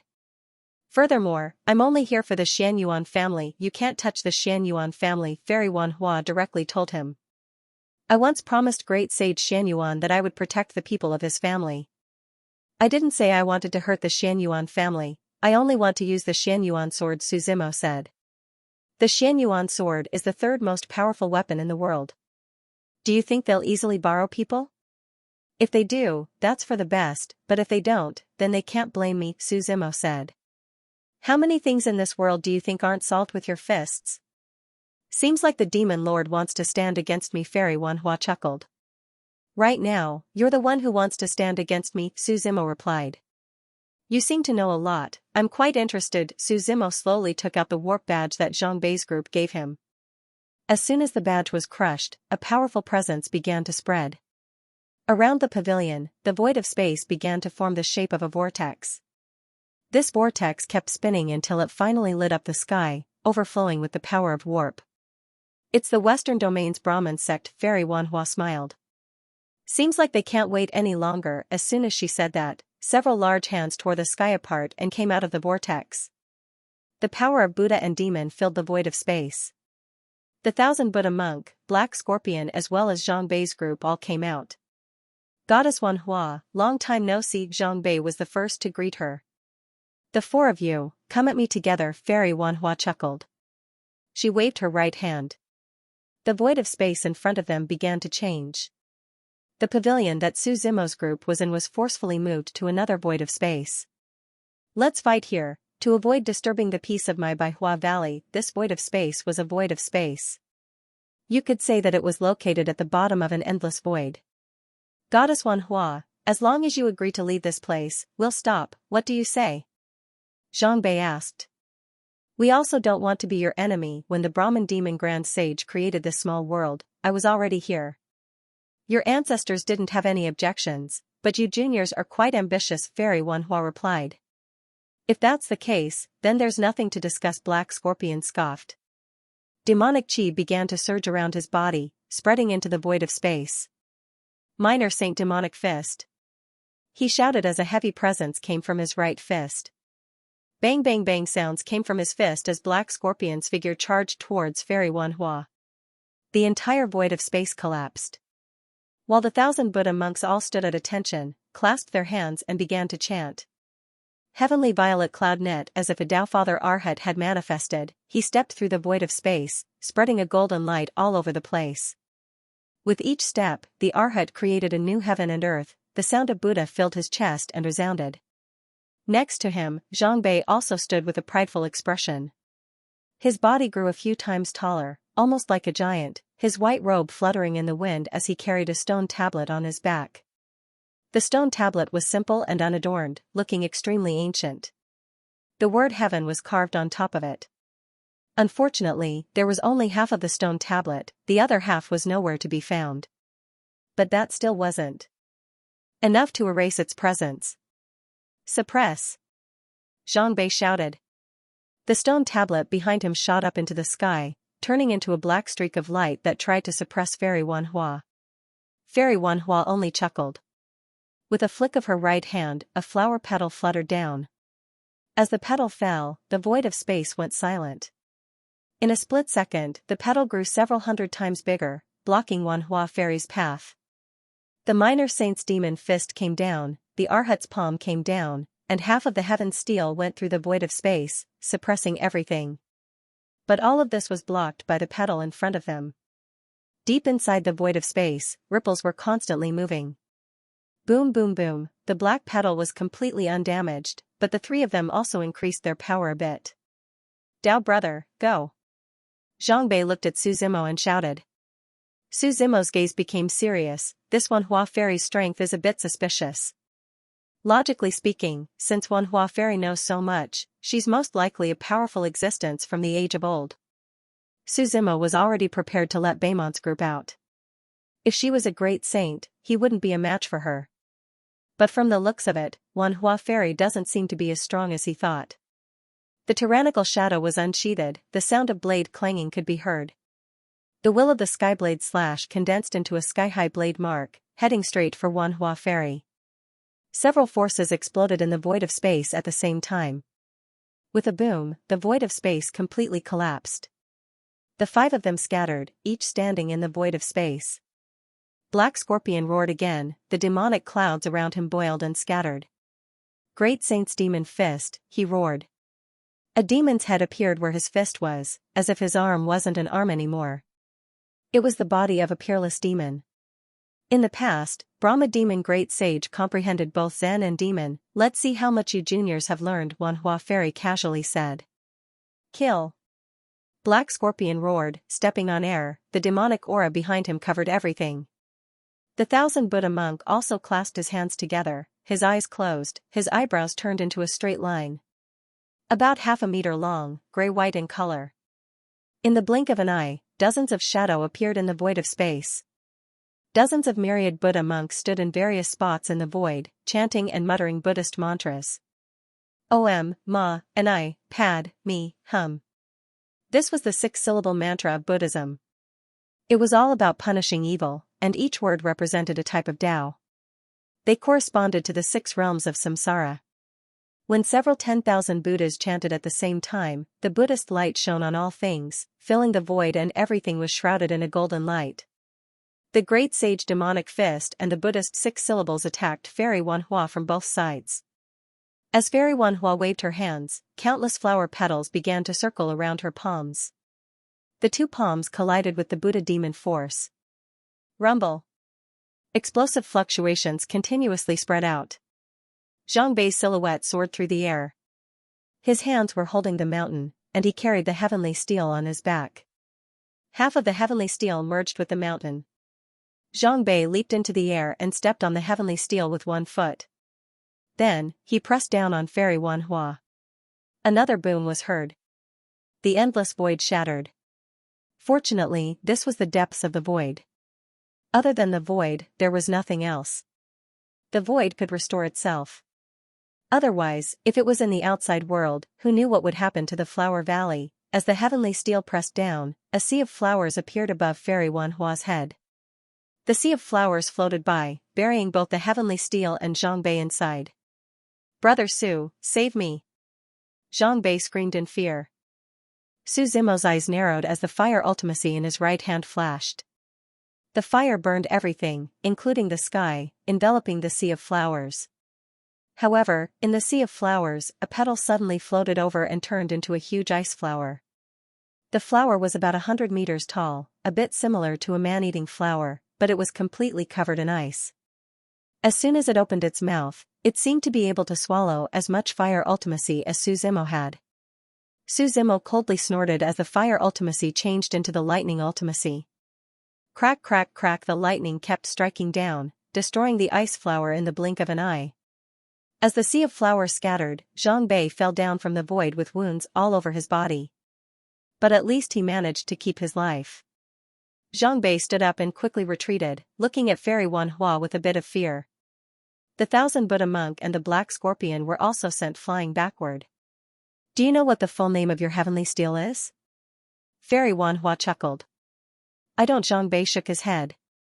Ever since he obtained the heavenly steel, it had been a broken steel with only the word heaven written on it. This steel is called the heaven-suppressing steel, a spirit steel used by the Holy Hall to suppress the remnants of the Eastern Sea. If it was a complete steel, I would be able to take a look at it. It's a wondrous item ranked 51st among the thousands of objects. Fairy Wanhua laughed. "A broken steel dares to suppress me?" Everyone's expression turned ugly. The black scorpion spoke. "We can't go on like this. Do you have any better ideas?" "What can we do in this kind of battle? We can only fight," the 1,000 Buddha monk answered. "Brother Su, what about you? What do you think?" Zhang Bei looked at Su Zimo and tried asking. "Didn't you notice it just now?" Su Zimo asked. "What did you notice?" The other three were confused. "She's hiding a lot of her strength, she hasn't shown it yet," Su Zimo answered. "Whether she's hiding it or not, we'll know once we try." Just now, when the sea of flowers surrounded Zhang Bei, Su Zimo only tried to test it a bit. To be able to break through the sea of flowers, this Fairy Wanhua's immortal king-level strength was only SOSO. He stepped forward step by step, facing Fairy Wanhua. On the tyrannical shadow, the blade presence was extremely heavy. As he stepped forward, the sound of sonic booms could be heard. As the blade descended, half of the void of space was cut open. Fairy Wanhua waved her right hand, summoning another sea of flowers. Inside this sea of flowers, several petals quickly grew into strange heavenly flowers that surrounded Su Zimo's group of 4. These petals had all sorts of attributes, each of them was extremely tough, both defensive and offensive. Looking at the 4 people trapped inside, Fairy Wanhua looked at Su Zimo and spoke. "The current you is very different from the you of the past, is that so?" Su Zimo casually replied. He reached his right hand forward, summoning the Book of Life and Death from the void of space. Standing firm, he slowly opened the Book of Life and Death with his right hand, letting the power of life and death fill his body. Countless chains of life and death came out from the Book of Life and Death. These chains quickly flew out, binding all the strange flowers around them. The two sides were in a stalemate. The strange flowers bloomed, fire and ice, time and space. Fairy Wanhua was like the lord of all flowers, controlling the life and death of all plants in this world. The chains of life and death surrounded her, temporarily trapping the sea of flowers. Black Scorpion and the 1,000 Buddha monk exchanged glances. Their Dhyana demon powers had fused together. Powerful Buddhist light and demonic chi flowed from their bodies. After the two powers fused, an endless amount of Buddha and demon power shot up to the sky. The Buddha and demon power gathered in the air, finally forming a human figure. This figure had a strange appearance, like a demon and a Buddha at the same time. The long hair on top of its head was tied up into the shape of a flower. Its earlobes were as big as pearls, its eyes were wide open, its nose was high, and its lips were thick. Like a combination of good and evil. The figure stood in the air, motionless. There was only an earth-shattering aura surrounding him. The black scorpion and the 1,000 Buddha monk both sat cross-legged as a figure flew out from the top of their heads. It was their soul vessel. Their bodies sank, their soul vessel flew out. The two soul vessels entered the giant figure in the air at the same time. The giant figure opened its eyes in an instant, and a mighty aura descended from its body. The giant began to walk towards Fairy Wanhua step by step. Every step it took caused the world to tremble a bit. I didn't think you'd be able to use the Saint Demon giant left behind by the Brahma Demon Grand Sage so well. Seeing this, Fairy Wanhua chuckled. Of course we wouldn't waste something left behind by our ancestor. The black scorpion's heavy voice came from inside. Fairy Wanhua's expression became a bit more serious as she stopped looking down on them. She quickly retreated. However many flower petals there were, the number of chains of life and death Suzimo had. Countless chains of life and death followed Fairy Wanhua's figure into the depths of the void. The Saint Demon giant opened its palm and unleashed a huge amount of power. Fairy Wanhua's red robe stepped on the chains of life and death with her right foot. Borrowing the force, she flew up. As the chains of life and death approached her from both sides, Fairy Wanhua pulled with both hands, breaking them apart with a few bang bang bang. When the Saint Demon giant's palm came down, the void of space shattered and Fairy Wanhua's figure disappeared. Where did she go? Zhang Bei frowned and asked. Everyone looked around, only to hear Zhang Bei scoff. 100 Flowers Valley is still here, where can she run to? Fairy Wanhua, come out, we don't want to make things difficult for 100 Flowers Valley. A voice came from the Saint Demon giant. But if you insist on being stubborn, don't blame us for not showing mercy. As soon as his voice fell, the entire void began to tremble. Everyone hurriedly looked in the direction of the voice. In the depths of the void, where the mist pervaded, a flourishing giant flower with dense mist grew. The flower's size was so huge that one couldn't see the end of it. Its stem was very thick and solid, with a diameter of several hundred square meters. The surface of the thick stem was intertwined with countless thin stems. In the posture of a coiling dragon, it stretched out its mouth in a straight line. The stem was grayish-black in color. Above the stem was the place where the petals grew. Tens of thousands of petals bloomed in all kinds of shapes, and gray and white mist intertwined. Taoist rhyme spread out. Behind the flower, there was actually a colorful moon slowly rising. The colorful light shone on the back of the flower, rendering the entire void colorful. The entire flower shone brightly, and a rune appeared on every petal. Those seals were cryptic and difficult to understand. Most likely, any one of those seals would allow many cultivators to comprehend the Tao for their entire lives. Not to mention the millions of them. What is that? Zhang Bei asked in shock. It should be her true form, Su Zimo replied with a frown. He knew. He had guessed before that Fairy Wanhua was most likely a plant that had transformed. She symbolized the king of countless plants, and she wanted to change her fate. Under the colorful light, a black stream of light shot out. Boom! The holy demon giant's huge body was sent flying. Half of its chest instantly caved in. The flower was roaring, and an invisible force surrounded the entire void. Kill! The holy demon roared and charged out of the wilderness, shattering the void beneath its feet. The Buddhist and demon powers clashed. It charged toward the giant flower. The flower extended countless branches to wrap around it. The flower branches condensed into a square cage, which descended from the sky and trapped the holy demon giant within. Roar, roar, roar. No matter how the holy demon struggled, it couldn't break free from the cage's restraints. Then, the flower turned its gaze towards Su Zimo and Zhang Bei. Zhang Bei's hair stood on end, as if he was being targeted by some terrifying existence. A man-eating flower bud formed above the flower. It opened its mouth and tried to swallow the two of them. Zhang Bei quickly retreated. Brother Su, I can hold it back for a minute. Do you have any ideas? Su Zimo smiled and said, 1 minute is enough. Okay, Zhang Bei shouted. The half-broken tablet behind him appeared again.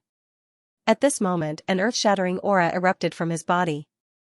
Ancient technique tablet mending. Dao runes rippled out from his hands. These Dao patterns were like carving knives, gathering the qi of heaven and earth and the qi of all creation. They hovered around the tablet. The half-broken tablet was recovering at a speed visible to the naked eye. It formed a complete heaven-suppressing tablet. Ancient technique steel mending. Interesting. Su Zimo smiled with interest at the side. The complete heaven-suppressing tablet fell. Zhang Bei couldn't withstand the power, and blood spurted out of his body. On the surface of his body, bloody scars appeared. His blood vessels could be seen clearly, and his blood flowed backward. It was as if he could explode and die at any time. When the complete heaven-suppressing tablet fell. Under the void, it was empty, blank, and silent. A mysterious power shone down, and the flower couldn't move at all. Brother Su, hurry up, Zhang Bei shouted. One of the 10 great divine techniques, Eye of Samsara. Su Zimo turned his head and muttered softly. In the next moment, the third eye on his forehead opened. It was as if it was day when he opened it, and night when he closed it. The Eye of Samsara represented the eye of the heavenly Tao. Its majesty was inviolable. A beam of light shone out from it. The beam of light didn't seem to cause any harm, but wherever it shone, everything fell into samsara. Everything returned to its original state, tracing back to its origin. Under the eye of samsara, the space where the flower was started to reverse, and samsara appeared. The flower gradually turned into a human form, and its aura was forcefully suppressed. Su Zimo formed a seal with both hands. One of the 10 great divine techniques, the Aisha seal, left his hands. It shone on the heavens and imprinted itself on Fairy Wanhua's abdomen. The holy demon giant that had escaped also took advantage of the situation and smashed its hands down. With a boom, the void completely exploded. In the depths of the endless void, everything within 1,000 miles was razed to the ground and sunk. Fairy Wanhua's bloody corpse also fell from the void. The corpse floated down, falling at an extremely slow speed. Almost like a flower petal. At the same time, countless flower petals floated around the corpse, circling around it. Everyone looked at the corpse. At this time, a figure suddenly flew up from the side and hugged Fairy Wanhua's corpse. Who is it? Zhang Bei shouted. Su Zimo raised his head to look. The figure that soared into the sky was actually sword god Xie Changlu. Xie Zhanglu looked up at the 4 of them, then looked at Fairy Wanhua in his arms. His eyes were filled with indescribable emotions. What is your relationship with Fairy Wanhua? The giant saint demon dispersed, Black Scorpion and 1,000 Buddha monk soul vessel returned to their bodies. Black Scorpion asked. She is not Fairy Wanhua, Xie Zhanglu calmly answered. He hugged Fairy Wanhua's corpse and walked away step by step. Leave Fairy Wanhua's body here, Zhang Bei stood in front of him. And casually said. I told you, she is not Fairy Wanhua, Xie Zhanglu replied. Then who is she? Su Zimo turned around and asked. A friend of mine, Xie Zhanglu stroked the corpse's face and calmly answered. Just a playful insect whose body has been taken over. As soon as he said that, Su Zimo's group exchanged glances, as if thinking of something. Not good. They didn't have the time to care about Xie Zhanglu anymore and went through spacetime, heading towards Flower Valley. In just a few breaths worth of time, they arrived above Flower Valley. Flower Valley was still the same as before, calm without any signs of disturbance. What's going on? Zhang Bei frowned and asked. Could we have guessed wrong? As soon as he said that, everyone seemed to have sensed something and looked up at the sky. Only to see that the originally sunny sky had suddenly darkened. The sky was covered by dark clouds, obscuring the entire world.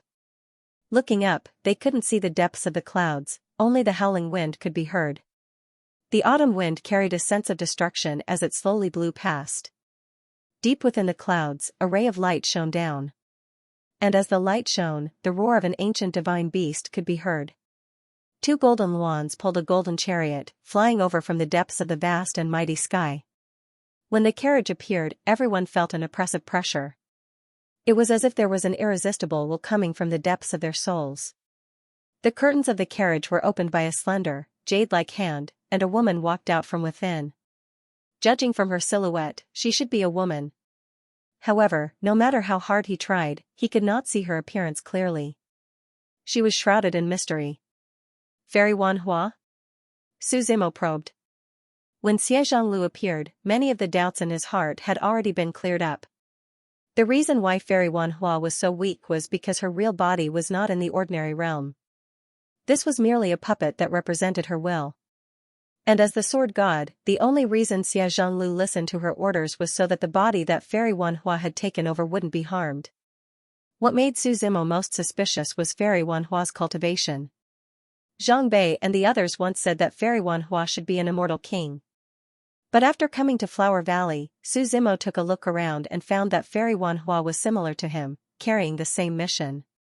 She wanted to lead the plant race to change their fate. If she only had the strength of an immortal king, that would be a bit difficult. The ordinary realm was publicly recognized as the weakest of the 9 domains. Everyone wanted to go to the other domains, so why would they be willing to stay in the ordinary realm? Demon Lord, today, I will give you face and not kill them in the sky, the Golden Luan roared, as countless golden rays of light flashed. The woman in the fog casually spoke. But for offending my incarnation, you can avoid death, but you can't escape punishment. As soon as she said that, a few rays of light descended. These rays of light were so fast that there was no time to dodge. They directly entered the Black Scorpion, Thousand Buddha Monk, and Zhang Bei's bodies. In the next moment, the 3 of them screamed in agony. Although they didn't die, the pain that they were going through was enough to scare anyone who saw it.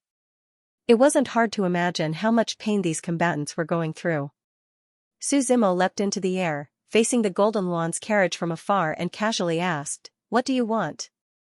"Demon Lord, you don't have the right to talk to me right now. When you've grown, we'll naturally meet again," Fairy Wanhua casually replied. "And about Qi Tiandi, I won't hold it against you for now. But there's one thing you need to understand. What is it?" Su Zimo frowned and asked. "Although the past has been forgotten, everything still exists. Many things will come back one day." Fairy Wanhua casually spoke. "You once personally planned the Great War of the Heavens, so it's your turn to understand this farce or battle. That's all I have to say, that's all I can say." Fairy Wanhua waved her hand. Below the sky, the ground began to tremble. With 100 Flower Valley as the center, countless cracks appeared on the ground. These cracks turned into fissures. The fissures became bigger and bigger, like a snake or a dragon, as the sound of rumbling could be heard. Following that, Fairy Wanhua lightly raised her right hand. With a loud boom, everything exploded. 100 Flower Valley was uprooted from the ground and flew into the sky. 100 Flower Valley and all the creatures that lived there turned into a lone island, flying towards the Golden Luan's carriage. "If you want to take 100 Flower Valley away, I don't care, but you have to leave the Xianyuan family behind," Su Zimo said. "I don't have the right to negotiate with you," Fairy Wanhua casually replied. She was stubborn, allowing 100 Flower Valley's island to tear through the sky and fly towards where she was. Although Su Zimo didn't know which of the 9 domains her main body was in. But no matter which domain it was still thousands of miles away from the ordinary realm. To be able to forcefully travel through time and bring something from the ordinary realm from another domain. That kind of existence had to be at least a great saint. A 5th stage great emperor doesn't have that kind of ability. "I said, leave the Xianyuan sword behind." Su Zimo took a step forward, as thick demonic qi drifted behind him. He single-handedly stopped 100 Flower Valley from leaving. When the figure in the fog saw this, he snorted coldly. This cold snort was like a bolt from the blue, exploding in the sky. Su Zimo's figure was sent flying, as if he was heavily injured. "Stop her!" Su Zimo shouted. In the Divine Continent, 2 Saint Auras shot up to the sky. 2 large hands filled with demonic qi reached out from the void, grabbing towards Fairy Wanhua. In an instant, the sky froze, the surroundings went silent, as all space-time was sealed. As the demonic qi passed by, the golden light above was crushed, the roaring Golden Luan fell to the ground, motionless. "I don't care if you're Fairy Wanhua or a great saint, block my path and test my blade's sharpness." When the 2 hands of the demonic cloud suppressed everything, Yi Zichen was shocked. Su Zimo pulled out his blade and stepped forward. His sharp blade will continuously gave off a powerful aura. Above his head, thunder and lightning crackled, flames burned the sky. Countless mysteries mixed together, gathering above Su Zimo. As the blade fell, his body seemed to be frozen in the air. Thunder rumbled, demonic energy filled the air, as if all the demonic energy had fused into one. It came crashing down with an insufferably arrogant might. "I've underestimated you," Fairy Wanhua casually said. "I wonder what kind of existence you are. Please come out and meet me. If you didn't come here with your real body, you wouldn't have the right to meet them," Su Zimo answered. "We're a few domains away. Do you really think you can do whatever you want?" His blade fell, cutting half of 100 Flower Valley's island in half. Rumble, rumble, rumble, rumble, as if the sky itself was angry. 100 Flower Valley's island was forcefully dragged down. "Leave Xianyuan's sword behind, or don't even think about leaving today," Su Zimo casually said. Fairy Wanhua's gaze turned cold, as if she could see through the layers of space, trying to see where the two demonic hands were. However, without Su Zimo's permission, no one in the Divine Continent would be able to know or see through it. Her search was fruitless. Fairy Wanhua waved her right hand. The sky above changed again. Dark clouds covered the sky. Before the sword even arrived, a dominating sword will had already descended. The so-called Xianyuan sword, with a single slash, can cut through the heavens and earth. It contains an endless amount of power. There are many legends about Xianyuan sword. Some say that when Great Emperor Xianyuan comprehended the origin of Tao and became an emperor, this sword fell from the sky, wailing for 3 years, its rainbow light lingering for several days. When countless people saw this sword, they couldn't help but submit. This sword was an ancient sword, so much so that Great Emperor Xianyuan purposely changed his emperor title to Xianyuan, just to remember this sword. There are also rumors that this Xianyuan sword came from Great Emperor Xianyuan himself, and that this sword represents an endless amount of fortune. It was a sword of destiny. After Great Emperor Xianyuan had left, he had purposely left the sword in the Xianyuan family, hoping that it could pass down his fortune. However, there were many different opinions, and there was no one who could be certain about it. A beam of golden light descended. It was a dazzling golden light and a sword intent that pierced the divine soul. Tearing apart the thick dark clouds above, the boundless space-time seemed to come from billions of kilometers away, crossing the river of time. That shocking sword intent was enough to move one's expression. Su Zimo looked up and saw that when the Xianyuan sword fell, there was a dazzling golden light. The entire sword was imprinted in his eyes. The body of the sword was golden in color, and the tip of the sword was triangular. It was extremely sharp. The body of the sword had a long straight line, as if it had been deliberately carved by someone. But in fact, it was a bit similar to the energy slot of the Xianyuan sword. When it absorbed different types of energy, the color that appeared on it would be different. When the straight line was completely filled with power, it would be able to unleash the full power of the Xianyuan sword. In addition to the golden color on the outside of the sword, there was also a layer of grayish gold on the inside of the sword. The inner side of the gray sword was engraved with densely packed marks that looked like tadpoles. Further up was the sword guard. On both sides of the sword guard, there were 2 small hatchets, and the inside of the hatchets were inlaid with dragon patterns. And in the center of the sword guard, there was a hexagonal sword crystal. The crystal was emitting a golden light. It was as if all the light that the sword was emitting came from it. The entire sword crystal was crystal clear, as if it was a circle of all power.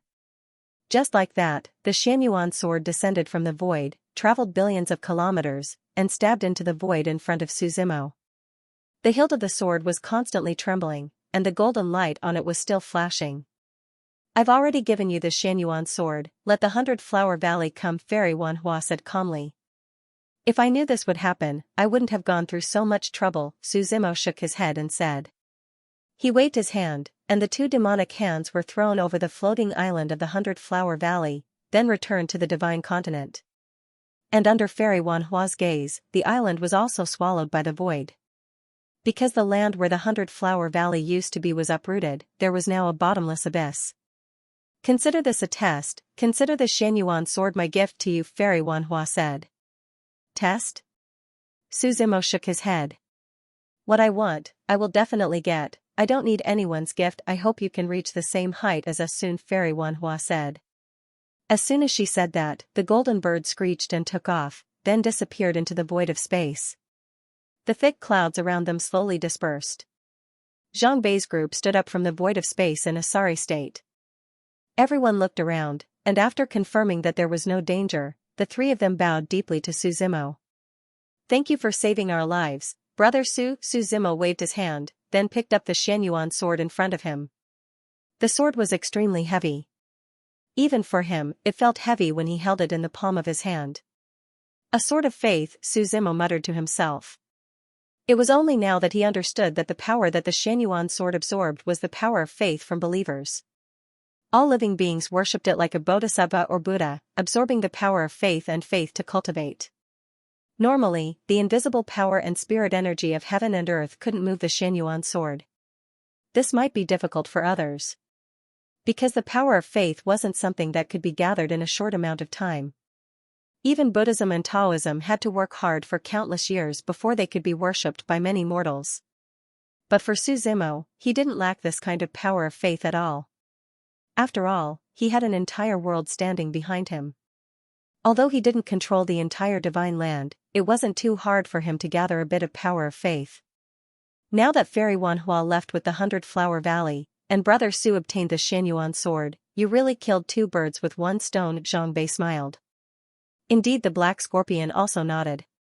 It's just that we all underestimated Fairy Wanhua. We thought she was just an immortal king, but now it seems that we were short-sighted. Brother Su, what do you plan to do next? Zhang Bei looked at Su Zimo and asked. Find a force called Jinwu Xingzong and the Haoyan sect, Su Zimo said. Previously, he promised Heaven Emperor Qi that he would send the inheritance token of the art of heaven shaking back to the Haoyan sect. Now that he didn't have any leads, he could look around. I heard that the Lich has reappeared recently, but I don't know what to do, the 1,000 Buddha monk sighed. What about the Brahma demon Grand Sage? Su Zimo asked. To tell you the truth, my ancestor left long ago, the black scorpion replied. Before he left, he said that the fate of the ordinary realm was already decided, and he wasn't the savior. The Brahma demon Grand Sage had already left the ordinary realm. Su Zimo felt that Black Scorpion and the others were not lying to him about this. He put away the Xianyuan sword and walked around the abyss left behind by the 100-Flower Valley with the other three. They did not find anything out of the ordinary.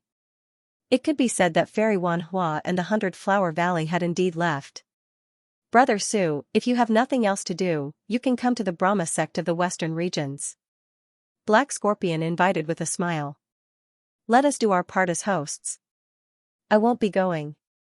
I have some personal matters to attend to, Su Zimo said. If you want to repay me, help me find the Haoyan sect and Jinwu Xingzong. Brother Su, don't worry. If we have any news, we will let you know. The three nodded. The four of them walked together and walked out of the small world. Su Zimo wanted to see Miss Jing.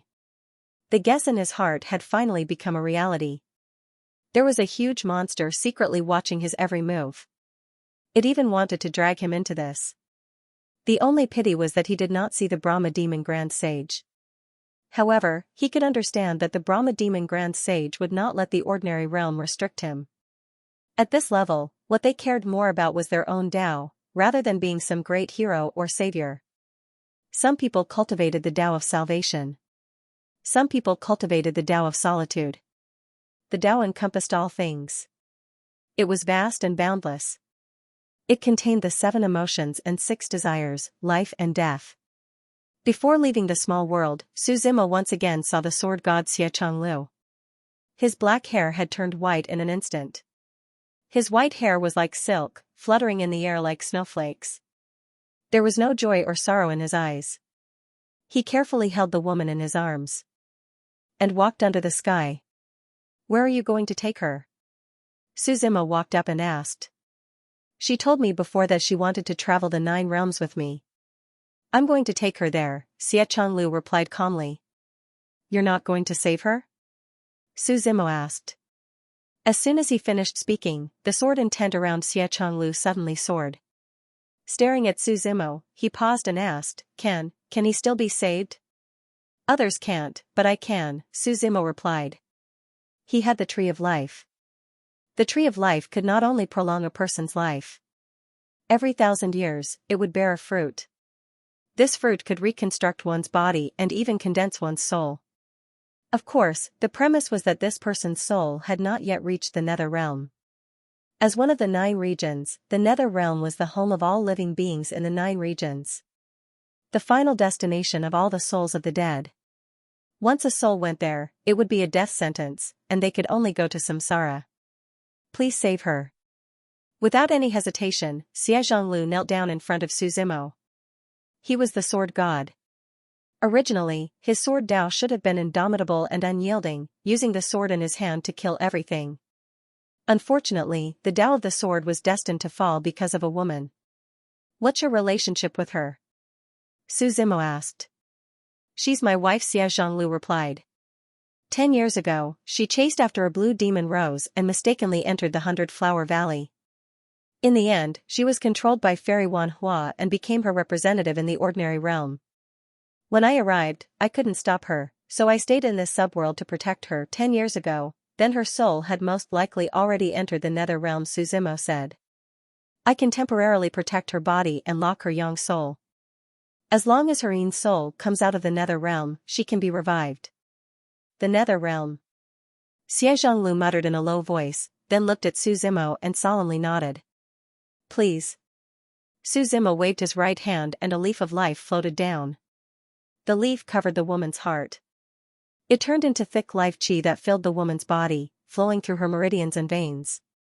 After a few big and small circulations, the woman's face slowly became rosy. Suzimo reached out his hand again and a fruit of life fell down from the Tree of Life. This fruit of life was completely green. It looked like a beating heart. Bang bang bang, the power of life qi resounded.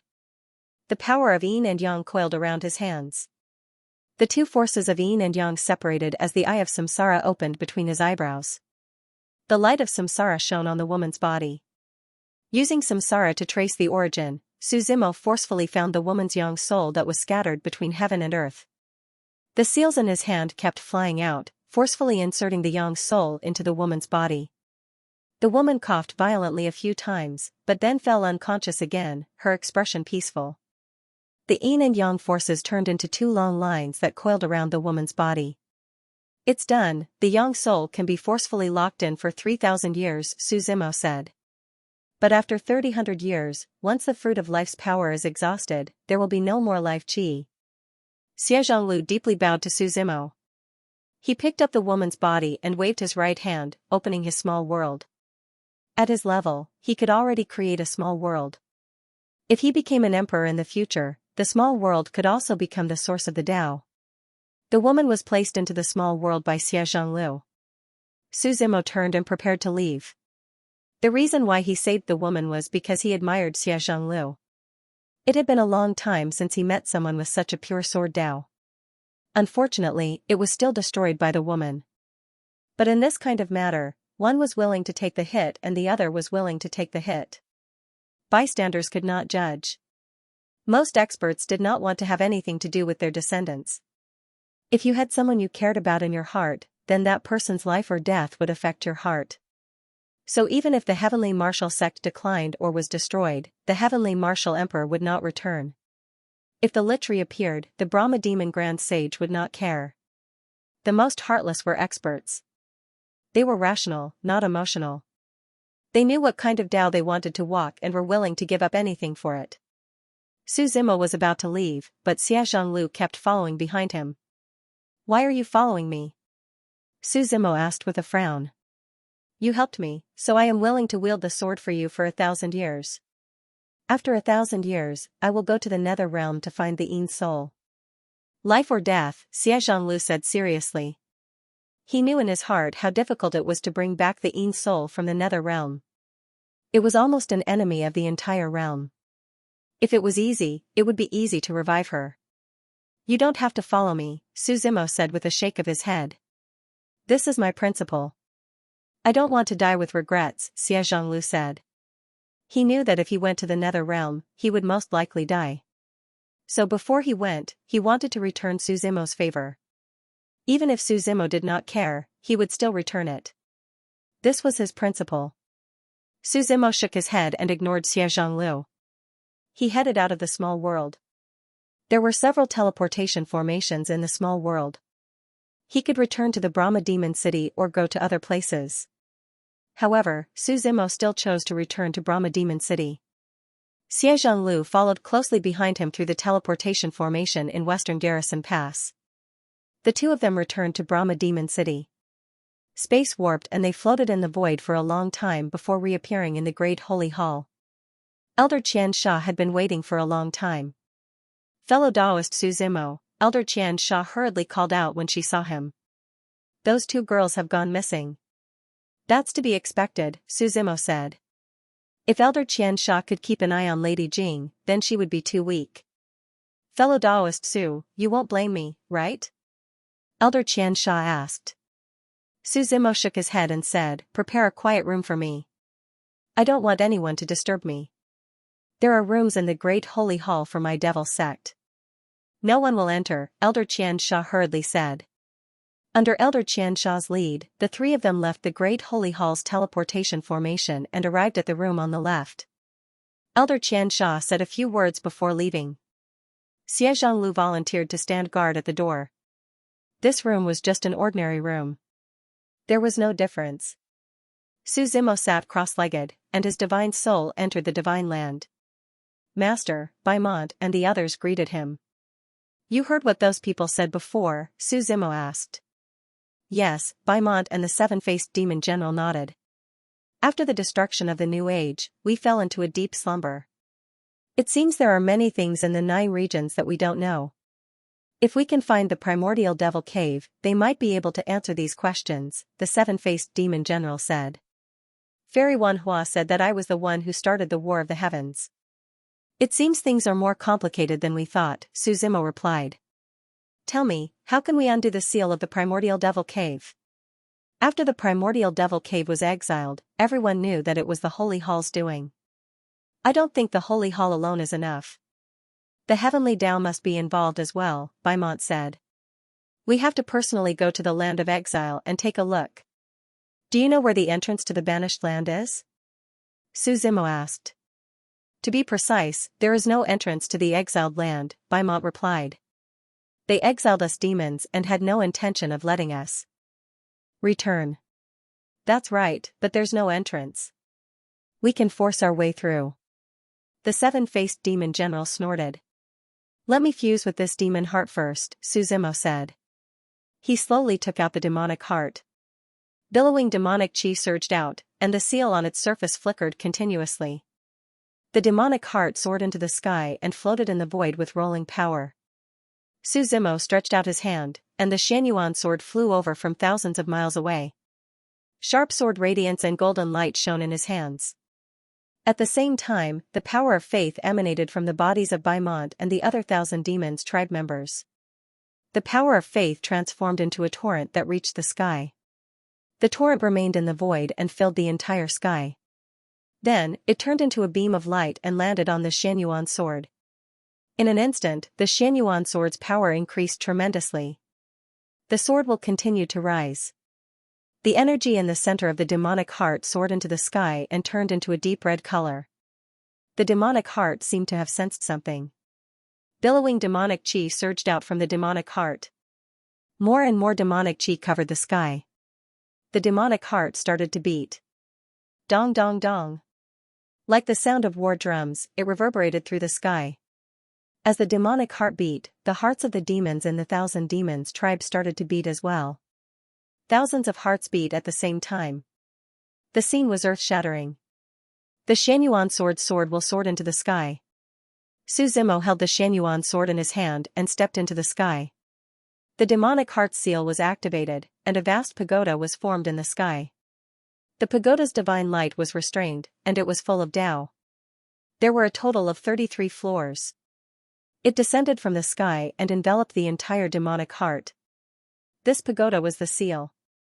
The demonic chi in the demonic heart condensed into a demonic head, which continuously attacked the seal. Demonic chi surged out from Suzimo's eyes.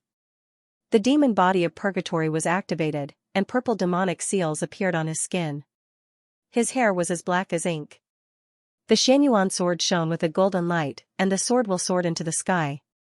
He raised the sword with both hands and raised it above his head. He slashed down heavily at the demonic heart pagoda. An earth-shattering sword ray suddenly exploded, and the entire void sank down. In everyone's eyes, it was as if the heavens and earth had disappeared. All that was left was the dazzling sword light that swept across the sky. Everything was destroyed. The Xianyuan qi surrounded the demonic heart pagoda and tore it apart. The demonic heart pagoda was completely released. "Hey, which child dares to destroy my demon-suppressing pagoda?" A loud voice suddenly sounded from the sky. "Demon-suppressing pagoda." Su Zimo laughed coldly. "The names you people come up with are really the same 1,000 times. The sky was torn apart, and the torn demonic heart pagoda turned into a void gate that shone with golden light, illuminating the heavens. A figure walked out of the void gate. The figure was very imposing, with bulging muscles. He wore a loose immortal robe. The immortal robe reflected a white holy light. His long hair was tied up with a hairband. He was a middle-aged man with a black and dense beard. He looked very dignified. "The 12 celestial lords of the immortal sect, the demon-shattering heavenly lord, is here. Surrender quickly." As soon as he finished speaking, he sensed that something was wrong. In this divine land, Su Zimo was the only true god. Fighting here was the same as fighting against the entire world. As soon as the demon-shattering heavenly lord appeared, he was instantly suppressed by the heavenly path of the divine land and couldn't move. Drops of cold sweat dripped from his forehead. "Where is this?" He was shocked, especially when he saw the 7-faced demon general and Baimont, the 2 great saints. His body couldn't help but tremble. "I didn't expect this demon-shattering pagoda to be your Dharma artifact," Su Zimo said with a smile. The demon-shattering heavenly lord, as the master of the demon-shattering pagoda, would have been teleported here as soon as possible. He didn't expect to appear in the divine land. If he was in the outside world, with his strength as a 5th realm great emperor, he might be able to cause some trouble. But here, he was worse than an ant. "Since you're here, stay." Su Zimo chuckled. With a wave of his right hand, the heavenly path's power pressed down, turning into an invisible mountain that suppressed the demon-shattering heavenly lord. Since the other party had discovered the existence of the divine land, there was no way he would let him leave alive.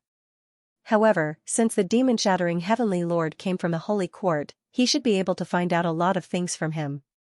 This could not be any better for Su Zimo's current situation. With a wave of his hand, the divine land was completely separated from the void. In a celestial palace far, far away. The celestial palace stood tall in the midst of immortal mist, deep within the clouds, like a colossal monster. Boundless immortal music could be heard continuously. Dragons and phoenixes roared and circled above the 9,999 immortal steps. The scarlet flame heavenly Qilin lay on a high platform, surrounded by crimson flames. A rain dragon opened its eyes to see the day and closed its eyes to see the night. A rainbow-colored peacock spread its tail, revealing countless eyes on its tail. Countless divine beasts paced around the palace.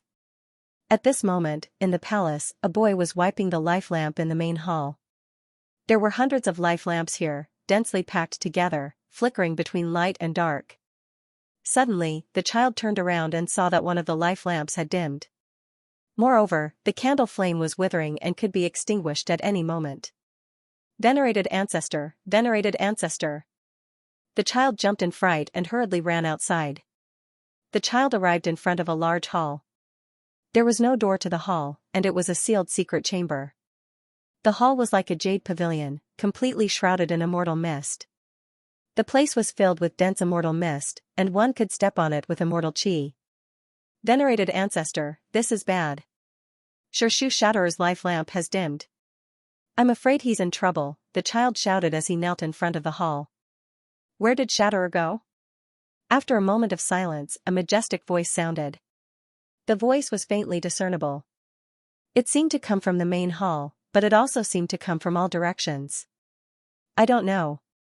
We wouldn't dare to ask about Xirshu Shatterer's whereabouts," the child hurriedly said. "Don't panic," the voice replied. In the next moment, the Tao intent of the great Tao descended from the heavens, and endless Tao intent evolved in the void. No one could be seen in the palace, but it was already shrouded in immortal mist. Suddenly, the immortal mist was dispelled by the Daoan tent, and an image appeared in the void. The image was surrounded by the sound of the river of destiny. The image began to change, and the heavenly venerated Shatterer's figure appeared in it.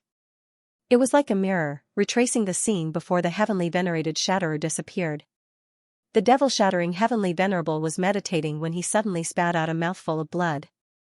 He frowned and muttered to himself, "The demon-suppressing pagoda has been destroyed." The devil-shattering heavenly venerable stood up.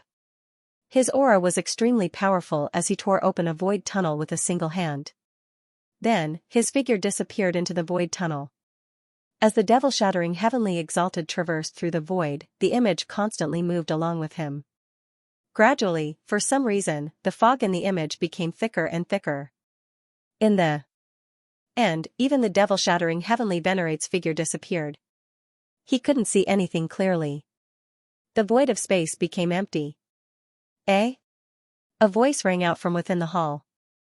It became silent again. The scene in the void of space shattered, and the palace returned to normal. "Sacred Ancestor, where did Master Shatterer go?" the boy asked carefully.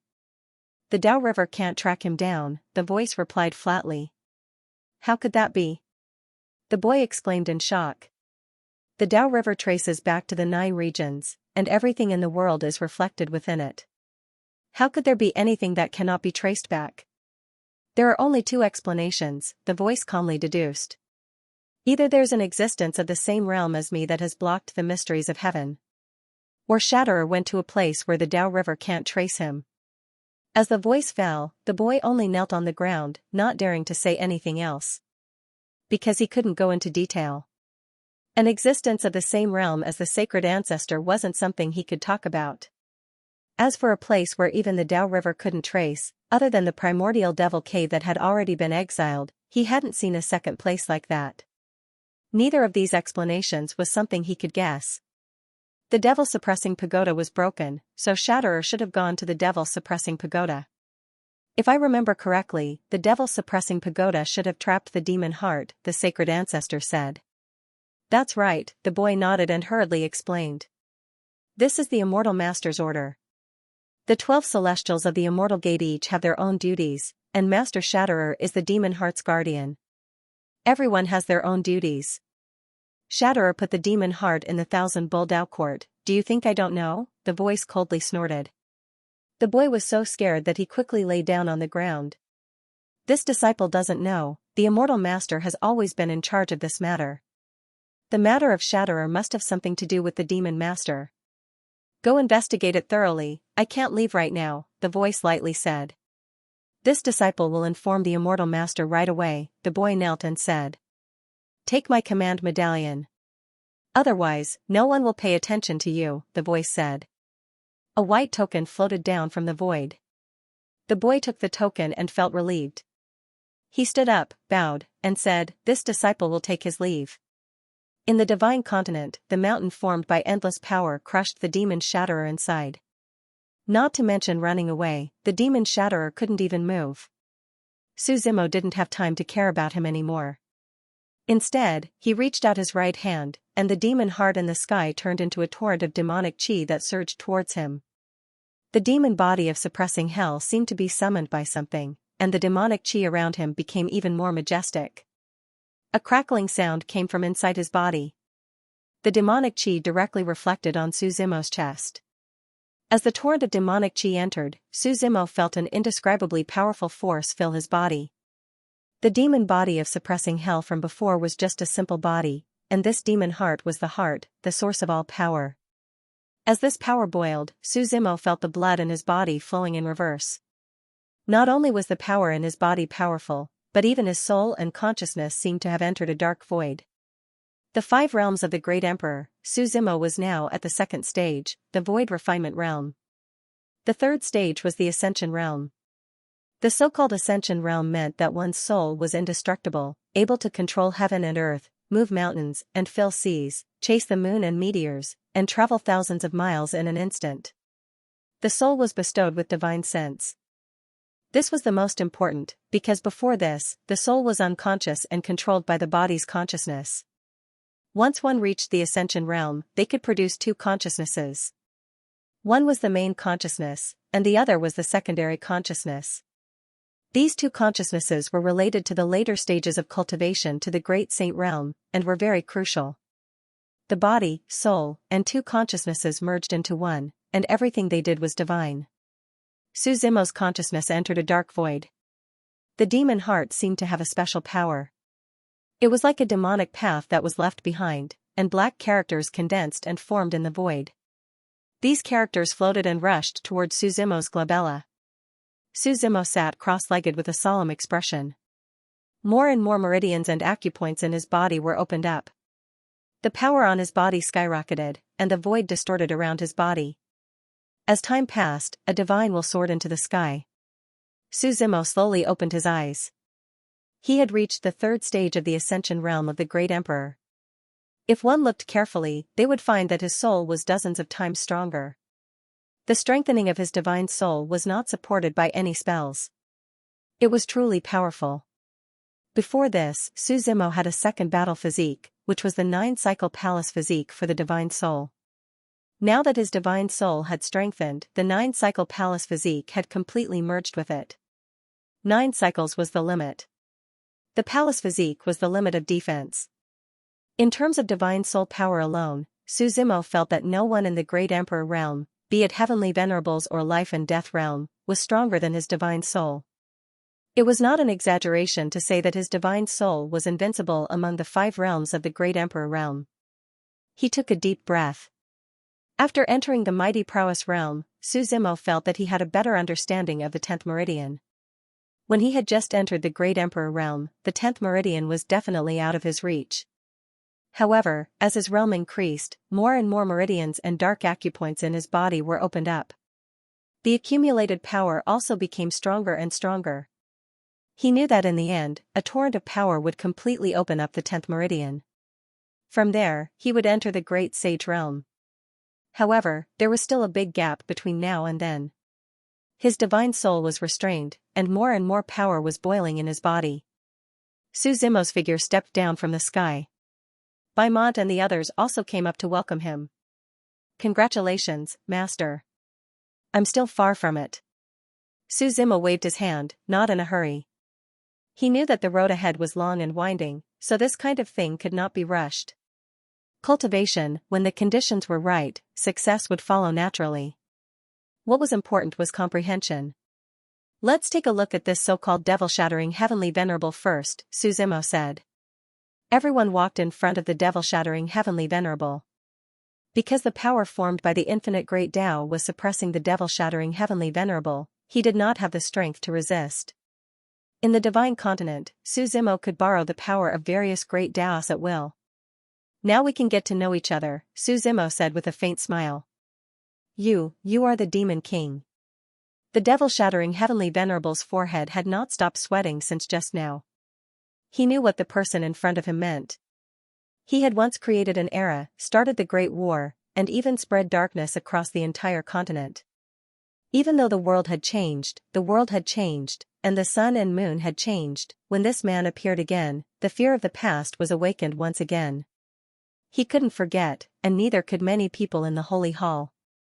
Because those things in the past were the most profound and indelible things and memories they had encountered in their cultivation journey.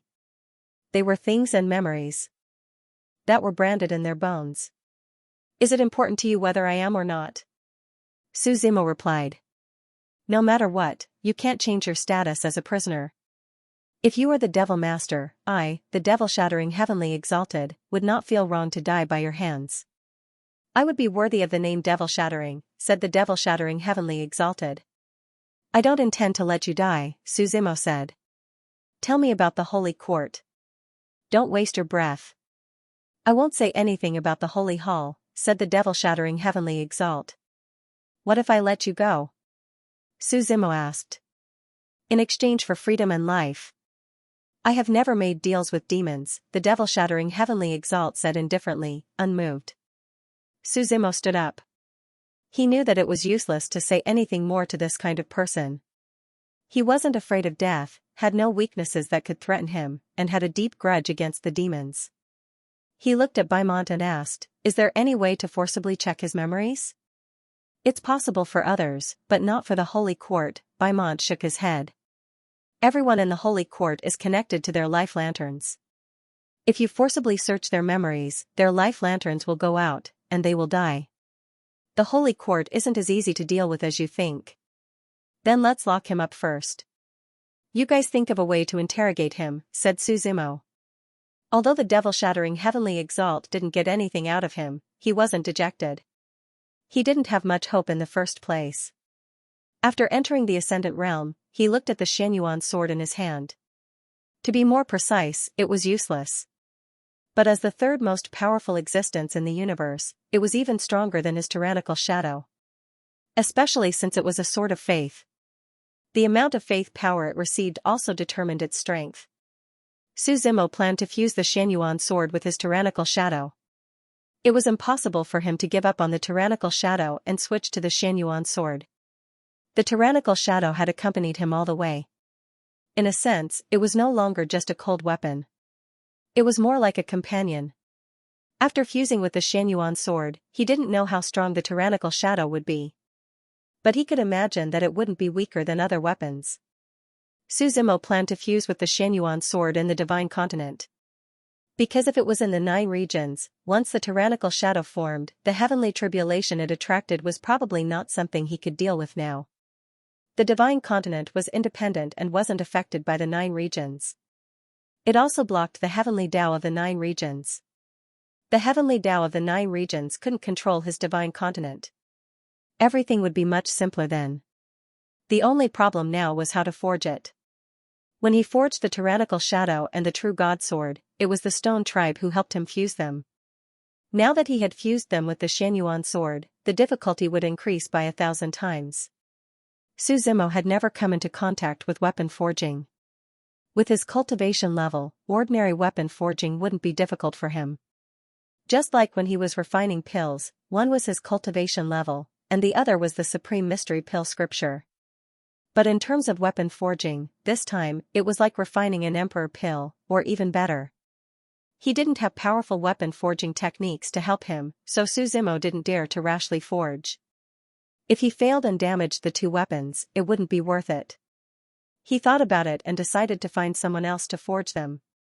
In the 9 regions, there were definitely many weapon forging grandmasters. Many people had been immersed in the art of weapon forging for tens of millions of years.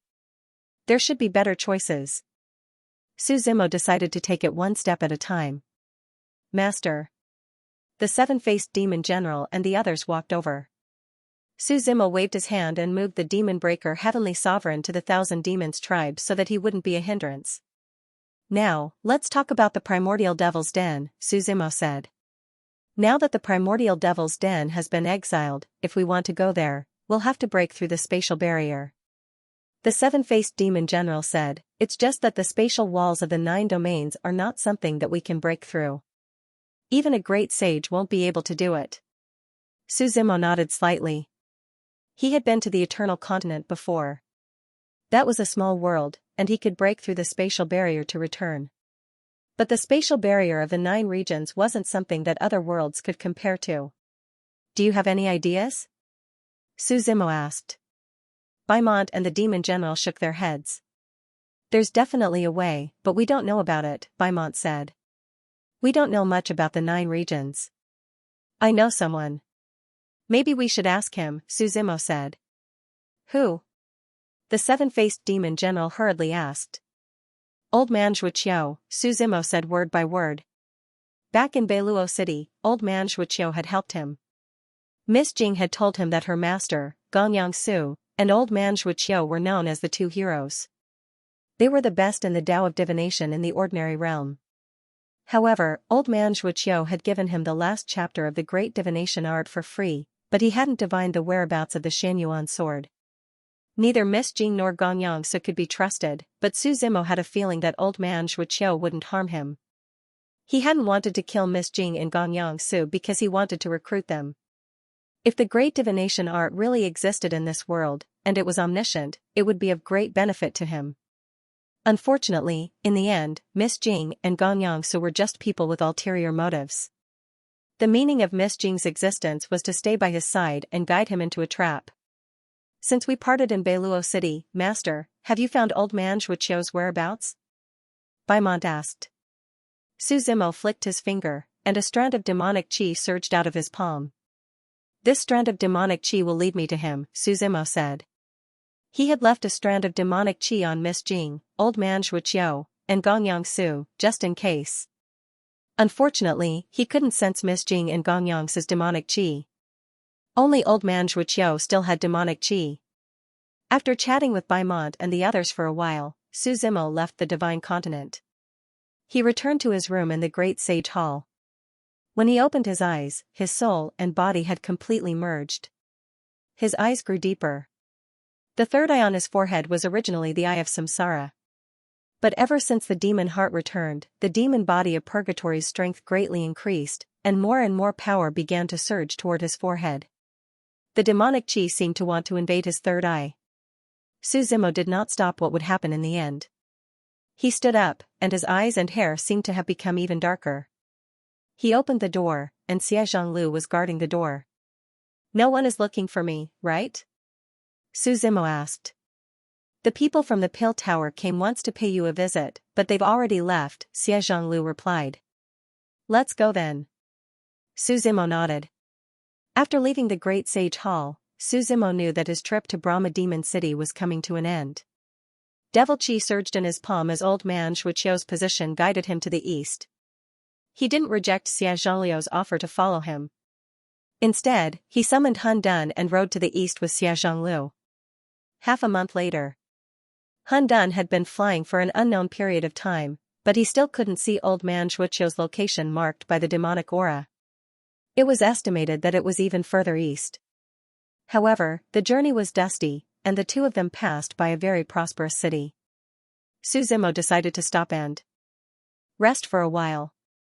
When they got down from Hun Dun's back, they slowly walked to the front of the city. On the majestic city, there were two extremely large words carved on it. Chang'an. In the prosperous city of Chang'an. The city was extraordinarily lively. People came and went, shuttling back and forth. Walking into the city, one could see lion dances, acrobats, and countless pedestrians. It's so lively, Su Zimo said. Chang'an is the founding capital of the Six Kingdoms. Of course it's lively, Xie Zhonglu replied. This city has existed since the Middle Ages. It has gone through the changes of the Six Kingdoms, and it's still flourishing. Then let's rest here for the night. We'll set off tomorrow, Su Zimo said. Xie Zhonglu nodded. Passing through the lively crowd, the two of them found a decently decorated inn.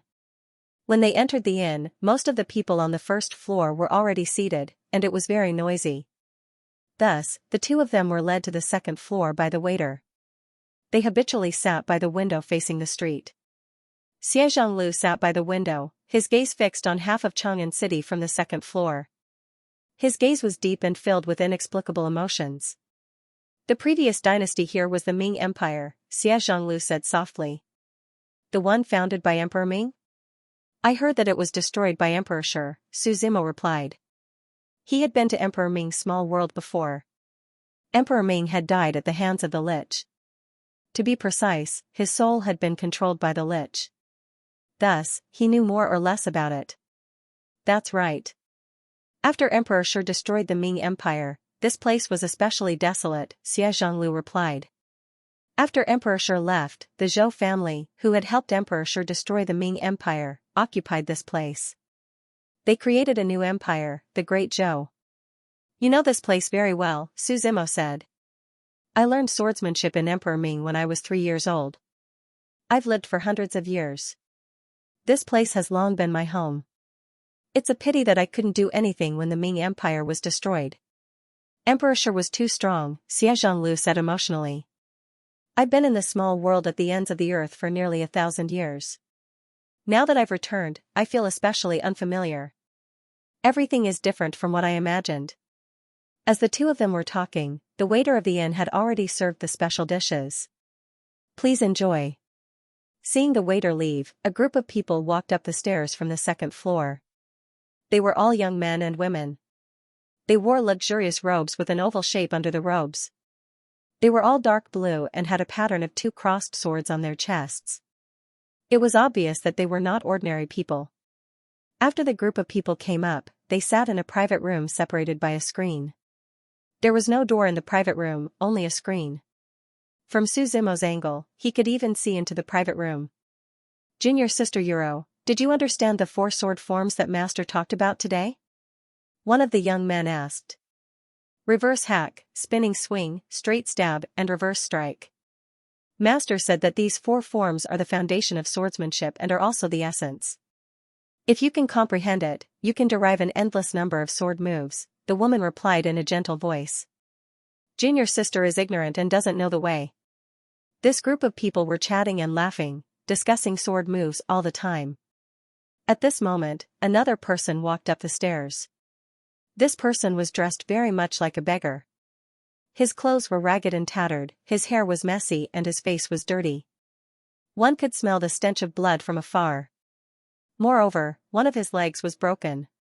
His hair covered his face and nothing could be seen clearly. He limped up the stairs and quietly sat in a corner on the second floor. The waiter of the inn followed behind him, holding the cheapest wine in his hands. You can sit in this corner and drink quietly. Then quickly leave, otherwise the innkeeper will scold me again. The waiter put down the wine and quickly left. Only the beggar sat quietly in the corner, not saying anything, only drinking wine. After a while, the young men and women from the private room came out and saw the beggar. Everyone, look, the sword maniac of the past is here begging for wine again, a young man laughed. He still has the nerve to come. If I were him, I would have left Chang'an long ago. The youth beside him sneered. After all, his legs are broken. How can he live if he leaves Chang'an? Someone said sarcastically. However, the beggar in the corner remained unmoved. He turned his back to everyone and looked out the window quietly drinking the wine in his hand. Stupid beggar, I'm talking to you. Didn't you hear me? The leading youth walked up and smashed the wine glass in front of the beggar. Is the recruitment of the Linjian Academy of the Zhou dynasty this bad? The beggar slowly raised his head and said calmly. His voice was hoarse and he was not angry. It was as if his state of mind was like a pool of stagnant water. You dare to mock the Linjian Academy? The youth said coldly. Look at how useless you are now. If it wasn't for Master's order, you wouldn't be allowed to die. Do you think you can live until now, you dog? Do you still think you're the sword maniac of the past? Sword maniac is just a title given to me by others. I stopped caring about it a long time ago. The beggar said calmly, today, I'm just an ordinary person who holds a sword. Holding a sword? Can you still hold a sword now? The youth mocked. The sword in my heart will always be there, the beggar replied. The few youths sneered. They could not refute the beggar's words. After all, they were all sword cultivators.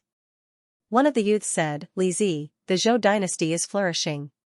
Remnants of the previous dynasty like you will not be tolerated one day. Suicide is better than being killed. At least you won't disgrace your title of sword maniac. The beggar did not reply after the youth's words. The sound of chopsticks falling to the ground could be heard. Xie Zhonglu slowly raised his head and looked at the beggar in the corner in a daze. The beggar's unkempt hair covered his entire face. He could not see his face clearly. He said softly, leave a piece of the moon and hang it on Dongxi Pine. As soon as he finished speaking, the beggar also raised his head to look at him.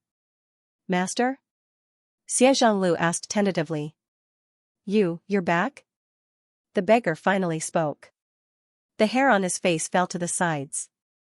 His face could finally be seen clearly. It was a face so old that it was impossible to look at it directly. His face was full of wrinkles and ravines.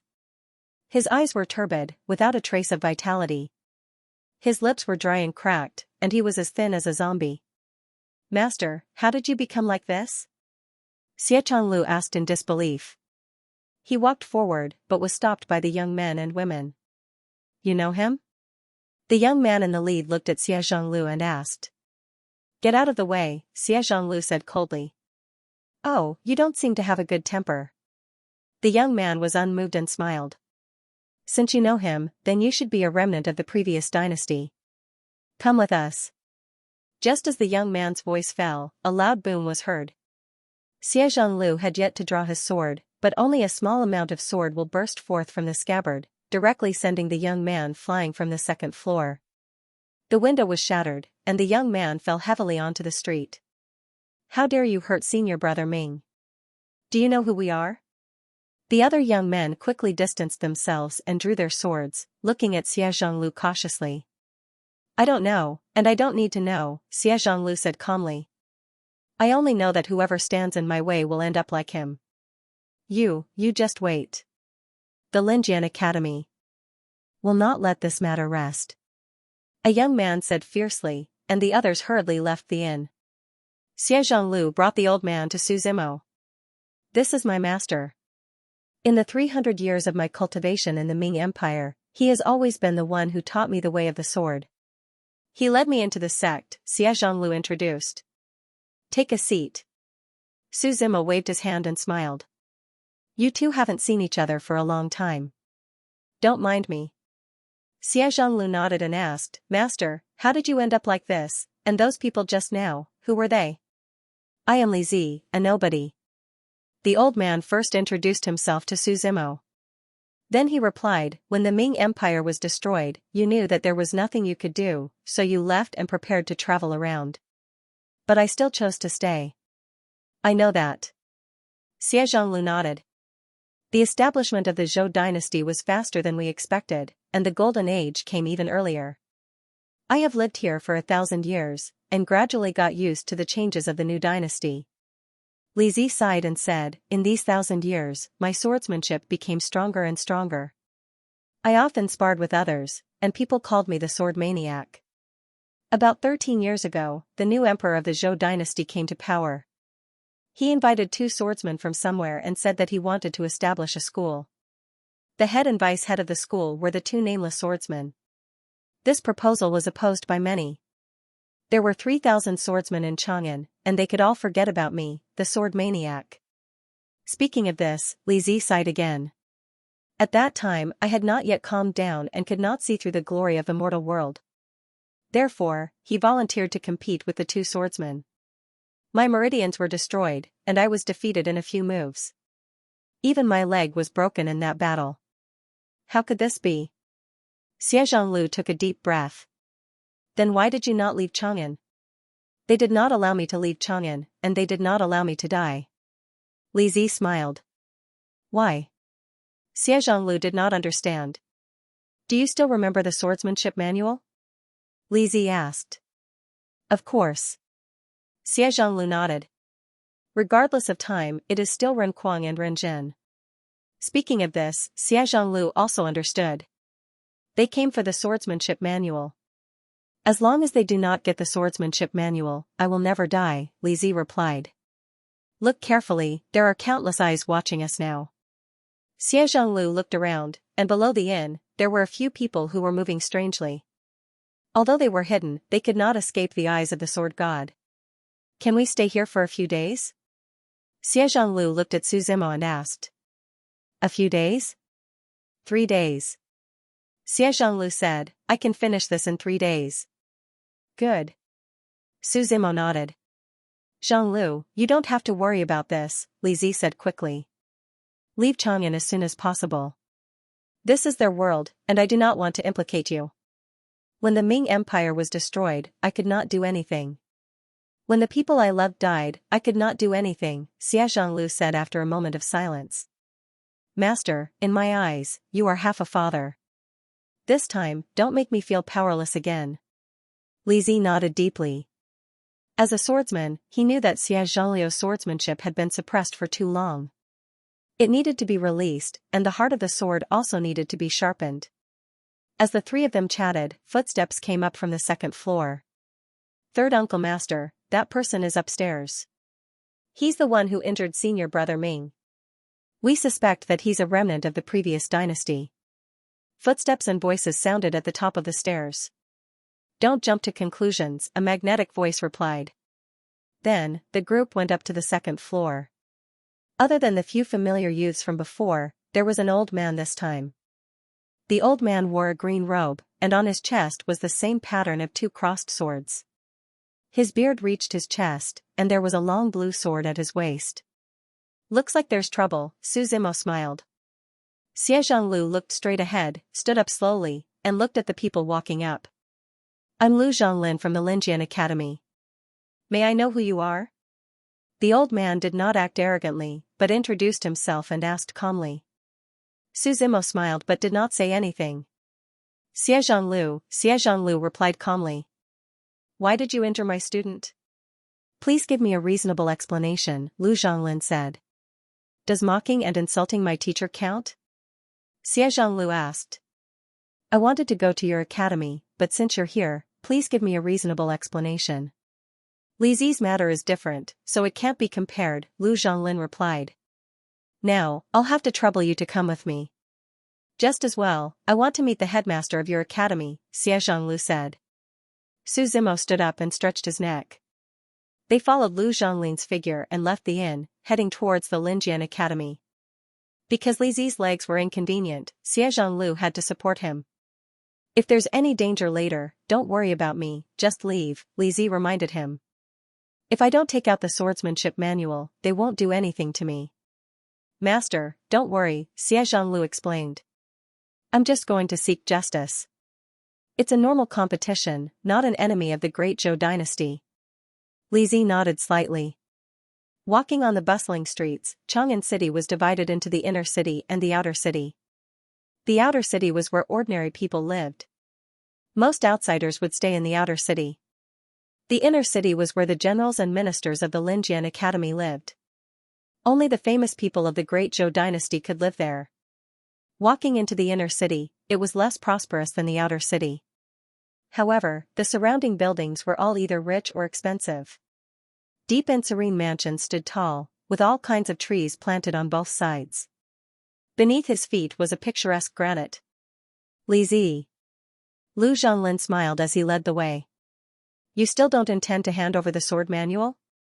I don't have a sword manual, Li Zi said indifferently. I can make the decision. Hand over the sword manual and I'll let you all leave safely, Lu Zhonglin said. No wonder you brought us to the Linjian Academy. You wanted to use this to threaten me, Li Zi said heavily. Why are you so stubborn? Lu Zhonglin shook his head slightly. Handing over the swordplay manuals would benefit the entire Linjian Academy and the entire Great Zhou dynasty. What does the Great Zhou dynasty have to do with me? Li Zi said indifferently. While they were talking, they had already arrived in front of the Linjian Academy. Because they were too close, they couldn't see the entirety of the academy. Looking into the distance, the northern wall of the academy was close to 1,000 meters long. The scale was acceptable. At the entrance of the academy, students wearing the same style came and went. There were also 2 huge sword lion statues on both sides. Around the academy, there were weapon shops that sold swords. This way please, Lu Zhonglin said. Walking into the academy, their field of vision widened. However, there wasn't anything special that surprised Su Zimo. It was just an ordinary academy. On both sides, there were towering pavilions. Other than some trees, there was only empty space. Today is the day of the Linjian Academy's senior students sparring at the Linjian Valley. I'll take you there, Lu Zhonglin replied. Before you meet the academy master, you'd better think it through. And you, Li Zi. You were alone before and weren't afraid of death. Now that your disciple is here, you don't care either.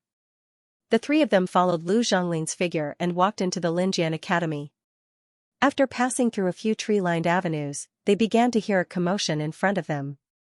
The so-called Linjian Valley was a small valley that was surrounded by countless broken swords. Around the small valley, there were all kinds of broken swords. Some were new swords that were still intact, while others were rusted and damaged. Right in front of them, there was a huge sword embedded vertically in the valley.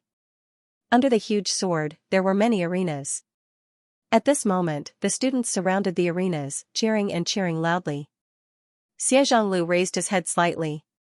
He didn't draw his sword. Instead, he waved his right hand and slashed out with a towering sword will. With a boom, the sword will slashed at the side of the valley as if it was tofu. The entire top of the valley collapsed, and rubble rolled down from above. Everyone, get out of the way. This explosion attracted everyone's attention, and someone shouted. I am Xianxia. May I know where the Academy Master and Vice Academy Master are? Xianxia asked softly. You're crazy. You're openly disrupting the Academy's sparring ceremony, Lu Zhonglin said in shock. As soon as he finished speaking, a few figures stepped into the air from afar. These figures all exuded overwhelming sword chi, especially the two people standing at the very front. It was a man and a woman. The sword and tent around them faintly intertwined and fused together, giving people a feeling that they were completely natural. Li Zi, the man frowned slightly and said calmly. Who was the one who slashed out the sword well just now? I heard that the two of you represent the strongest swordsmanship in the entire Zhou dynasty. I'm here to challenge you, Xie Zhonglu said. And who are you? The man asked with a frown. A nameless individual cultivator. You've never heard of me even if I told you, Xie Zhonglu replied. Lu Zhonglin stepped forward and whispered in front of him. The man raised his head and looked at the woman beside him. They seemed to be Taoist companions. Sparring is boring. Why don't we make a bet, the man said. What do you want to bet? Xie Zhonglu asked. I want the swordsmanship manual, the man said directly. What about your bet? Xie Zhonglu asked. If I lose, I'll give the position of Academy Master to your master. How about that, the man said. No one wants the position of Academy Master. Xie Zhonglu shook his head. Kid, what do you know? Someone at the side heard this and retorted. In the Zhou dynasty, the position of Academy Master of the Lin Sword Academy is second only to the Zhou Emperor. He's second only to the Emperor and above everyone else. So what if the Zhou dynasty is? Xie Zhonglu was not angry and said calmly. If the Emperor of the Shi dynasty was still strong, without his protection, the current Zhou dynasty might be reduced to the Ming Empire of the past. Shameless boasting, the person next to him coldly snorted. The headmaster of Lin Sword Academy and the vice headmaster next to him exchanged glances. They both had absolute confidence. A long time ago, in the Zhou Empire, there was a legend of the three swords. The so-called three swords were the Sword Maniac and the Nameless Swords. After they defeated the Sword Maniac Li Zi, the entire Zhou Empire worshipped them, and Lin Sword Academy became known as the strongest holy land of the sword. Because of this, they feared no one when it came to swordsmanship. How about this? The headmaster said. If you win against us, you can do whatever you want with us. We'll bet our lives, and if we win, as long as we have the sword manual, we'll let you go. How about it? I accept, Xie Zhonglu calmly replied. He took a step forward and stood on the stage. His body was straight, like a sword about to be unsheathed. The man and woman of the nameless twin swords looked at each other and also stepped onto the stage. The headmaster unsheathed his sword, the scabbard at his waist let out a clang sound, the sword flashed with a faint blue light. He calmly said, This sword is called Xianxia, it weighs 36 pounds and is 38 centimeters long, it's one of the top 10 swords of my hometown. The vice headmaster next to him also unsheathed her sword, her robe completely covered her slender figure. Her gaze passed over the sword's shadow, and she also said, This sword is called Qingying. It weighs 26 pounds and is 36 centimeters long, wherever it goes, it's indestructible. The two nameless swords unsheathed their swords, their sharp sword will continuously fuse together. They shot up, turning into a massive wave of swordsmanship, completely shattering the void above. Their gazes were like swords, their bodies were like swords, their sword wills spread all over the place. Xie Zhongliu's expression was calm, he took out his scabbard as well. Without leaving the scabbard, his sword will had already shot up to the sky. He calmly said, I don't need to use my sword to kill you. The two nameless swords exchanged glances, then snorted coldly. The two of them flanked Xie Zhonglu, one on the left and one on the right. Like two unsheathed swords, they stirred up a storm of swords. Xie Zhonglu wasn't in a hurry, he retreated backwards, not too fast, but he dodged to the right spot. One of the two swords swept past his chin, while the other flew past the back of his head, trapping him in the middle. Xie Zhongliu's scabbard flicked upwards, sending the sword in front of him flying. The scabbard then drew a semicircle in the air and struck the opponent's chest. The three figures separated. It was just a simple test, and he was able to tell the level of the sword technique. Kill. The two nameless swords exchanged glances, then shouted, "Sword cloud storm." They crossed their swords and spun around rapidly. An endless stream of sword intent condensed around his body, eventually forming a sandstorm of sword chi. The sword chi sandstorm swept through everything and charged toward Xie Zhonglu. Xie Zhongliu's eyes were deep as he gripped the hilt of his sword with both hands. Boundless sword will gathered in his palms. In the end, it surged into the scabbard. The movement was extremely large, and a heaven-slashing sword intent burst out from the scabbard. At that moment, the rumbling sounds continued to ring in their ears. The scabbard emitted a sword chi that was tens of meters long, and the sandstorm was cut in half. The sword chi dissipated at the same time, and the three figures separated again. The two nameless swords' expressions were solemn. Although it was just a few moves to test the waters, they were clearly at a disadvantage. "Let's decide the outcome with one move," Xie Zhonglu said indifferently. "Your sword Dao is too weak." The two nameless swords' eyes narrowed, and a faint murderous aura seeped out. To a true swordsman, the sword was more important than their life. Xie Zhongliu's words had already touched their reverse scale.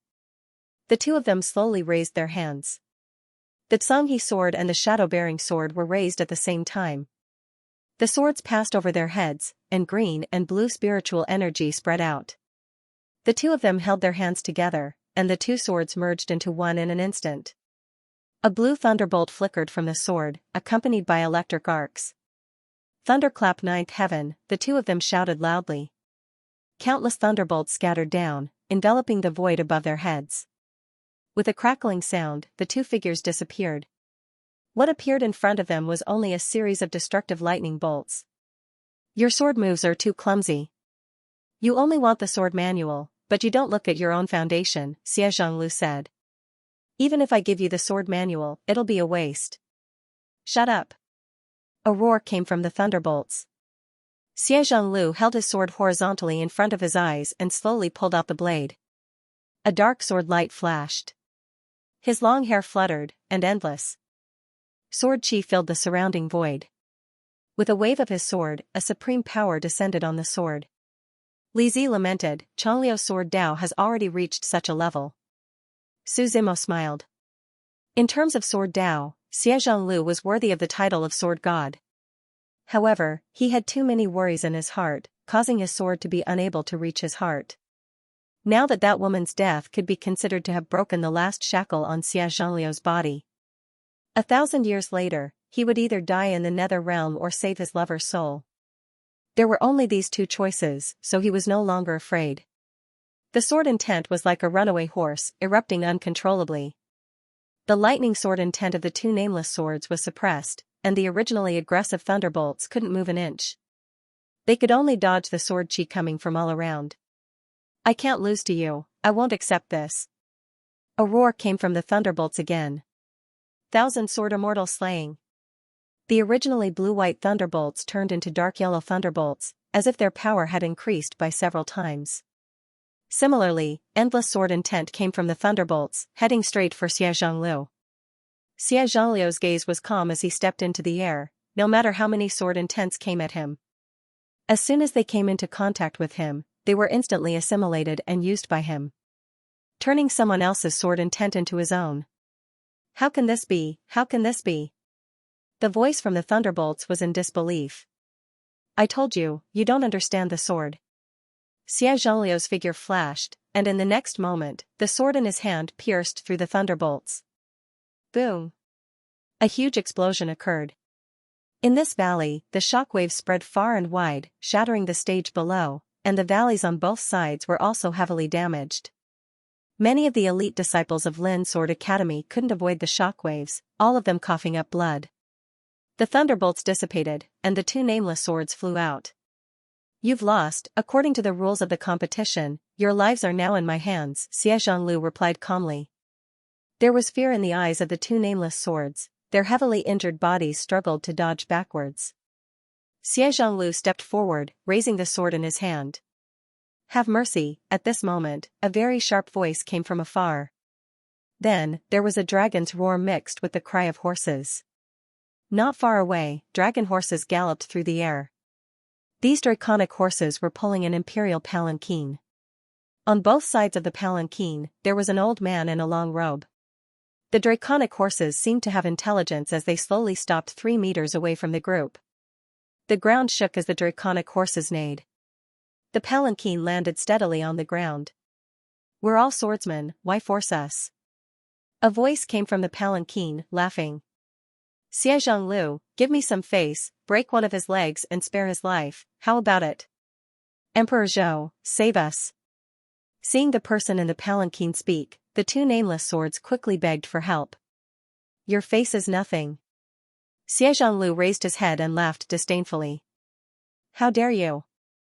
The elders on both sides berated with imposing auras. "Do you also want to compete with me?" Xianxia was not afraid and said calmly. "Back down, don't be impulsive."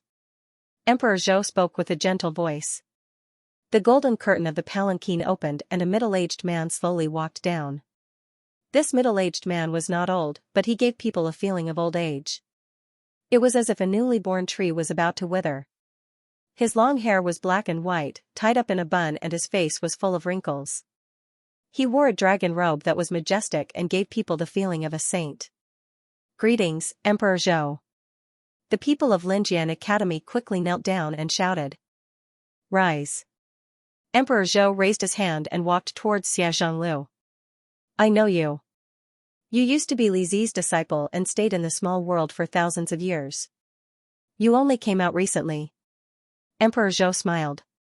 "I think you're like your master, a nostalgic person who is very dissatisfied with the current Zhou dynasty. I'm just here to seek justice. I won't get involved in the Zhou dynasty's matters." Xianxia said calmly. "Then let your master be the master of this academy. I believe in his reputation as a sword maniac." Emperor Zhou smiled. "Also, if you're interested, you can pick your own position in the Zhou dynasty. You can also be together." "I'm not interested, but we had a bet before the competition." "What?" "Emperor Zhou, are you going to stop me?" Xianxia asked. He slowly raised the sword in his hand, and the sword intent became stronger. "That's not it," Emperor Zhou shook his head and said with a smile, "it's just that I saw a bunch of talented people like you and wanted to get to know you." "Then please step aside," Xianxia replied. Zhou Huang smiled and retreated to the side.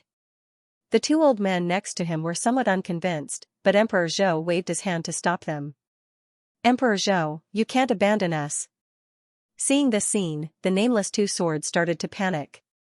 "Yeah, it was your order back then." Before the man could finish his sentence, the old man beside Emperor Zhou slapped him. The huge palm condensed from spiritual energy directly sent the two nameless swords flying. His face was dripping with blood and his flesh was badly mutilated. "It's best that you don't discuss Emperor Zhou's matters." The old man glanced sideways and warned. Xianxia walked over and asked Li Zi, "Master, how do you want to deal with them? They broke my legs and made me struggle to live in Chang'an for so long. I'm too lazy to argue with you. Just give me a quick death," Li Zi said. "Then I'll let you deal with them personally," Xianxia replied. Li Zi bent his leg, picked up the Zhonghe sword that the two nameless swords had dropped on the ground, and slowly walked forward. He said, "If I kill you with other swords, it will sully other people's swords. It's perfect to use your swords." The two nameless swords kept begging for mercy, no longer showing their previous grace. But it was to no avail. Li Zi's sword fell, blood splattered, heads flew, and everything returned to normal. "Let's go," Li Zi threw down his sword and said calmly. "Everyone, until there is no suitable candidate for the position of Palace Master, the position will be reserved for all of you," Emperor Zhou said with a smile as he watched them leave. "You can come back at any time." "These people are too presumptuous," the old man next to him said. "No matter how strong Xianxia is, how dare he kill people in our great Zhou? Do you think I'm afraid of Xianxia?" Emperor Zhou retorted. Saying so, he coughed a few times, and his thin figure looked particularly weak. "Could it be Li Zi?" the old man asked doubtfully. "Didn't you notice the young man standing next to him?" Emperor Zhou asked. The old man recalled. Because Su Zimo had not spoken, it was easy to overlook him. "Who is he?" the old man asked. "Some time ago, I received information that in the Four Directions domain, Tan Dishan's great emperor Wu City was killed. The killer is a young man named Su Zimo. There is a portrait of him, and Tan Dishan has been looking for him, Emperor Zhou said. A few days ago, I heard that the Western region's Brahma sect had completely controlled the small world. It is estimated that the existence they have been afraid of has undergone some changes that we don't know about. Coincidentally, Xie Lu came out of the small world and appeared with this young man. You can think about the details yourself. After Emperor Zhou finished speaking, he walked into the imperial palanquin. His body was very weak. He could not stand for long.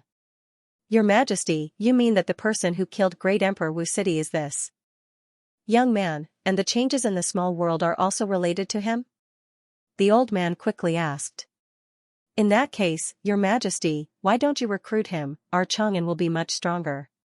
He killed the great emperor, so he must look down on our Chang'an. If I rashly recruit him, it will only leave a bad impression. Emperor Zhou shook his head and said. Giving up the two nameless swords is giving him face. He should have seen it. Otherwise, Xie Lu is just one person, what can he amount to? Your Majesty is far-sighted. We are not as good as you. The old man sighed. Although you are in the palace all year round, your eyes and ears are all over the ordinary realm. Nothing can be hidden from you. Let's go back. Emperor Zhou waved his hand, as if he was unwilling to say anything more. Master, what are you going to do next? Xie Lu looked at Li Zi and asked. Leave Chang'an and live a simple life. Li Zi smiled. Now I can only live a mortal life. Take care. Xie Lu took a deep breath and solemnly replied. After the three left Chang'an, Xie Lu and Li Zi parted ways. Because they still had to find old man Zhuqiu. The huge figure of the chaos disappeared into the void, and hurricanes continued to blow on both sides. That Emperor Zhou is not simple.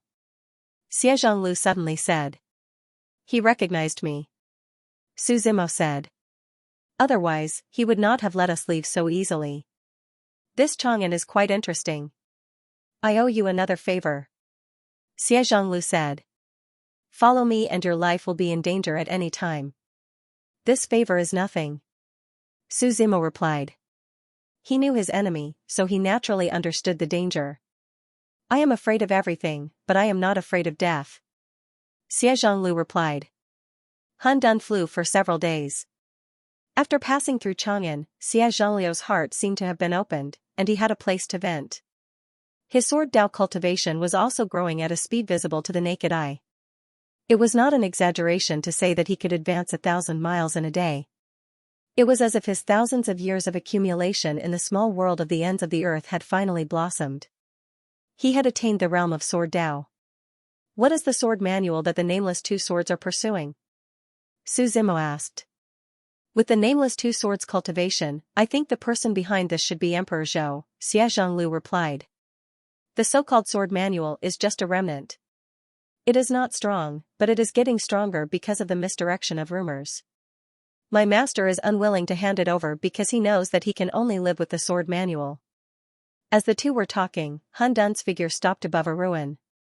The demonic aura in Su Zimo's hand also fell, indicating that Elder Zhuqiu was here.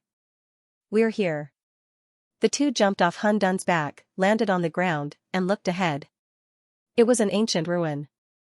It was unknown how long ago this ruin was, but all the buildings had collapsed.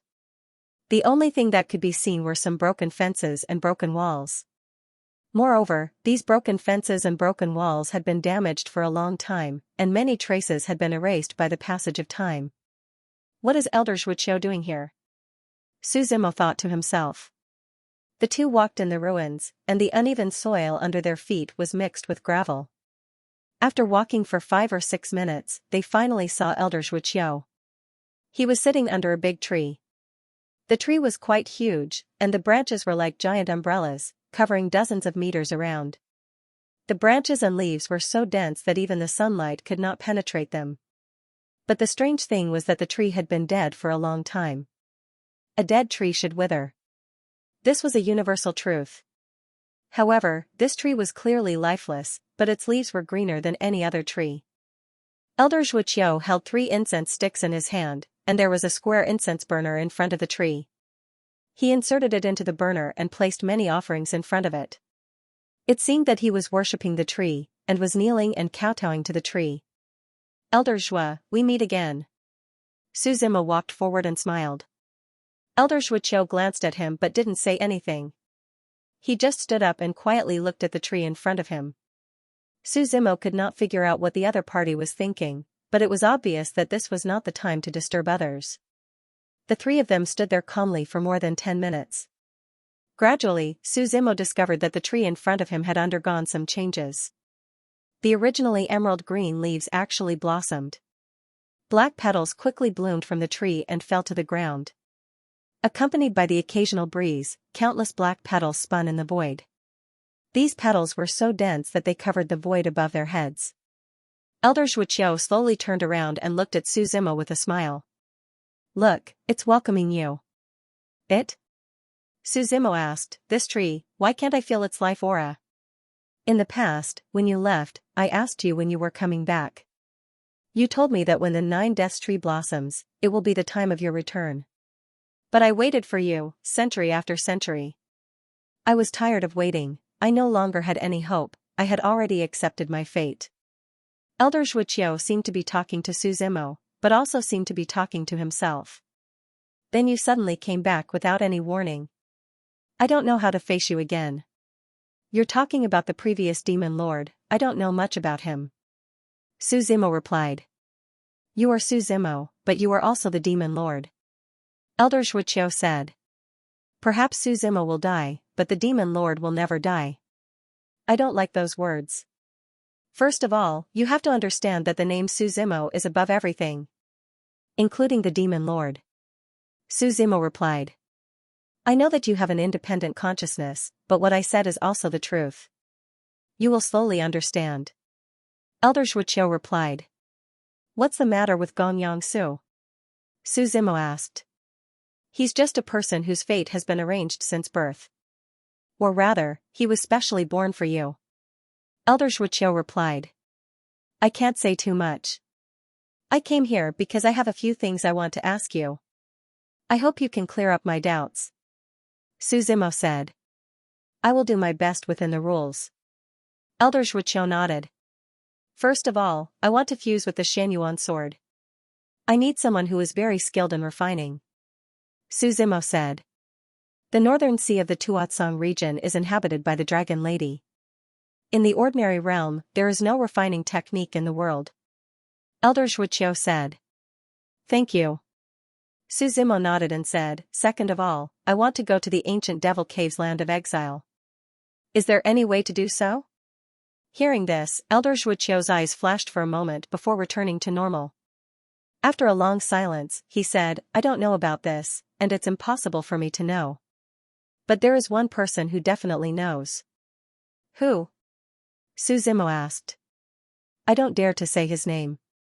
Apart from a few people in the world, no one dares to call him by his name. Elder Zhuoqiu said. But you've seen him. I've seen him?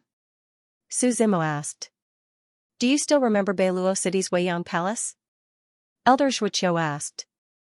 After being reminded, Su Zimo instantly remembered. There was a strange old man there. He seemed to have sung some kind of song, but the two of them didn't talk much. He said his name was 3. Su Zimo recalled. Elder Zhuoqiu nodded. He definitely knows how to get to the land of exile. Why can't I call him that? Su Zimo shook his head. You can call him that, but others can't. Elder Zhuoqiu shook his head. I've seen him in Weiyang Palace before. Do you know where he is? Su Zimo asked. He has always been in Weiyang Palace. You can go there, but I'm not sure if he will tell you the method.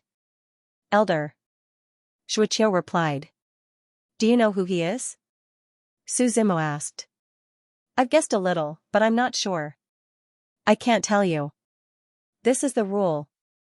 Elder Zhuoqiu said. Everything in the world has its own rules. They are set by the heavenly Tao. Anyone who breaks the rules will be punished by the heavenly Tao. Su Zimo pondered for a while. He looked around and asked, where is this? The All Heavens battle platform of the past. It has long been forgotten by the world. Elder Zhuqiu slowly stroked the bark of the big tree in front of him. He said softly, "This 9 Deaths tree is reviving. I seem to feel its life aura." Su Zimo also sensed it carefully. The originally lifeless tree actually had a weak life aura at this moment. End of chapter 1145. Don't forget to subscribe, like, and share the video to support the channel.